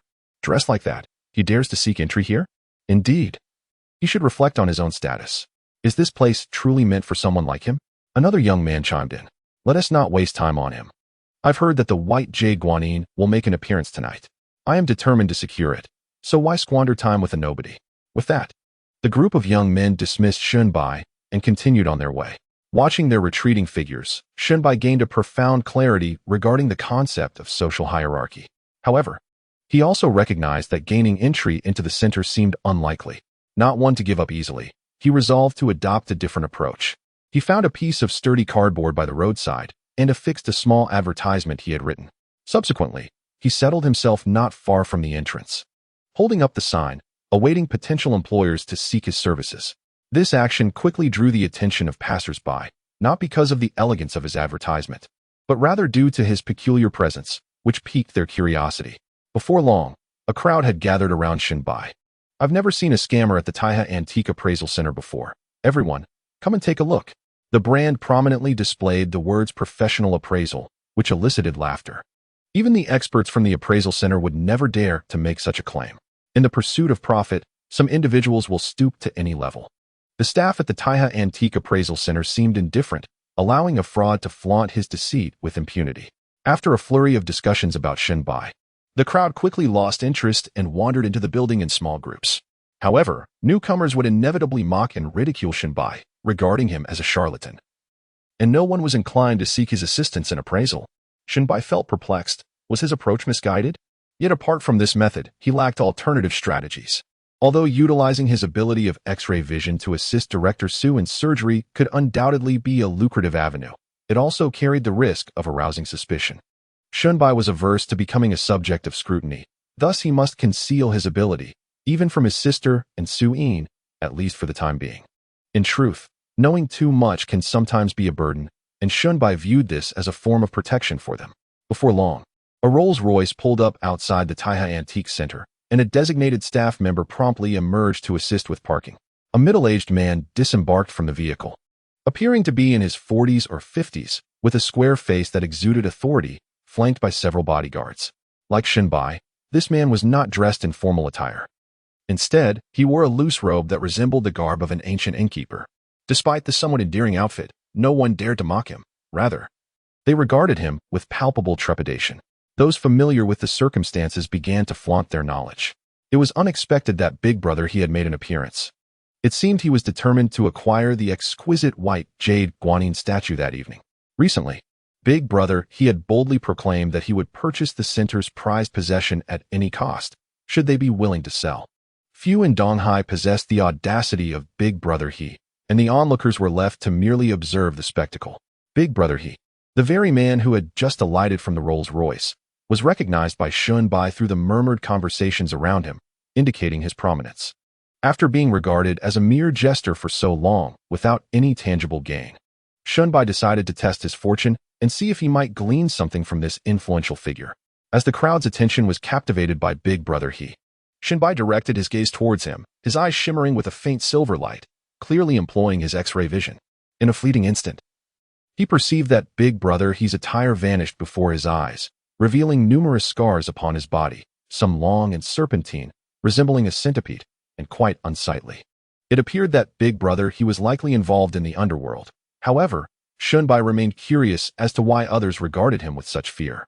Shunbai continued to utilize his unique ability, searching through He Laoda's belongings, eager to discover any valuable items that would allow him to showcase his skills. However, to his dismay, He Laoda was adorned with nothing more than a string of beads on his left wrist, devoid of any other embellishments. Shunbai felt a slight twinge of disappointment. Instinctively, his gaze fell upon the string of beads, and he was immediately captivated. This string of beads bore a resemblance to Buddhist prayer beads, each bead approximately the size of an adult's pinky finger. Yet, rather than a brown hue, they exhibited a lustrous white color with a faint yellowish tint. With a discerning eye, Shunbai, having prepared prior to his arrival, quickly recognized that these beads were intricately carved from ivory, each adorned with exquisite Sanskrit inscriptions. However, Shunbai also noted a discrepancy. The outer color of the beads did not match their inner composition, indicating that they had been artificially aged to create the illusion of antiquity. Those who frequented the Taiha Antique Appraisal Center were typically prominent figures from Donghai, and He Laoda's ability to instill fear in them suggested that he was no ordinary individual. Shunbai's heart raced with excitement. He perceived an opportunity. If he could assist He Laoda by pointing out the flaws in the string of beads, it could propel him to fame. This thought invigorated him. Yet, he was acutely aware that the situation was far from straightforward. Publicly denouncing He Laoda's wrist beads as counterfeit could lead to a loss of face for He Laoda, who would undoubtedly retaliate against Shunbai. Individuals like He Laoda, despite having left their past behind, often retained a ruthless demeanor. Shunbai found himself at a crossroads, to speak or remain silent. At that moment, a considerable crowd had gathered outside Daxia, and highlighting the issue with He Laoda's beads in front of so many could significantly bolster Shunbai's reputation and aid his financial aspirations. However, voicing his observations could incite He Laoda's wrath, especially given the imposing presence of his bodyguards, each one towering and muscular, clearly seasoned fighters. While Shunbai could easily subdue them, he had no desire to invite trouble. Conversely, remaining silent would mean forfeiting a tremendous opportunity. He had spent considerable time there and realized that the crowd regarded him as nothing more than a charlatan. If Shunbai failed to create a sensation, he would struggle to earn their trust. To err on the side of caution, he scrutinized the string of beads once more, confirming his suspicions. Now, he was betting on He Laoda's temperament. If He Laoda was magnanimous, publicly declaring the beads as fakes might not only spare Shunbai's ire, but could also earn him praise. Yet, should He Laoda prove petty and take offense at the public humiliation, Shunbai could find himself facing severe consequences.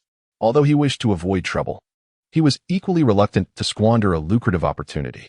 After a moment of inner turmoil, Shunbai ultimately made his decision. Just then, under the throng of admirers, Master he was beginning to distance himself. Please hold on, Shunbai called out loudly. The crowd, having nearly reached the entrance of the building. Immediately turned at the sound of his voice. The scrutinizing gazes from the group made Shunbai feel slightly uneasy, uncertain if his choice was right or wrong. However, regardless of the outcome, Shunbai had no choice but to press on. Mr. He, that string of ivory prayer beads you possess, intricately carved, must be worth a considerable sum, wouldn't you agree? Shunbai disregarded the curious stares from the onlookers and went straight to the point. Upon hearing Shunbai address Mr. He, the 4 burly bodyguards instinctively surrounded him, one even reaching for his waist. Utilizing his keen observation skills, Shunbai glanced at the bodyguard's waist and discovered a handgun concealed there. This revelation made Shunbai somewhat anxious, despite his current prowess. He felt a twinge of apprehension in the presence of firearms. Witnessing the unfolding situation, Shunbai began to regret his decision, sensing impending trouble. The crowd preparing to enter the Taiha building gazed at him as if he were a fool, their confusion giving rise to murmurs. This con artist must be impatient with life, attempting to show off before Mr. He. He ought to take a good look in the mirror. Does he really think he is worthy? Had it not been for Mr. He's recent change in temperament, he might have already dealt with this young man quite harshly. I thought he was merely displaying this emblem to deceive ordinary people. Now it seems his audacity is truly remarkable, daring even to confront Mr. He. Let us wait and see. Mr. He will surely not let this go. The crowd folded their arms, curiosity etched on their faces as they anticipated Mr. He's response. Between Shunbai and Mr. He stood only the 2 bodyguards, creating a barrier. Mr. He patted the shoulders of his protectors, who promptly stepped aside, allowing him to face Shunbai directly. Were you calling for me? Mr. He inquired, flicking his fingernail nonchalantly. Shunbai nodded, eschewing any circumlocution and directly expressing his intention. Mr. He, I would like to assist you in appraising those prayer beads. While they are visually appealing, they appear to be replicas. At this declaration, the crowd erupted in astonishment, their shock stemming not from the possibility that Mr. He's beads might be counterfeit, but rather from Shunbai's audacity to voice such a claim in front of so many witnesses. Is this not a public affront to the esteemed Mr. He? Who is Mr. He, if not a figure of great renown? Is it conceivable that he would ever be deceived into purchasing counterfeit goods? In the entire Donghai city, who is unaware of the weight carried by the name Mr. He? Who would dare to sell him fakes? This reckless young man, in his pursuit of fame, seems willing to risk his very life. While one may be forgiven for the misdeeds of fate, one cannot escape the consequences of their own folly. To offend Mr. He is surely to invite ruin. Even a mere spit from him could drown this insolent youth. Frankly, I admire the courage of this lad. Those who dare to speak to Mr. He in such a manner are likely fewer than the fingers on one hand in Donghai. To say it kindly, he is but a naive, headstrong youth. To say it less kindly, this audacious boy is courting death. The crowd presumed that Mr. He, having been publicly slighted by Shunbai, would undoubtedly rage in fury, demonstrating to Shunbai the formidable prowess he once wielded. However, contrary to their expectations, Mr. He did not erupt in anger as anticipated. Instead, he fixed his gaze upon Shunbai and inquired earnestly. Shunbai gestured towards the beads adorning his wrist and replied, Mr. He, I mean no offense. However, there are indeed issues with your string of beads. I am a professional appraiser and can point out the discrepancies. Suddenly, Mr. He burst into laughter, though it quickly faded, his countenance transforming as if he had donned a different mask. This abrupt change startled the onlookers. Do you know who I am? Do you have any idea how much I paid for this string of beads? Mr. He regarded Shunbai, a glimmer of coldness in his eyes. It dawned on the crowd that Mr. He was not devoid of anger. Rather, he was seething. And it seemed that at any moment, he might erupt. Had any of Mr. He's familiar adversaries been present, they would have recognized that at this moment, he was at his most terrifying. If Mr. He were to wear a thunderous expression of rage, it would be less concerning. What is truly feared is his ability to maintain such restraint. When he finally unleashes his fury, it is likely that all of Donghai will tremble in response. Chapter 60. 3 Good Wishes. Shunbai was not privy to the intricacies of Mr. He's temperament, yet he could sense that the esteemed gentleman was indeed incensed. Should he fail to showcase his expertise, it was likely that Mr. He would soon take action against him. If I am not mistaken, this string of beads appears to originate from India. Shunbai pointed to the beads on Mr. He's left wrist, noting that there were 36 beads, each intricately carved with different deities, presumably the gods of India. What? Upon hearing Shunbai's description of the beads, the crowd gasped in astonishment, thoroughly shaken. They were not fools. They had discerned that there was something extraordinary about these beads. From the moment Master He made his appearance, the distance between him and Shunbai never diminished to less than 10 meters. Given such a considerable separation, how could Shunbai discern the intricate details of the wrist beads? After hearing Shunbai's words, Master He exhibited no surprise. Instead, a deeper chill settled upon his countenance. "Speak up, who sent you here?" Shunbai realized that Master He had undoubtedly misinterpreted his intentions. The onlookers, slow to grasp the situation, quickly reacted with disdain towards Shunbai's actions, beginning to castigate him. "I said it all along. This insolent boy possesses no real skill. He is merely a charlatan, having gathered information on Master He's wrist beads in advance, only to come here to flaunt his knowledge. Even I could do that. Unskilled and perpetually scheming. What purpose does such a life serve? If he were to deceive others, that might be one thing, but to target Master He? Has he no sense of caution?" Incurring Master He's wrath, this lad is surely courting his demise. Shunbai had not anticipated such a reaction from Master He and the crowd. However, upon reflection, it was somewhat understandable. After all, they were unaware of Shunbai's capabilities. Even from a distance exceeding 10 meters, he could perceive the wrist beads with remarkable clarity. "Do not rush. There is more to this," Shunbai added, sensing the atmosphere shifting unfavorably. "This boy is relentless in his audacity. I am truly astonished. Before Master He dares to be so brazen. Is he truly devoid of sense, or does he possess a death wish? Were it not for Master He's temper softening slightly, this boy would already be a lifeless corpse." As the crowd observed Shunbai continuing to speak, they believed he was digging his own grave ever deeper. Even the mightiest celestial being could not save him now. Master He is no ordinary figure. He has forged an immense empire of black gold in the East Sea through his own efforts. However, with age, he has become less inclined to resort to violence. In the face of challenges, he no longer reacts with the same immediacy as in his youth. Many prominent individuals in the East Sea opine that Master He has retired from his former life of crime. His black gold empire has begun to engage in legitimate business, and he himself has gradually transformed in perception. Although he has maintained a low profile in recent years, legends of his exploits continue to circulate widely, instilling fear in many. There are even rumors suggesting that Master He's influence extends beyond the East Sea, reaching provincial capitals as well. Some assert that his establishment of a vast black gold empire in the East Sea was merely a diversion, hinting at ambitions far more intricate. Regardless of the veracity of such tales, one fact remains unchanged. Master He possesses a formidable temper, and the average person would not dare provoke him. Even the powerful figures of the East Sea's righteous circles afford him a measure of respect. The sole figure in Donghai's underground world capable of navigating both the legitimate and illicit realms is none other than Master He. Yet who is Shunbai? He remains a mystery to all, appearing to be merely in his early 20s. In the eyes of the prominent figures around him, Shunbai is but a naive youth, seemingly devoid of understanding. Yet, this unremarkable and audacious young man dares to show off before Master He, akin to a rabbit attempting to assert its dominance before a tiger.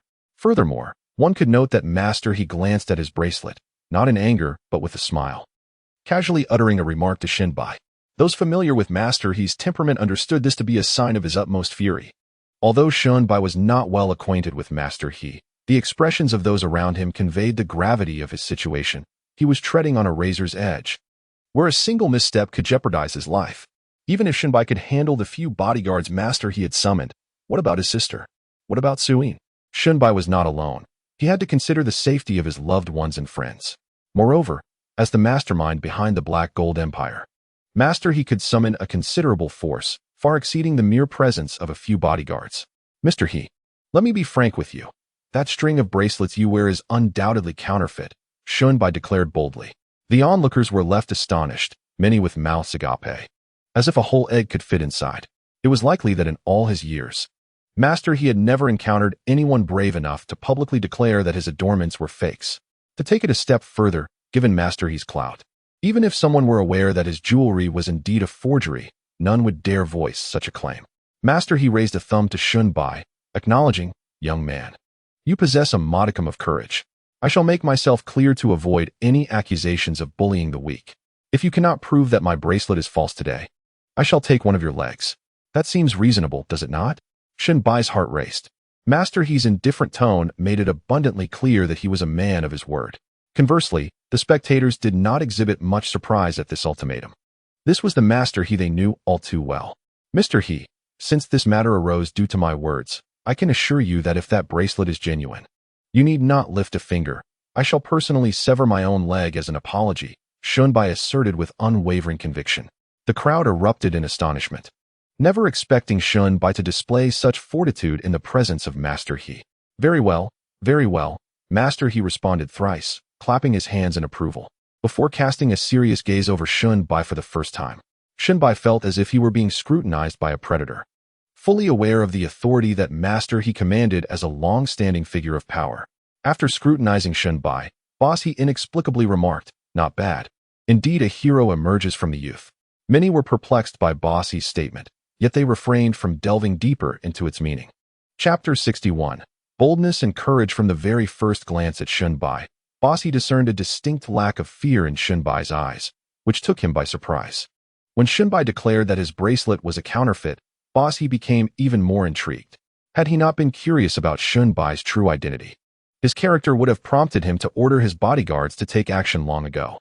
Given Boss He's formidable reputation in Donghai, he was certainly no mere gentleman. It was estimated that the opponents he had dispatched to the depths of the river in previous years far exceeded the count of his own hands. "Mr. Shun, might I request a closer inspection of your bracelet? This would allow me to render a more accurate judgment," Shunbai suddenly proposed. This statement was akin to a stone cast into a tranquil pond, sending ripples across the previously calm surface, prompting a flurry of discussions among the onlookers. By his tone, it seemed Shunbai had positioned himself on equal footing with Boss He, an astonishing notion indeed. Amidst the astonished gazes of the crowd, Boss He remained silent, opting instead to remove his bracelet and prepare to approach Shunbai personally. "Boss, it's not advisable," one bodyguard interjected, reaching out to restrain Boss He from advancing. If Shunbai were indeed an adversary sent by Boss He's enemies, once he stepped into Shunbai's range of attack, it would be exceedingly difficult to ensure Boss He's safety. However, true to his formidable character, Boss He exhibited no trace of fear towards Shunbai. "Stand back, and let me see what you're made of," he said coldly. The bodyguard promptly withdrew his hand, but remained closely at Boss He's side, wary of potential danger. "No need for your assistance. I shall come to retrieve it myself," Shunbai declared, placing his card down and swaggering confidently towards Boss He. It is said that long after, the streets and alleys of Donghai continued to recount this moment, claiming that Shunbai, with exceptional skill and audacity, remained unflustered even in the presence of Boss He. Of course, that was merely a tale for another time. As Shunbai approached Boss He, the hearts of the onlookers raced with trepidation. They were well aware of Boss He's formidable prowess and feared he might suddenly resort to violence. Many spectators believed Shunbai's audacity was excessive. How could such an impudent youth dare to behave so brazenly before Boss He? Was he simply overly arrogant? Or was Boss He losing his edge? "Mr. He, please hand me your bracelet.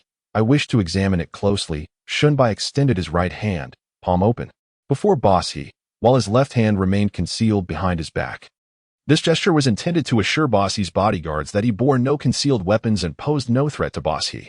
Boss He did not immediately relinquish the bracelet to Shunbai. Instead, he gazed intently at him, seeking to discern the source of Shunbai's confidence from his eyes. Shunbai calmly met the gaze of Boss He, exuding an air of neither servility nor arrogance, as if he were oblivious to the fact that Boss He was a titan who had established a black gold empire. Of course, were it not for the abilities he had acquired from the world of Naruto, Shunbai would not have dared to be so audacious in front of Boss He. Once, during a casual conversation, Suin had mentioned that when dealing with influential figures, the more one fears the other party, the more likely one is to be looked down upon. Shunbai was applying this newfound wisdom, though he was acutely aware that his current stance was akin to a gamble, given his unfamiliarity with Boss He's temperament. Should Boss He be angered by his demeanor, he could very well retaliate. Yet, if Boss He found him intriguing, Shunbai might leverage this opportunity to fulfill his grand ambition of amassing wealth. "You have quite the audacity," Boss He remarked, genuinely complimenting Shunbai. After spending so many years in Donghai, Boss He had encountered countless individuals, and even figures of prominence in the legitimate world could not maintain their composure in his presence as Shunbai did. Shunbai slightly inclined his body, responding, "Mr. He, you flatter me." In front of the gathered crowd, he had to maintain this pretense, since Boss He had expressed his approval. Failing to act accordingly would violate the unwritten laws of the underworld, leading to dire consequences. Take a look at this string of prayer beads, boss, he continued, his tone casual yet underlined with authority. Let me be clear, everyone knows that I, boss, am a man of my word. If these beads prove to be authentic, then for your leg and arm, I shall accept them. As he spoke, he removed the beads and placed them in Shunbai's palm. Despite his nonchalant demeanor, an icy chill swept through the onlookers, signaling the true nature of Boss He. With a nod, Shunbai assured him, rest assured, Mr. He, I am no swindler. If this string of beads truly holds no issues, you need not lift a finger. I would willingly sever my own arm and leg. Many spectators took out their phones, eager to capture the unfolding scene. If you wish to avoid trouble, put your phones away, Boss He said, casting a dispassionate glance at the crowd, his tone still indifferent. As if addressing a trivial matter, the gathered crowd recoiled in fear, unwilling to provoke Boss He, obediently stowing their phones. Observing this, Shunbai felt a surge of trepidation. He could sense the genuine fear the people harbored for Boss He. A mere utterance from him could compel the crowd to comply with his wishes, further affirming his status as a true power broker. Shunbai, belatedly realizing the gravity of his situation, understood that he might have gone too far. However, he found himself with no option for retreat. Yet, with the ability to see through deception, he was confident that the string of beads indeed harbored secrets. The critical question remained, did Bossy adhere to a code of honor? Should Shunbai prove the beads to be counterfeit, and Bossy insisted they were genuine? It was likely no one would dare question him, given Shunbai's relative insignificance in the grand scheme of things. Shunbai steadied his mind and picked up the prayer beads for a meticulous examination, deliberately lowering his head to prevent others from noticing the faint silver gleam in his eyes. A modest string of beads, upon the invocation of his Byakugan ability, suddenly loomed large as a mountain, allowing him to discern every intricate engraving upon the deities depicted. The silver light in Shunbai's eyes deepened as he gazed into the core of the beads, revealing their true composition of lustrous ivory. This shade of white bore little distinction from pristine ivory, leading Shunbai to ascertain that the beads could not have been crafted more than 5 years prior. However, from an external perspective, the beads appeared indistinguishable from antiques, boasting a remarkably even and substantial patina. Such a thick patina could not have formed without centuries of aging. Without the penetrating insight of his Byakugan, Shunbai was certain that even the most seasoned experts in artifact appraisal would be unable to detect the discrepancies in this string of beads. In addition to the patina, the beads had been skillfully aged using a unique technique, coated with a delicate layer of pale yellow pigment that lent them an aura of antiquity. As if they were relics from centuries past, this pale yellow exterior, combined with the patina, provided a dual layer of deception, rendering even standard detection instruments incapable of revealing the truth about the beads. Had it not been for Shunbai's intervention, Bossy would likely have remained blissfully ignorant of the counterfeit nature of his prized possession. Chapter 62. A clear understanding of your demise. Shunbai conveyed his findings to Bossy in terms that were easily comprehensible. Mr. He, I can now assert with considerable certainty that this string of beads is indeed a counterfeit. The pale yellow protective layer within and the uniform patina on the exterior were both artificially applied. Those who had previously dismissed Shunbai as a charlatan were now taken aback, as he spoke with an air of expertise that was surprisingly professional. Are you certain? Bossy inquired once more. Strangely, he began to recount the provenance of the beads in Shunbai's presence, explaining how an old friend had introduced them to him at an antique exhibition in a distant land, claiming they were at least 3 centuries old. I have consulted over 3 experts, each of whom confirmed the authenticity of the beads. Young man, how do you intend to prove that you are not merely speaking out of turn? The ultimate challenge now lay before Shunbai. In front of such a gathering, he could not simply disclose his ability to see through objects, nor could he reveal his capacity to perceive the bead's internal structure. A genuine ivory bead of several centuries would not possess such a luminous white hue within. However, demonstrating this posed a significant dilemma for Shunbai. After a moment of deep contemplation, a brilliant idea suddenly illuminated Shunbai's mind. He recalled a course he had taken at school, offered by the chemistry department, which included 2 lectures on utilizing carbon elements to determine the age of antiques. As long as the antique contained carbon, this method could be employed with remarkable accuracy. The string of beads owned by Mr. He was entirely carved from ivory, a biological material, making it suitable for carbon-14 dating to ascertain its precise age. The course had explained that there were primarily two methodologies for carbon-14 dating. The first was the conventional carbon-14 dating method, which, although relatively simple to execute, yielded lower accuracy. Furthermore, it required a substantial amount of samples and was time-consuming, rendering it impractical for the current situation. The second method was the accelerator mass spectrometry carbon-14 dating, which offered numerous advantages. Firstly, it necessitated significantly less sample material than the conventional method. Even a small fragment of fabric, a few bone fragments from an animal, or a minute amount of carbon dust scraped from a ceramic surface could suffice for measurement. Secondly, its sensitivity was exceptionally high. Once effective samples were collected, results could be obtained with ease. Thirdly, the time required for measurement was notably brief. Achieving a precision level of 1 could be accomplished in as little as 10 minutes using the accelerator mass spectrometry method, whereas the conventional method would take no less than 10 hours. Xunbai was confident that the Taihe Antique Appraisal Center, ranked among the top 3 antique establishments in Donghai, must possess an accelerator mass spectrometer. Otherwise, it would lack any semblance of authority.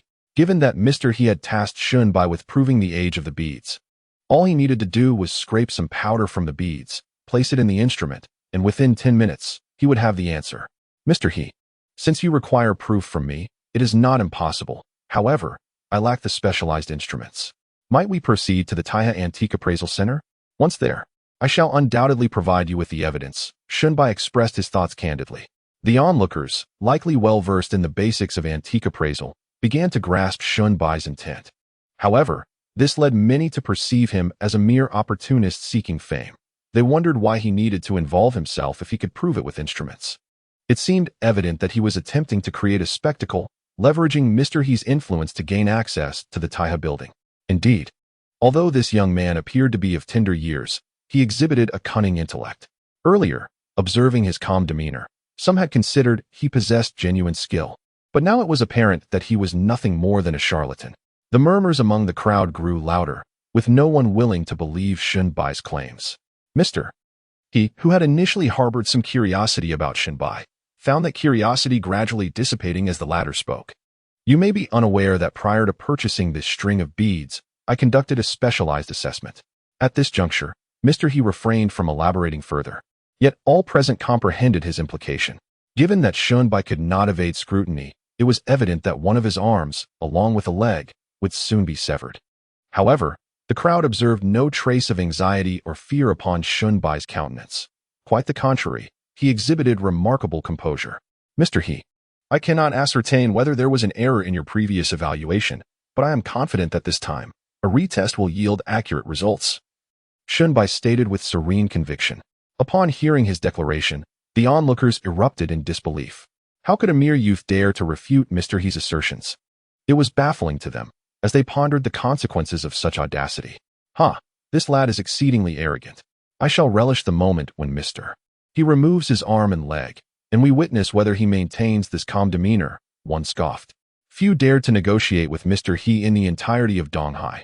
Nevertheless, this young man exhibited a modicum of bravery, albeit foolishly so. If I were Mr. He, I would have already dispatched this insolent youth with a swift kick. Rather than engage in prolonged discourse, Xunbai was faintly aware of their murmurs, yet he remained unfazed. His sole focus was on securing Mr. He's attention, disregarding the opinions of others. And what if I refuse to permit another assessment? Mr. He inquired with a cryptic tone. Without a moment's hesitation, Xunbai responded, If you deny my request for retesting, I presently possess no effective means to substantiate that this is a counterfeit. Mr. He waved his hand dismissively. I have my own methods to prove this is not a forgery. With that, he produced his mobile device and dialed a number. Akuin, I am granting you 10 minutes to fetch the owner of Jinfu Antiques. I wish to pose a few questions directly. The address is at Taihe Building. After concluding the call, Mr. He did not lower his voice intentionally. Thus the gathered crowd overheard the entire exchange. Jinfu Antiques held a modest, yet notable reputation in Donghai. Although it lacked the grandeur of the Taihe Antique Appraisal Center, its heritage was profound, boasting over a century of operation in the region. Many collectors, in pursuit of specific artifacts, would preferentially seek out establishments like Jinfu Antiques. Rumor had it that Jinfu Antiques was part of a complex network of antique shops, with influences far beyond the reach of ordinary individuals. Mr. He's command to summon the owner of Jinfu Antiques illustrated his formidable presence. Today, you have wasted an hour of my time. I will ensure that you understand your fate clearly. Mr. He's tone remained flat, yet it only served to amplify the chilling intent behind his words. Bring me a chair, he instructed one of his bodyguards.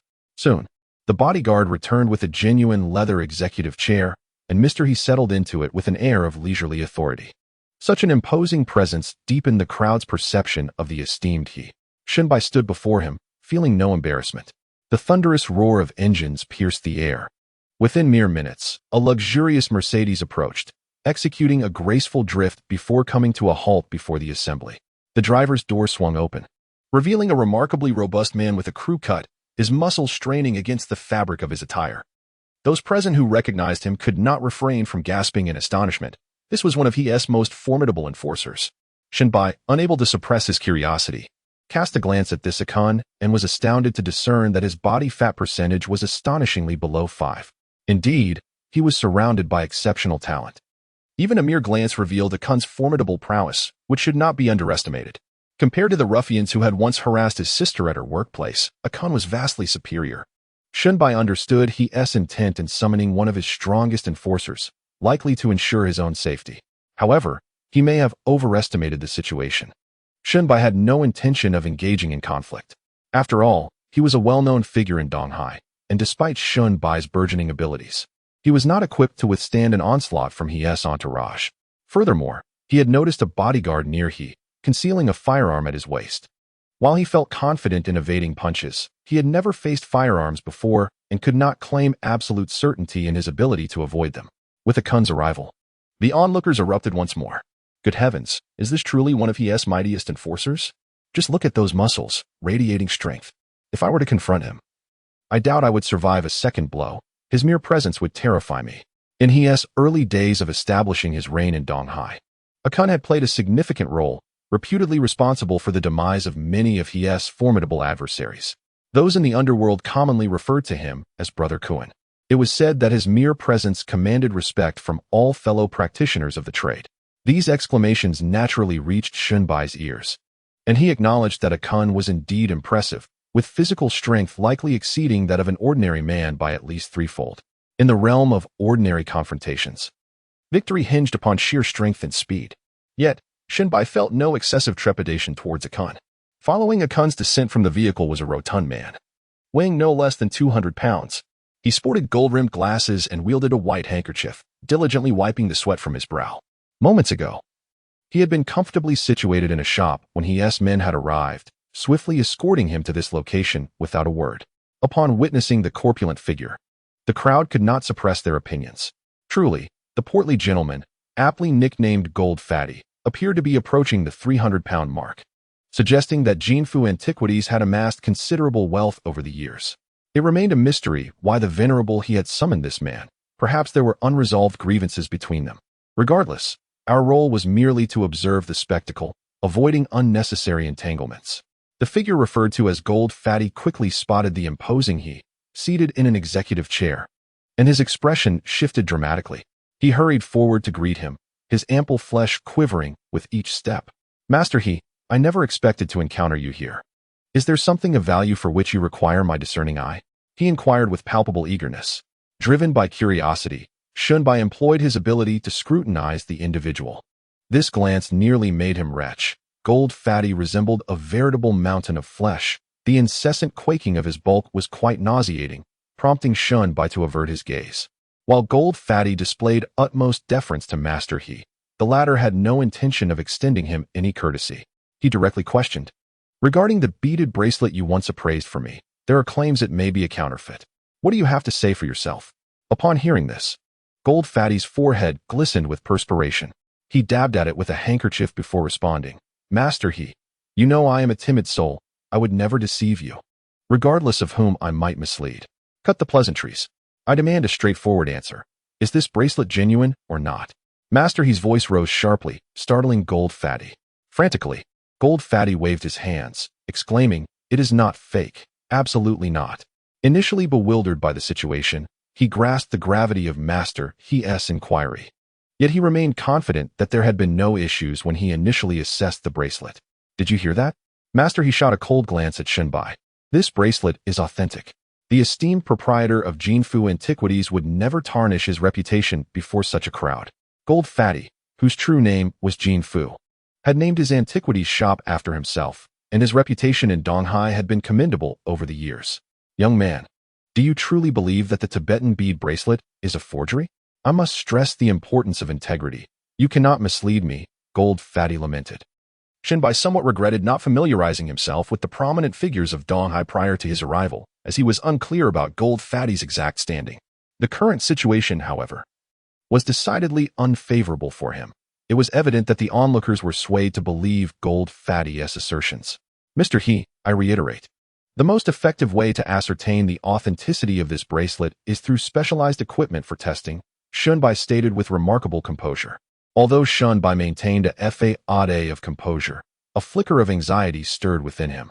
If He Laodao insisted that the bracelet was genuine, he would undoubtedly ruin He's reputation today. Upon observing Shenbai's demeanor, Akuin felt a wave of discontent and promptly sought He Laodao's advice. He Laodao waved his hand dismissively, signaling Akuin to refrain from meddling, confident that Shenbai would not escape before the matter concluded. With that understanding, they ascended the stairs together. The situation had escalated to this point, and He Laodao's tone was notably indifferent, yet it bore an undercurrent of menace, subtly reminding Shenbai of the stakes involved. In front of so many witnesses, Shenbai's claim that He Laodao's bracelet was a counterfeit would inevitably breed resentment within He Laodao. Had it been in the past, He Laodao would have likely commanded his subordinates to incapacitate Shenbai without hesitation. However, over the years, He Laodao's approach had evolved. He began to value persuasion through virtue, thus affording Shenbai a modicum of opportunity. Leading the way towards Taiha Building, He Laodao was flanked by his ever-loyal bodyguards, while Akuin kept a vigilant eye on Shenbai to prevent any attempt at escape. At the entrance of Taiha Building, the security personnel, having previously halted Shenbai for not adhering to the dress code, now refrained from speaking out. Offending He Laodao would undoubtedly yield dire consequences. Chapter 64. Identity and Status. The manager of Taiha Building was astute. Upon learning of the events unfolding downstairs from the security guard, he hurried to the lobby to extend a warm welcome to He Laodao.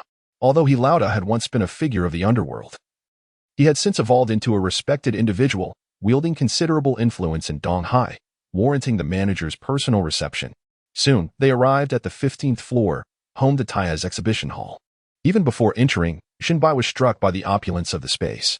A grand plaque adorned the entrance, inscribed with 4 antique, gilded characters spelling Taiha Antiques in elegant calligraphy. The floor was laid with a crimson carpet, and red lanterns hung decoratively from above. While numerous calligraphic works and paintings by renowned masters adorned the walls, Shenbai did not scrutinize them closely, unaware of their authenticity. Richly infused with elements of classical Chinese culture, Shenbai felt an overwhelming curiosity about the place. It was no wonder that it ranked among the top 3 antique establishments in Donghai. The decor alone left him astonished. As he stepped inside, the space expanded dramatically, revealing rows of glass display cases filled with a myriad of collectibles, all devoid of price tags. Shenbai understood that if these items were indeed genuine, even a single piece could fetch a lavish villa in the heart of Donghai's city center. The exhibition hall was vast, capable of accommodating thousands without issue. Aside from Shenbai and his companions, several groups of well-dressed middle-aged men were also present, admiring the treasures within the glass cases. Taiha Antiques operated on a broad spectrum, not only engaging in the appraisal and sale of antiques but also facilitating auctions and connecting antique owners with buyers, all falling within their purview.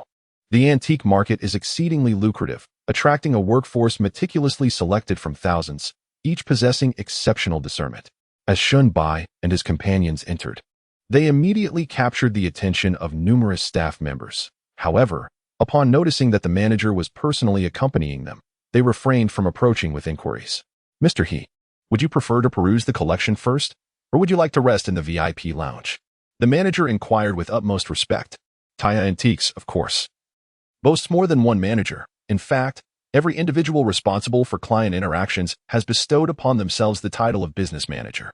The manager before Mr. He, named Zhang Qinghua, has been with Taiha Antiques for over 3 years, rendering him a seasoned veteran in the establishment. I would like to request the presence of the expert, Lu Dongshen. I wish for him to authenticate this string of wrist beads, Mr. He stated, gesturing towards his wrist. Taiha Antiques houses numerous renowned experts, predominantly in the field of antiques, who are adept at discerning authenticity with remarkable accuracy, rarely encountering errors.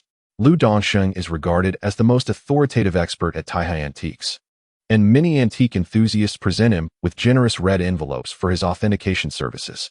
Nevertheless, even he finds himself overwhelmed, for he cannot discern the authenticity of items with a mere glance, unlike Shinbai. Master Lu is currently assisting Mr. Zhao with the authentication of his collection, so it may not be convenient at this moment, Manager Zhang replied, somewhat awkwardly. Zhang Qinghua was acutely aware of Mr. He's stature in the service industry. It is imperative to recognize individuals who should not be crossed, lest one invites significant misfortune. Mr. He certainly falls into that category. However, it was indeed unfortunate that just prior to Mr. He's arrival, Zhao Anqing had ascended the stairs with a pair of blue and white porcelain vases to present to Master Lu for authentication. Mr. He, how about I contact Master Chen Hong to assist with your collection? Manager Zhang tentatively suggested.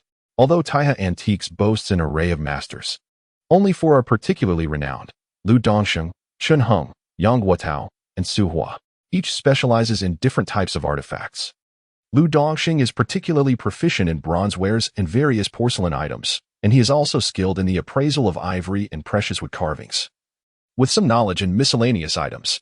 Chen Hang excels in the authentication of calligraphy and paintings, reputedly capable of discerning the authenticity of works by both ancient sages of Huaxia and modern masters. Yang Guotao specializes in the appraisal of ancient jade artifacts, while Su Hua is devoted to the authentication of ancient weaponry, possessing a modicum of knowledge in other areas, though lacking mastery. Naturally, Mr. He sought the most reliable expert, Lu Dongsheng. As for Zhao Anqing, mentioned by Manager Zhang, he is a prominent figure in Donghai, with the Anyang Group under his name, ranking among the top 10 wealthiest individuals in the region. Shenbai had not anticipated encountering such prominent figures in this line of work. Previously, he would never have set foot in a high-end establishment like Taiha Antiquities, without the ability to perceive hidden truths or the financial means. His presence here would undoubtedly be a source of torment. Even the most ordinary artifact would be beyond Shenbai's purchasing power. However, circumstances had shifted. His purpose for being here was to seek fortune. The greater the number of artifacts present, the greater his prospects for wealth. Even a figure like Hilauda, a formidable character, displayed respect when mentioning the esteemed appraiser Lu Dongsheng. Shenbai could envision the multitude who would seek his expertise once he established his reputation. He imagined a scene where the top 10 tycoons of Donghai stood beside him, requesting his discerning eye on their prized possessions, while he nonchalantly waved his hand, claiming he might not have the time. The influential elites of Donghai would likely bring their cherished artifacts to him for appraisal, as having Shenbai, with his unique ability, was far more reliable than any instrument. Errors would be non-existent. In that moment, would he still find himself in need of money? Yet, as splendid as these dreams were, reality remained harsh. If Shenbai could not surpass the immediate challenge before him, thoughts of wealth would be futile. Hilauda would undoubtedly make good on his threats, ready to sever a limb if necessary. Everyone assumed that Hilauda would decline Manager Zhang's proposal, but to their surprise, he acquiesced. I have heard that Taiha Antiquities possesses the most advanced instruments capable of authenticating artifacts. I require Master Chen Hong to assist me with this, Hilauda stated calmly. Manager Zhang promptly nodded, assuring, rest assured, Mr. He, there will be no issues. You may utilize any of our instruments as you wish. Witnessing this exchange, Shenbai grasped the advantages of power. Hilauda, a figure of immense influence, likely commanded respect wherever he roamed. Shenbai pondered when he might attain such stature himself. Chapter 65. Where does the confidence come from? Shenbai was indeed fortunate to encounter such renowned personalities of Donghai in one fell swoop. Yet, he still had a considerable journey ahead before he could consider himself among their ranks.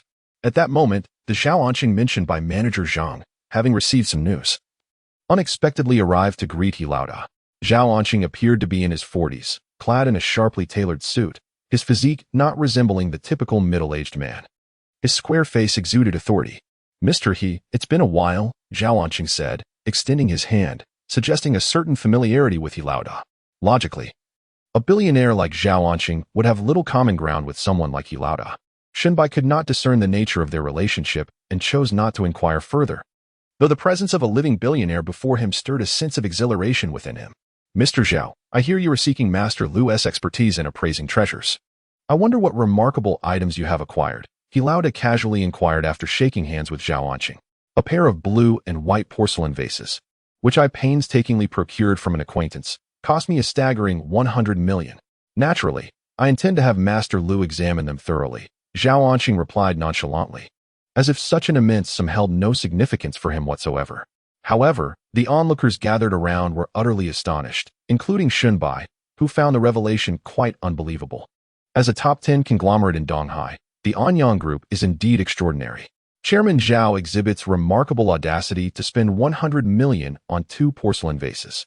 If only I were to receive such a sum, how splendid it would be. The life of the affluent is beyond our comprehension.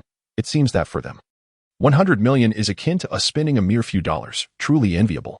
Shunbai felt a twinge of envy, after all.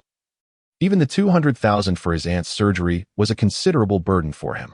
Yet, these tycoons casually invest over 100 million in antiquities. A comparison that seemed utterly unfathomable. Little did Shinbai realize that, without the powers bestowed upon him, he would never have dared to stand before such prominent figures as He Lauda and Zhao Anqing.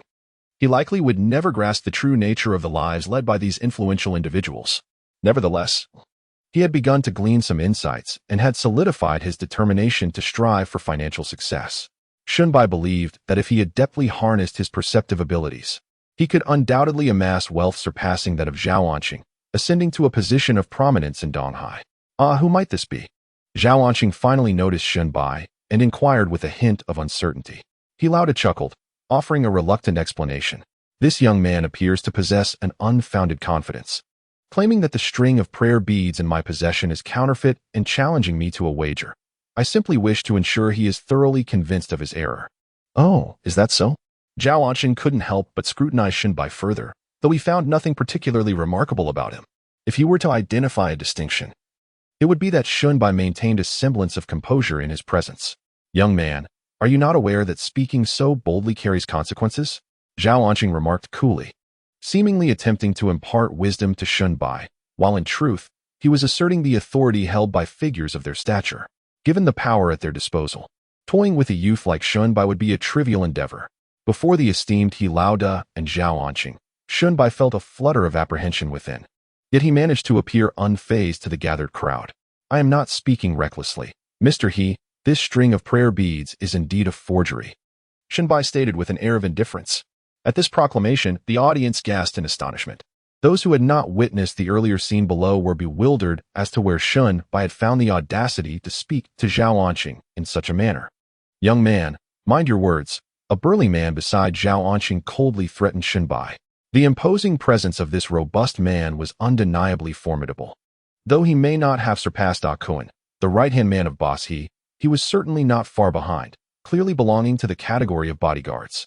At last, I comprehend why Boss He was willing to bring you along, young man, Zhao Anqing remarked, giving a thumbs up to Shunbai. However, it was evident to all that his tone dripped with sarcasm. Were it not for Boss He's influence, it is likely that a wealthy individual like Zhao Anqing would have deemed it beneath him to exchange even a word with Shunbai, for the simple reason that they belonged to entirely different strata of society. As a throng began to gather around, curious about the commotion, those who had previously been admiring the collection slowly gravitated toward the scene, eager to discern the unfolding situation. In a matter of moments, a crowd of 100 or 200 had encircled Shunbai and Boss He. Based on Boss He's previous temperament, he would have typically bellowed for the onlookers to disperse. However, this time he chose a different course of action. The larger the crowd grew, the less room Shunbai would have to refute the forthcoming appraisal of the beads. As the crowd swelled, more prominent figures approached to greet Boss He and Zhao Anqing. Shunbai observed this development keenly, feeling an increasing wariness towards Boss He. If Boss He truly were merely the local tyrant as rumored, it would be implausible for so many individuals to seek his company. Yet, this was not the moment for such inquiries. Shunbai needed to contemplate how to convincingly assert that Boss He's beads were, in fact, forgeries. At that moment, Master LV Dongsheng made his entrance, prompting the crowd to part respectfully, followed shortly by the arrival of Master Chen Hong. 2 of the 4 most renowned appraisers from Taiha Antiques had now appeared. Both were of considerable age, their hair and beards significantly grayed, their faces lined with numerous wrinkles, suggesting they were at least in their 70s or 80s. Mr. Zhao. Regarding your pair of blue and white porcelain vases, I am pleased to inform you that they have been authenticated as genuine, LV Dongxing announced with a cheerful demeanor. Such precious blue and white porcelain is exceedingly rare. Congratulations. Zhao Anqing, overjoyed, promptly expressed his gratitude to LV Dongxing. The master nodded, surveying the surroundings before inquiring, "What is transpiring here?" "Oh, Master LV, it is as follows." Manager Zhang Qinghua quickly stepped forward to summarize the situation concisely. LV Dongxing cast a significant glance at Xunbai, his eyes seemingly imbued with a unique ability, as if he regarded Xunbai as an object of appraisal. "Young man, from where does your confidence stem?" LV Dongxing inquired with a smile. Chapter 66. Unjustly targeted. LV Dongxing was known for his affable nature, consistently wearing a smile regardless of whom he addressed. Xunbai had heard of this master's accomplishments. It was said that he had come from humble beginnings and was entirely self-taught, eventually rising to prominence as a distinguished appraiser in the antiquities realm after enduring a period of rigorous training. Indeed, the realm of antique appraisal is rife with deception. Many so-called experts are merely opportunists seeking fame and fortune. For the right price from an antique company, they will confidently declare even forgeries to be authentic. However, Master L. Dongxing has long maintained an exemplary reputation. Having dedicated many years to the appraisal of antiques, he has scarcely been the subject of negative rumors. Xunbai holds a deep respect for him, and L's amiable demeanor has further endeared him to Xunbai. Yet, one aspect took Xunbai by surprise. Master L's directness in his inquiries, immediately probing for Xunbai's hand without any preamble. Undeterred, Xunbai felt no trepidation even in the presence of both L. Dongxing and Chen Heng, two esteemed masters in the field. In the past, such a scenario would have likely rendered Xunbai weak-kneed with fear.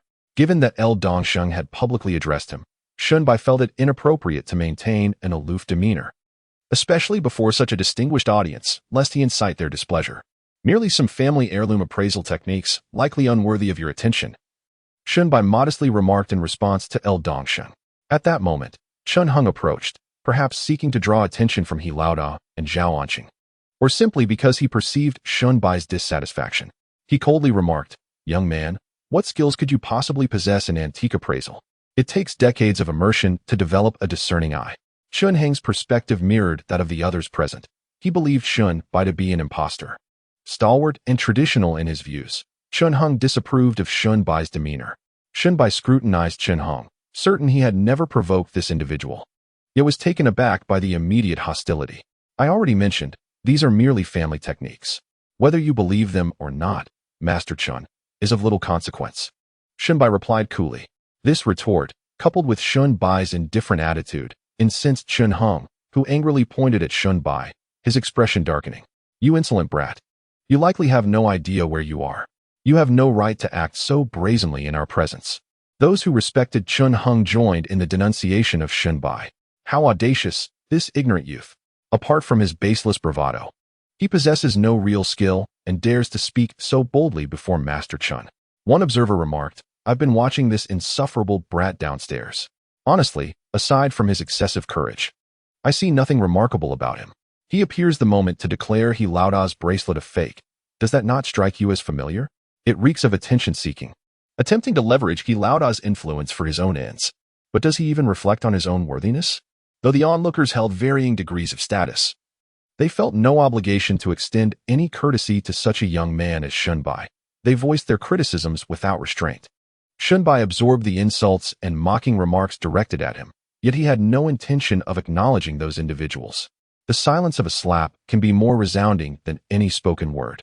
Soon, as Xunbai proves beyond a shadow of a doubt that He Laodao's bracelet is indeed a counterfeit, those who have ridiculed him will feel the sting of embarrassment upon their faces. As a university student in his 20s, one would expect Xunbai to feel intimidated in the presence of such formidable figures from Donghai. Initially, he did experience some apprehension. However, as time passed, his composure gradually returned. Moreover, Xunbai appeared to have grasped an essential truth. While these prominent figures may seem intimidating, standing before them often reveals their humanity, and they are not as fearsome as they first seem. At this moment, Xunbai believed he was entitled to stand on equal footing with these influential individuals. As Xunbai deepened his understanding of Suyin, he recognized that the world was far more complex than it appeared. Until he became sufficiently powerful, it was prudent to remain modest. His audacity to confront He Laoda was, to many observers, an astonishing act. Yet, in reality, Shunbai was merely acting within the bounds of propriety, leveraging the pressure of public opinion. Were it not for the multitude of witnesses, He Laoda would likely have dismissed Shunbai outright, and daring to claim that his bracelet was a fake would have earned Shunbai a swift reprimand. The unfolding events diverged somewhat from Shunbai's initial expectations, but remained largely consistent with his predictions. He understood that he must project a fa of strength to secure the advantages he sought. Relentless concession would only invite further encroachment. Master Chun, I hold you in high regard as a senior figure and have shown you nothing but respect. Why, then, do you seem so intent on targeting me? Shunbai boldly posed this question, surprising everyone present. Chun Heng's expression darkened as he coldly retorted, Kid, do you not find it laughable to discuss this matter with me? Antique appraisal is an art that relies on tradition. Who do you think you are to flaunt your knowledge before us? His words were delivered with palpable disdain, as he assumed the role of a seasoned expert reprimanding an outsider. Shunbai's eyes narrowed slightly, undeterred by Chun Heng's hostility. He replied coolly, Oh, then allow me to counter with a question. Who do you consider yourself to be? This statement elicited gasps from the audience. All eyes turned to Shunbai, as He Laoda was taken aback by Shunbai's unyielding demeanor, seemingly impervious to intimidation. Zhao Anqing, the affluent observer, regarded Shunbai with evident surprise. Even he felt the need to show deference to a master like Chen Hong. Meanwhile, LV Dongxing's amusement grew, not out of schadenfreude, but because, having often lost verbal sparring matches with the old master, he now felt vindicated through Shunbai's boldness. Young man, how dare you speak to me in such a manner? You truly are unaware of your own insignificance. Chen Heng's chest heaved violently as he threatened. Do you believe I wouldn't make a phone call that could ruin your standing in Donghai? As one of the 4 esteemed masters of antique appraisal in Taiha, Chen Heng possessed such confidence. However, to everyone's astonishment, Shunbai nonchalantly replied, Go ahead and make the call, if you wish. Chapter 67. I am willing to assist you. Chen Heng was infuriated by Shunbai's audacity. After all, he was a master in the world of cultural relics. He could hardly have anticipated that a mere youth would dare to address him so insolently. Just as Chen Heng was about to retort, he was interrupted by a voice. Enough, Master Chen. Perhaps you could grant me the favor of not stooping to this young one's level. He still owes me an arm and a leg. Suddenly interjected the formidable He Laoda. While Chen Heng might dismiss Shunbai, the presence of the notorious He Laoda instilled a sense of trepidation within him. Since Mr. He has spoken, I shall not rush to judgment. I have heard that you wish to appraise a string of prayer beads. Please present them, and I shall assist you. Chen Heng responded with remarkable courtesy towards He Laoda. He Laoda waved his hand dismissively, stating, Initially, I sought your expertise as Master L was unavailable. However, since Master L is here now, I shall not trouble you further. Upon hearing this, Chen Heng's expression darkened. But he dared not express his anger in front of one of Donghai's most infamous figures, so he swallowed his indignation. The onlookers, witnessing this exchange, could not help but murmur among themselves. He Laoda truly is remarkable. With just a few casual words, he has rendered Chen Heng speechless. You may not understand, but Master Chen is known for his fiery temperament, as you can see from how he addressed that young man. Yet, in the presence of He Laoda, he shows remarkable restraint. Chen Heng, merely an appraiser, was vastly overshadowed by He Laoda. To oppose him would indeed require an audacity akin to that of a foolhardy beast. The crowd continued to whisper, their hushed tones still reaching Chen Heng's ears, further aggravating his already sour expression. However, Chen Heng attributed his humiliation solely to Shunbai, contemplating that had it not been for the latter, he would not have suffered such a significant loss of face. It was clear that He Laoda did not intend to assist Shunbai. He merely sought to prevent Chen Heng from interfering in his own affairs. Ah, it seems quite lively here. He Laoda, I didn't expect to see you as well. I wondered who had the audacity to show such disrespect towards Master Chen. A rugged voice boomed, possessing an undeniable resonance that captured everyone's attention in an instant. The crowd turned towards the source of the voice and beheld a bald man approaching, not particularly tall, yet clad in casual attire, much like Shunbai. The bald giant bore a scar on his face, neither too long nor too short, which split his left eyebrow into 2 segments and extended downwards, nearly reaching the corner of his mouth, surpassing the length of a centipede. This scar lent the bald man an incredibly fierce appearance, and his bulging muscles concealed an impressive strength. Upon sighting him, the crowd gasped in astonishment, Goodness, it's Master Ma. It was truly unexpected to see him here. In Donghai, there are 4 prominent figures in the underworld, and Master Ma is among the most renowned. It is rumored that he is not on good terms with Boss He. This certainly promised an intriguing spectacle, as the two had unexpectedly appeared in the same venue. Shinbai noticed that after the bald giant's entrance, Akuin, who stood beside Boss He, deliberately positioned himself in front of him, diligently protecting him. Akuin, you needn't be so cautious. Do you really think I would make a move against Boss He in this place? The bald giant remarked with a sneer. Akuin remained silent, his focus solely on the bald giant. Boss He, this isn't quite fair, is it? Are you a turtle, hiding behind your subordinates? The bald giant challenged. Akuin, step aside, Boss He commanded. However, Akuin hesitated. Step aside. Boss He raised his voice. Akuin, understanding Boss He's temperament, who seldom repeated himself, quickly took a step back, though his attention remained fixed on the bald giant. Now that's more like it. Boss He, it's been a while. What brings you here? The bald giant asked boisterously. As he spoke, Shinbai realized that the bald giant appeared even more robust than Akuin. What do you want with me? Boss He replied in a nonchalant tone. The bald giant burst into laughter. What? Can't I seek you out if there's nothing on my mind? Speak plainly.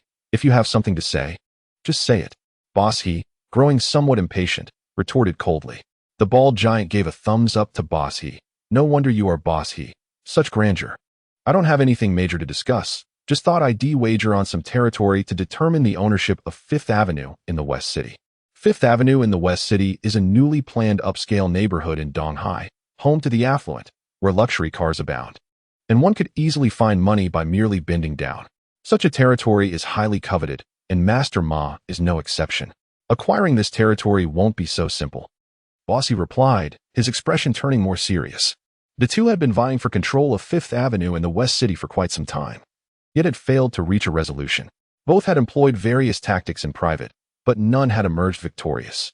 Shinbai could discern that Boss He appeared quite cautious towards the bald giant, suggesting he was a formidable adversary. In truth, although Master Ma is over a decade younger than Old He has taken to calling himself Master Ma to assert dominance over Old He. In front of the assembled crowd, Master Ma raised the issue of territorial claims, clearly disregarding the others present. His intent was unmistakably conveyed. This is my domain, and none of you can usurp it. At this moment, Shinbai found himself fervently wishing that Old He would engage in a wager with Master Ma. If the two were willing to gamble, Shinbai's unique ability could be fully unleashed. The predicament involving Shinbai's third aunt in the hospital had been resolved precisely because Shinbai had forged a fortuitous connection with Director Su of the tumor hospital during a stone gambling event. With the knowledge imparted by Professor Su-in, Shinbai now possessed an undeniable confidence in the realm of stone gambling. By employing his clairvoyant abilities, he could discern the internal structure of the rough stones with remarkable clarity. Even the most advanced instruments and seasoned expertise could not rival the acuity of Shinbai's gaze. Noticing Old He's silence, Master Ma mocked. Even the esteemed Old He's moments of fear? If you dare not gamble, then cede your territory to me. Witnessing Old He's humiliation, Akuin could no longer contain himself and furiously rebuked Ma Hao. Ma Hao, mind your words, or you shall find me less than courteous. Mr. He, I am willing to assist you in this wager. A sudden voice interrupted Akuin's tirade. Chapter 68, Wealth and Risk. The crowd turned towards the source of the voice, stunned to discover it was Shinbai, igniting an uproar. Was this youth truly so audacious as to believe he could aid Old He in winning the wager? I have encountered many arrogant individuals, but none as brazen as this one. It seemed he was willing to risk everything for a taste of fame. Setting aside all biases, I found myself admiring this young man's courage. To speak such words in front of Master Ma required a rare boldness. A reckless youth, one who would likely perish without even comprehending his fate. The crowd buzzed with speculation, generally conveying the same sentiment. Shinbai, blind to his own precariousness, was risking his life for fame and fortune. Lu Dongsheng, a master appraiser, cast a skeptical glance at Shinbai after hearing his proclamation. As an expert in the appraisal of bronzes and miscellaneous artifacts, Lu Dongsheng understood the formidable challenge that stone gambling posed, a feat exponentially more difficult than the evaluation of antiques. While antique appraisal may rely on specialized instruments or seasoned experience, stone gambling is an act of pure chance. One can never guarantee whether a rough stone contains jade until it is cut open. Some rough stones may appear promising on the outside, showcasing a portion of jade that gleams with a lustrous and uniform hue, easily misleading one into believing that cutting it will yield great rewards. Yet often, upon cutting, one may find nothing of value within, save for a mere sliver of jade at the cutting point, devoid of any further worth. There are also some rough stones that, while appearing unremarkable on the outside, may reveal blocks of jade within when sliced open, possessing immense value. These two scenarios represent extreme cases. Many enthusiasts of stone betting have struck it rich overnight, becoming millionaires or even billionaires, yet there are even more who have lost everything. After all, no one can be certain whether the thick layer of stone encasing the rough specimen conceals any jade. Should jade indeed be present, it would result in substantial profit. However, the absence of jade could lead to devastating losses. El Dongsheng, a master of antique appraisal, has dabbled in stone betting, though he is not particularly adept at it. In his view, this endeavor truly requires a measure of luck. Shenbai's sudden proposal stemmed from a bold plan he had conceived to assist Old Master He in winning this wager, thereby earning his esteem and support. As the saying goes, fortune favors the bold. Old Master He regarded Shenbai with some surprise. He had not anticipated that this young man would maintain such composure in the presence of Master Ma. It is well known that Master Ma's fearsome reputation is widespread in Donghai. Old Master He began to wonder if Shenbai had lost his senses during their initial meeting. He had boldly claimed that the wrist beads he wore for 2 years were counterfeit. Now, he was willing to participate in a wager against Master Ma, effectively placing himself in peril. Initially, Old Master He considered that Shenbai might possess some ancestral skills for discerning the authenticity of antiques. But now he felt a twinge of disappointment. Such a reckless individual, even if genuinely skilled, would surely not live long. At this moment, the most exhilarated was Chen Hong. After a minor altercation with Shenbai, he had been contemplating how to deal with him, only to find that Shenbai was digging his own grave. If Shenbai were to win, Master Ma would undoubtedly seek revenge. If he lost, Old Master He would not spare him either. In any case, Shenbai was courting disaster. Were he not of advanced age, Chen Hong would have leapt in joy, exulting loudly. However, the one with the most pronounced reaction was Master Ma. With a dark expression, he fixed his gaze on Shenbai and inquired, "Kid, are you quite strong?" Shenbai shook his head, denying any considerable strength. "Then do you have a relative in Yinjing holding a significant position?" Master Ma squinted, his brow furrowing. Shenbai again shook his head, stating that he had no relatives in Yinjing holding office. "Then perhaps your family holds power and influence in Donghai, dismissing me, Master Ma." As someone easily trifled with, Master Ma began to roll up his sleeves. Witnessing this scene, those surrounding them felt their hearts leap into their throats, anticipating that Master Ma would strike Shenbai at any moment. Master Ma was notorious for his ruthless nature. Those who dared to oppose him often faced dire consequences. Shenbai appeared oblivious to the fierce glint in Master Ma San's eyes and calmly stated, "My family holds no power, nor wealth. We are merely an ordinary working-class household." Upon hearing Shenbai's words, the onlookers erupted in astonished gasps, unable to fathom his audacity. "What are you all chattering about? Quiet down," Master Ma San bellowed, his voice reverberating throughout the Taiha building. The sheer force of his roar left the crowd reeling, some experiencing a painful ringing in their ears, while a few weaker individuals even saw stars before their eyes. Shenbai, too, felt his ears throb from the booming voice. "You possess neither strength nor wealth, nor influence, and yet you dare to oppose me? Do you have a death wish?" Master Ma San's gaze was venomous, his tone frigidly indifferent. "Believe me, I could obliterate your entire family." The threat encompassed the eradication of Shenbai as well. What could possibly ignite such fury in Master Ma San? At that moment, a woman's voice pierced through the tension. Though not loud, it resonated in the ears of all present. Everyone turned toward the source, where a tall woman emerged, clad in a sharply tailored suit that accentuated her statuesque figure. With striking beauty, her presence illuminated the entire hall. The staff of Taiha Antique quickly nodded in acknowledgement, greeting her. This woman was none other than Qin Yi, the current proprietor of Taiha Antique. Despite her high heels, her stride was swift, and in the blink of an eye, she stood before the crowd. Ignoring the greetings from her employees, she promptly bowed to Master Ma San and then to Old He. "Master Ma, Old He, I apologize for my tardiness. Please do not hold it against me. However, this is not a place for violence. If a fight breaks out, I fear many of the exhibits here may be destroyed." Qin Yi spoke earnestly, her demeanor gracious. Her words instantly captivated the audience, and Shunbai could not resist glancing her way. Upon seeing her, he was nearly rendered speechless. She possessed a beauty that could captivate nations. Just then, Qin Yi's gaze unexpectedly fell upon Shunbai. He awkwardly chuckled, feeling his face flush. Noticing his embarrassment, Qin Yi merely offered a subtle smile, without further comment. Relieved by her lack of reproach, Shunbai exhaled deeply, having instinctively scrutinized her form earlier and now feeling a pang of guilt. Chapter 69. Qin Yi's Investment. Miss Qin, I am inclined to show you some respect, but this lad has shown me none, Master Ma-san remarked coldly. Qin Yi glanced at Shunbai, appearing somewhat troubled. She quickly softened her tone and addressed Master Ma, saying, Brother Ma, he is merely a naive child. There is no need to hold him accountable. I apologize on his behalf. Would that be acceptable? Upon hearing Qin Yi's words, Shunbai felt an inexplicable sense of guilt for his earlier behavior. He had not anticipated that the proprietor of Taiha Antiques would come to his defense. Shunbai racked his brain, but could not fathom any connection between himself and Qin Yi. Ultimately, he concluded that she was merely trying to protect Taiha Antiques' business and thus extended her assistance to him. However, he remained curious about the true nature of the situation. Master Ma, upon hearing Qin Yi plead for Shunbai, felt his anger dissipate slightly, though his tone remained icy.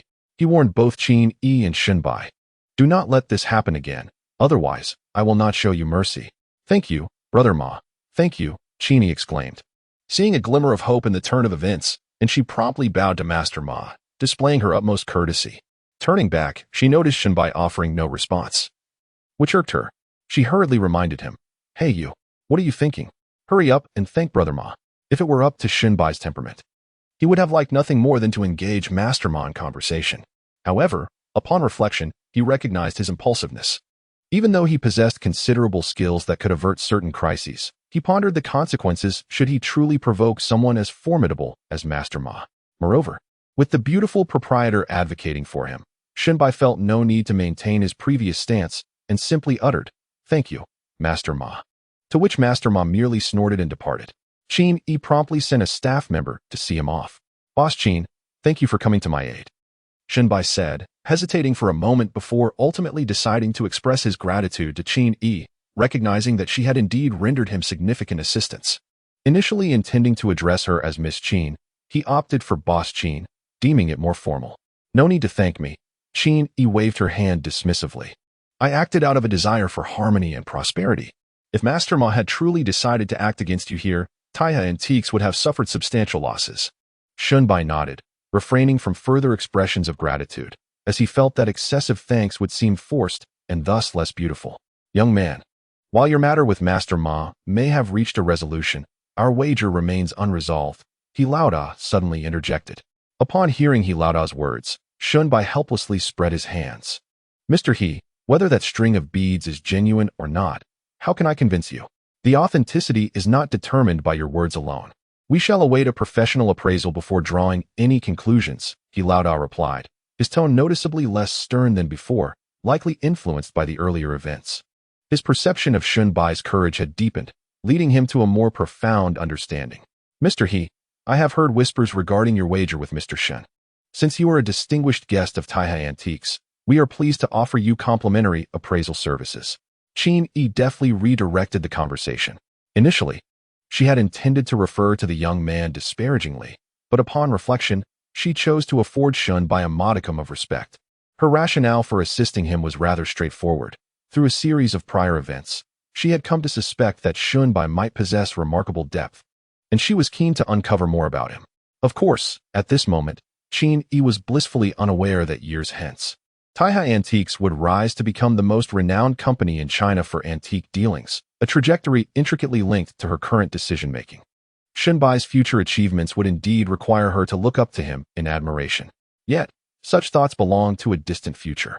At Qin Yi's suggestion, the group proceeded to another VIP room, where staff had already set out exquisite red tea on the table. Upon entering, they were greeted by a delightful fragrance that filled the air. Shunbai surveyed his surroundings, and his impression of Taiha Antiques improved significantly. The VIP room was adorned with an elegant decor, with tables and chairs reminiscent of ancient styles. Even the teacups were of an antiquated design. Unable to suppress his astonishment, Shinbai employed his discerning eye to examine the objects, only to be taken aback. Initially, he had assumed these were mere replicas. But upon closer inspection, he discovered that they were intricately carved from yellow pear wood, a display of craftsmanship that left him genuinely impressed. Unbeknownst to Shinbai, the VIP room they currently occupied was reserved for the most esteemed guests of Taihai Antiques. Generally, even those considered VIPs would not have the privilege of sitting in this space, had it not been for a fortuitous turn of events. Shinbai would likely never have had the opportunity to enter, as his financial standing would not typically grant him such status. As the proprietor of the establishment, Qin promptly directed everyone to find their seats upon entering the VIP room. The seating arrangement resembled that of a conference room, with a long table in the center and guests encircling it, creating an atmosphere devoid of hierarchy. After everyone had taken their seats, Qin finally spoke, expressing her delight at being able to share the space with esteemed guests of Taihai Antique. However, before she could finish her sentence, Chun Hung interrupted her. This fellow was hardly a distinguished guest. His shabby appearance suggested he would never attain such status. Upon hearing Chun Heng's remark, Shinbai, who had initially been in high spirits, suddenly wore a look of anger. He could not comprehend why this old man seemed to take pleasure in targeting him. Did belittling him provide some sense of superiority? Were it not for Qin, the lady boss who had previously come to his aid, Shinbai would have retorted sharply to Chun Hung, questioning his assumption that he could never become a distinguished guest. The future was still ahead of him, after all. Becoming a distinguished guest of Taihai Antique was not an insurmountable challenge. One merely needed to amass a collection or auction antiques worth over 10 million each year. While 10 million may not seem exorbitant, it effectively excluded at least 999 out of 1,000 individuals in Donghai. Despite the region's commendable economic development and relatively high per capita income within China, millionaires were not so common as to be found in abundance. Furthermore, anyone capable of investing 10 million in antiques would likely possess a fortune of at least 100 million. In Donghai, an ordinary white-collar worker earned roughly 8,000 yuan a month. Even if one were to abstain from all expenses and save diligently, amassing 10 million would take approximately a century. Yet, how many people could expect to live to 100? And even if one did, could they truly work every single day? Chun Heng's disdain for Shinbai was not without basis. Based on his extensive experience in antique appraisal, he deemed Shinbai no wealthy individual. As the proprietor of Taihai Antique, Qin understood Chun Heng's character all too well and now regretted allowing him into the VIP room. Old Chun, this gentleman is still quite young. It is difficult to predict what the future holds, she offered as a courteous remark. As a businesswoman, Qin's guiding principle was that harmony breeds prosperity, and given that Chun Hung was one of her esteemed appraisers, she felt it unwise to speak harshly. It would not do to reprimand him publicly in front of others. As a seasoned expert in appraisal, Chun Hung placed great value on reputation, and Qin was fully aware that such actions could jeopardize her relationship with him. Although Lu Dongsheng, Chun Hung, and two other appraisers ostensibly work for Taihai Antiques, their autonomy is remarkably high. If they choose to leave Taihai Antiques, they can simply pack their belongings and depart. Finding such esteemed appraisers again, especially in a short span of time, will undoubtedly prove challenging for Qin. After all, master appraisers are not as common as cabbages. One cannot expect to gather them in abundance at will. While Chun Heng may be narrow-minded, he is not devoid of merit. His success rate in appraisal, though inferior to Lu Dongsheng's, still grants him a respectable reputation in Donghai. Losing such an expert would be a significant blow to Taihai Antiques. The future for the impoverished young man seems all too predictable. Marriage, parenthood, and becoming a slave to mortgages and car payments, spending his life in debt. Chun Heng's words dripped with sarcasm. Shinbai had previously chosen to ignore Chun Hung, assuming the old man would exercise some restraint. Yet he could not have anticipated the extent of his insolence. Master Chun, you cannot predict my future, Shinbai asserted confidently. As long as his abilities remain intact, he can utilize them to pursue various aspirations, akin to the glimpse of spring he had once caught from the beautiful boss, Qin. Honestly, you ought to be disciplined by Master Ma for your arrogance, Chun Hung retorted coldly. Master Chun, perhaps you should refrain from further comments. After all, this gentleman is, in fact, my guest, Qin interjected, her tone firm, hoping Chun Hung would recognize the gravity of the situation. Boss Qin, I fail to comprehend why you insist on aiding this young man. Does he possess some extraordinary qualities? I find that hard to believe. Chun Hung continued to press, unwilling to relent. Qin Yi's expression turned stern as she declared, "When I say it is settled, it is settled. Do not bring this matter up again. Should you persist, I will have to ask you to leave." Upon hearing this, Chun Hung finally fell silent. Lu Dongsheng, witnessing the exchange, advised him, "Old Chun, it would be wise to temper your words. There is no need for a clash of egos." Chun Hung snorted in response, but ultimately ceased his verbal onslaught. Initially, Big He had intended to present a string of prayer beads to Chun Hung for appraisal, but seeing Chun Heng's extreme behavior, Big He decided against it. "Then, Mr. Lu, I must trouble you to assist me with the appraisal of these prayer beads," Big He said, removing the beads and extending them forward. The group instinctively straightened in their seats, eagerly anticipating the outcome. As the chief appraiser of Taiha Antiques, Lu Dongxing boasted a stellar reputation. Now in his 60s, he had been immersed in the world of antiques since his teenage years. His 4 to 5 decades of experience have endowed him with an extensive reservoir of knowledge, particularly concerning jade and miscellaneous items, where he possesses unique insights. Taiha Antiques was fortunate to have Lu Dongxing on their team, a feat made possible by Qin Yi's remarkable determination, especially when few believed in her vision at the outset. Looking back now, it is evident that this was one of Qin Yi's most astute decisions. "Since Mr. He trusts me, I shall do my utmost to assist him in discerning the truth." After receiving the prayer beads, Lu Dongxing offered a courteous remark. Mr. He nodded slightly and replied calmly, "As long as Master Lu can accurately authenticate these beads, I assure you that you shall not suffer any loss." With their polite exchanges reaching a conclusion, the proprietor of Jinfu Antiques unexpectedly interjected, stating that with Master Lu's extensive experience in antique appraisal, he would undoubtedly provide an accurate assessment. Upon hearing this, Mr. He let out a cold snort, expressing mild displeasure. "Jin Fatty, I have yet to discuss this matter with you properly. These beads were selected by you. If any issues arise, how will you account for them?" Jin Fu regretted his excessive chatter. Had he known he was digging his own grave, he would have remained silent. From Mr. He's words, the assembled guests discerned his formidable character. Regardless of who was present, he spoke with unrestrained authority. The room fell silent, with everyone, including Shun Bai, intently observing Master Lu, eager to discover his method for verifying the authenticity of the prayer beads. Amidst the expectant gazes, Lu Dongsheng did not rush into the appraisal. He retrieved a pair of white gloves and a box resembling the size of a mobile phone, presumably a wooden case, from his outer pocket. After carefully donning the gloves, he picked up Mr. He's prayer beads from the tray, holding them delicately between his fingers for a meticulous examination. After a cursory glance, Lu Dongxing stated, "These prayer beads are indeed carved from ivory and are likely of Indian origin. There are a total of 36 small beads, each intricately adorned with a statue of a deity. As for India, I believe everyone here has some familiarity. Their rich religious culture inspires profound reverence for the divine. The sculptures on these beads are remarkably lifelike. Furthermore, upon inspecting the edges, I can ascertain that these beads were entirely crafted by hand. I am somewhat acquainted with the master carvers from India, and it appears to be the work of one of them." Hearing Lu Dongxing's words, Shun Bai leaned forward, clearly intrigued. This is what expertise looks like. Just a fleeting glance at the beads allowed Lu Dongxing to reveal their origin and craftsmanship, a feat that demands decades of profound experience. Shun Bai felt a twinge of embarrassment, while he could discern that the beads were forgeries through his ocular abilities. He was at a loss when it came to articulating their provenance. Consequently, Shun Bai developed a significant interest in Master Lu. Chapter 71. What are your thoughts, my friend? Before venturing out today, Shun Bai conducted a brief exploration into the realm of antique appraisal, though he remained in the early stages of theoretical understanding, far from the mastery possessed by seasoned experts. Nevertheless, Shun Bai's strengths were evident. He could effortlessly discern the authenticity of items like prayer beads, which demanded a keen understanding of their materials.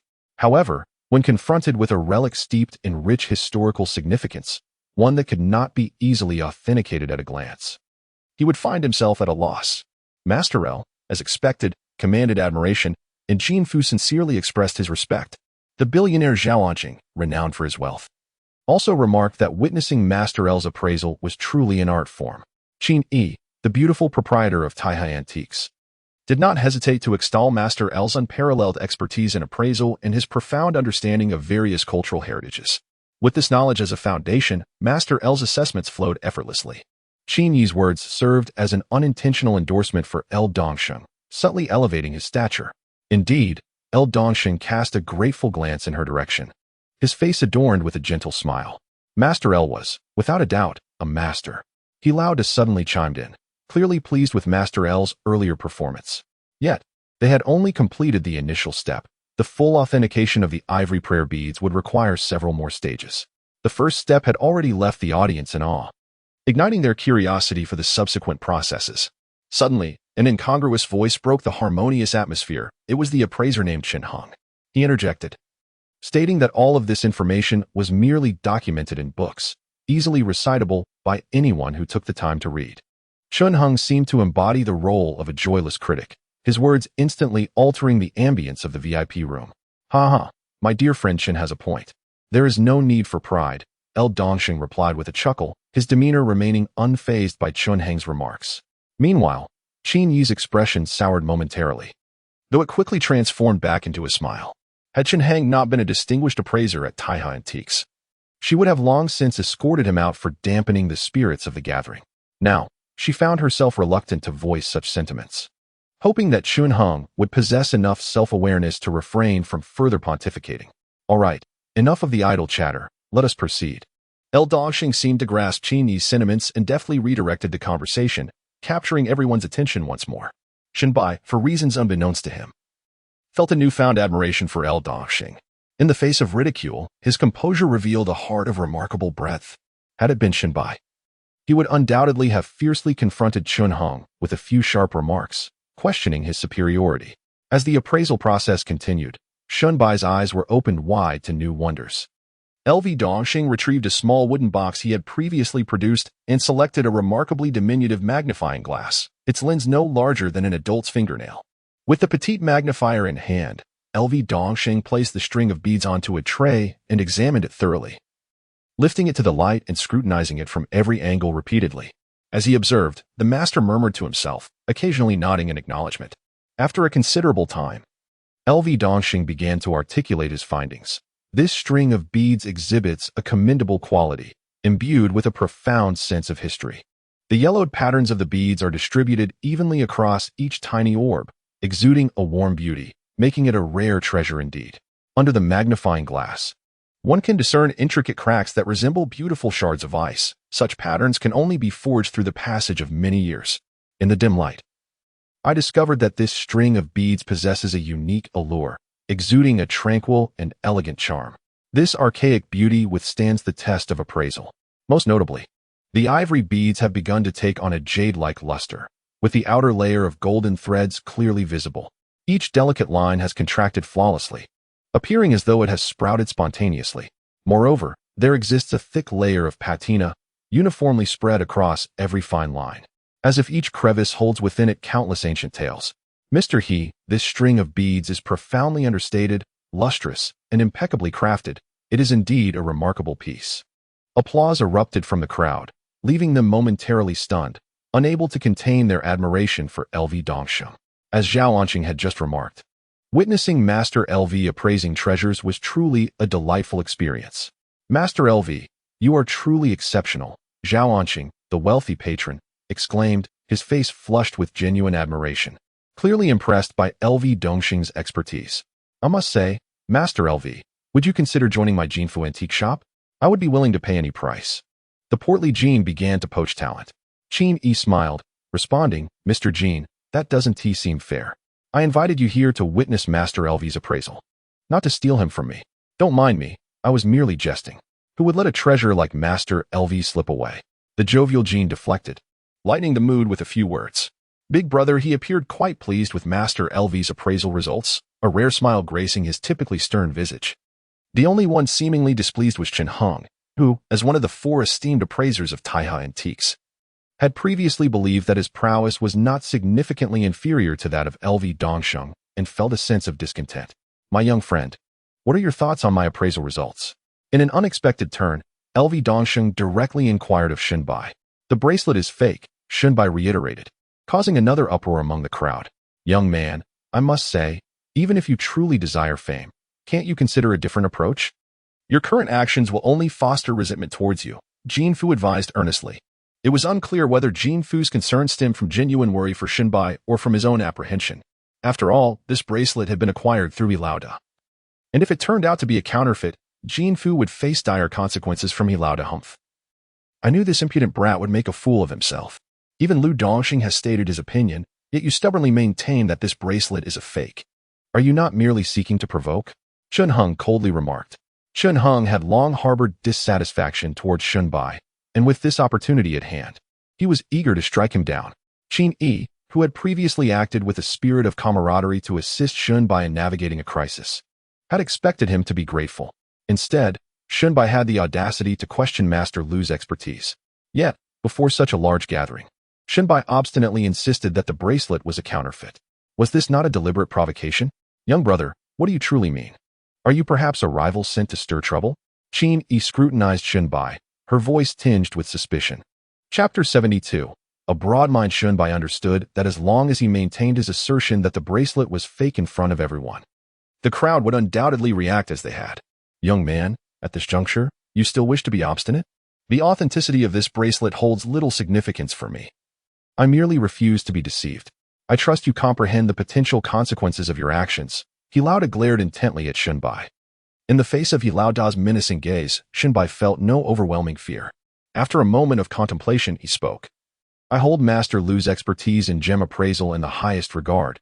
As Mr. Zhao has aptly noted, it is indeed an art form. However, a counterfeit is a counterfeit. Since I have discerned the truth, there is no need for concealment.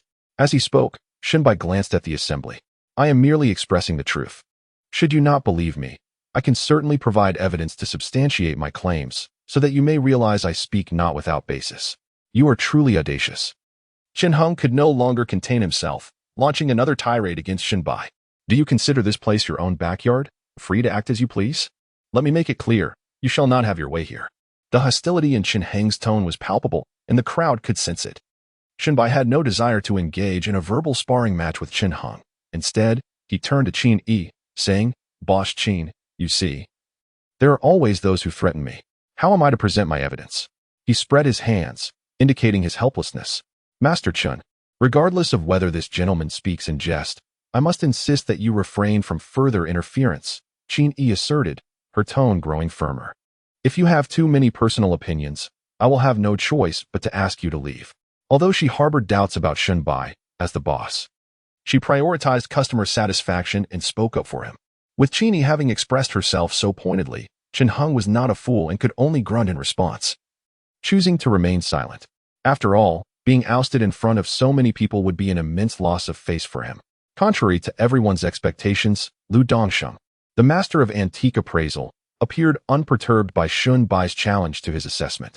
With a smile, he addressed Shun Bai, saying, Young friend, since you are so adamant that this is a counterfeit, I wonder how you intend to prove it.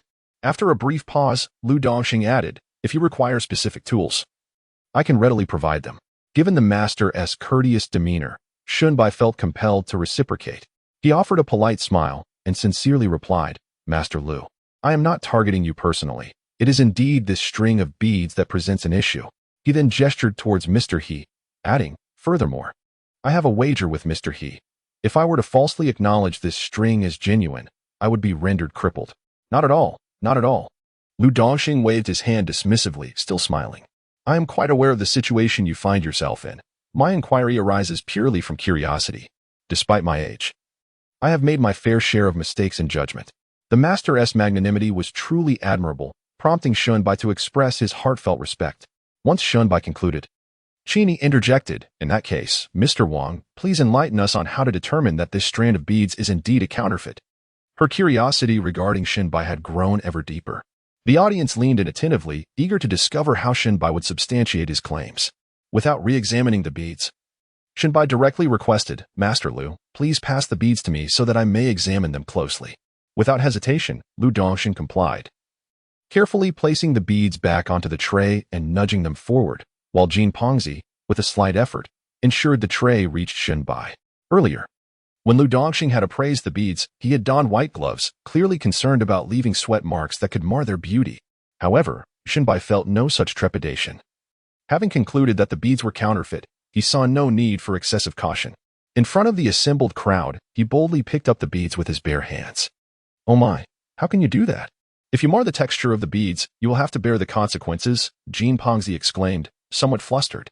Typically, When appraising antiques, experts don gloves to preserve the object's appearance, and those with special requirements may even don masks. Jean Pengzi's admonition was not a mockery of Shunbai, but rather a well-meaning caution. The beautiful owner of Taihe Antiques, Qin Yi, quickly inquired, "Mr. Shun, do you require gloves? I can have a pair brought to you immediately."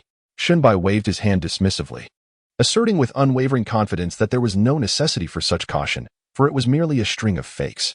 Why waste time on such trivialities? The moment these words escaped his lips, an unusual tension enveloped the VIP room, as all eyes instinctively turned towards Master LV Dongsheng, the esteemed appraiser. Moments earlier, Master LV had meticulously evaluated the string of beads, declaring them to be genuine. Yet now, in the presence of Shunbai, he found himself faced with the audacious assertion that they were counterfeit. Was this not a blatant affront to the esteemed master? Upon sensing the collective gaze of the onlookers, Master LV surprisingly chuckled. "Do not concern yourselves with my feelings. I may not be infallible. Let us hear what this young brother has to say." To everyone's astonishment, it seemed that Master LV bore no ill will towards Shunbai's bold statement. In a bid to assure himself of his conclusion, Shunbai brought the beads closer. Scrutinizing them intently, a faint silver gleam danced within his pupils, enabling him to discern every intricate detail of the bead's surface. The fine lines that Master LV had previously mentioned appeared to Shunbai like a web, intricately woven across the surface. Furthermore, he made a rather delightful discovery. With a mere flicker of intent, he could magnify those fine lines within his field of vision, rendering them more pronounced. This was, evidently, another facet of his ocular prowess, beyond mere transparency, magnification. Clearly, this ability surpassed the efficacy of any magnifying glass, accentuating every detail with remarkable clarity. Indeed, upon superficial inspection, the beads seemed impeccable. The rich patina, the naturally formed textures, and the pale yellow hue all hinted at an ancient provenance. After examining the surface, Shunbai felt a deeper admiration for Master LV, who, devoid of such extraordinary sight, had nonetheless discerned the bead's characteristics with nothing but a simple magnifying glass. Truly commendable. However, Master LV's limitations soon became apparent. He was utterly incapable of perceiving the interior of the beads. As the silver glimmer in Shunbai's eyes deepened, his gaze penetrated the outer layer of patina, delving deeper within. The further he peered, the whiter the ivory appeared, indistinguishable from pristine ivory. This gradation of color illuminated the sophistication of the aging technique employed. Had he not possessed the ability to see within, he would have been none the wiser. It was no wonder Master LV had erred. Who would suspect that the interior of the beads might conceal such discrepancies? Noticing Shunbai's unwavering focus on the beads, Jean Pengzi grew uneasy, exclaiming, "What are you hoping to glean from such scrutiny?" Chapter 73. The Art of Microcarving. After a considerable time, Shunbai furrowed his brow, for he had previously glimpsed ivory artifacts, but remained uncertain of their innermost composition. Suddenly, an idea struck him. "Boss Qin, might I request to examine your company's most valuable ivory piece? I require a reference to make a precise judgment." Shunbai's thoughts were remarkably straightforward. By merely inspecting the ivory and comparing its interior with the crafted beads, he could derive the most reliable conclusion. Before Qin could utter a word, he loud interjected, "Boss Qin, hand it over. I wish for this young man to depart without regrets." Qin fixed her gaze upon Shunbai for a full 3 seconds before responding. "My company does not possess an abundance of ivory artifacts, but we do have a few genuine pieces. Since He Lao Dao has spoken, I shall have someone retrieve them." She then placed a call to Manager Zhang, instructing, "Bring our set of ivory hand-carved antiques to the VIP room." In less than 2 minutes, a knock echoed through the room, followed by Manager Zhang entering, cradling a set of ivory. However, it was no longer mere ivory. What everyone beheld was a luminous white cliff, upon which a majestic palace had been constructed. Not only that, but distant mountains and cascading waterfalls were all intricately depicted on a single piece of ivory. Aside from Shunbai, everyone else immediately recognized this as an example of microcarving. Seeing the palatial structures vividly brought to life, it was evident to all that this piece must hold considerable value. Qin briefly introduced the item, clarifying that it was not technically an antique, as its appearance lacked the weight of antiquity. Rather, its worth stemmed from the rarity of such carving techniques in contemporary times. Shunbai gazed at the ivory adorned with miniature palaces, and before he could examine its structure in detail, he found himself captivated by the intricately carved buildings. Peering into the interiors, he was astonished to discover tiny figures, each no larger than an ant. Yet their expressions were strikingly clear. Shunbai was utterly astonished. Thanks to his ability to see through objects, he perceived the micro-carved ivory with astonishing clarity. He had never anticipated that such lifelike figures could be sculpted within such a confined space. This ancient artisanal craft was gradually fading into oblivion. As the rapid pace of modern development left little room for appreciation of such artistry, people were largely preoccupied with the pursuit of wealth. In the past, Shunbai had possessed no knowledge of antiques or crafts, having only recently endeavored to educate himself in these areas. He realized that he could not yet reach the level of Master Lu, and thus viewed these artifacts merely as visually appealing. Young man, now that the genuine ivory has been presented, what more can you say? Jin Pengzi, fearing Shunbai might uncover further discrepancies, hastily issued a caution. Mr. He, I have examined it thoroughly, and this string of beads is indeed counterfeit, Shunbai declared once more, announcing his conclusion. This revelation was difficult for everyone to accept. Not only for He Laoda, but also for Jin Pengzi and the others. If one could effortlessly discern the authenticity of an antique merely by holding it, then what purpose would there be for masters of appraisal in this world? The tone of Jin Pengzi hinted at his rising ire as he expressed his dissatisfaction, questioning the significance of merely observing. Zhao Anqing, too, felt a twinge of anger directed at Shunbai, his voice growing colder. Young man, do you truly grasp the importance of integrity? For each of us, reputation holds immense value. Your repeated deceptions leave little room for trust. Even Qin Yi could not conceal her disappointment in Shunbai, who she had once believed possessed some measure of skill. Instead, she found herself disillusioned. Realizing he had merely been toying with their emotions, the outcome remains unchanged. If you doubt my words, you may employ specialized instruments for verification. They will undoubtedly corroborate my claims, Shunbai asserted with unwavering calmness. After all, he had utilized his ability of X-ray vision countless times. How could there be any error? You seek to create excuses, do you not? I anticipated this very scenario, Jin Pengzi scoffed, his laughter dripping with derision. Yet, Shunbai stood firm, unafraid of shadows cast by doubt. I have not intentionally misled any of you. If you harbor disbelief, simply have it tested. Why linger on this trivial matter? His words left the crowd momentarily speechless. Their reluctance to directly authenticate the string of beads stemmed from preconceived notions. They instinctively believed that anything acquired by He Laoda could not possibly be counterfeit. Earlier, Shunbai had informed He Laoda that the carbon-14 radiocarbon dating method could swiftly ascertain the precise age of the beads. This process might prove somewhat intricate, as the materials of the surface and the interior differed. If only the surface were examined, no issues might be apparent, however. A closer inspection of the ivory interior would swiftly reveal the beads as forgeries. Only recently sourced ivory would exhibit such a pristine whiteness, and through his X-ray vision, Shunbai observed that the inner layer of the beads was entirely white, devoid of any signs of age. Tahi Antiques should possess the necessary carbon-14 radiocarbon dating apparatus. If you doubt, simply take the beads for testing. There is no need to squander time here, Shunbai suggested once more. Very well, in that case, I shall oblige you, He Laoda remarked coldly before handing the beads to Qin Yi. He then instructed her, Qin boss, you have heard our discussion. Please arrange for someone to take these beads and have them assessed with specialized equipment. Qin Yi accepted the beads and, seizing the opportunity before Manager Zhang departed, instructed him. Please take these and utilize our company's latest carbon-14 radiocarbon dating apparatus to thoroughly examine the beads and determine their exact age. At this moment, Shunbai interjected with a remark, noting that the internal and external aspects of the bracelet were dissimilar, necessitating a horizontal incision. Lao He, misinterpreting Shunbai's intentions, believed he was seizing the opportunity to deliberately damage the bracelet, causing his expression to darken. Shunbai clarified that only through this method could the most accurate results be obtained. Manager Zhang took the bracelet and departed, leaving the outcome uncertain. Chapter 74. Indeed, a forgery. Manager Zhang proceeded alone to utilize the identification apparatus. Feeling uneasy, I resolved to accompany him for reassurance. Chun Heng, having uttered this sentiment, disregarded whether Qin Yi concurred and hastily exited the room to follow Manager Zhang. I shared Chun Heng's perspective, thus I too ventured forth to observe. Jin Pengzi rose and joined us as well. Consequently, only a few remained in the VIP room, with Master LV Dongsheng opting not to partake in the commotion. He was indifferent to the veracity of the results.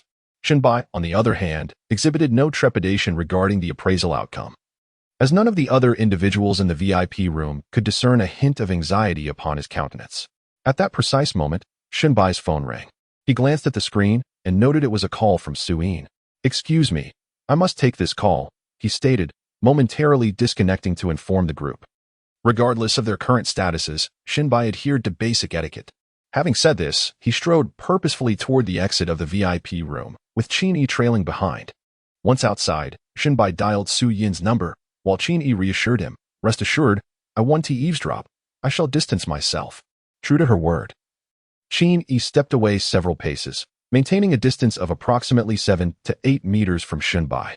At this range, should Shinbai speak softly, Qin-Yi would be unable to overhear him. Shinbai felt an inexplicable gratitude toward Qin-Yi. She seemed less like the glamorous proprietress of an antique establishment and more akin to an older sister. However, he was unaware of her exact age, and thus refrained from expressing such thoughts, for if she were indeed in her 30s, his inquiries might provoke her ire. Nevertheless, judging by her complexion, Shinbai surmised she was likely quite young, perhaps in her 20s at most. "Xiaobaizi, where are you?" Su Yin's familiar voice resonated through the phone. For reasons unknown, hearing her speak brought Shinbai an unexpected sense of comfort, as if the burdens he had just endured had dissipated. "I'm outside attending to some matters and cannot discuss it now. We'll talk in detail when I return," Shinbai decided, withholding the current situation from Su Yin to spare her any concern. Although Su Yin appeared carefree, she harbored many thoughts and possessed a keen sensitivity. Shinbai feared that elaborating further might lead her to overthink. "Xiaobai, did you not inquire about antique appreciation knowledge yesterday? I requested my brother to find a few books for you. If you find the time, please visit us," Su Yin advised Shinbai. Shinbai readily agreed. "All right.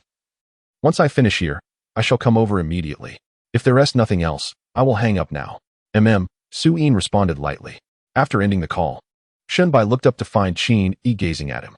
For some reason, he felt a rare flush of embarrassment. He curiously asked, "Boss Qin, why are you looking at me like that?" Qin-Yi smiled, waved her hand dismissively. "It's nothing. I'm merely curious about what kind of person dares to confront He Tao head-on." Shinbai was at a loss for words and could only respond with an awkward smile. Just then, Manager Zhang approached the VIP room, holding the appraisal results. Upon seeing Shinbai and Qin-Yi outside the room, he was slightly taken aback but quickly concealed his surprise. "Boss, the appraisal results are out." Manager Zhang nodded to Shinbai before addressing Qin-Yi. Working in the antique industry, which is akin to a service sector, one must tread carefully to avoid offending anyone. And Zhang managed this aspect quite well. "What is the verdict?" Qin-Yi asked directly, skipping any small talk. Manager Zhang did not respond immediately. Instead, he cast a significant glance at Shinbai.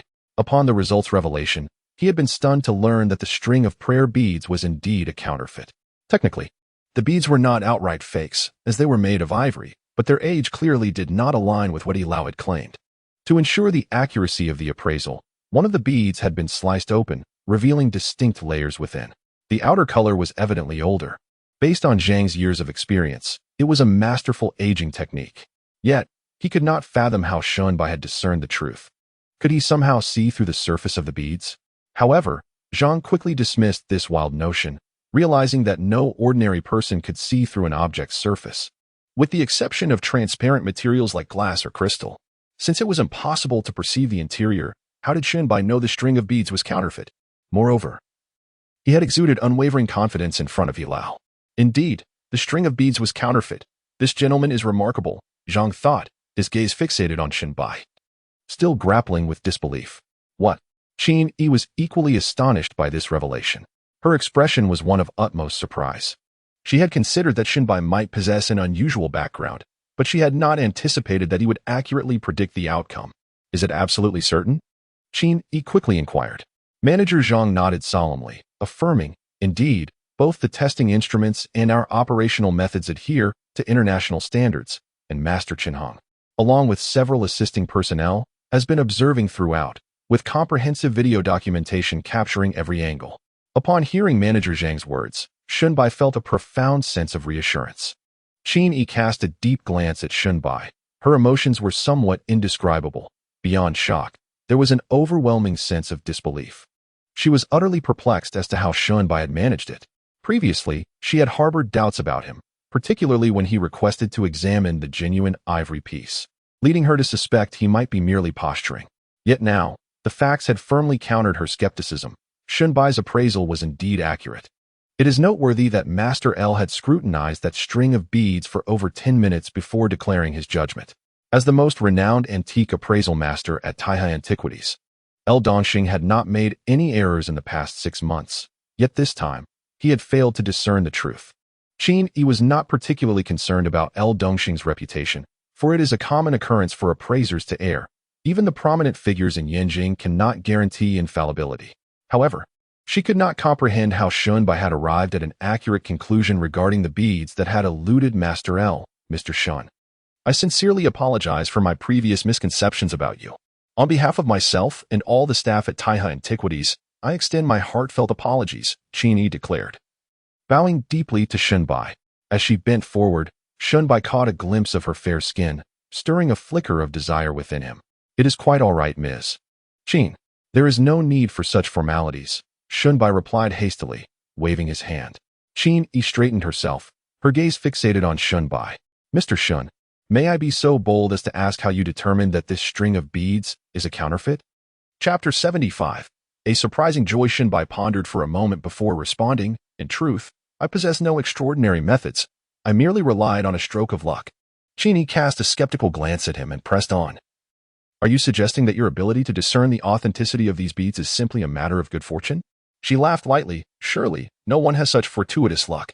Moreover, it was evident to even the simplest observer that if Shunbai were indeed relying solely on luck, he could not have remained so composed when faced with the likes of He Laoda and Master L, the esteemed appraiser.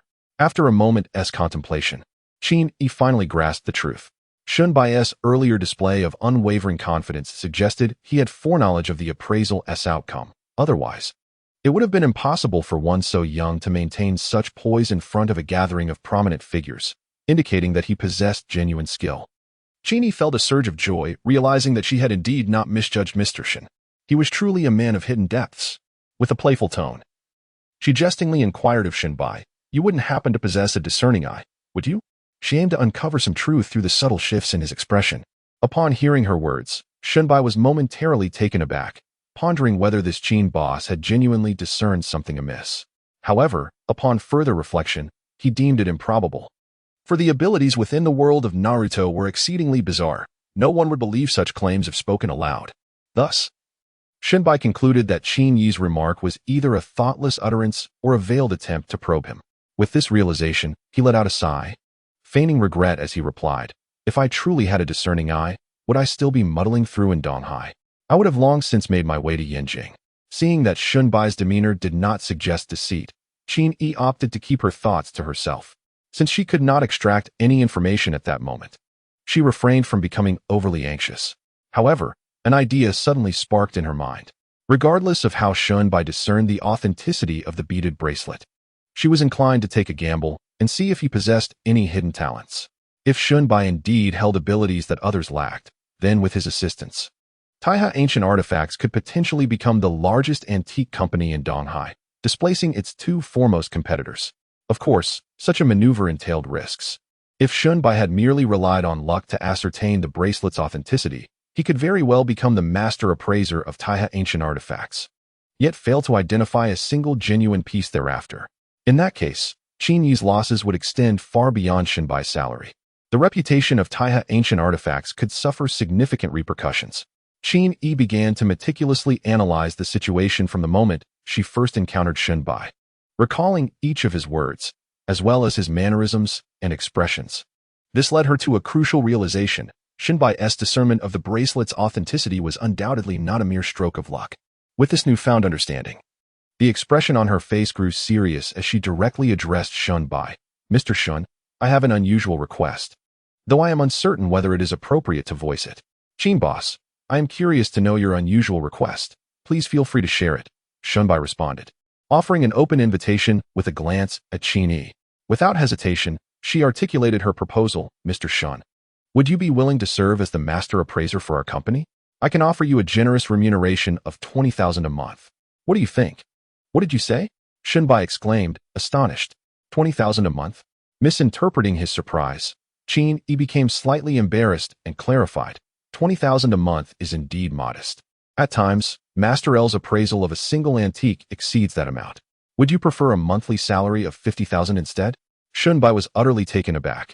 He had never anticipated being invited by Qin Yi to become the master appraiser for Taiha ancient artifacts.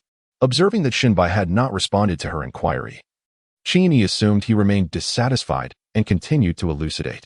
The monthly salary of 50,000 yuan is merely the most basic remuneration. Furthermore, should Mr. Shen take charge of identifying collectibles independently, for each item he successfully appraises, he is entitled to a commission of 2%. Surely, this is acceptable? One must not underestimate this 2%. Should Shunbai successfully authenticate an antique valued at 1 million, his earnings would amount to 20,000 yuan. While others might require a considerable amount of time to assess the authenticity of antiques, Shunbai could accomplish this with ease, merely by a glance, securing 2,000 yuan effortlessly. This exemplifies the adage of losing something in one place only to find it in another. Although Shunbai has yet to establish a connection with Boss He, Qin Yi has already formed intentions regarding him. After a moment of contemplation, Shunbai inquired about the procedures in the event of a misjudgment. It was evident that Qin Yi had already pondered this issue. She responded without hesitation, stating that it is a straightforward matter.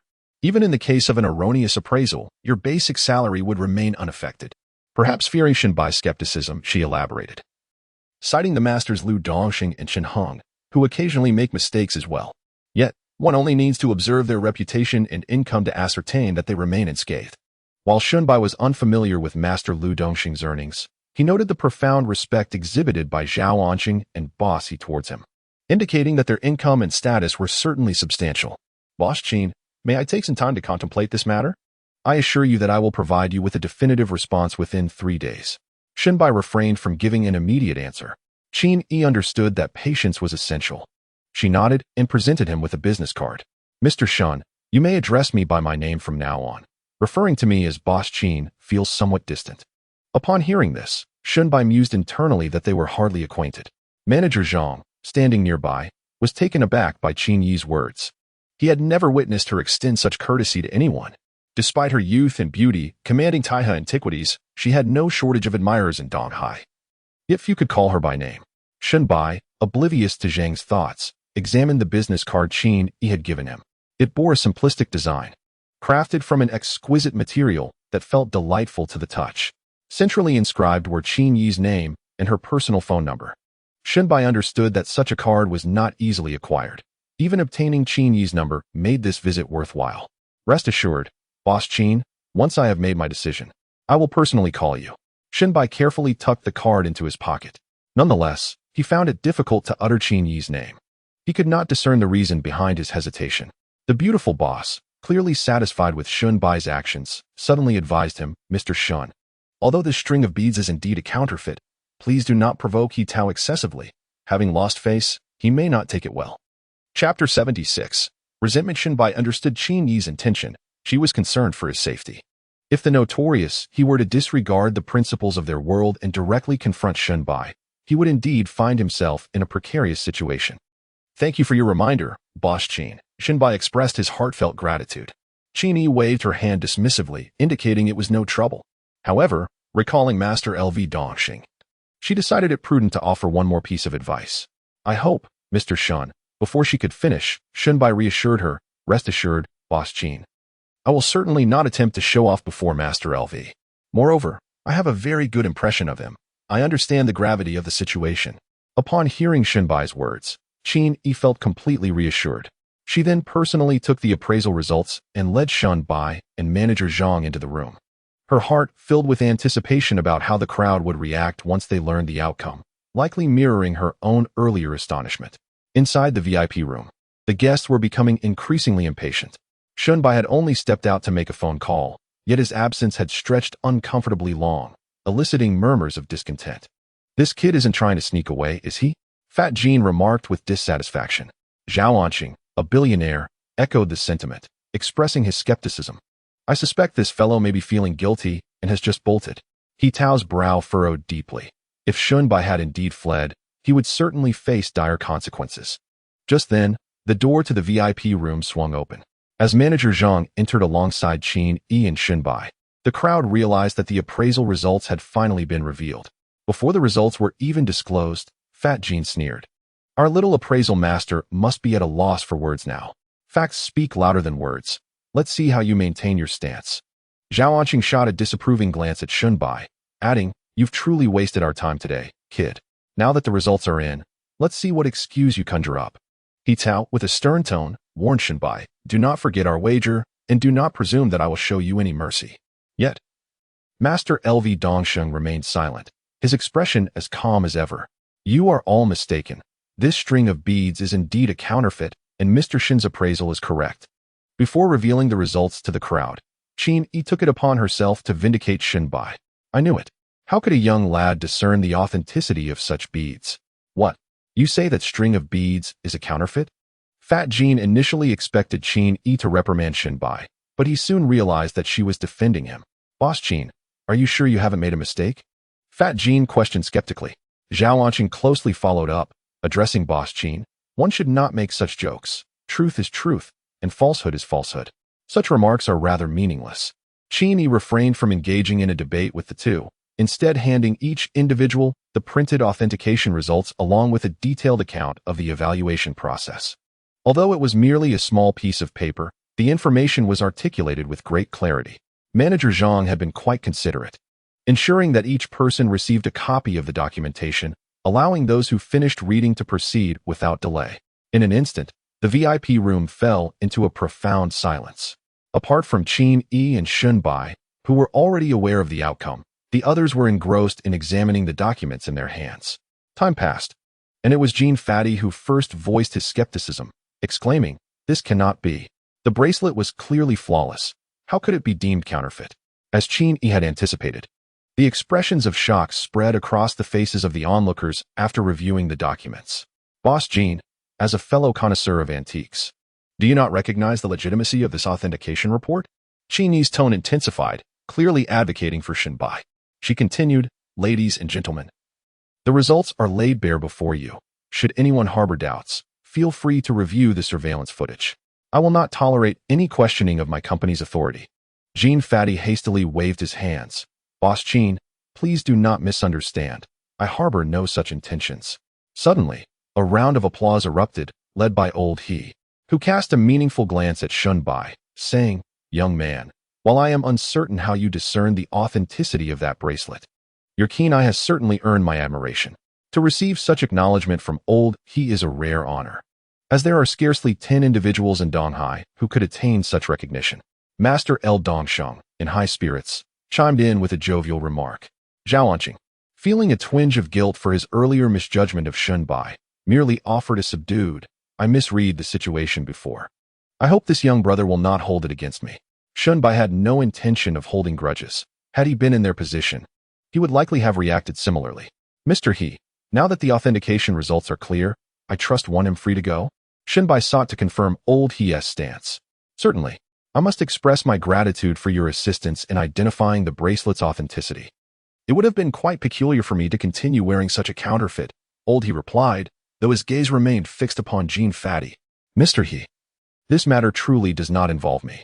Prior to recommending this bracelet, I did review the original authentication results, and you were present to witness it, I assure you.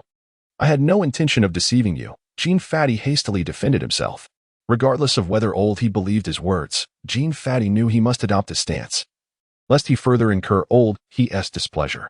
We shall discuss this matter in detail later. I will visit your establishment and clarify everything. Although Master He harbors some dissatisfaction towards Jean Fu, he does not wish to confront him in front of so many witnesses.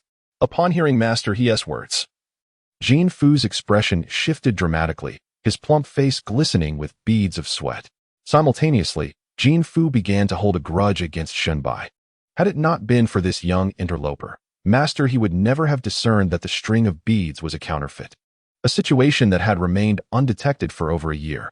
Jean Fu resolved to find an opportunity to teach Shenbai a lesson. How could he possibly allow a mere youth to get the better of him? However, such thoughts had to remain buried deep within him, as he feared that revealing them might provoke Master He's displeasure. Zhao Anqing had enjoyed the spectacle, and when the excitement dissipated, he bid farewell to the others, and was the first to exit the VIP room. Dear friend, how did you determine the authenticity of the beads? Suddenly, Master Lu Dongxing inquired. Though Lu Dongxing appeared calm, he was inwardly astonished by Shunbai's appraisal. The youth seemed quite young. It was unexpected that he possessed such discernment.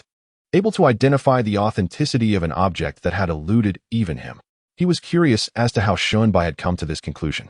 Dear friend, I do not intend to pry into your abilities.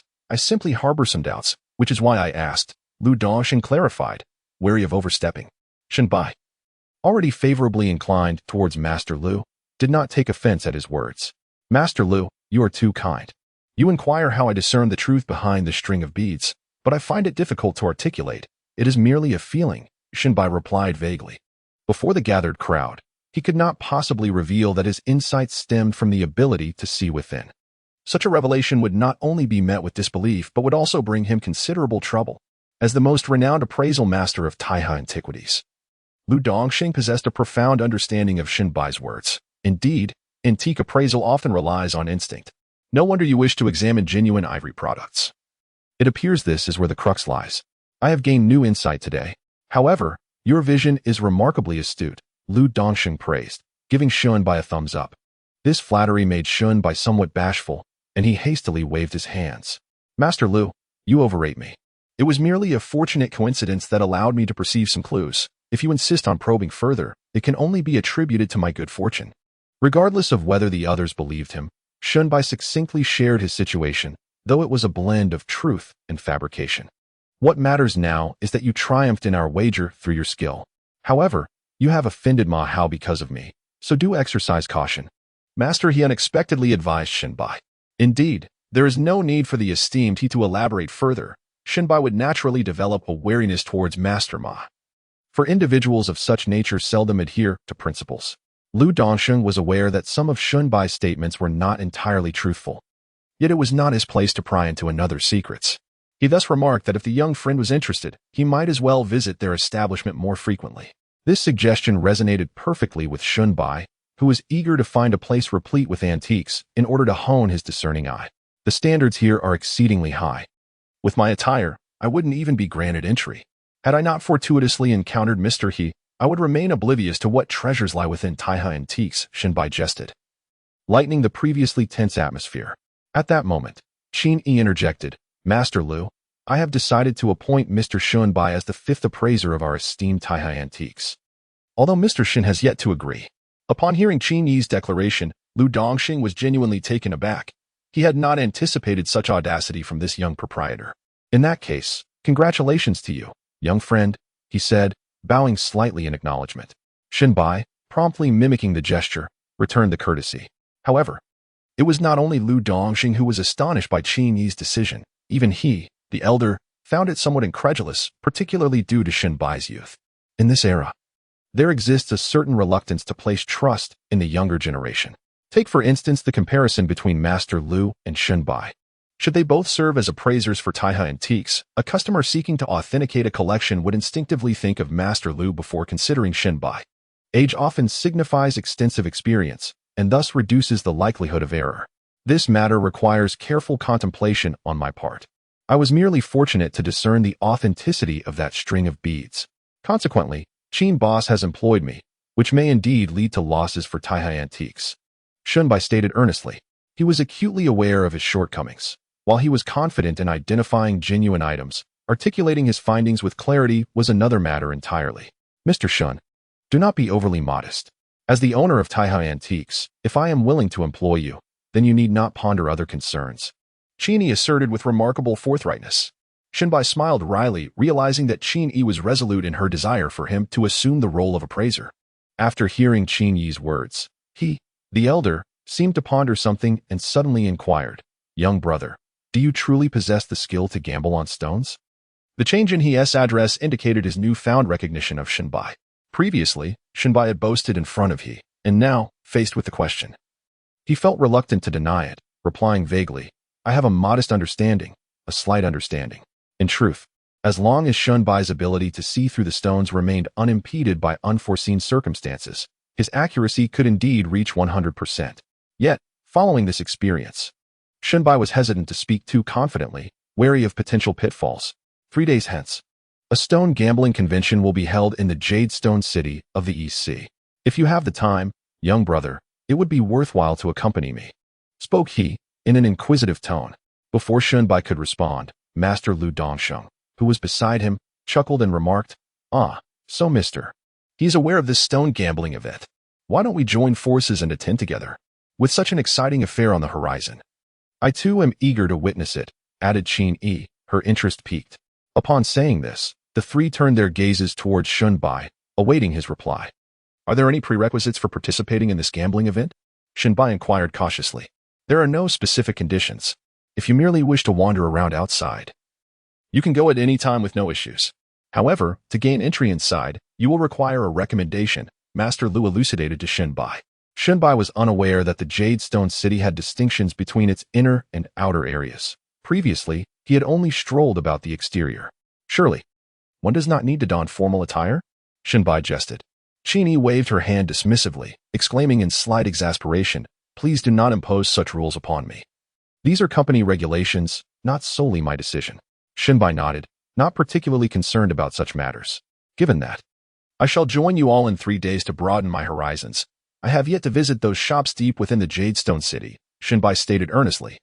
He spoke the truth, for his previous visits had been more about curiosity than genuine intent to gamble, especially considering he lacked sufficient capital. Upon hearing Shunbai's agreement, Qin Yi inexplicably felt a sense of relief, though she could not quite comprehend her own sentiments. "Then it is settled. We shall meet again in 3 days. I must take my leave now." Shunbai bid farewell to the others and departed from Taihai Antiques. Chapter 78, Tianxiang residence on his way back.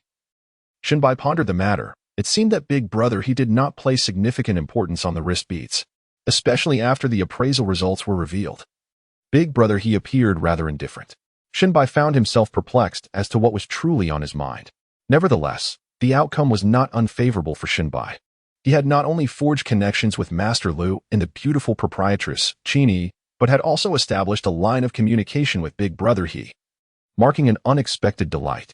Shunbai's approach to problem-solving had subtly evolved since acquiring his newfound abilities, though this transformation was not overtly apparent. Previously, as an undergraduate, his aspirations revolved around securing a respectable job in the East Sea upon graduation, allowing for a more comfortable life for him and his sister. Now, after encountering such prominent figures, his goals had shifted, influenced by their impact. He hoped to elevate the quality of life for both himself and his sister. Just as he stepped out of Taya Mansion, Shunbai's phone rang. Assuming it was Su Yin calling, he was taken aback upon seeing the caller ID. It was none other than Director Su from the Provincial Oncology Hospital. "Hello, Director Su, it is I, Shunbai," he answered. Upon answering the phone, Shunbai displayed remarkable politeness. Despite the fortuitous circumstances that led him to assist Director Su in a stone gambling endeavor, he harbored a profound admiration for this eminent figure in the medical community. "Young brother Shun," began Director Su, "I have a few old friends who are very much intrigued by the art of stone gambling and are eager to meet you. I wonder if you would be available for a conversation." The tone in which Director Su addressed Shunbai conveyed a sense of equality in their statuses. Shunbai's initial impression was that appearing before such a crowd might not be particularly advantageous. Moreover, considering the distinguished backgrounds of Director Su's friends, he feared that a misstep in his words could potentially offend them. "Director Su, to be candid, I may be rather occupied in the coming days. Perhaps we could reschedule. And I could invite you for a meal at a later date? What do you think?" Shunbai inquired over the phone. Director Su had indeed exerted considerable effort regarding Shunbai's aunt, and both emotionally and rationally, Shunbai felt compelled to express his gratitude. There is an old saying in Huaxia, "A courteous person will not be resented." Furthermore, Director Su was acquainted with many notable individuals. The relationship between Shunbai and Director Su bore the essence of a friendship that transcends age. Gathering with Director Su posed no issue. Yet he remained curious about the origins of the esteemed guest accompanying him. In any case, Shunbai preferred not to meet with Director Su immediately. He needed to consult Su Yin first, especially since she had already reached out to him. Shortly thereafter, he contacted Su Yin and briefly explained the situation. After hearing his account, Su Yin suggested that he should indeed go and meet Director Su. Not to mention, she added, "The situation with your aunt would have been far more distressing had it not been for Director Su's assistance." Upon careful reflection, Shunbai found Su Yin's reasoning quite compelling. Regardless of the circumstances, he owed Director Su a debt of gratitude, and sharing a meal was only fitting.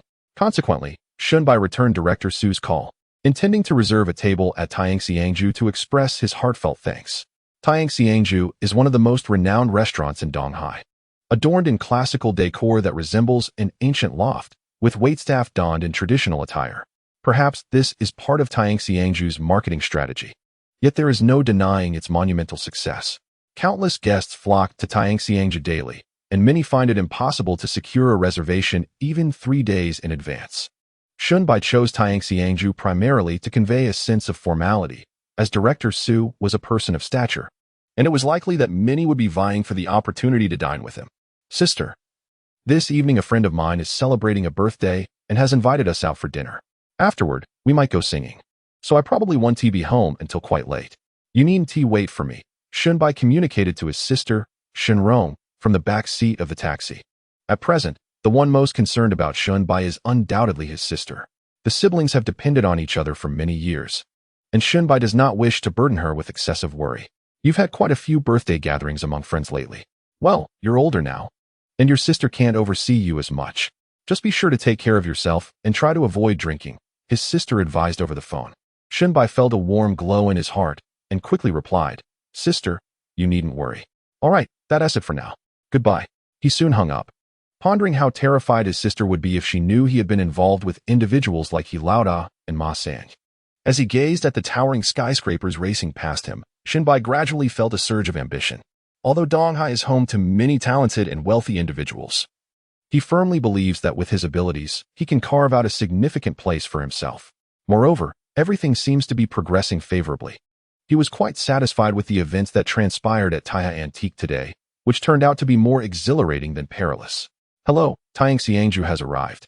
The taxi driver reminded Shunbai, pulling him from his scattered thoughts. He tucked away his earlier aspirations in his heart. How much? Shunbai inquired. The driver glanced at the meter and replied, a total of 21 yuan. Shunbai scanned the payment and promptly exited the vehicle, standing before a building that seemed to have traversed time from the ancient era. Without the surrounding modern skyscrapers, he might have believed he had stepped into a different age. Before long, an observant waitress noticed Shunbai and hurried over to inquire, Good day, sir. Are you here to dine at Taiyangxiangju? How many guests will be accompanying you? Do you have a reservation? Uncertain of how many people Dean Su had invited, Shunbai could only respond vaguely. I'll go in and take a look first. If there are any available private rooms, I'll reserve one. As he conversed with the waitress, a steady stream of customers flowed in and out of the entrance, illustrating the bustling business of Taiyangxiangju. The waitress led Shunbai directly to the front desk, where she asked a staff member named Zhao Jia, Could you please check if there are any available private rooms? This gentleman wishes to dine. Zhao Jia, the front desk attendant, swiftly typed a few keys on the computer and smiled at Shunbai, saying, Sir, you're in luck. Room number 5 is available. But are you certain you would like room number 5? Before Shunbai could respond, a familiar voice echoed from the entrance. Oh dear. The crowd at Taiyangxiangju is truly overwhelming. Shunbai recognized this voice all too well. He had heard it frequently in his aunt's hospital room, often accompanied by the mocking tone of Mrs. Zhang.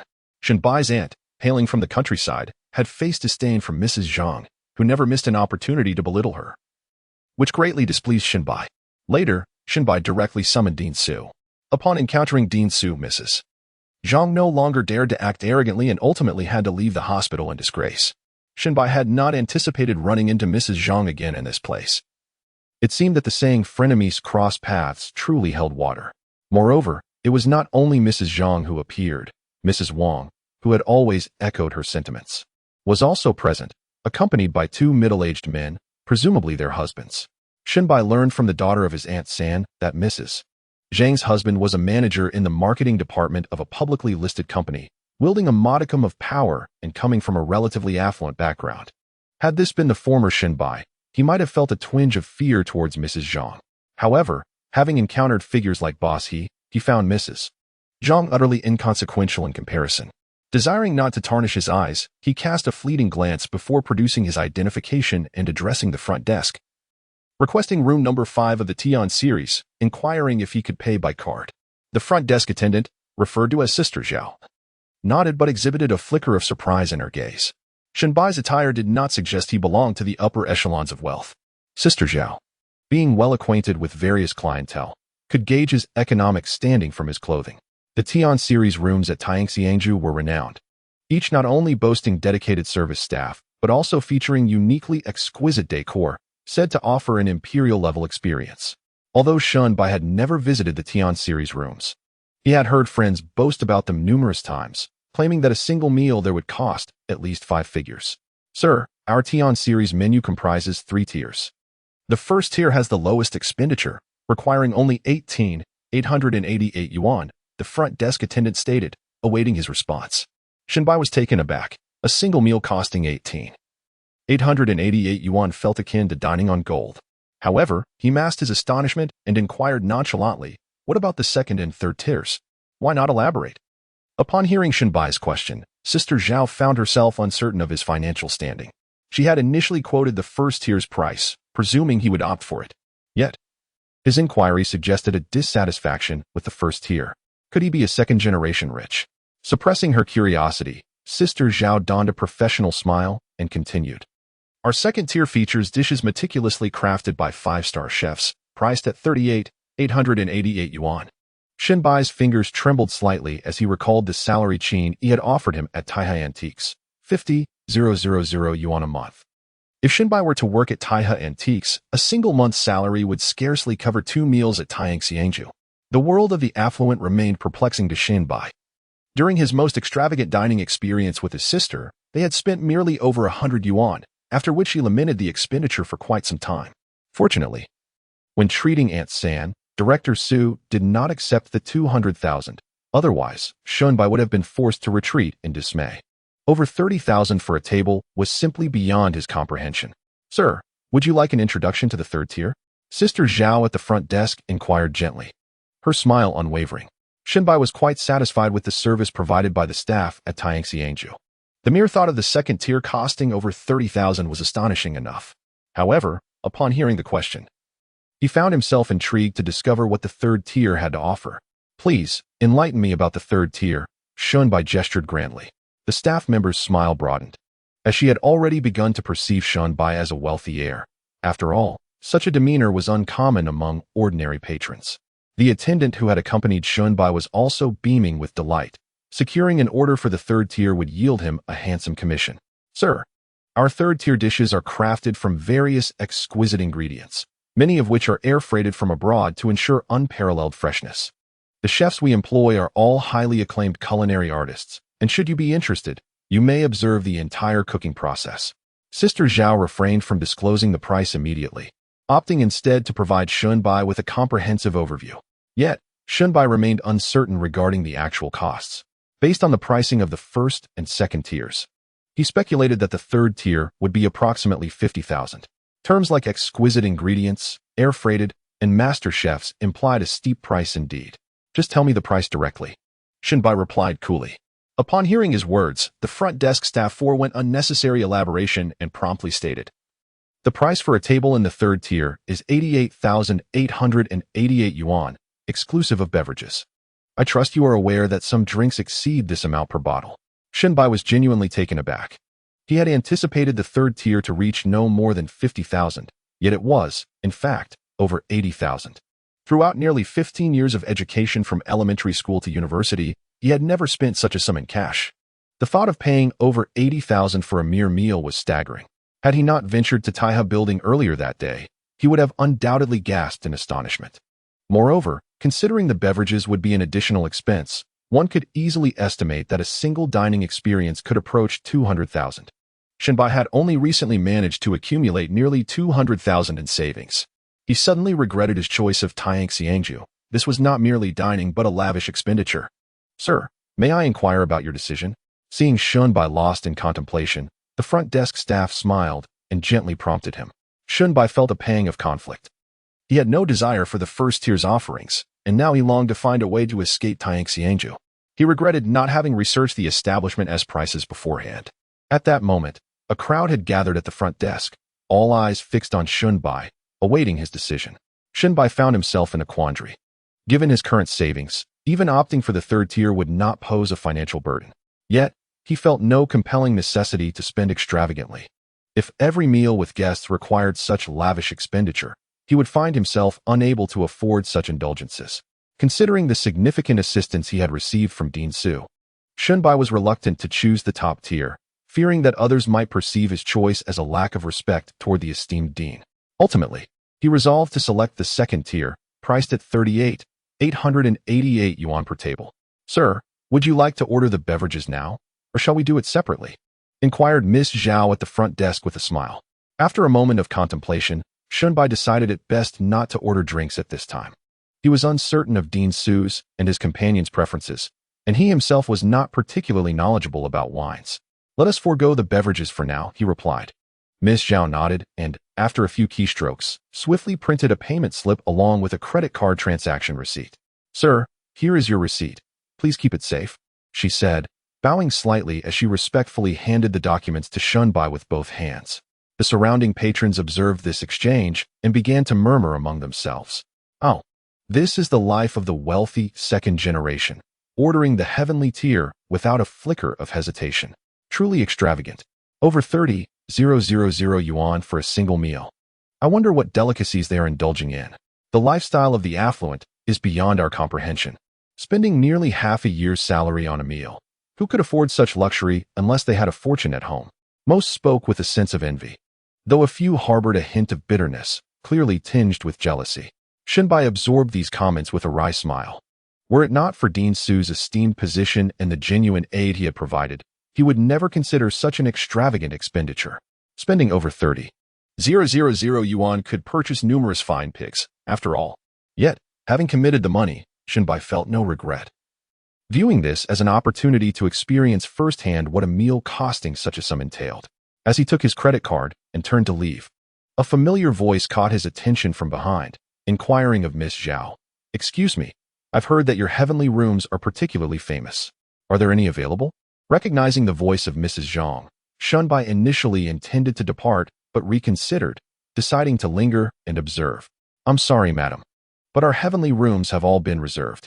If you wish to book one, you would need to wait until after 8 o'clock, Miss Zhao explained with utmost politeness.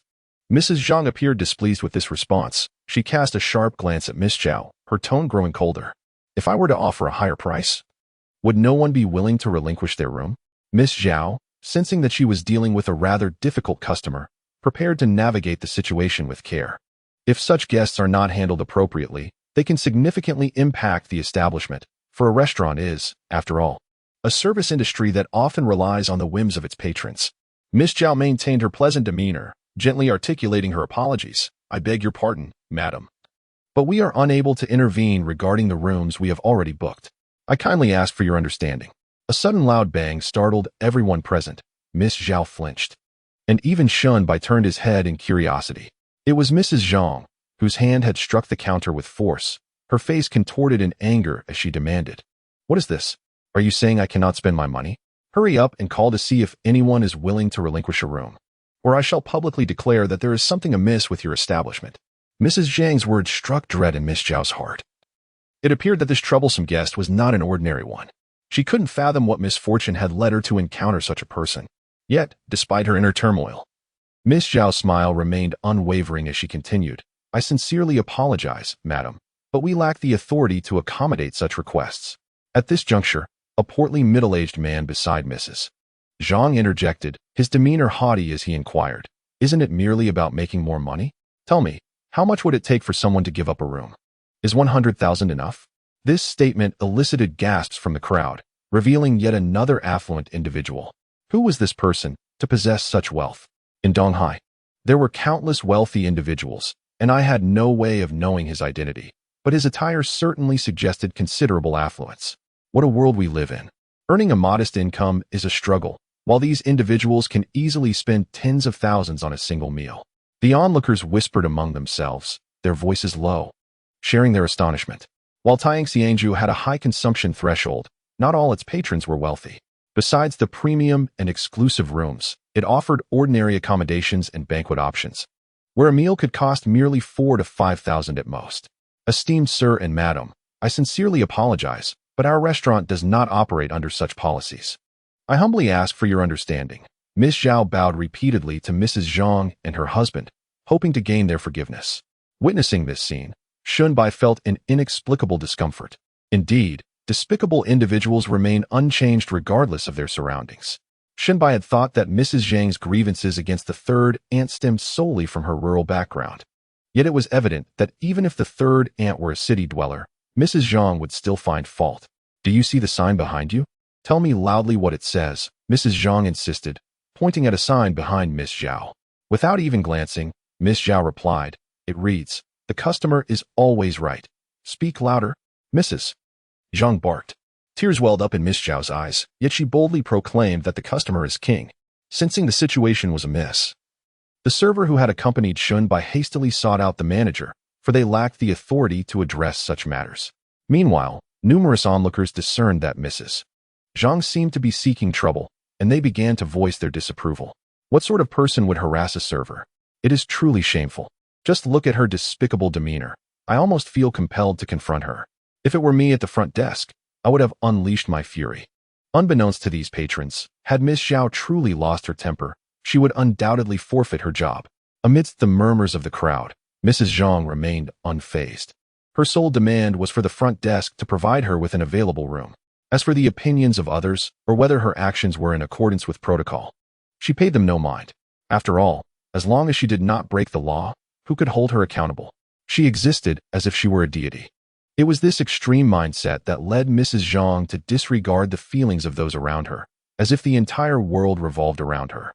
"Madam, I sincerely apologize, but we truly have no private rooms available. I hope you can understand." Miss Zhao bowed again in apology to Mrs. Zhang. However, Miss Zhao's repeated concessions only fueled Mrs. Zhang's arrogance. "Since you cannot accommodate me, do inform me who has reserved the Tianzi rooms so that I may contact them one by one," Mrs. Zhang declared haughtily. The onlookers were utterly astonished by her words. Who is this woman to disregard the other patrons who had reserved rooms? Does she believe herself to be the mayor's wife? Such audacity. She truly sees herself as someone of consequence, insisting on calling each one individually. "Shoo, keep your voices down. If this woman truly has a significant background, she might overhear us, and that would be disastrous." The commotion at the front desk attracted an ever-growing crowd. Even those dining on the second floor paused to glance over. Soon, a middle-aged man clad in a sharp suit and donning gold-rimmed glasses appeared. He was undoubtedly the manager of Tianxiangju. "Madam, I have been informed that a misunderstanding has occurred, and I sincerely apologize. I am Zhao Hua, the manager of Tianxiangju, and I will personally address all your concerns," he said, bowing deeply to Mrs. Zhang. He maintained this posture for a full 5 seconds before straightening up, showcasing the earnestness of his demeanor. Madame Zhang let out a cold hum, remaining unyielding. She pointed at Miss Zhao at the front desk and icily remarked that the attendant's attitude was unacceptable, demanding her immediate replacement and expressing her intent to file a complaint. Unable to contain herself any longer, Miss Zhao collapsed onto the counter, sobbing. This turn of events rallied the onlookers, who largely sided with Miss Zhao, vehemently criticizing Madame Zhang. "How outrageous. In all my years, I've never encountered such arrogance. This is not a dining experience. She is clearly seeking confrontation. I cannot help but feel revulsion towards this woman. Disgusting. Were I the owner of Tianxiangju, I would have summoned a few individuals to give her a thorough beating and then unceremoniously disposed of her at a pauper's grave, leaving her to spend the night among the dead." As the crowd's indignation grew, their voices rose in volume, emboldened by their numbers, dismissing Madame Zhang and her companions. Manager Zhao Hua, observing Miss Zhao's distress and overhearing the customer's remarks, began to grasp the situation. However, he was reluctant to escalate matters further, knowing that such a scandal would tarnish Tianxiangju's reputation. Yet, upon hearing the patron's accusations, Madame Zhang's face flushed with anger as she rolled up her sleeves and unleashed a torrent of insults. "Have I stolen your rice or your oil? Who do you think you are to point fingers at me? A bunch of impoverished wretches gathering here to create a ruckus. I could drown you all with a mere spit. Silence yourselves at once. If you dare to accuse me again, I will call the police and have you all arrested." Her voice grew louder, embodying the very essence of a shrew, devoid of reason. Observing this scene, Shunbai felt a sense of relief. It seemed Madame Zhang had not revealed her full strength in the hospital. Now, in front of so many witnesses, she dared to retaliate with fury, leaving him puzzled about her audacity. The manager of Tianxiangju finally understood that reason was futile with this customer. With the situation spiraling out of control, Even at the risk of damaging the establishment's reputation, he had no choice but to call the authorities to have Madame Zhang removed. Don't even think about calling the police. Let me inform you that my younger brother is the vice captain of the traffic police. Who among you can arrest me?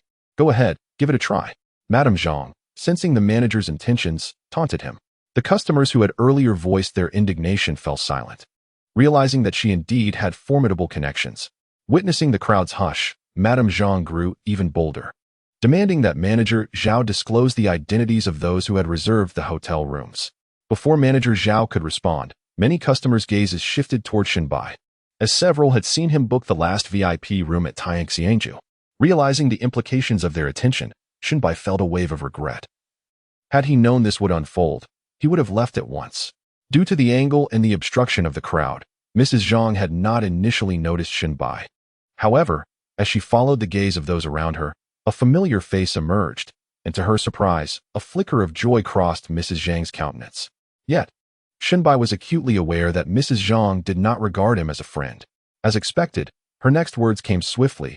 You little rascal. I have yet to clarify the matters concerning the hospital ward with you. I never anticipated you would show up at Tianxiang residence. What is the matter? Is your household out of provisions, prompting you to beg here? Mrs. Zhang's remarks were laced with her usual sarcasm. The onlookers, sensing an underlying animosity between the two, leaned in with heightened interest, craning their necks and rising on tiptoe to witness the unfolding drama. What brings me here is of no concern to you. Indeed. I have reserved the last private room, but rest assured, I will not relinquish it to you, Shinbai responded coldly. His words left the spectators in astonishment, while Miss Zhao, who had previously been quietly sobbing at the counter, now gazed at Shinbai with immense gratitude. You little rascal, what are you doing here? Trying to flaunt your wealth? Has your impoverished relative's illness been cured? Mrs. Zhang cast a disdainful glance at Shinbai, clearly dismissing him. Following her lead, Mrs. Wang chimed in, do not pretend to be something you are not. You have no place in such an upscale establishment. Mrs. Zhang had consistently belittled Shinbai and his family during their time at the hospital, and when Shinbai eventually summoned Dean Su, she was compelled to hold her tongue, as both she and Mrs. Wang were subsequently expelled from the hospital by him. Having suffered such a significant loss, Mrs. Zhang harbored a deep-seated animosity toward Shinbai, to the point where she could hardly eat or sleep, consumed by thoughts of revenge. An arrogant, brash young man dared to oppose her. How could he possibly be worthy? Not only was Mrs. Zhang exceedingly dissatisfied with Shinbai, but she also incessantly whispered to her husband, gradually instilling in him a profound disdain for Shinbai. Originally, Mrs. Zhang had decided on a whim to visit Tianxiang residence, never expecting to encounter Shinbai there. Indeed, it was a case of enemies meeting and tempers flared. Chapter 82. The arrogance persists. Shinbai knew Mrs. Zhang to be a shrewish woman and had no desire to engage with her. The more one argues with a person like her, the more satisfaction they derive. The most effective approach was to ignore her, allowing all her energy to dissipate fruitlessly. Hey, why so silent? Out of words, are we? I won't be too harsh today, as long as you obediently relinquish the private room. I shall pretend I have not seen you, Mrs. Zhang declared with an air of arrogance. While the bystanders were unaware of the specifics behind the conflict between Mrs. Zhang and Shinbai, they certainly understood that a spectacle was about to unfold. The young man appeared to be barely in his 20s, hardly a match for the woman, who quickly silenced him with a few sharp words, evoking a sense of pity. I found her to be nothing short of a shrew, akin to a rabid dog, snapping at anyone within reach. Engaging in reasoned discourse with such a person was futile. Had she unleashed her fury before me, I would have swiftly delivered 2 resounding slaps, ensuring she would be utterly disoriented. The onlookers, reveling in the spectacle, seemed to take on heroic airs, standing aside as though they were lords of the realm, offering unsolicited commentary. Shall I relinquish my room to you? You must still be half asleep, Shinbai retorted with a sardonic edge. Ah, the young man possesses commendable fortitude. Such individuals deserve a taste of their own medicine. Fear not, young sir, we stand behind you. Shinbai was taken aback by how his words garnered the support of many enthusiastic bystanders. Madame Zhang coldly addressed Shinbai. You little brat, you want money, don't you? Here you go. With that, she unzipped her handbag, retrieving 3 stacks of 100 yuan bills and flinging them directly at Shinbai's face. He deftly dodged, causing 30 yuan notes to scatter across the floor, a sea of pink that elicited gasps of astonishment from the crowd. Their astonishment stemmed not from the money itself, but for Madame Zhang's outrageous behavior. Was she raised on gunpowder? Confronted by her unreasonable actions, Shun Bai's temper flared. "Are you out of your mind?" he asked, his expression cold. Madame Zhang snorted dismissively, glaring at him with contempt. "You will relinquish the room you reserved for me." "Not a chance." With that, Shun Bai turned his back on Madame Zhang, intent on ascending the stairs. "Stop right there," Madame Zhang shouted, charging at him with arms outstretched, blocking his path with an air of unyielding authority. "You little brat, give me that room." At that moment, the manager of Tianxiang Pavilion hurried forward to mediate. "Madam, might you consider stepping back? Although the Tian room is no longer available, I can make an exception and arrange for a D room for you. What do you think?" In adherence to the principle of amicable dealings, both the front desk attendant and the manager had been accommodating and conciliatory. Yet, Madame Zhang disregarded the manager entirely, directing her ire at Shun Bai. "I demand his room." After careful consideration, the manager seemed to have made a resolute decision. "Madam, your deliberate harassment of our patrons is severely tarnishing our establishment's reputation, and I have the authority to call the police." Madame Zhang let out a derisive laugh, scoffing, "Oh, how original. You think you can intimidate me? Go ahead and call the police. Let us see who can take me down." She had previously boasted that her brother was the deputy chief of the traffic police in Donghai City, wielding considerable influence within the system. Thus, the manager's threats held no weight against her. As the crowd gathered, it swelled to an overwhelming number, effectively sealing off the reception area and threatening to disrupt the day's business at Tianxiang Pavilion. Despite Manager Zhao's extensive experience with various patrons, he found himself at a loss with Mrs. Zhang, whose obstinacy bordered on the irrational. It was no wonder the receptionist had been reduced to tears. Even Manager Zhao felt powerless in the face of such a formidable presence. She was undeniably fierce, akin to a battle-hardened warrior, seemingly impervious to reason. In all his visits to Tianxiang Pavilion, he had never encountered such a difficult customer. Her behavior was frankly repugnant. Could it be that she wielded significant influence, daring to wreak havoc in such a reputable establishment? The onlookers whispered amongst themselves, speculating about Mrs. Zhang's true identity, fearing the situation might escalate. Manager Zhao ultimately decided to contact the authorities, succinctly briefing them on the unfolding chaos. Before long, 2 uniformed officers arrived, inquiring about the disturbance that had prompted the call. The crowd instinctively turned their gaze toward Mrs. Zhang. The officers followed suit, surprised to find the instigator was a woman. "Are you here to arrest me?" Mrs. Zhang scoffed, her bravado unyielding even in the presence of law enforcement. "You are causing a scene. Come with us," one officer commanded sternly, casting a sharp glance at her. "Mrs. Zhang merely chuckled. "I haven't committed any crime. Why should I go with you? Just wait, I'll call someone." With that, she pulled out her phone and dialed a number. Moments later, the officers' phones rang, and upon answering, their expressions shifted dramatically as they exchanged glances with Mrs. Zhang before hastily exiting the premises. The crowd was left in stunned silence. What was happening? Did this woman possess such formidable connections? If even Tianxiang Pavilion was powerless against her, who could she possibly be? Whispers circulated, and the onlookers regarded Mrs. Zhang with a newfound trepidation, refraining from their earlier accusations. "In terms of backing, you all are out of your league." She provocatively glanced at Manager Zhao before her gaze landed on Shin Bai. Just then, Shin Bai's phone chimed. It was a call from Dean Su. "Hello, Dean Su. Yes, I've arrived at Tianxiang Pavilion. You may come directly." "Oh, you're outside. Then please, come in," Shin Bai concluded, disconnecting the call. Mrs. Zhang cast a dismissive look at Shin Bai, believing he was merely posturing. With tensions escalating, Manager Zhao had no recourse but to summon several security personnel, preparing to forcibly remove Mrs. Zhang. Otherwise, the day's business would be irrevocably compromised.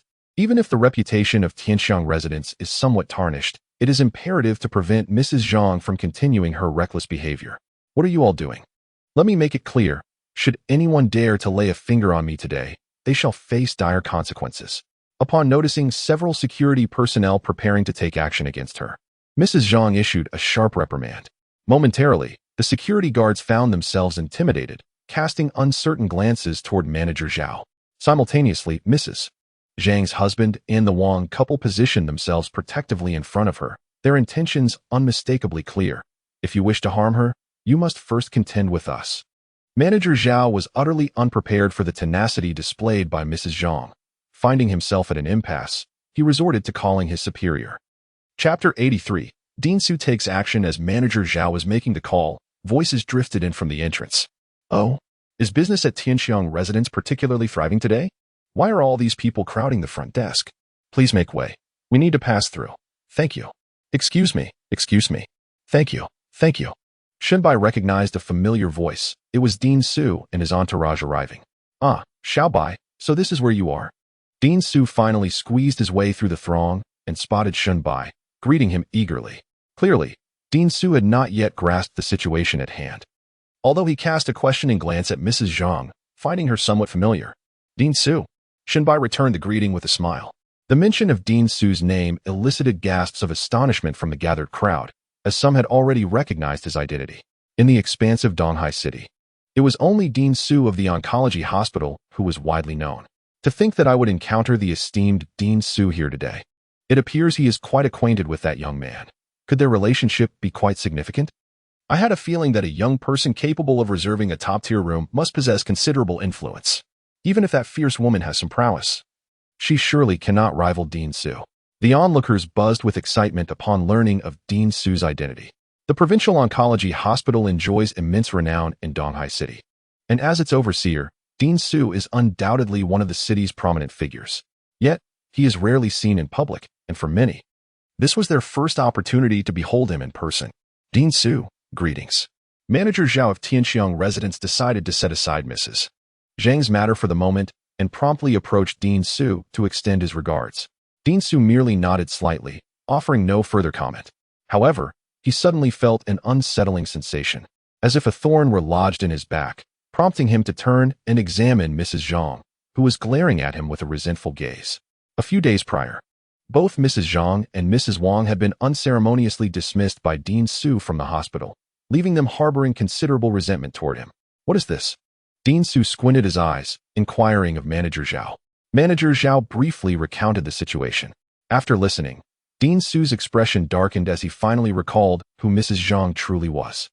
It is rather inappropriate for you to continuously make things difficult for my young friend, Dean Su remarked to Mrs. Zhang in a calm yet firm tone, hoping she would reconsider her stance. Otherwise, she would have to face the consequences of his displeasure.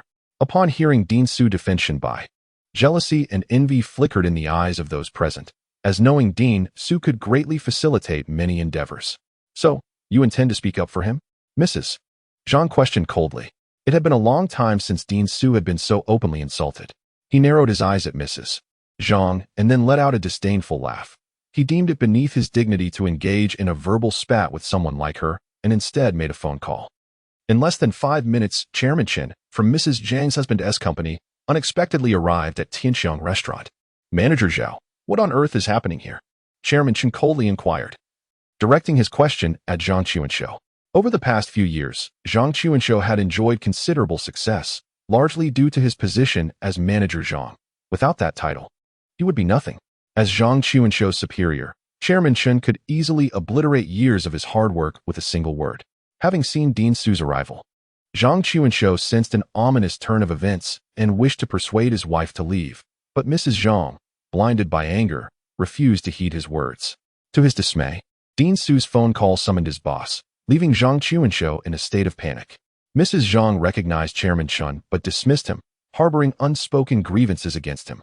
After all, her husband, a veteran in the company, had only been promoted to the position of marketing manager following the company's IPO, which deeply dissatisfied her.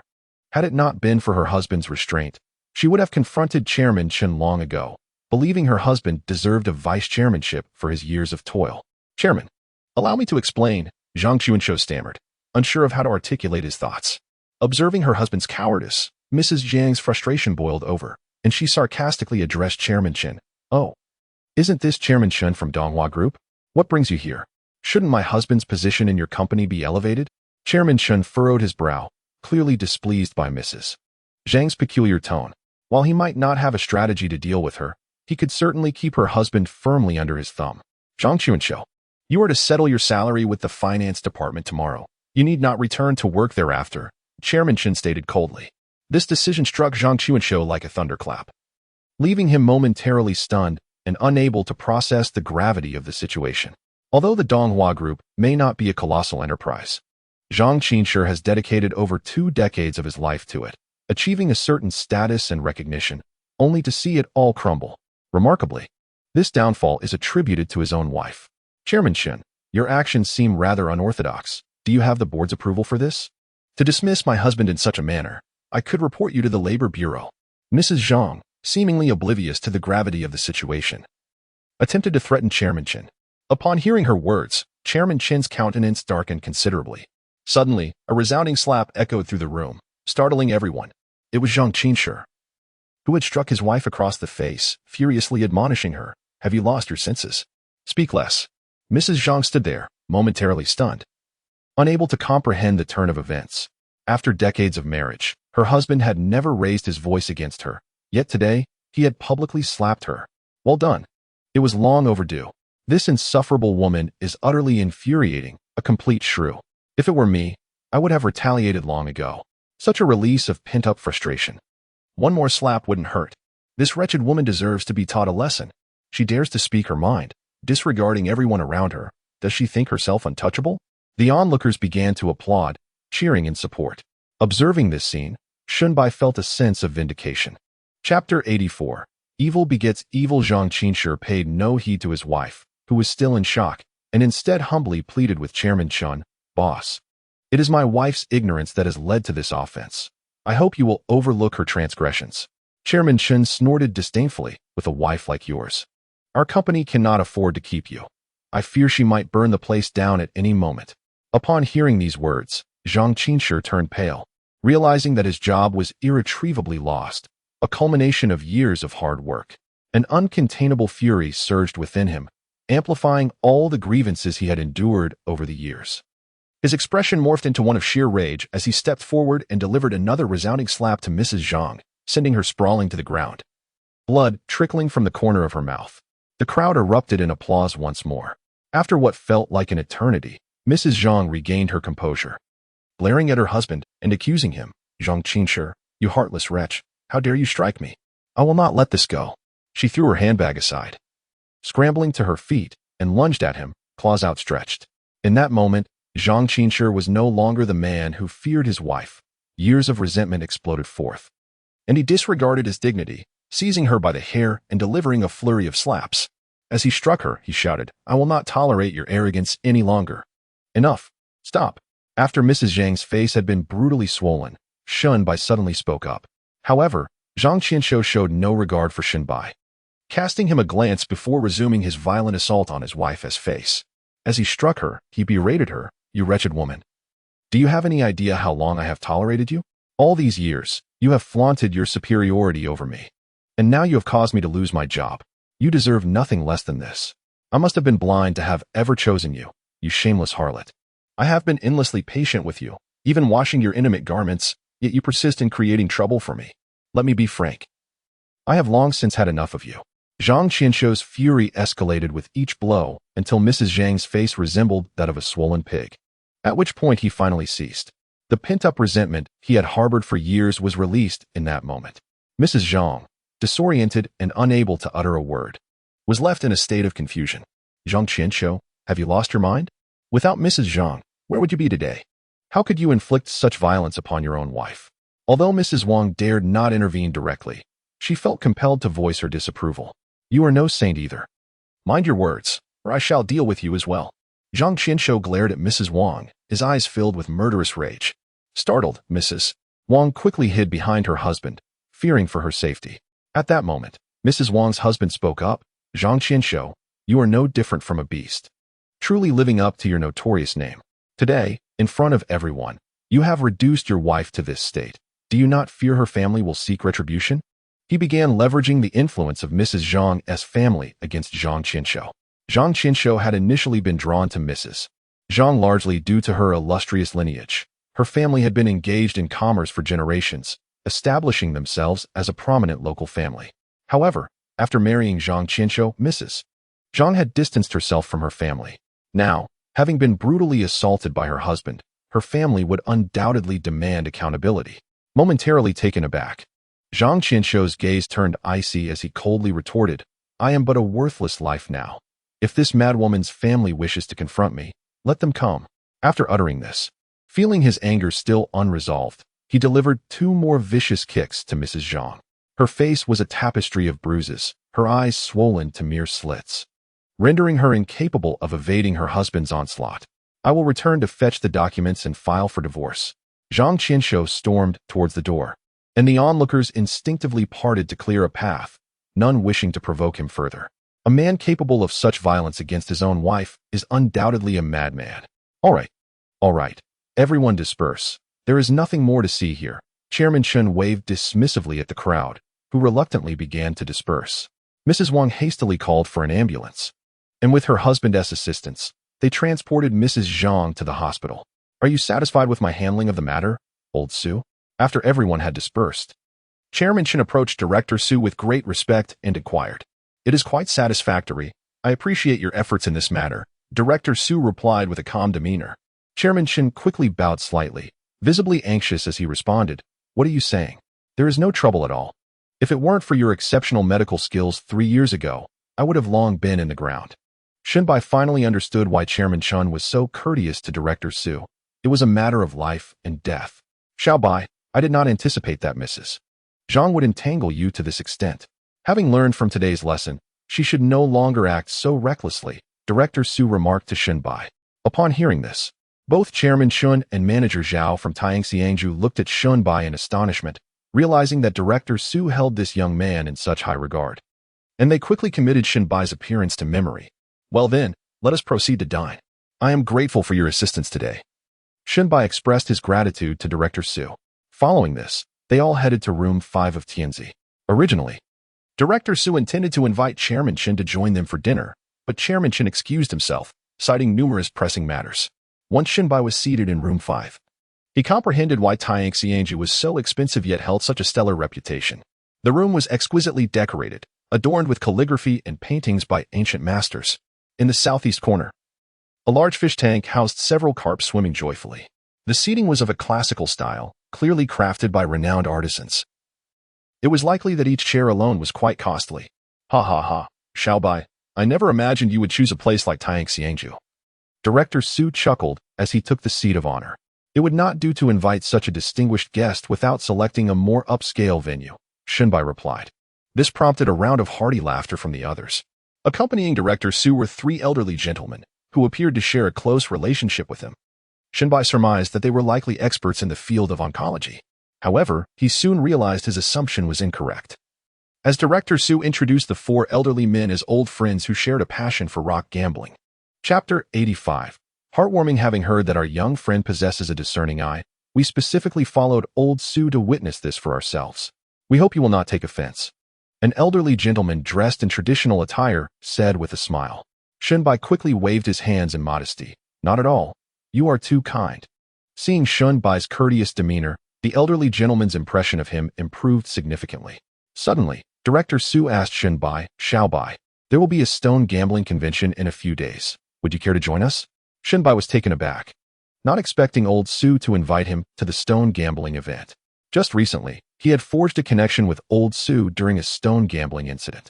Old Su, might the stone gambling convention you mentioned be held in the Jade City of Dahai? Shenbai promptly inquired. If it were truly in Jade City, Shenbai would be unable to accompany old Su, as he had already made a commitment to Master LV and Qin Yi earlier that morning. To agree to old Su as well would mean breaking his promise, and Shenbai held his integrity in high regard. Indeed, it was in Jade City. See, I told you so. Discerning individuals like Wang Xiaoyu surely hone their skills within Jade City. Old Su glanced proudly at several of his old friends, who had been listening to his boasts about Shenbai's assistance in selecting a rough stone that cost over 5,000, which astonishingly yielded glass-type jade. This event had stirred countless people.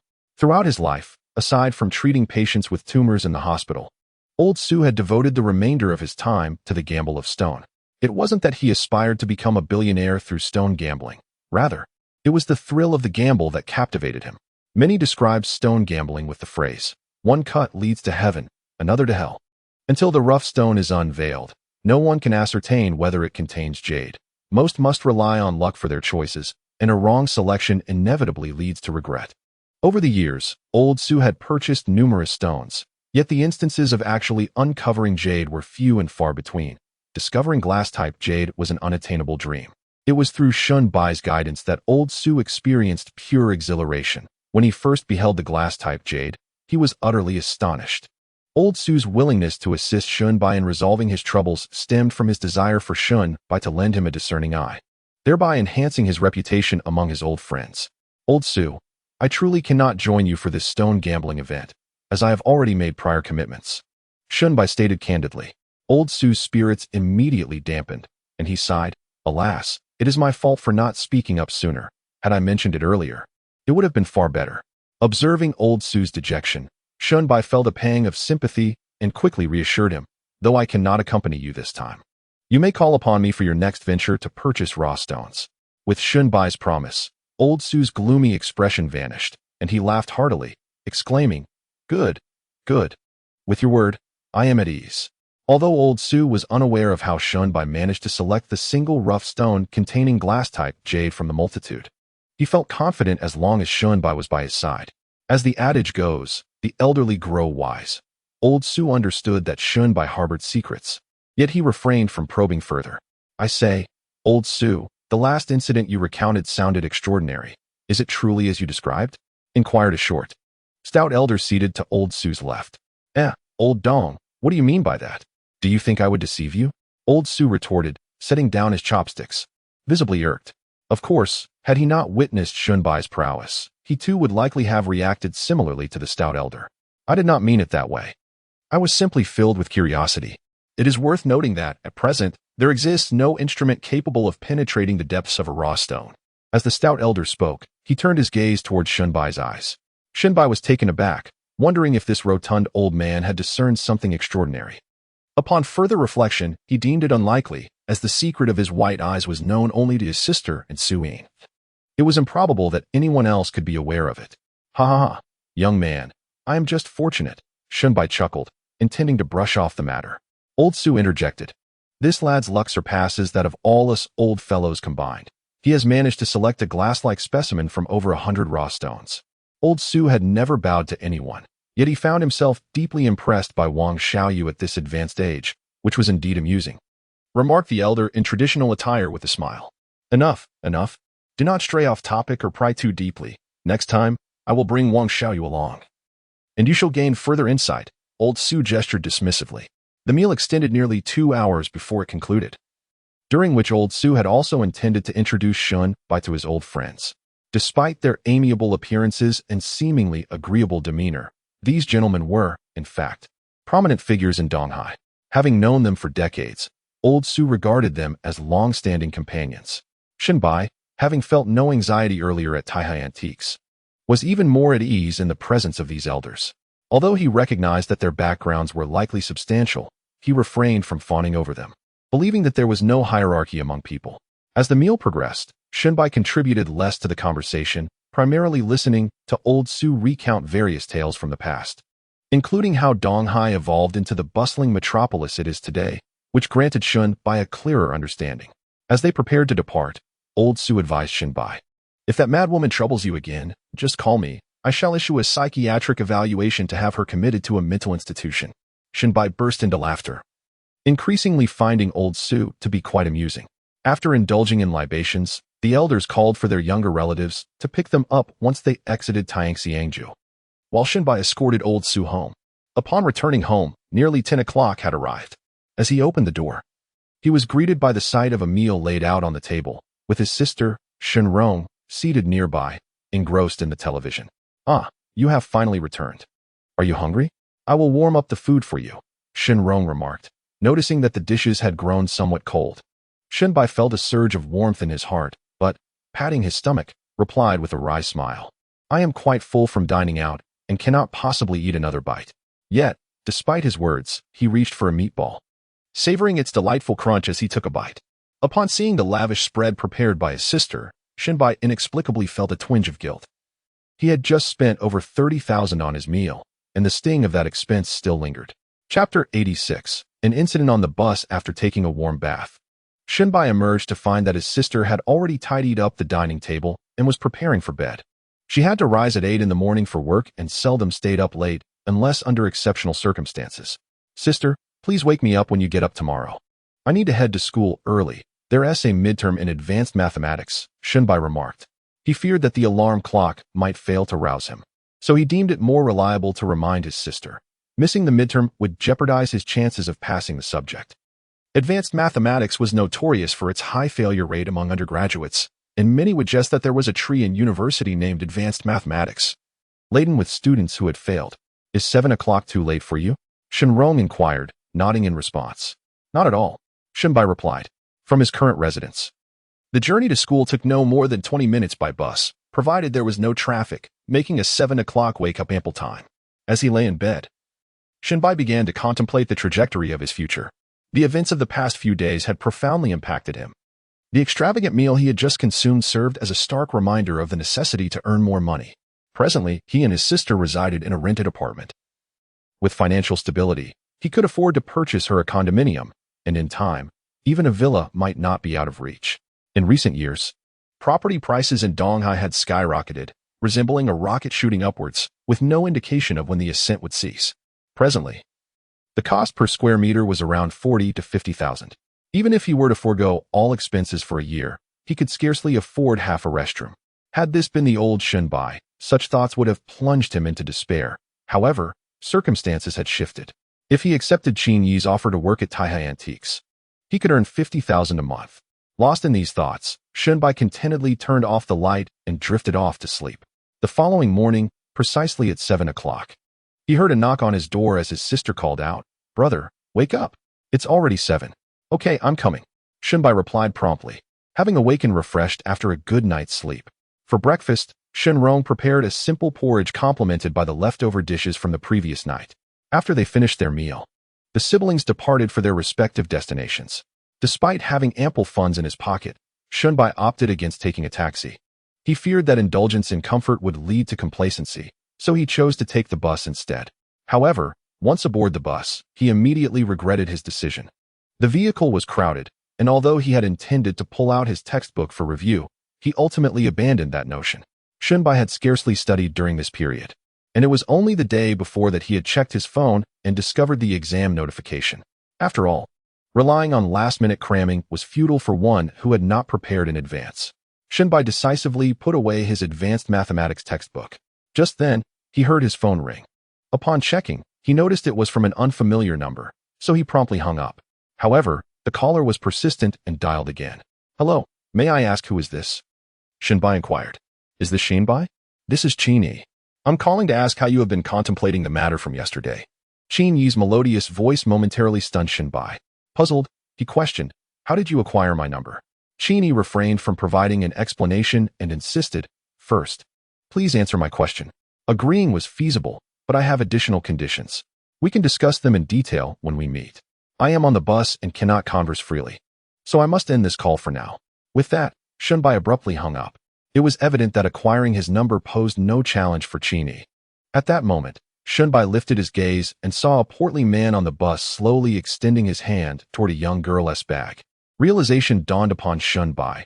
The man was likely a pickpocket, taking advantage of the morning crowd to board the bus and stealthily pilfer others' belongings.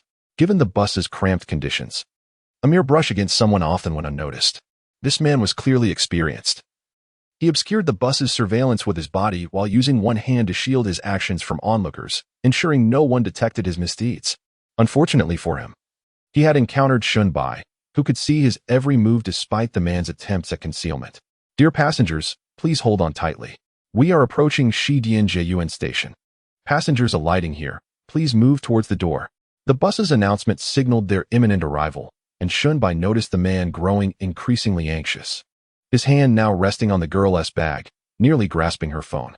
Once a thief successfully pilfers an item, they typically disembark at the nearest stop, leaving the victim powerless to reclaim their belongings. Shunbai contemplated warning the girl, but then reconsidered. The thief had yet to succeed. A premature warning might jeopardize the situation, resulting in an innocent person being wrongfully accused if the man denied any wrongdoing. Thus, Shunbai opted to remain patient, awaiting the moment the thief would make his move. Soon enough, the man pinched the girl's phone between his fingers and slipped it into his pocket.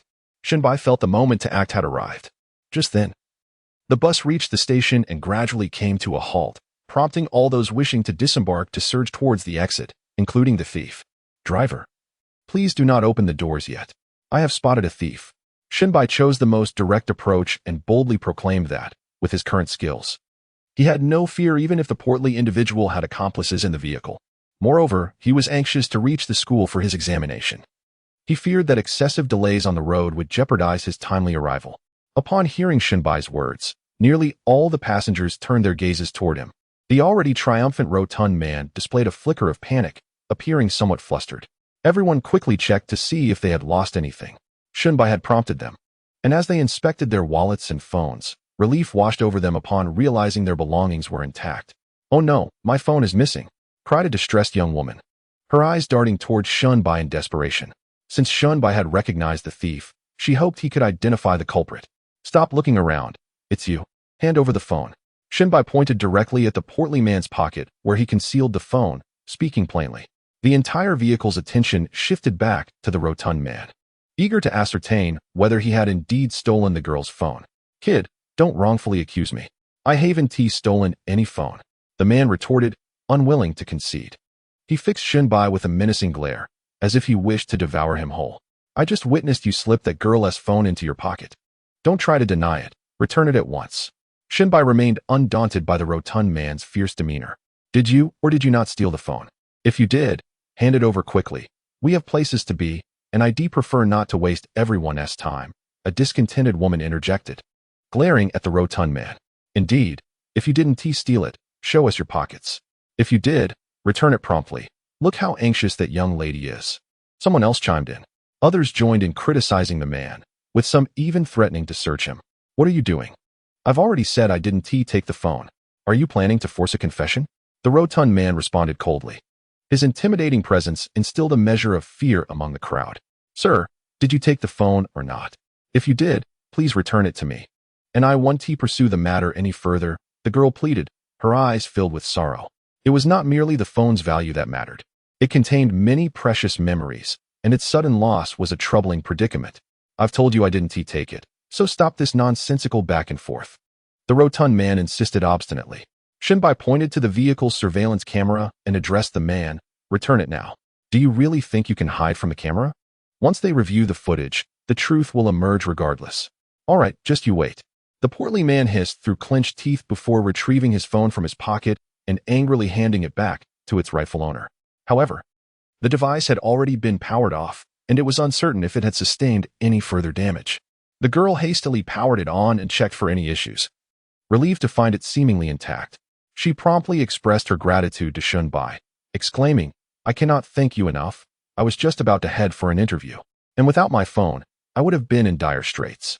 Let me off the bus since you said you wouldn't pursue this," the overweight man retorted, still boasting a brazen demeanor, dismissing the onlookers entirely.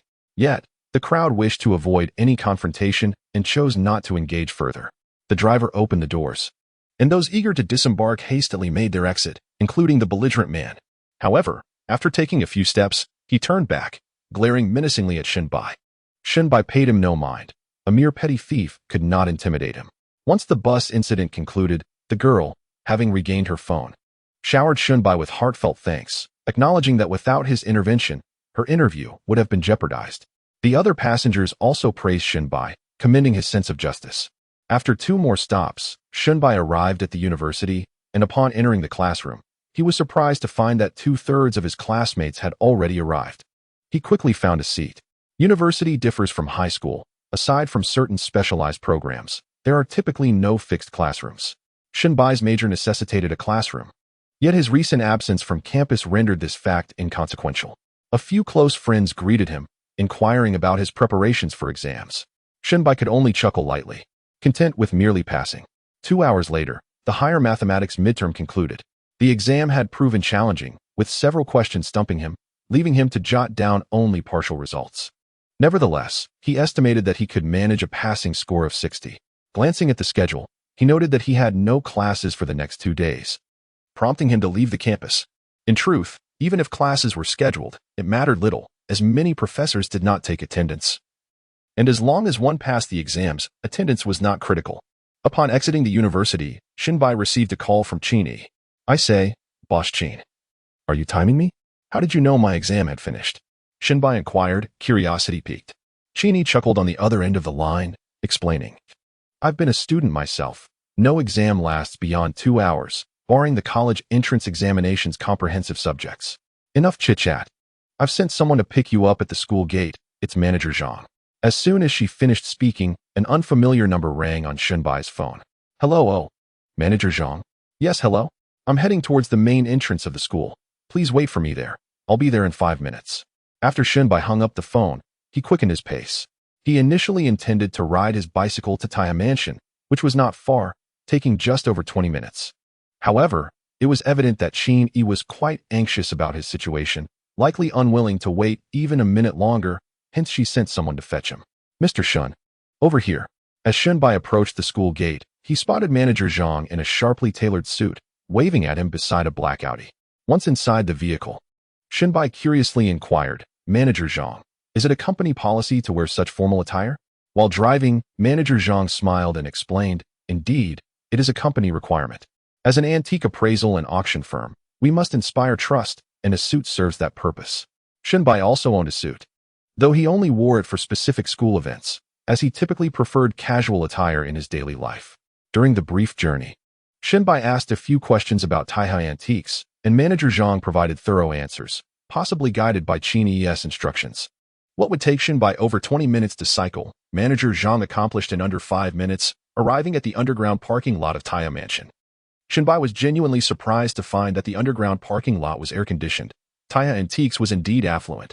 Having decided to sign a contract with the beautiful boss Qin Yi, the financial strength of Taiha Antiques was a positive aspect for Shinbai, as his current aim was to earn more money. Soon, they reached Qin Yi's office, and Manager Zhang took his leave. The office contained a remarkably large desk, adorned with a computer and a stack of beautifully bound books on antiques. Qin Yi, dressed in a white suit, was seated behind the desk, reviewing financial reports. Upon seeing Shinbai enter, she gestured towards the sofa opposite the desk, saying, Please take a seat for a moment. I will discuss everything with you once I finish this report. Shinbai complied and sat down, his gaze not lingering on Qin Yi for long, as it was captivated by a statue of Guanyin on a wooden stand by the wall. The statue appeared to be made of bronze, standing approximately 30 centimeters tall, and was exquisitely crafted. Guanyin held a jade vase in one hand and a willow branch in the other, her benevolent expression rendered with remarkable lifelikeness.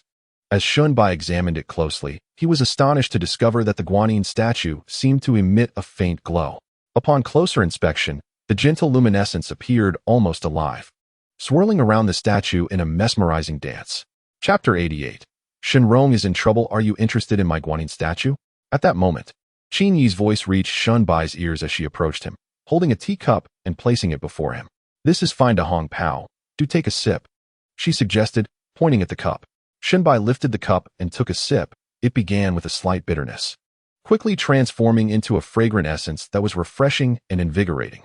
Excellent tea, Shinbai marveled inwardly. Although he typically drank plain water, he could still discern the fragrance of tea. Mr. Shun, you have a knack for appreciating tea? Qin Yi inquired with a smile. The proximity between them allowed the scent of her perfume to waft into Shinbai's nostrils, igniting a subtle heat within him, rendering the tea he had just consumed somewhat ineffective. He even felt an impulsive urge to sneak a glance at Qin Yi. However, Shinbai quickly suppressed this urge, biting his tongue firmly to regain composure before responding. I don't understand it much. I just find it quite fragrant. This answer caught Qin Yi off guard, leaving her momentarily speechless until she eventually chuckled. Mr. Shun, you are indeed quite candid. Boss Qin, please feel free to call me Xiaobai. Mr. Shun feels rather peculiar, he replied. At home, his sister Shenrong also referred to him as Xiaobai, making him more receptive to the term. All right, Mr. Shen, no. Xiaobai, what do you perceive from this bronze statue of Guanyin? Qin Yi suddenly asked with curiosity. Shinbai steadied himself, disregarding Qin Yi for a moment as his gaze returned to the statue. He felt an indescribable pull, as if drawn in. Observing Shinbai's intense focus, Qin Yi became even more convinced that the statue held something extraordinary. She chose to remain silent, patiently waiting behind him. Upon another intense scrutiny, Shinbai noticed the statue of Guanyin emanating a green luminescence from within, the color transitioning from deep to light, indicating something hidden inside. Enhancing his vision with chakra, his pupils dilated as the details became increasingly clear. The white statue of Guanyin began to blur, while the inner structure gradually revealed itself. What is this? Shunbai mused, his brow furrowing as he examined the contents with keen interest. Inside, there appeared a black box resembling crystal, the green glow radiating from within it. Maintaining his composure, Shunbai inhaled deeply, turning to exchange a glance with Qin. Before she could speak, he abruptly pushed the statue over. With a loud crash, Qin was startled, but soon composed herself, trusting that Shunbai was not reckless and that his actions carried profound significance. Indeed, amidst the debris, a black crystal box emerged unexpectedly. What is this? Qin approached to pick up the black box, feeling its weight in her hand. Shaking it gently, she could clearly sense something inside. Oh? She looked at Shunbai. He brushed off the remnants of the statue from his sleeve, calmly observing Qin as she toyed with the black box. His own curiosity piqued until she directed her inquiry towards him. Shunbai shook his head, signaling her to open the box. Qin cautiously opened it, and a green gemstone tumbled out, which she swiftly retrieved. This is a natural emerald. Ha ha ha. Qin exclaimed, momentarily rendered speechless, one hand covering her mouth. Shunbai chuckled softly, replying, Indeed. Mr. Shun? No? Xiaoyu. Qin moved closer to Shunbai. I truly did not mistake you. Shunbai caught a whiff of a unique fragrance, distinctly different from any perfume, a tantalizing allure. It was undeniably seductive. He bit his tongue forcefully to regain his composure. No need for such formalities, Boss Qin, Shunbai smiled, taking a couple of steps back to straighten his clothes. Here. Take this card as a token of appreciation for your assistance. Qin bent down, retrieving a card from the safe and handing it to Shunbai. He did not refuse. To be honest, he was in dire need of funds. How fortuitous. I've been contemplating discarding the Guanyin statue that's been taking up space. Qin mused. Thanks to you, Xiaoyu. Let us leave it at that. I have matters to attend to, so I shall take my leave. Since Boss Qin has already managed to obtain my number, feel free to call me should anything arise. Shunbai turned and strode towards the office exit, acutely aware that lingering even a moment longer might lead him to act on impulses he could not predict. Humph. Qin observed Shunbai's departure from the building with keen interest. Make sure to communicate clearly to the team. We must not provoke Mr. Shunbai, she instructed with a tone of seriousness. Understood. Shunbai hurried to the nearest bank, discovering a sum of 1 million. This could be considered his first substantial income. A smile crept across his face as he pocketed the hefty amount, humming a cheerful tune, reveling in the beauty of the night. Suddenly, a persistent ringing interrupted his reverie. Are you Shenrong's brother? Please come to the city hospital at once. Upon hearing the initial words, Shunbai's mind went blank. He lost focus on the ensuing conversation, merely responding with a distracted before hanging up. He dashed onto the street, positioning himself in the path of an oncoming black sedan. Are you out of your mind? The driver shouted in anger. Shunbai gasped for breath. I'm sorry. Please take me to the city hospital. What is wrong with you? This ISNTA taxi. The driver glared at him fiercely. 1,000 yuan.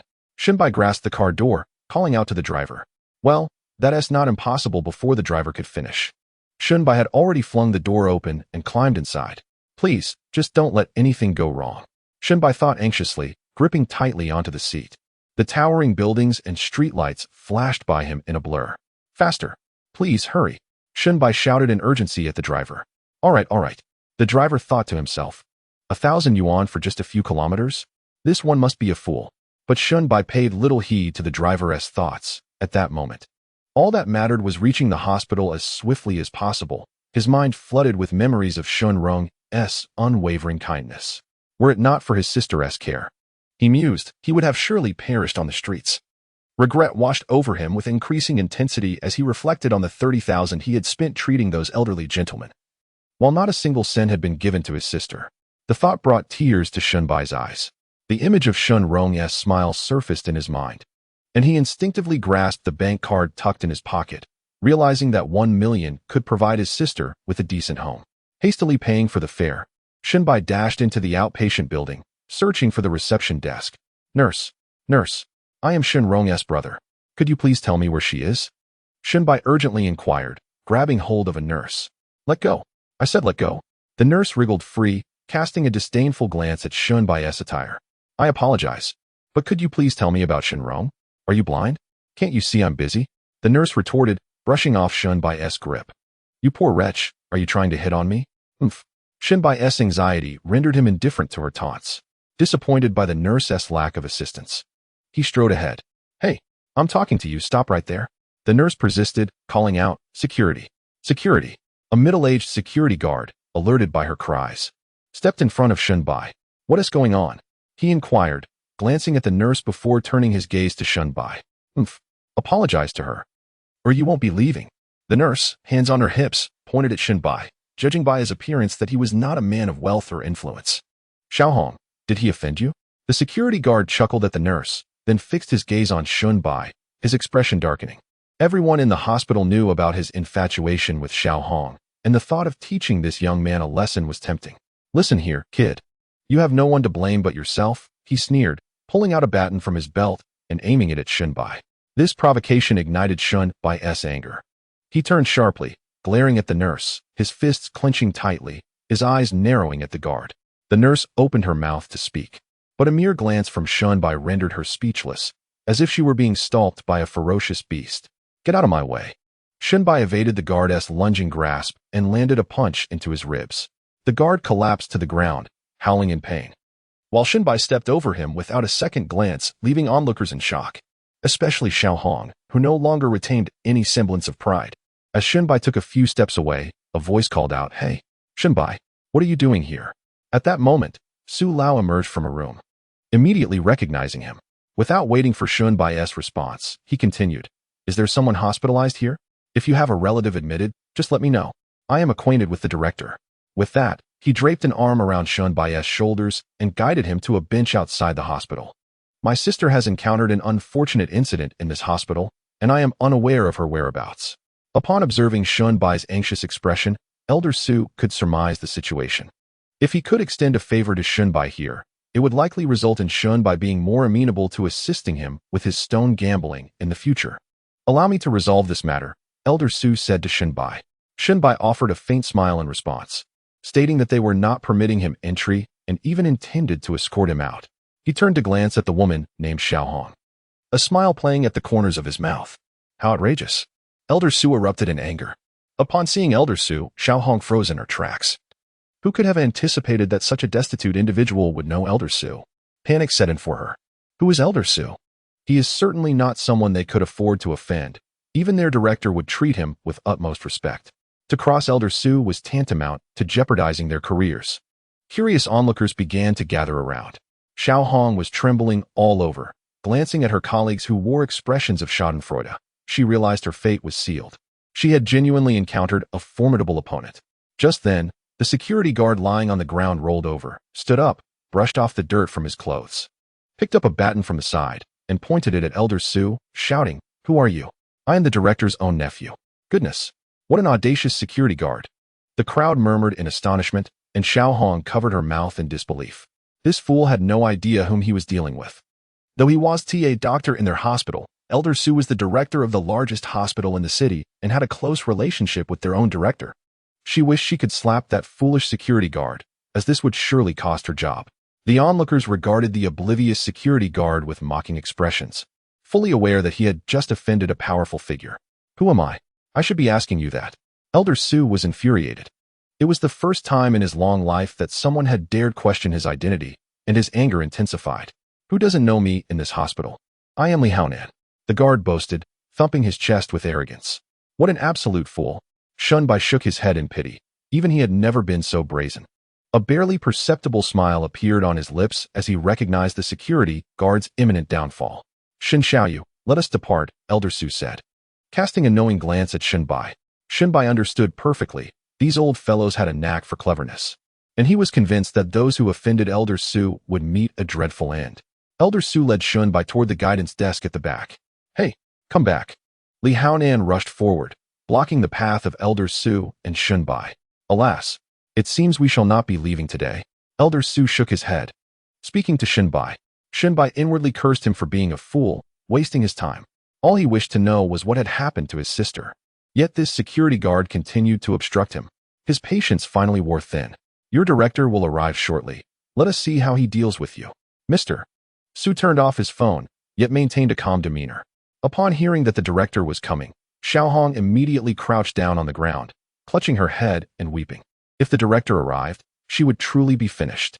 This individual had always relied on the fact that his uncle was the director, bullying others in the hospital. And many feared him. The director is my uncle. Humph. Let us see whether he comes to deal with you or with me. The security guard had already overheard Mr. Su mention calling the director, and his previously suppressed arrogance resurfaced. After all, the director was his uncle. That was his audacious leverage. Fool. Shunbai silently cursed. Under normal circumstances, he would have relished watching this security guard be humiliated. But now, he could hardly wait to resolve this matter. He simply wanted to know where Shinrong was. Who dares to be so audacious? A middle-aged man in white clothing entered through the distant outpatient door, his head shining brightly like a light bulb. Uncle, I'm over here. The security guard rushed forward, deliberately turning his head to glance at Shunbai and Mr. Su as he passed by. Get lost. Before the Mediterranean director could reach him, he forcefully shoved the security guard. Now he was utterly bewildered. He genuinely did not understand why his uncle was telling him to leave. Usually, his uncle turned a blind eye to his behavior. You scoundrel. Relying on my connections to act recklessly. If it weren't for your mother, I would have expelled you long ago. Uncle, you must help me. Chapter 90, Brain Tumor. The Mediterranean director ignored him and approached Mr. Su, offering an apology. Old Jean, you see, your nephew is being quite unreasonable, isn't he? Mr. Su spoke with a tone of irritation. Let me properly discipline this rascal. With that, Old Jean moved in front of Li Haonan, quickly apologized to Mr. Su. Old Jean commanded sternly. What is he even worth? Uncle, hurry and kick him out of the hospital. Li Haonan urged. He was still lost in his own amusement, believing the director would support him once more. Anyone could see that when faced with Mr. Su, even Director Old Jean was exceedingly respectful, not daring to show any negligence. Get out. Old Jean pointed towards the door. You need not return, not even if your mother pleads for you. Without my mother, could you have risen so high? Li Haonan retorted insolently, his eyes full of disdain. You. Old Jean was thoroughly incensed. What about the other security guards? And the male doctors, are you all dead? Throw him out. The security guard was thus escorted out in front of numerous doctors and patients, still muttering obscenities. Unsure about how this incident had been handled, did Mr. Su feel satisfied? The director, named Old Jean, cast a glance at Xiao Hong's position and said to Mr. Su, well, you must keep an eye on my young friend Shin here. Ha ha ha. With that, he smiled warmly. Shinbai was slightly taken aback, for Mr. Su had graciously provided Old Jean with a way out. Given that his sister was in this hospital, it was likely that she would receive some preferential treatment due to Mr. Su's influence, thus sparing them from more excessive demands.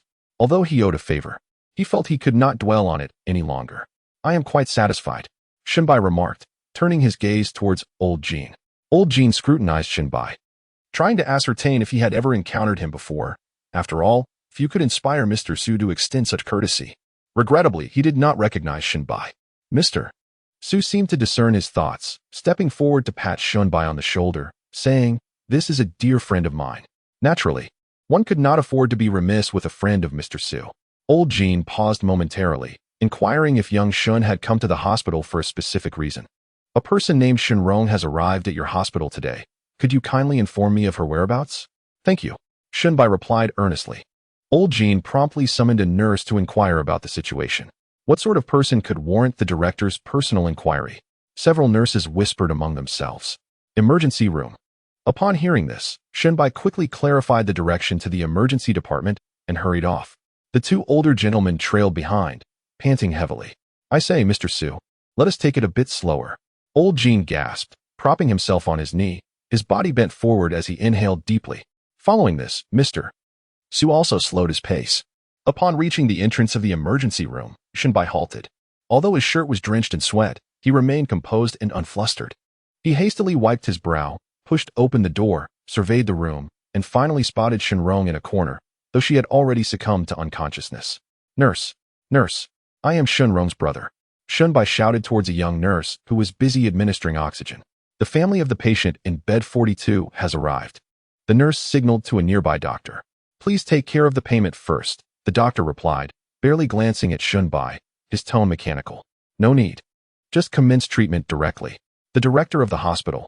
The doctor immediately turned to look at Old Jean, astonished. Upon hearing Old Jean's words, Shinbai felt a surge of appreciation for him. Even if it was merely because of Mr. Su's standing, he would remember this kindness. Upon hearing this, the doctor who had just spoken quickly summoned additional medical personnel from elsewhere, and they began wheeling Shenrong's bed towards the emergency room.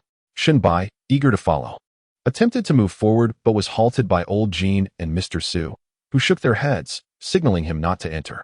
Shenbai, leave these matters to the doctors. Your presence won't be of any use, Mr. Su stated.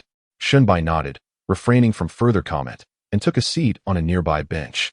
His hands clasped over his chest. He could only hope that his sister would be all right. Old Su called the nurse for the medical records, only to discover that Shenbai's sister had suddenly collapsed on the way to the hospital. Although she had already undergone emergency treatment once and her breathing had stabilized, she remained in a state of unconsciousness. Old Su shook his head and approached old Jean, handing over the medical records. The illness had yet to be diagnosed, but the sudden fainting incident gave old Jean a rough idea of her condition, though he refrained from making any assertions until the results were in. From their interactions, old Jean discerned old Su's appreciation for the young man. Shenbai sat on a bench, feeling as though time had slowed to a crawl. At 4 a.m, after a sleepless night, both elderly men had departed, and Shenrong had finally been moved out of the emergency room. Shenbai examined the various test results. Brain tumor. He understood that this necessitated a major surgical procedure. As for finances, Chini had already provided him with a card worth 1 million. His only concern was the possibility of surgical failure. Glancing back at his sister and then out at the dimly brightening sky, exhaustion overwhelmed him, and he dozed off in the chair. After a hasty breakfast, the nurse and doctor conducted their rounds, and Shenrong awoke just before noon. Little by, Shenrong's hoarse voice weakly emerged. She felt immense pain and weakness, her surroundings appearing hazy. Sister, you're awake? Shenbai exclaimed with excitement. What happened to me? Shenrong looked at the 4 in her hand, lifting her head to survey her surroundings. You just fainted. It's nothing. With that, Shenbai pushed the medical records aside and placed a book over them. His voice trembled slightly, though he struggled to maintain composure. How much could this possibly cost? As her vision cleared, Shenrong could finally see more clearly. The hospital director is a friend of mine. Shenbai smiled at her reassuringly. It's all right, just rest easy. You've truly grown up, little brother. Shenrong felt comforted by the steadfast and confident gaze of Shenbai. After exchanging a few words, she drifted back to sleep. Once he had settled her in and given the nurse some instructions, Shenbai stepped outside. Considering yesterday's events, old Su had indeed assisted Shenbai, prompting him to invite old Su to a meal as a gesture of gratitude. Beyond mere thanks, Shenbai also intended to transfer his sister, Shenrong, to another hospital. After much contemplation, he concluded that if the hospital were to perform the surgery, the success rate was not promising. Ultimately, he decided to take matters into his own hands for his sister's treatment. If he were to proceed independently, it was imperative that no one else be aware of it, as he could not explain the techniques from the world of Naruto to anyone. Therefore, he needed a trustworthy ally, and old Su was his first choice. Chapter 91, Discussion Jinhua Hotel. Shenbai leaned back in the armchair, gazing at the large round table before him, his thoughts drifting to Shenrong lying in the hospital bed. Now that he had acquired wealth, the first people he invited to dine with him were not his sister, but this group of elderly men, filling him with a profound sense of guilt. Young man, are you Shenbai? While Shenbai awaited Elder Su, an elderly gentleman clad in a black overcoat pushed through the door, disregarding the server's attempts to stop him. I have heard that you possess remarkable skill in stone gambling. It was already past 12:30, and Elder Su had yet to arrive. He was just about to call him. The sudden appearance of this individual startled Shenbai. Young man, I am inquiring about you. Please respond. Upon noticing the excitement in the old man's eyes, Shenbai quickly rose to his feet, surmising that this must be the person Elder Su had brought. He bowed slightly and introduced himself, indeed confirming that he was Shenbai. Excellent. As the old man verified his identity, he hastily retrieved from his coat a stone the size of a skull, its surface predominantly white, albeit with its edges smooth. At the moment the old man produced the stone, Shenbai instinctively scrutinized it with keen eyes. Although it appeared to be an unremarkable rock, beneath the white exterior lay a luminous green, an exquisite jade. Shenbai gasped in awe, while he recognized the jade within. He refrained from disclosing this to the old man.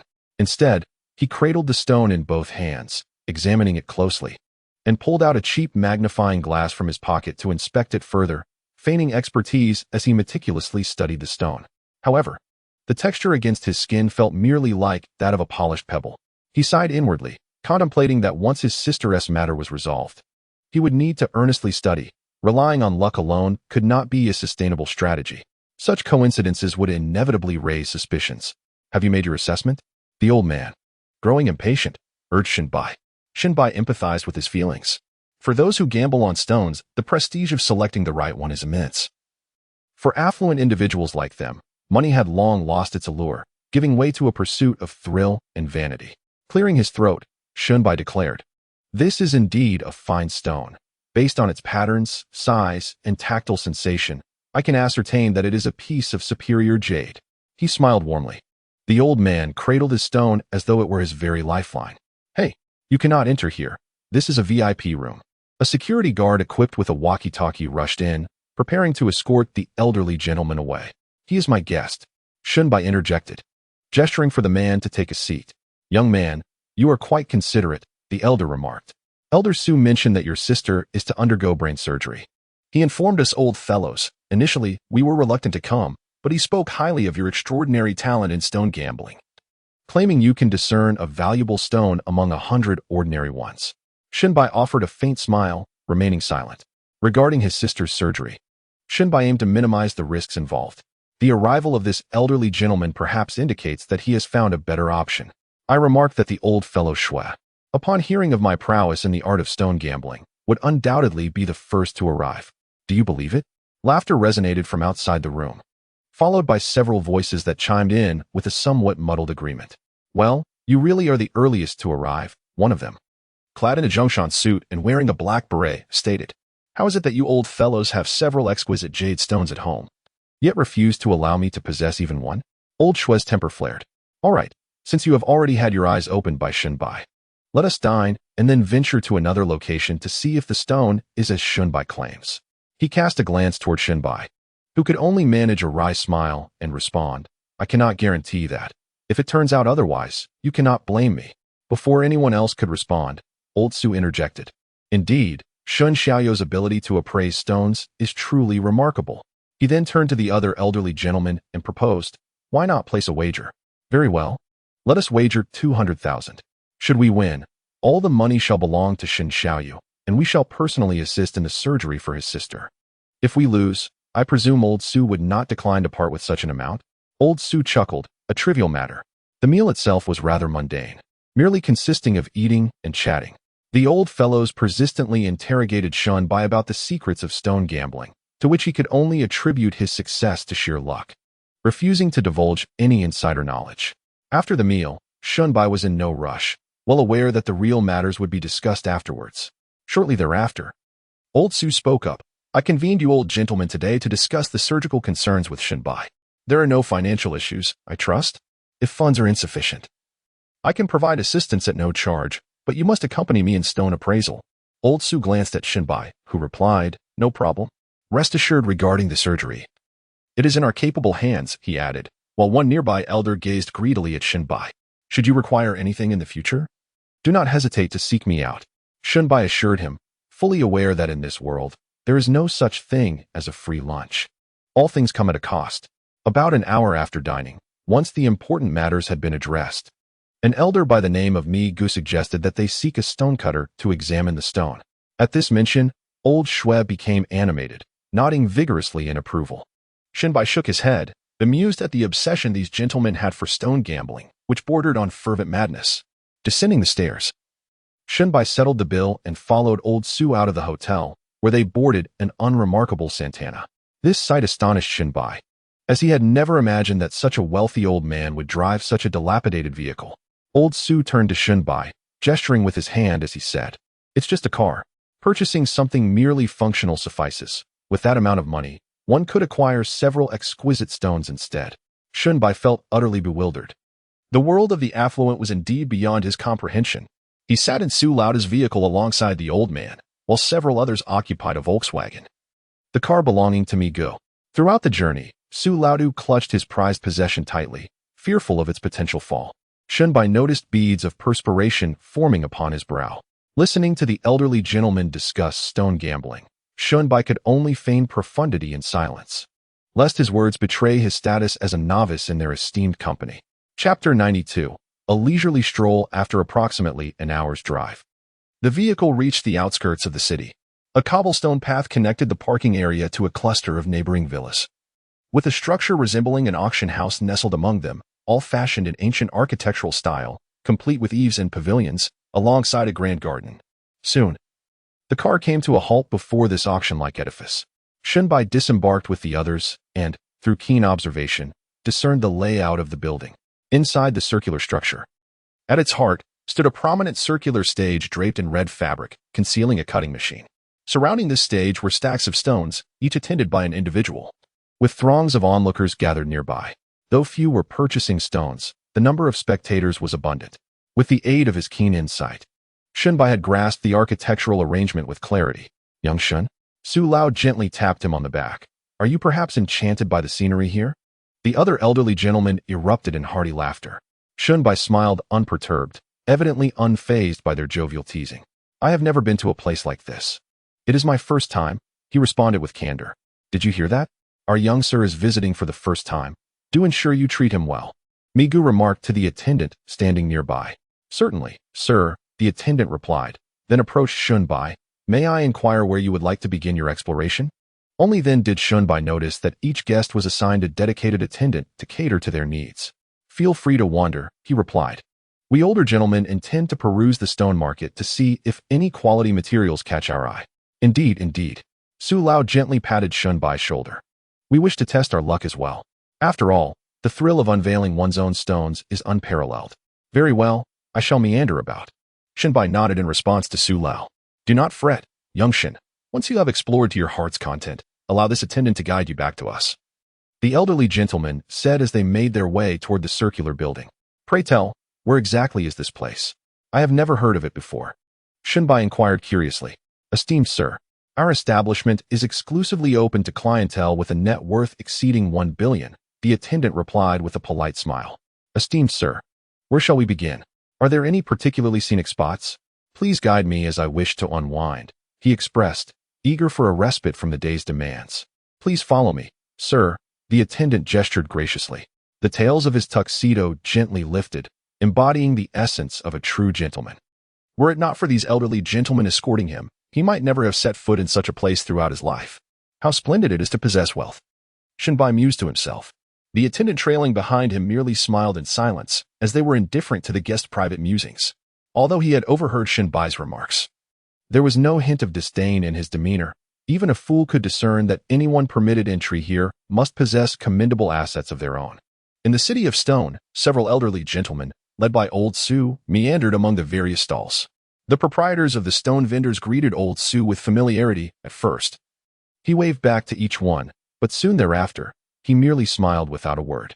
Despite lacking the enviable fortune of Shunbai, these gentlemen had engaged in stone gambling for many years, proving themselves no less adept than the average person. Let us disperse and explore the different stalls for stones that catch our fancy, and each shall return with one to test our luck.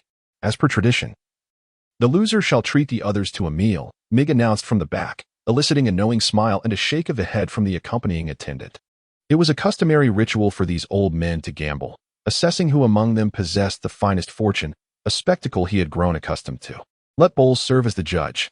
The elderly gentlemen turned their heads toward the attendant trailing behind them. Then let the games commence. Old Su exclaimed with eager anticipation.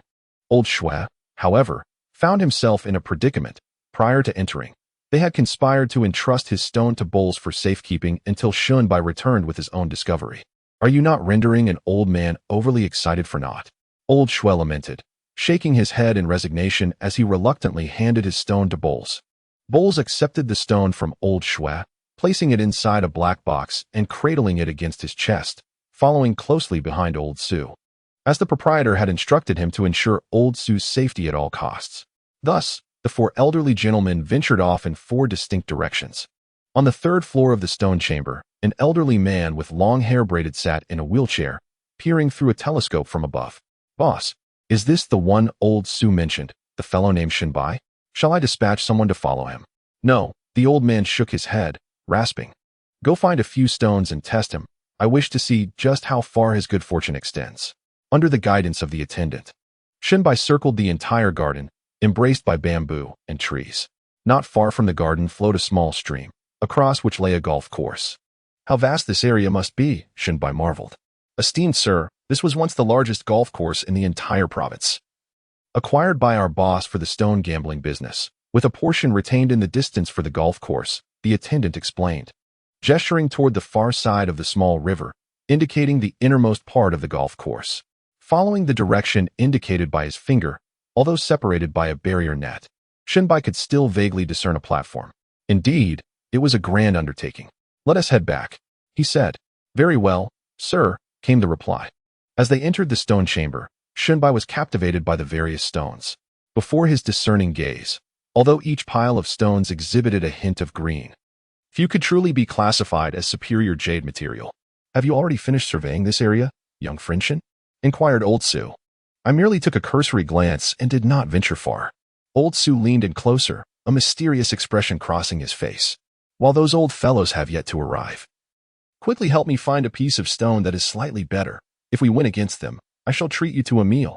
Shinbai felt somewhat perplexed and could only let out a soft sigh. These old men seemed to possess but one interest, gambling, particularly with stones. Then, Shinbai jested, all right. I want the most expensive meal. Absolutely. No problem. Old Su confidently assured him. After exchanging knowing smiles, Shinbai declared, let us commence. Although there were no exceptionally exquisite jade materials here, he was still capable of locating something of decent quality. After all, this was a splendid opportunity to indulge, especially considering his last dining experience had cost him 30,000. How painful that was. Chapter 93. A Knife to Heaven, a Knife to Hell. Regaining his composure, Shinbai maximized his ocular prowess. Before him, the stones transformed into glimmering green orbs. The brighter the color and the larger the size of the jadeite, the better. As he scanned the surroundings, a smug smile crept upon his lips. He then approached a particular stone, bending down to lightly glide his fingers over its surface. Although this was merely a pretense, he still endeavored to appear somewhat earnest. With deliberate slowness, he began to sift through the stones one by one until he paused in front of a sizable, oval-shaped piece akin to a bench. This one will do, he declared, tapping the stone lightly before turning to Old Su. The onlookers parted to create space around them. At that moment, Old Su rose from his seat. Placing his smoking pipe on a nearby stand, his brow furrowed in contemplation. Are you certain you wish to choose this stone? It is, quite frankly, the least presentable piece here, and I must admit, I do not recommend it. After saying this, he moved to another stone and patted it with his hand. I suggest you consider this one instead. Just look at the translucent green portion that has already been cut. The proprietor lifted the recommended stone for all to see. However, of course, if you choose to buy this one, I shall have no objections. Just do not come to regret it. He added, no regrets, no regrets. Old Su hastily replied, anxious not to miss out on the purchase. Then it is settled. As the boss handed over the stone, a group of robust young men approached from the side, removing Mr. Su's stone from an iron rack. Shortly thereafter, the old fellows returned, each dragging a stone behind them. Shin Xiaoyu, come and see the stones we selected. This old chap isn't making you choose his stones, is he? Impossible. Shinbai has just arrived as well. How could I possibly cheat? What do you take me for? Haha, I still don't quite know what sort of person you are. The old man Migu replied with disdain. All right. Since you have all chosen your stones, let us hasten to the next phase. I am growing a bit impatient. Elder Shui said anxiously. Why the rush? Mr. Su replied slowly. Humph, if it were your stone, you would be even more eager. How dare you criticize me? Elder Shui retorted with dissatisfaction. Mr. Suyu? Shinbai inquired, turning his head. Just wait and enjoy the show. Thus, the four old men pushed their stones, gradually making their way toward the innermost area. Before them stood a colossal machine, surrounded by a throng of onlookers, the sound of stones being cut faintly audible. Those waiting to cut their stones formed a long line, but thus far, every face he observed bore a look of disappointment. Haha, isn't that Mr. Su? You old rascal, back to see stones again today? From a distance, Shinbai spotted a plump middle-aged man in work attire shouting at them. The crowd turned their heads. Several individuals greeting Mr. Su, who merely responded with a smile. Shinbai watched as Mr. Su and his companions pushed their stones from the back of the line to the front. You old fool, hurry and cut the stones for us. Why all the chatter?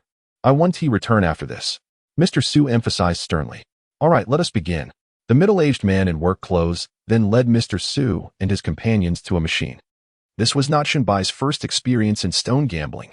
However, the sight before him was truly astonishing. Dozens of large machines stood, each with a stone placed beside it. The owners anxiously awaiting their turn. Cut it. Following the voice, he saw a middle-aged man, drenched in sweat, shouting at the staff operating the machinery. Gambling with stones, win. And your worth multiplies. Lose, and you face disgrace. This is a widely acknowledged consensus within the stone gambling community. Subsequently, he scrutinized the stones on several machines, clearly observing their internal colors. The stone on the far left was a pale green, while the one on the far right had only a green section at the cut, with the others displaying hues leaning toward green rather than pure green. After the initial few operations were complete, the portly staff member guided Mr. Su and his companions to a machine, asking, "Now, which stone will you old fellows inspect first?" "Go ahead, it's your turn," Elder Su said to Mig. "Let us see what you've got. You'll be treating us to a meal afterward." Mig chuckled heartily and signaled for his attendants to bring forth his stone. As they unveiled the red cloth, a sizable stone with a slightly whitish hue was revealed before Shinbai. "Humph, prepare to lose," Mig proclaimed with an air of pride. "We shall see, should you emerge victorious." Elder Su replied with a hearty laugh. Shinbai, standing nearby, observed with keen interest as a few onlookers gathered around. He noticed the staff skillfully slicing the stone open. "Pure green," exclaimed the rotund middle-aged man who had escorted Elder Su, his astonishment evident. For this was likely the finest quality revealed today. However, upon closer inspection, Shunbai discerned that beneath the layer of vibrant green lay an ordinary stone. It seemed this elder would be disappointed. Shunbai mused silently, shaking his head. Could it be my stone is lacking? Mig, noticing Shunbai's gesture, hurried over to inquire. "Not at all. I too cannot discern its quality." Shunbai feigned ignorance, saying, "I am unable to judge such stones." The crowd murmured, surprised that even Shunbai could not tell. "Uffed, he's merely saving face. Too embarrassed to admit your stone is subpar," Elder Su interjected from behind. "Humph. What do you know? Prepare to lose. Let the game commence."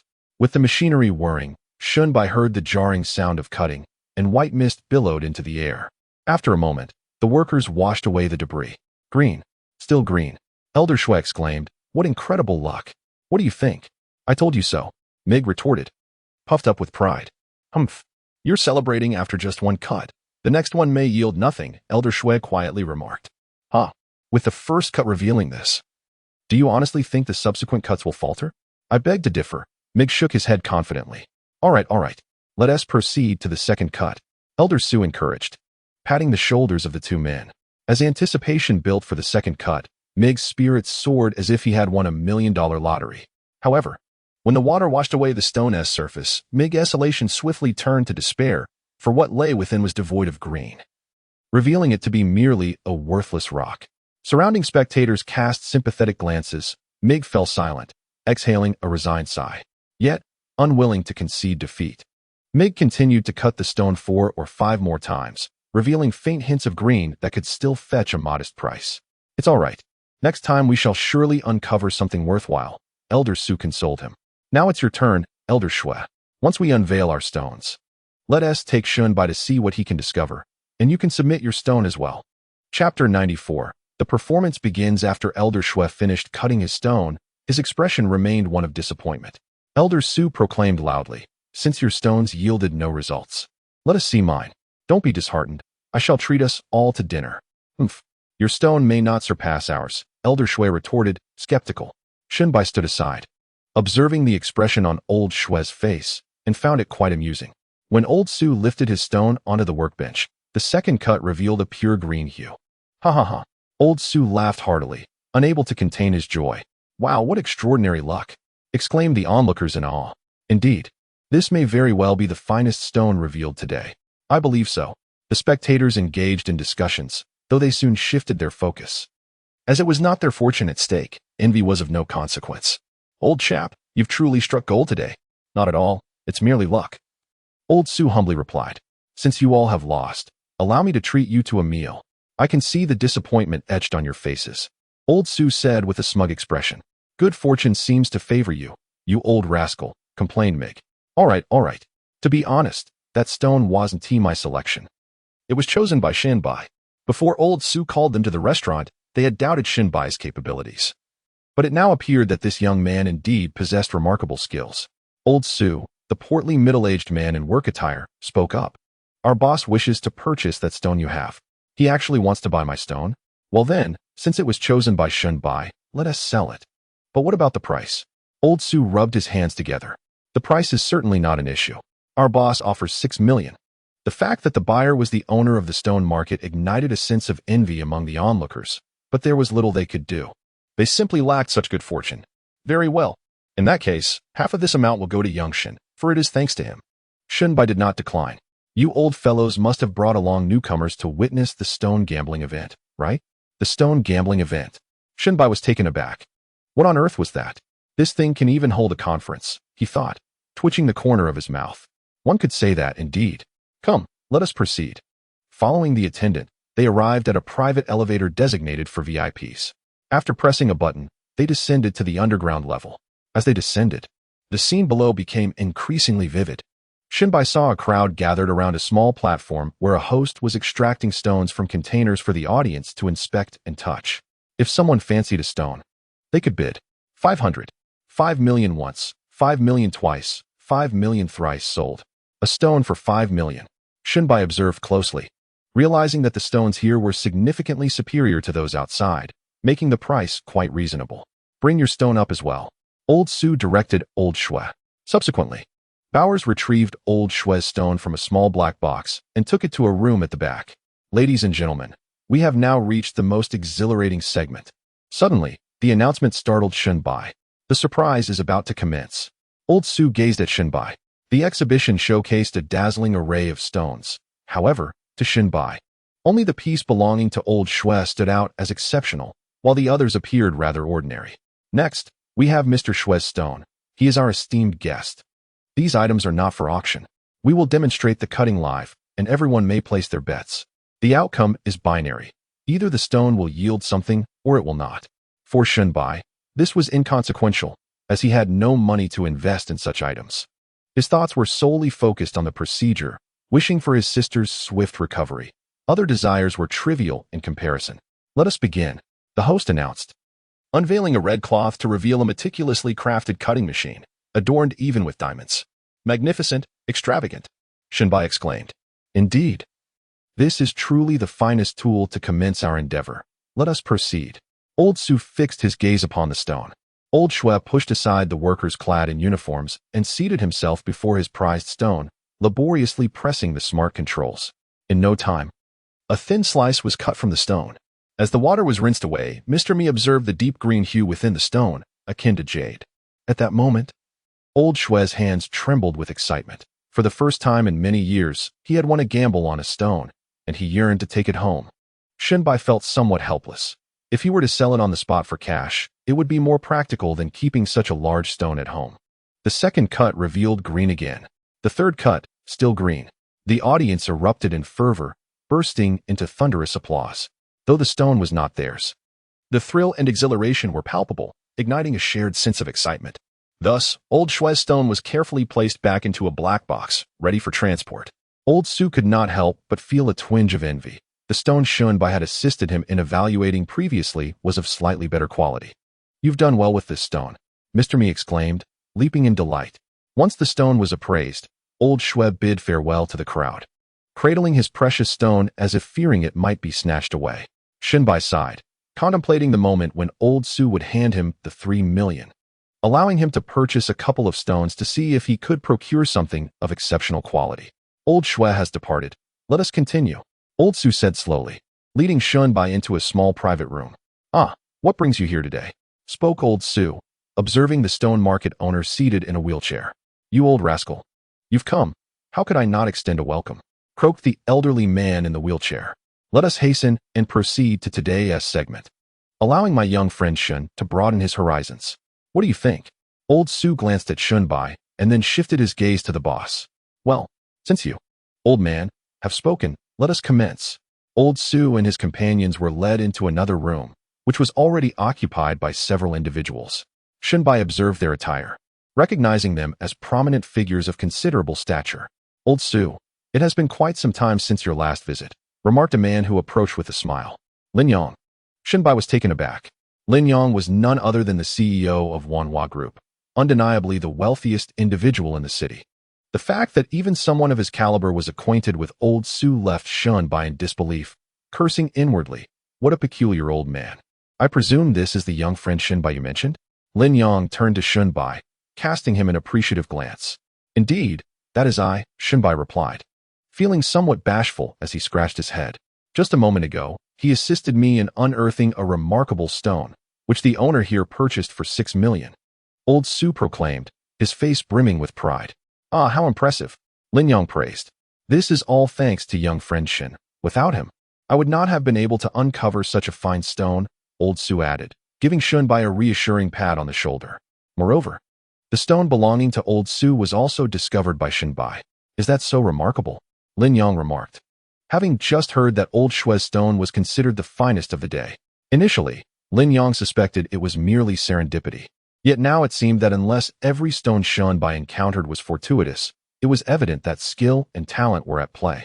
Without these attributes, how could one possibly discover such exquisite stones? Ladies and gentlemen, let us proceed to the final segment of today's events. Before Lin Yang could speak further, the stone yard's owner instructed his assistants to wheel him forward, guiding the group through a corridor to a venue reminiscent of a cinema. The only distinction was that the stage was draped with black cloth covering several stones. As Shunbai walked, he scrutinized the area, and upon a cursory glance, he was astounded. Each stone upon the stage radiated a green luminescence. Every piece was of exceptional jade quality, leaving Shunbai utterly astonished. The owner clapped his hands, summoning several attendants who approached to unveil the red cloth from the stage. 19 stones of varying sizes were displayed, each rounded and well-formed, with a delicate texture and pure green seams. Moreover, the green hue at the cut of each stone bore a striking resemblance to that of Old Shui's stone, which left Shunbai utterly flabbergasted. Yet, he soon came to terms with this realization. After all, he was not the sole recipient of divine favor.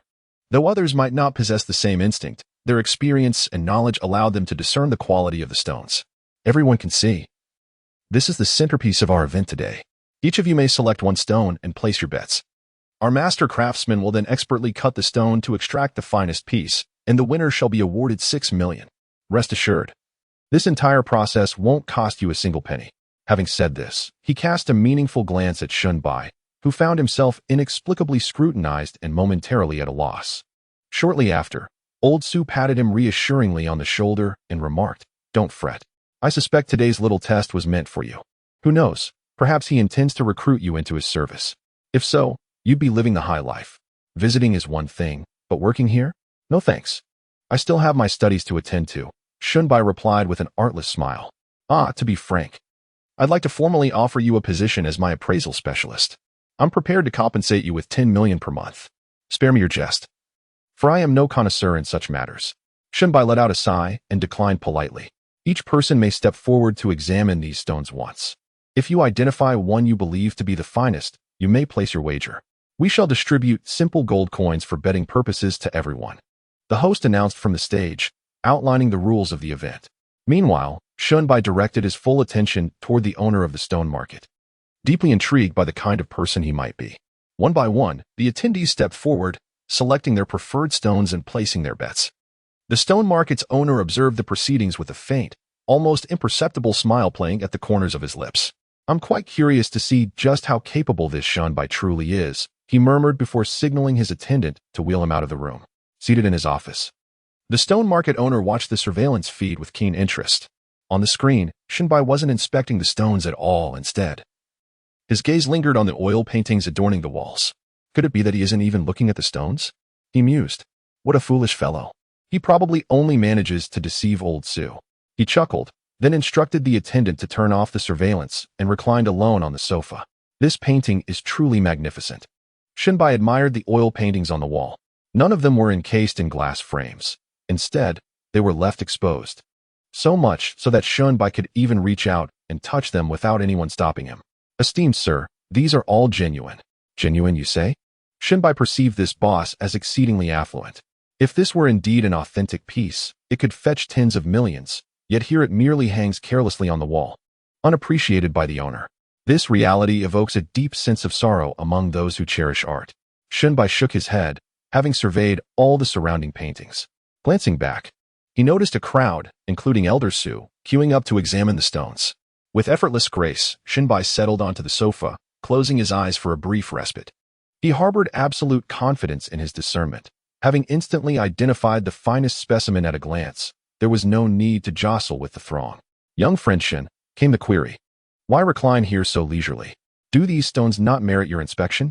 The elderly Mr. Su, stifled by the oppressive heat of the crowd, sought respite by retreating to the rear, where his gaze unexpectedly fell upon Shinbai. Shinbai quickly opened his eyes, stretched languidly, and replied with humble modesty, "Not at all. I'm far from that capable. The crowd over there is simply overwhelming. I've never been fond of jostling through throngs." "No wonder. I thought you had already discovered the finest stone. How could I possibly possess such remarkable skill?" Shinbai chuckled dryly. "What do you mean, not skilled? If this does not qualify as extraordinary, then I truly cannot fathom what would. Your innate talent and sheer fortune are nothing short of miraculous." Old man Su wore an expression of envy. After a short while, nearly everyone had placed their bets. "Little friend Shin, now that everyone has had their look, shall we go examine the stones?" With that, he rose first and strode toward the area where the stones were displayed. Shinbai followed closely behind. The two walked unhurriedly, and as they approached the gathered crowd, old Su steadied himself, allowing Shinbai to take the lead. Those who had just heard of Shinbai's reputation instinctively parted to make way, eager to witness how he would select the stones. Though skepticism lingered in their hearts, curiosity prevailed. Even if it were all a ruse, they were willing to indulge in the spectacle. Shinbai approached the host and spoke, "Let me see the stones. We too have yet to examine them." "Of course, gentlemen. Right this way," the host replied, guiding Shinbai toward the dozen or so stones on display. "Humph. A reckless young lad dares to gamble on jade stones, truly ignorant of the vastness of heaven and earth." In the corner, an elderly man clad in a green checkered shirt sneered bitterly, yet no one around responded to his caustic remarks. Though the surrounding crowd regarded Shinbai with thinly veiled disdain, they were individuals of status and thus refrained from engaging with the old man's provocations. Chapter 96. Stone-cutting Shinbai paid no heed to the bewildered gazes around him. Starting with the first stone, he meticulously traced its surface, then retrieved his magnifying glass for closer inspection. To put it bluntly, he wasn't searching for the finest specimen. Rather, he sought out every flaw and imperfection in each one. Putting on a charade. The same old man scoffed again. Elder Su and the others heard it, but chose not to argue. After all, the only thing that could silence doubt was undeniable proof. "This one will do." Shinbai pointed to a stone on the side of the third row and said, "Haha, you must be joking with me, aren't you?" At this, the mocking individual could no longer contain himself. The others also considered Shinbai somewhat foolish. Not a single person had chosen the stone in the third row at the side, for the exposed cut on its surface revealed the palest hue. In this trade, one cut could differ entirely from the next. Yet conventional wisdom dictated that pure green carried a higher likelihood of yielding another pure green beneath. Did Shinbai truly have such confidence? Miguel harbored a tinge of skepticism. Could it truly be? We shall ascertain the veracity through observation. Old man Su's gaze remained fixed on the very stone Shinbai was scrutinizing. Though he couldn't fathom what had caught Shinbai's attention about that particular rock, he knew with certainty that Shinbai wouldn't be mistaken. Based on their previous encounters and experiences, old Su refused to believe this was mere happenstance or blind luck. Even the auctioneer's attention was inevitably drawn to Shinbai's peculiar fascination. The stone before him bore a somber, darkened hue, resembling nothing so much as a rock dredged from the depths of a cesspit. What on earth was this fellow up to? The boss of the stone market stared at the surveillance footage once more before chuckling. What a fool, doesn't even grasp the basics. I wonder how he managed to deceive old Su. With that, he instructed his men to wheel him outside. It's common knowledge in the jade gambling trade that the unspoken rule remains. Pure green yields green, while pale green fades. This novice clearly knew nothing of the craft. "I'm betting on this one." Shinbai once more gestured toward the stone he had selected. "Are you absolutely certain you wish to wager on this one?" The host inquired. "Humph." Sticking garlic up a pig's snout and pretending to be an elephant, came another mocking voice from not far away. Shinbai paid no heed, merely fixing the host with a resolute gaze. "Then I shall cast my vote for this as well." Elder Su spoke. Behind him, Elder Shui, though skeptical, cast his vote for this stone without hesitation. He chose to place his trust in Shinbai this once. Let us now proceed with the stone-cutting ceremony. After speaking, a man wheeled over a cutting machine from behind. The stones were neatly arranged to one side. Shortly after, the owner of the stone market arrived and commanded, "Begin." Several attendants plugged in the machine, its piercing screech grating against everyone's eardrums.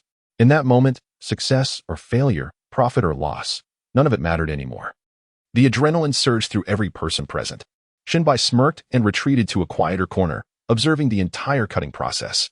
The first stone, the second, and even the subsequent one, each revealed high-quality jade within, leaving the crowd utterly astounded. Just these 3 stones alone, sliced open with the first cut, were already estimated to be worth millions. Humph, just wait until you lose. Old Su uttered a sentence before turning to stand before Shinbai. Do you believe we shall triumph? Miguel turned his gaze toward Elder Su. I do not know, yet I place my trust in him. Very well, then. Mig said no more, for further words were futile at this point. Truth be told, his conviction had already begun to waver. The stones revealed thus far could already rival the one he had just presented. As the second cut was made, the vibrant hues of the first 3 stones abruptly faded. Ha! Still not as good as mine, Old Shuel laughed heartily, his confidence now slightly bolstered. In truth, the shopkeeper had deliberately saved Shunbai's chosen stone for last. Only after all the others had been cut did he place that unremarkable, unsightly rock onto the cutting table.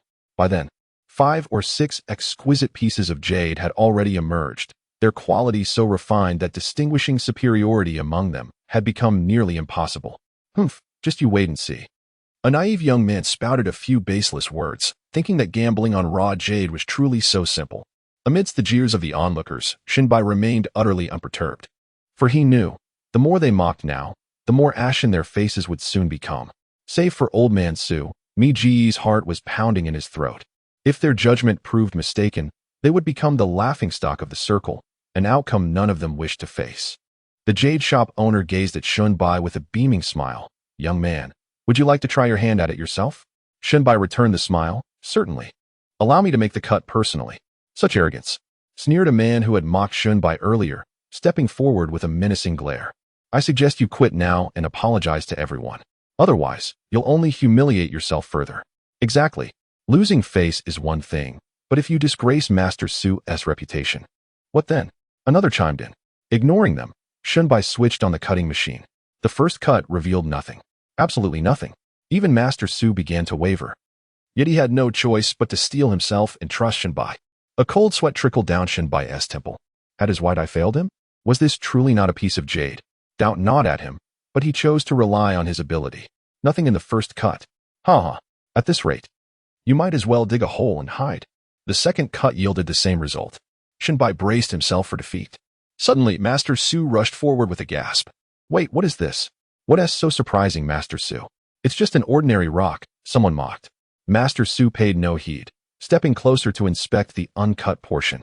A faint glimmer of green peeked through the incision. Could I be mistaken? He murmured, retrieving a magnifying glass to scrutinize the stone's surface. Indeed, sporadic flecks of green dotted the cut. Shunbai's nerves tightened. His white eye had perceived this stone's green hue as the deepest among the lot. Yet now, nothing. Even he began to question his ability. Well, finished examining, Master Su? The shop owner, seated in his wheelchair, waved impatiently. It's clearly worthless. No need to waste time on a third cut. Shinbai hesitated but resolved to proceed. His white eye had never failed him before. Master Su studied the stone under the magnifying glass. Though traces of green were faintly visible, they lacked translucency. I'll make one more cut, Shinbai declared. Chapter 97. A letter. The shop owner and the crowd exchanged amused glances. Convention dictated that if 2 cuts yielded nothing, the third would be futile. To the onlookers, Shinbai had become nothing more than a clown. And if this cut reveals nothing? A man barked from below. Our time is precious. Skepticism hung thick in the air. What if this final attempt proved as fruitless as the others? The jade market proprietor had a rather provocative demeanor. If this isn't the finest piece, I'll crawl out of here on all fours, declared Shinbai, pointing emphatically toward the entrance. By this point, Elder Su was beginning to harbor regrets. Though moments earlier, when Shinbai made his second cut, he had glimpsed 2 specks of emerald green at the very core of the stone's incision. Now his confidence wavered. Yet he refused to be disheartened. Such was the nature of the jade gambling trade. No one enjoyed perpetual good fortune, and he had already steeled himself for potential failure. Shinbai, however, brimmed with unwavering assurance, having verified the stone's quality once more with his discerning gaze. Indeed, it was a superior piece of jade, With a resounding shout, the machine cleaved another incision. "Ah, prepare to crawl out then, Elder Sue. I trust you won't object?" taunted a bystander, fixing his gaze upon the old man. "Elder Sue, your young friend here has made quite the boast. If this cut proves worthless, he vows to crawl out. What say you?" The market owner smirked with thinly veiled triumph. "Surely young Master Shin is a man of his word?" he added, feigning reluctant amusement. "Indeed. A wager is a wager," Shinbai replied coolly. "And if you refuse to leave willingly, we shall carry you out ourselves. An upstart like you, daring to spout such arrogance and pass judgment, have you no shame?" The murmurs swelled around him, yet Shunbai remained unperturbed. With deliberate calm, he turned on the water hose, rinsing the freshly cut surface clean. Beside him, Elder Sue's jaw slackened. A flawless, verdant incision gleamed back at them. The old man erupted into laughter, whirling toward the market owner. "Well, shall we proceed with the crawling?" he jeered, deliberately amplifying his tone. The proprietor stood frozen, seemingly deaf to Elder Sue's words. Never before had he witnessed jade of such immaculate quality. Silence. The entire incision radiated an unbroken emerald hue, surpassing even the finest specimens unveiled earlier. Without question, this was the most exquisite piece. Those who had mocked moments prior now burned with humiliation, slinking toward the rear of the crowd. Migu exhaled in relief, wiping sweat from his brow. Once again, Shinbai's prowess had left him awestruck. "Since I've won," Shinbai declared, "I demand that the one who spewed nonsense earlier vanish from my sight." His finger singled out the man now cowering at the back. Naturally. The market owner, snapping back to reality, offered obsequious smiles. My oversight. Escort him out." At once, attendants seized the offender and expelled him. The man offered no protest. Words spoken rashly demanded their price. Onlookers shook their heads in silent relief, grateful they hadn't crossed Shinbai. "Elder Sue, forgive this unsightly spectacle. That's not what you said earlier," the old man retorted indignantly. "Oh, my apologies. I spoke in haste." The proprietor backpedaled. "I see this not as urgency, but rather as an attempt to take advantage of the situation," Mr. Sue mocked. In the eyes of the stone market owner, this particular stone was worthless, ready to be discarded. Yet, to his astonishment, Shunbai had unveiled a piece of jade of the highest quality. This single piece could fetch a price exceeding 10 million. Observing the owner's swift change in demeanor, Shunbai let out a cold chuckle. He took great delight in scrutinizing the stone market owner, pondering whether there existed a stone among the dozen that surpassed the one before him. He gestured toward the jade. The answer was, of course, negative. However, the stone market owner and those surrounding him fell into a profound silence. "I suppose not," Mig walked over, declaring loudly. To be honest, he too had almost believed they would lose face today. Although the owner was reluctant to admit it, victory was victory, and there was no denying it. Thus, he intentionally raised his voice. "I hereby declare that this piece of jade is indeed the finest. I stand by my word. Bring forth the 6 million I prepared." Upon his declaration, a servant retrieved an envelope from a safe nestled against the wall. Inside, you will find a 600,000 card and a letter. I am uncertain of the letter's contents. These stones were entrusted to me by another, and this 6 million is not my own. I am merely fulfilling someone else's agreement. And now that agreement has been fulfilled. After speaking, he took the envelope from the servant and handed it to Shunbai. Am I dreaming? Shunbai thought, wishing to slap himself twice, unsure if he was indeed experiencing this reality. His heart swelled with joy. With this money, he was nearing 10 million. Mr. Sue approached and gently patted him on the shoulder, saying, "This is rightfully yours." Shunbai accepted the compliment, albeit with a bashful scratch of his head. "Now, let's hasten to open the envelope." "I am a bit impatient," urged the stone market owner. Shunbai leisurely took the envelope, pocketed the bank card, and extracted the letter within. The opening line read, "Congratulations, my heir." Shunbai was momentarily stunned before continuing to read. "If you are reading this letter, it signifies that I have departed from this world. This is the final inheritance I leave behind. I have instructed my lawyer to draft this document, bequeathing it free of charge to the victor of this stone gamble. This is your reward." After finishing the letter, Shunbai glanced at the stone market owner and promptly stowed the letter away in his pocket. An inheritance for me? Shunbai pondered, perplexed, as nothing further was written after that statement, leaving him in a state of confusion regarding the situation. "What does it say?" the stone market owner inquired, curiosity piqued. "Nothing much, merely congratulating me on winning the gamble," Shunbai replied. The owner suspected there was something concealed, yet he could not press Shunbai in public. so he could only manage a forced chuckle. Old Master Su observed as Shunbai tucked the letter into his breast pocket, and without uttering much, he approached and gently patted Shunbai on the shoulder.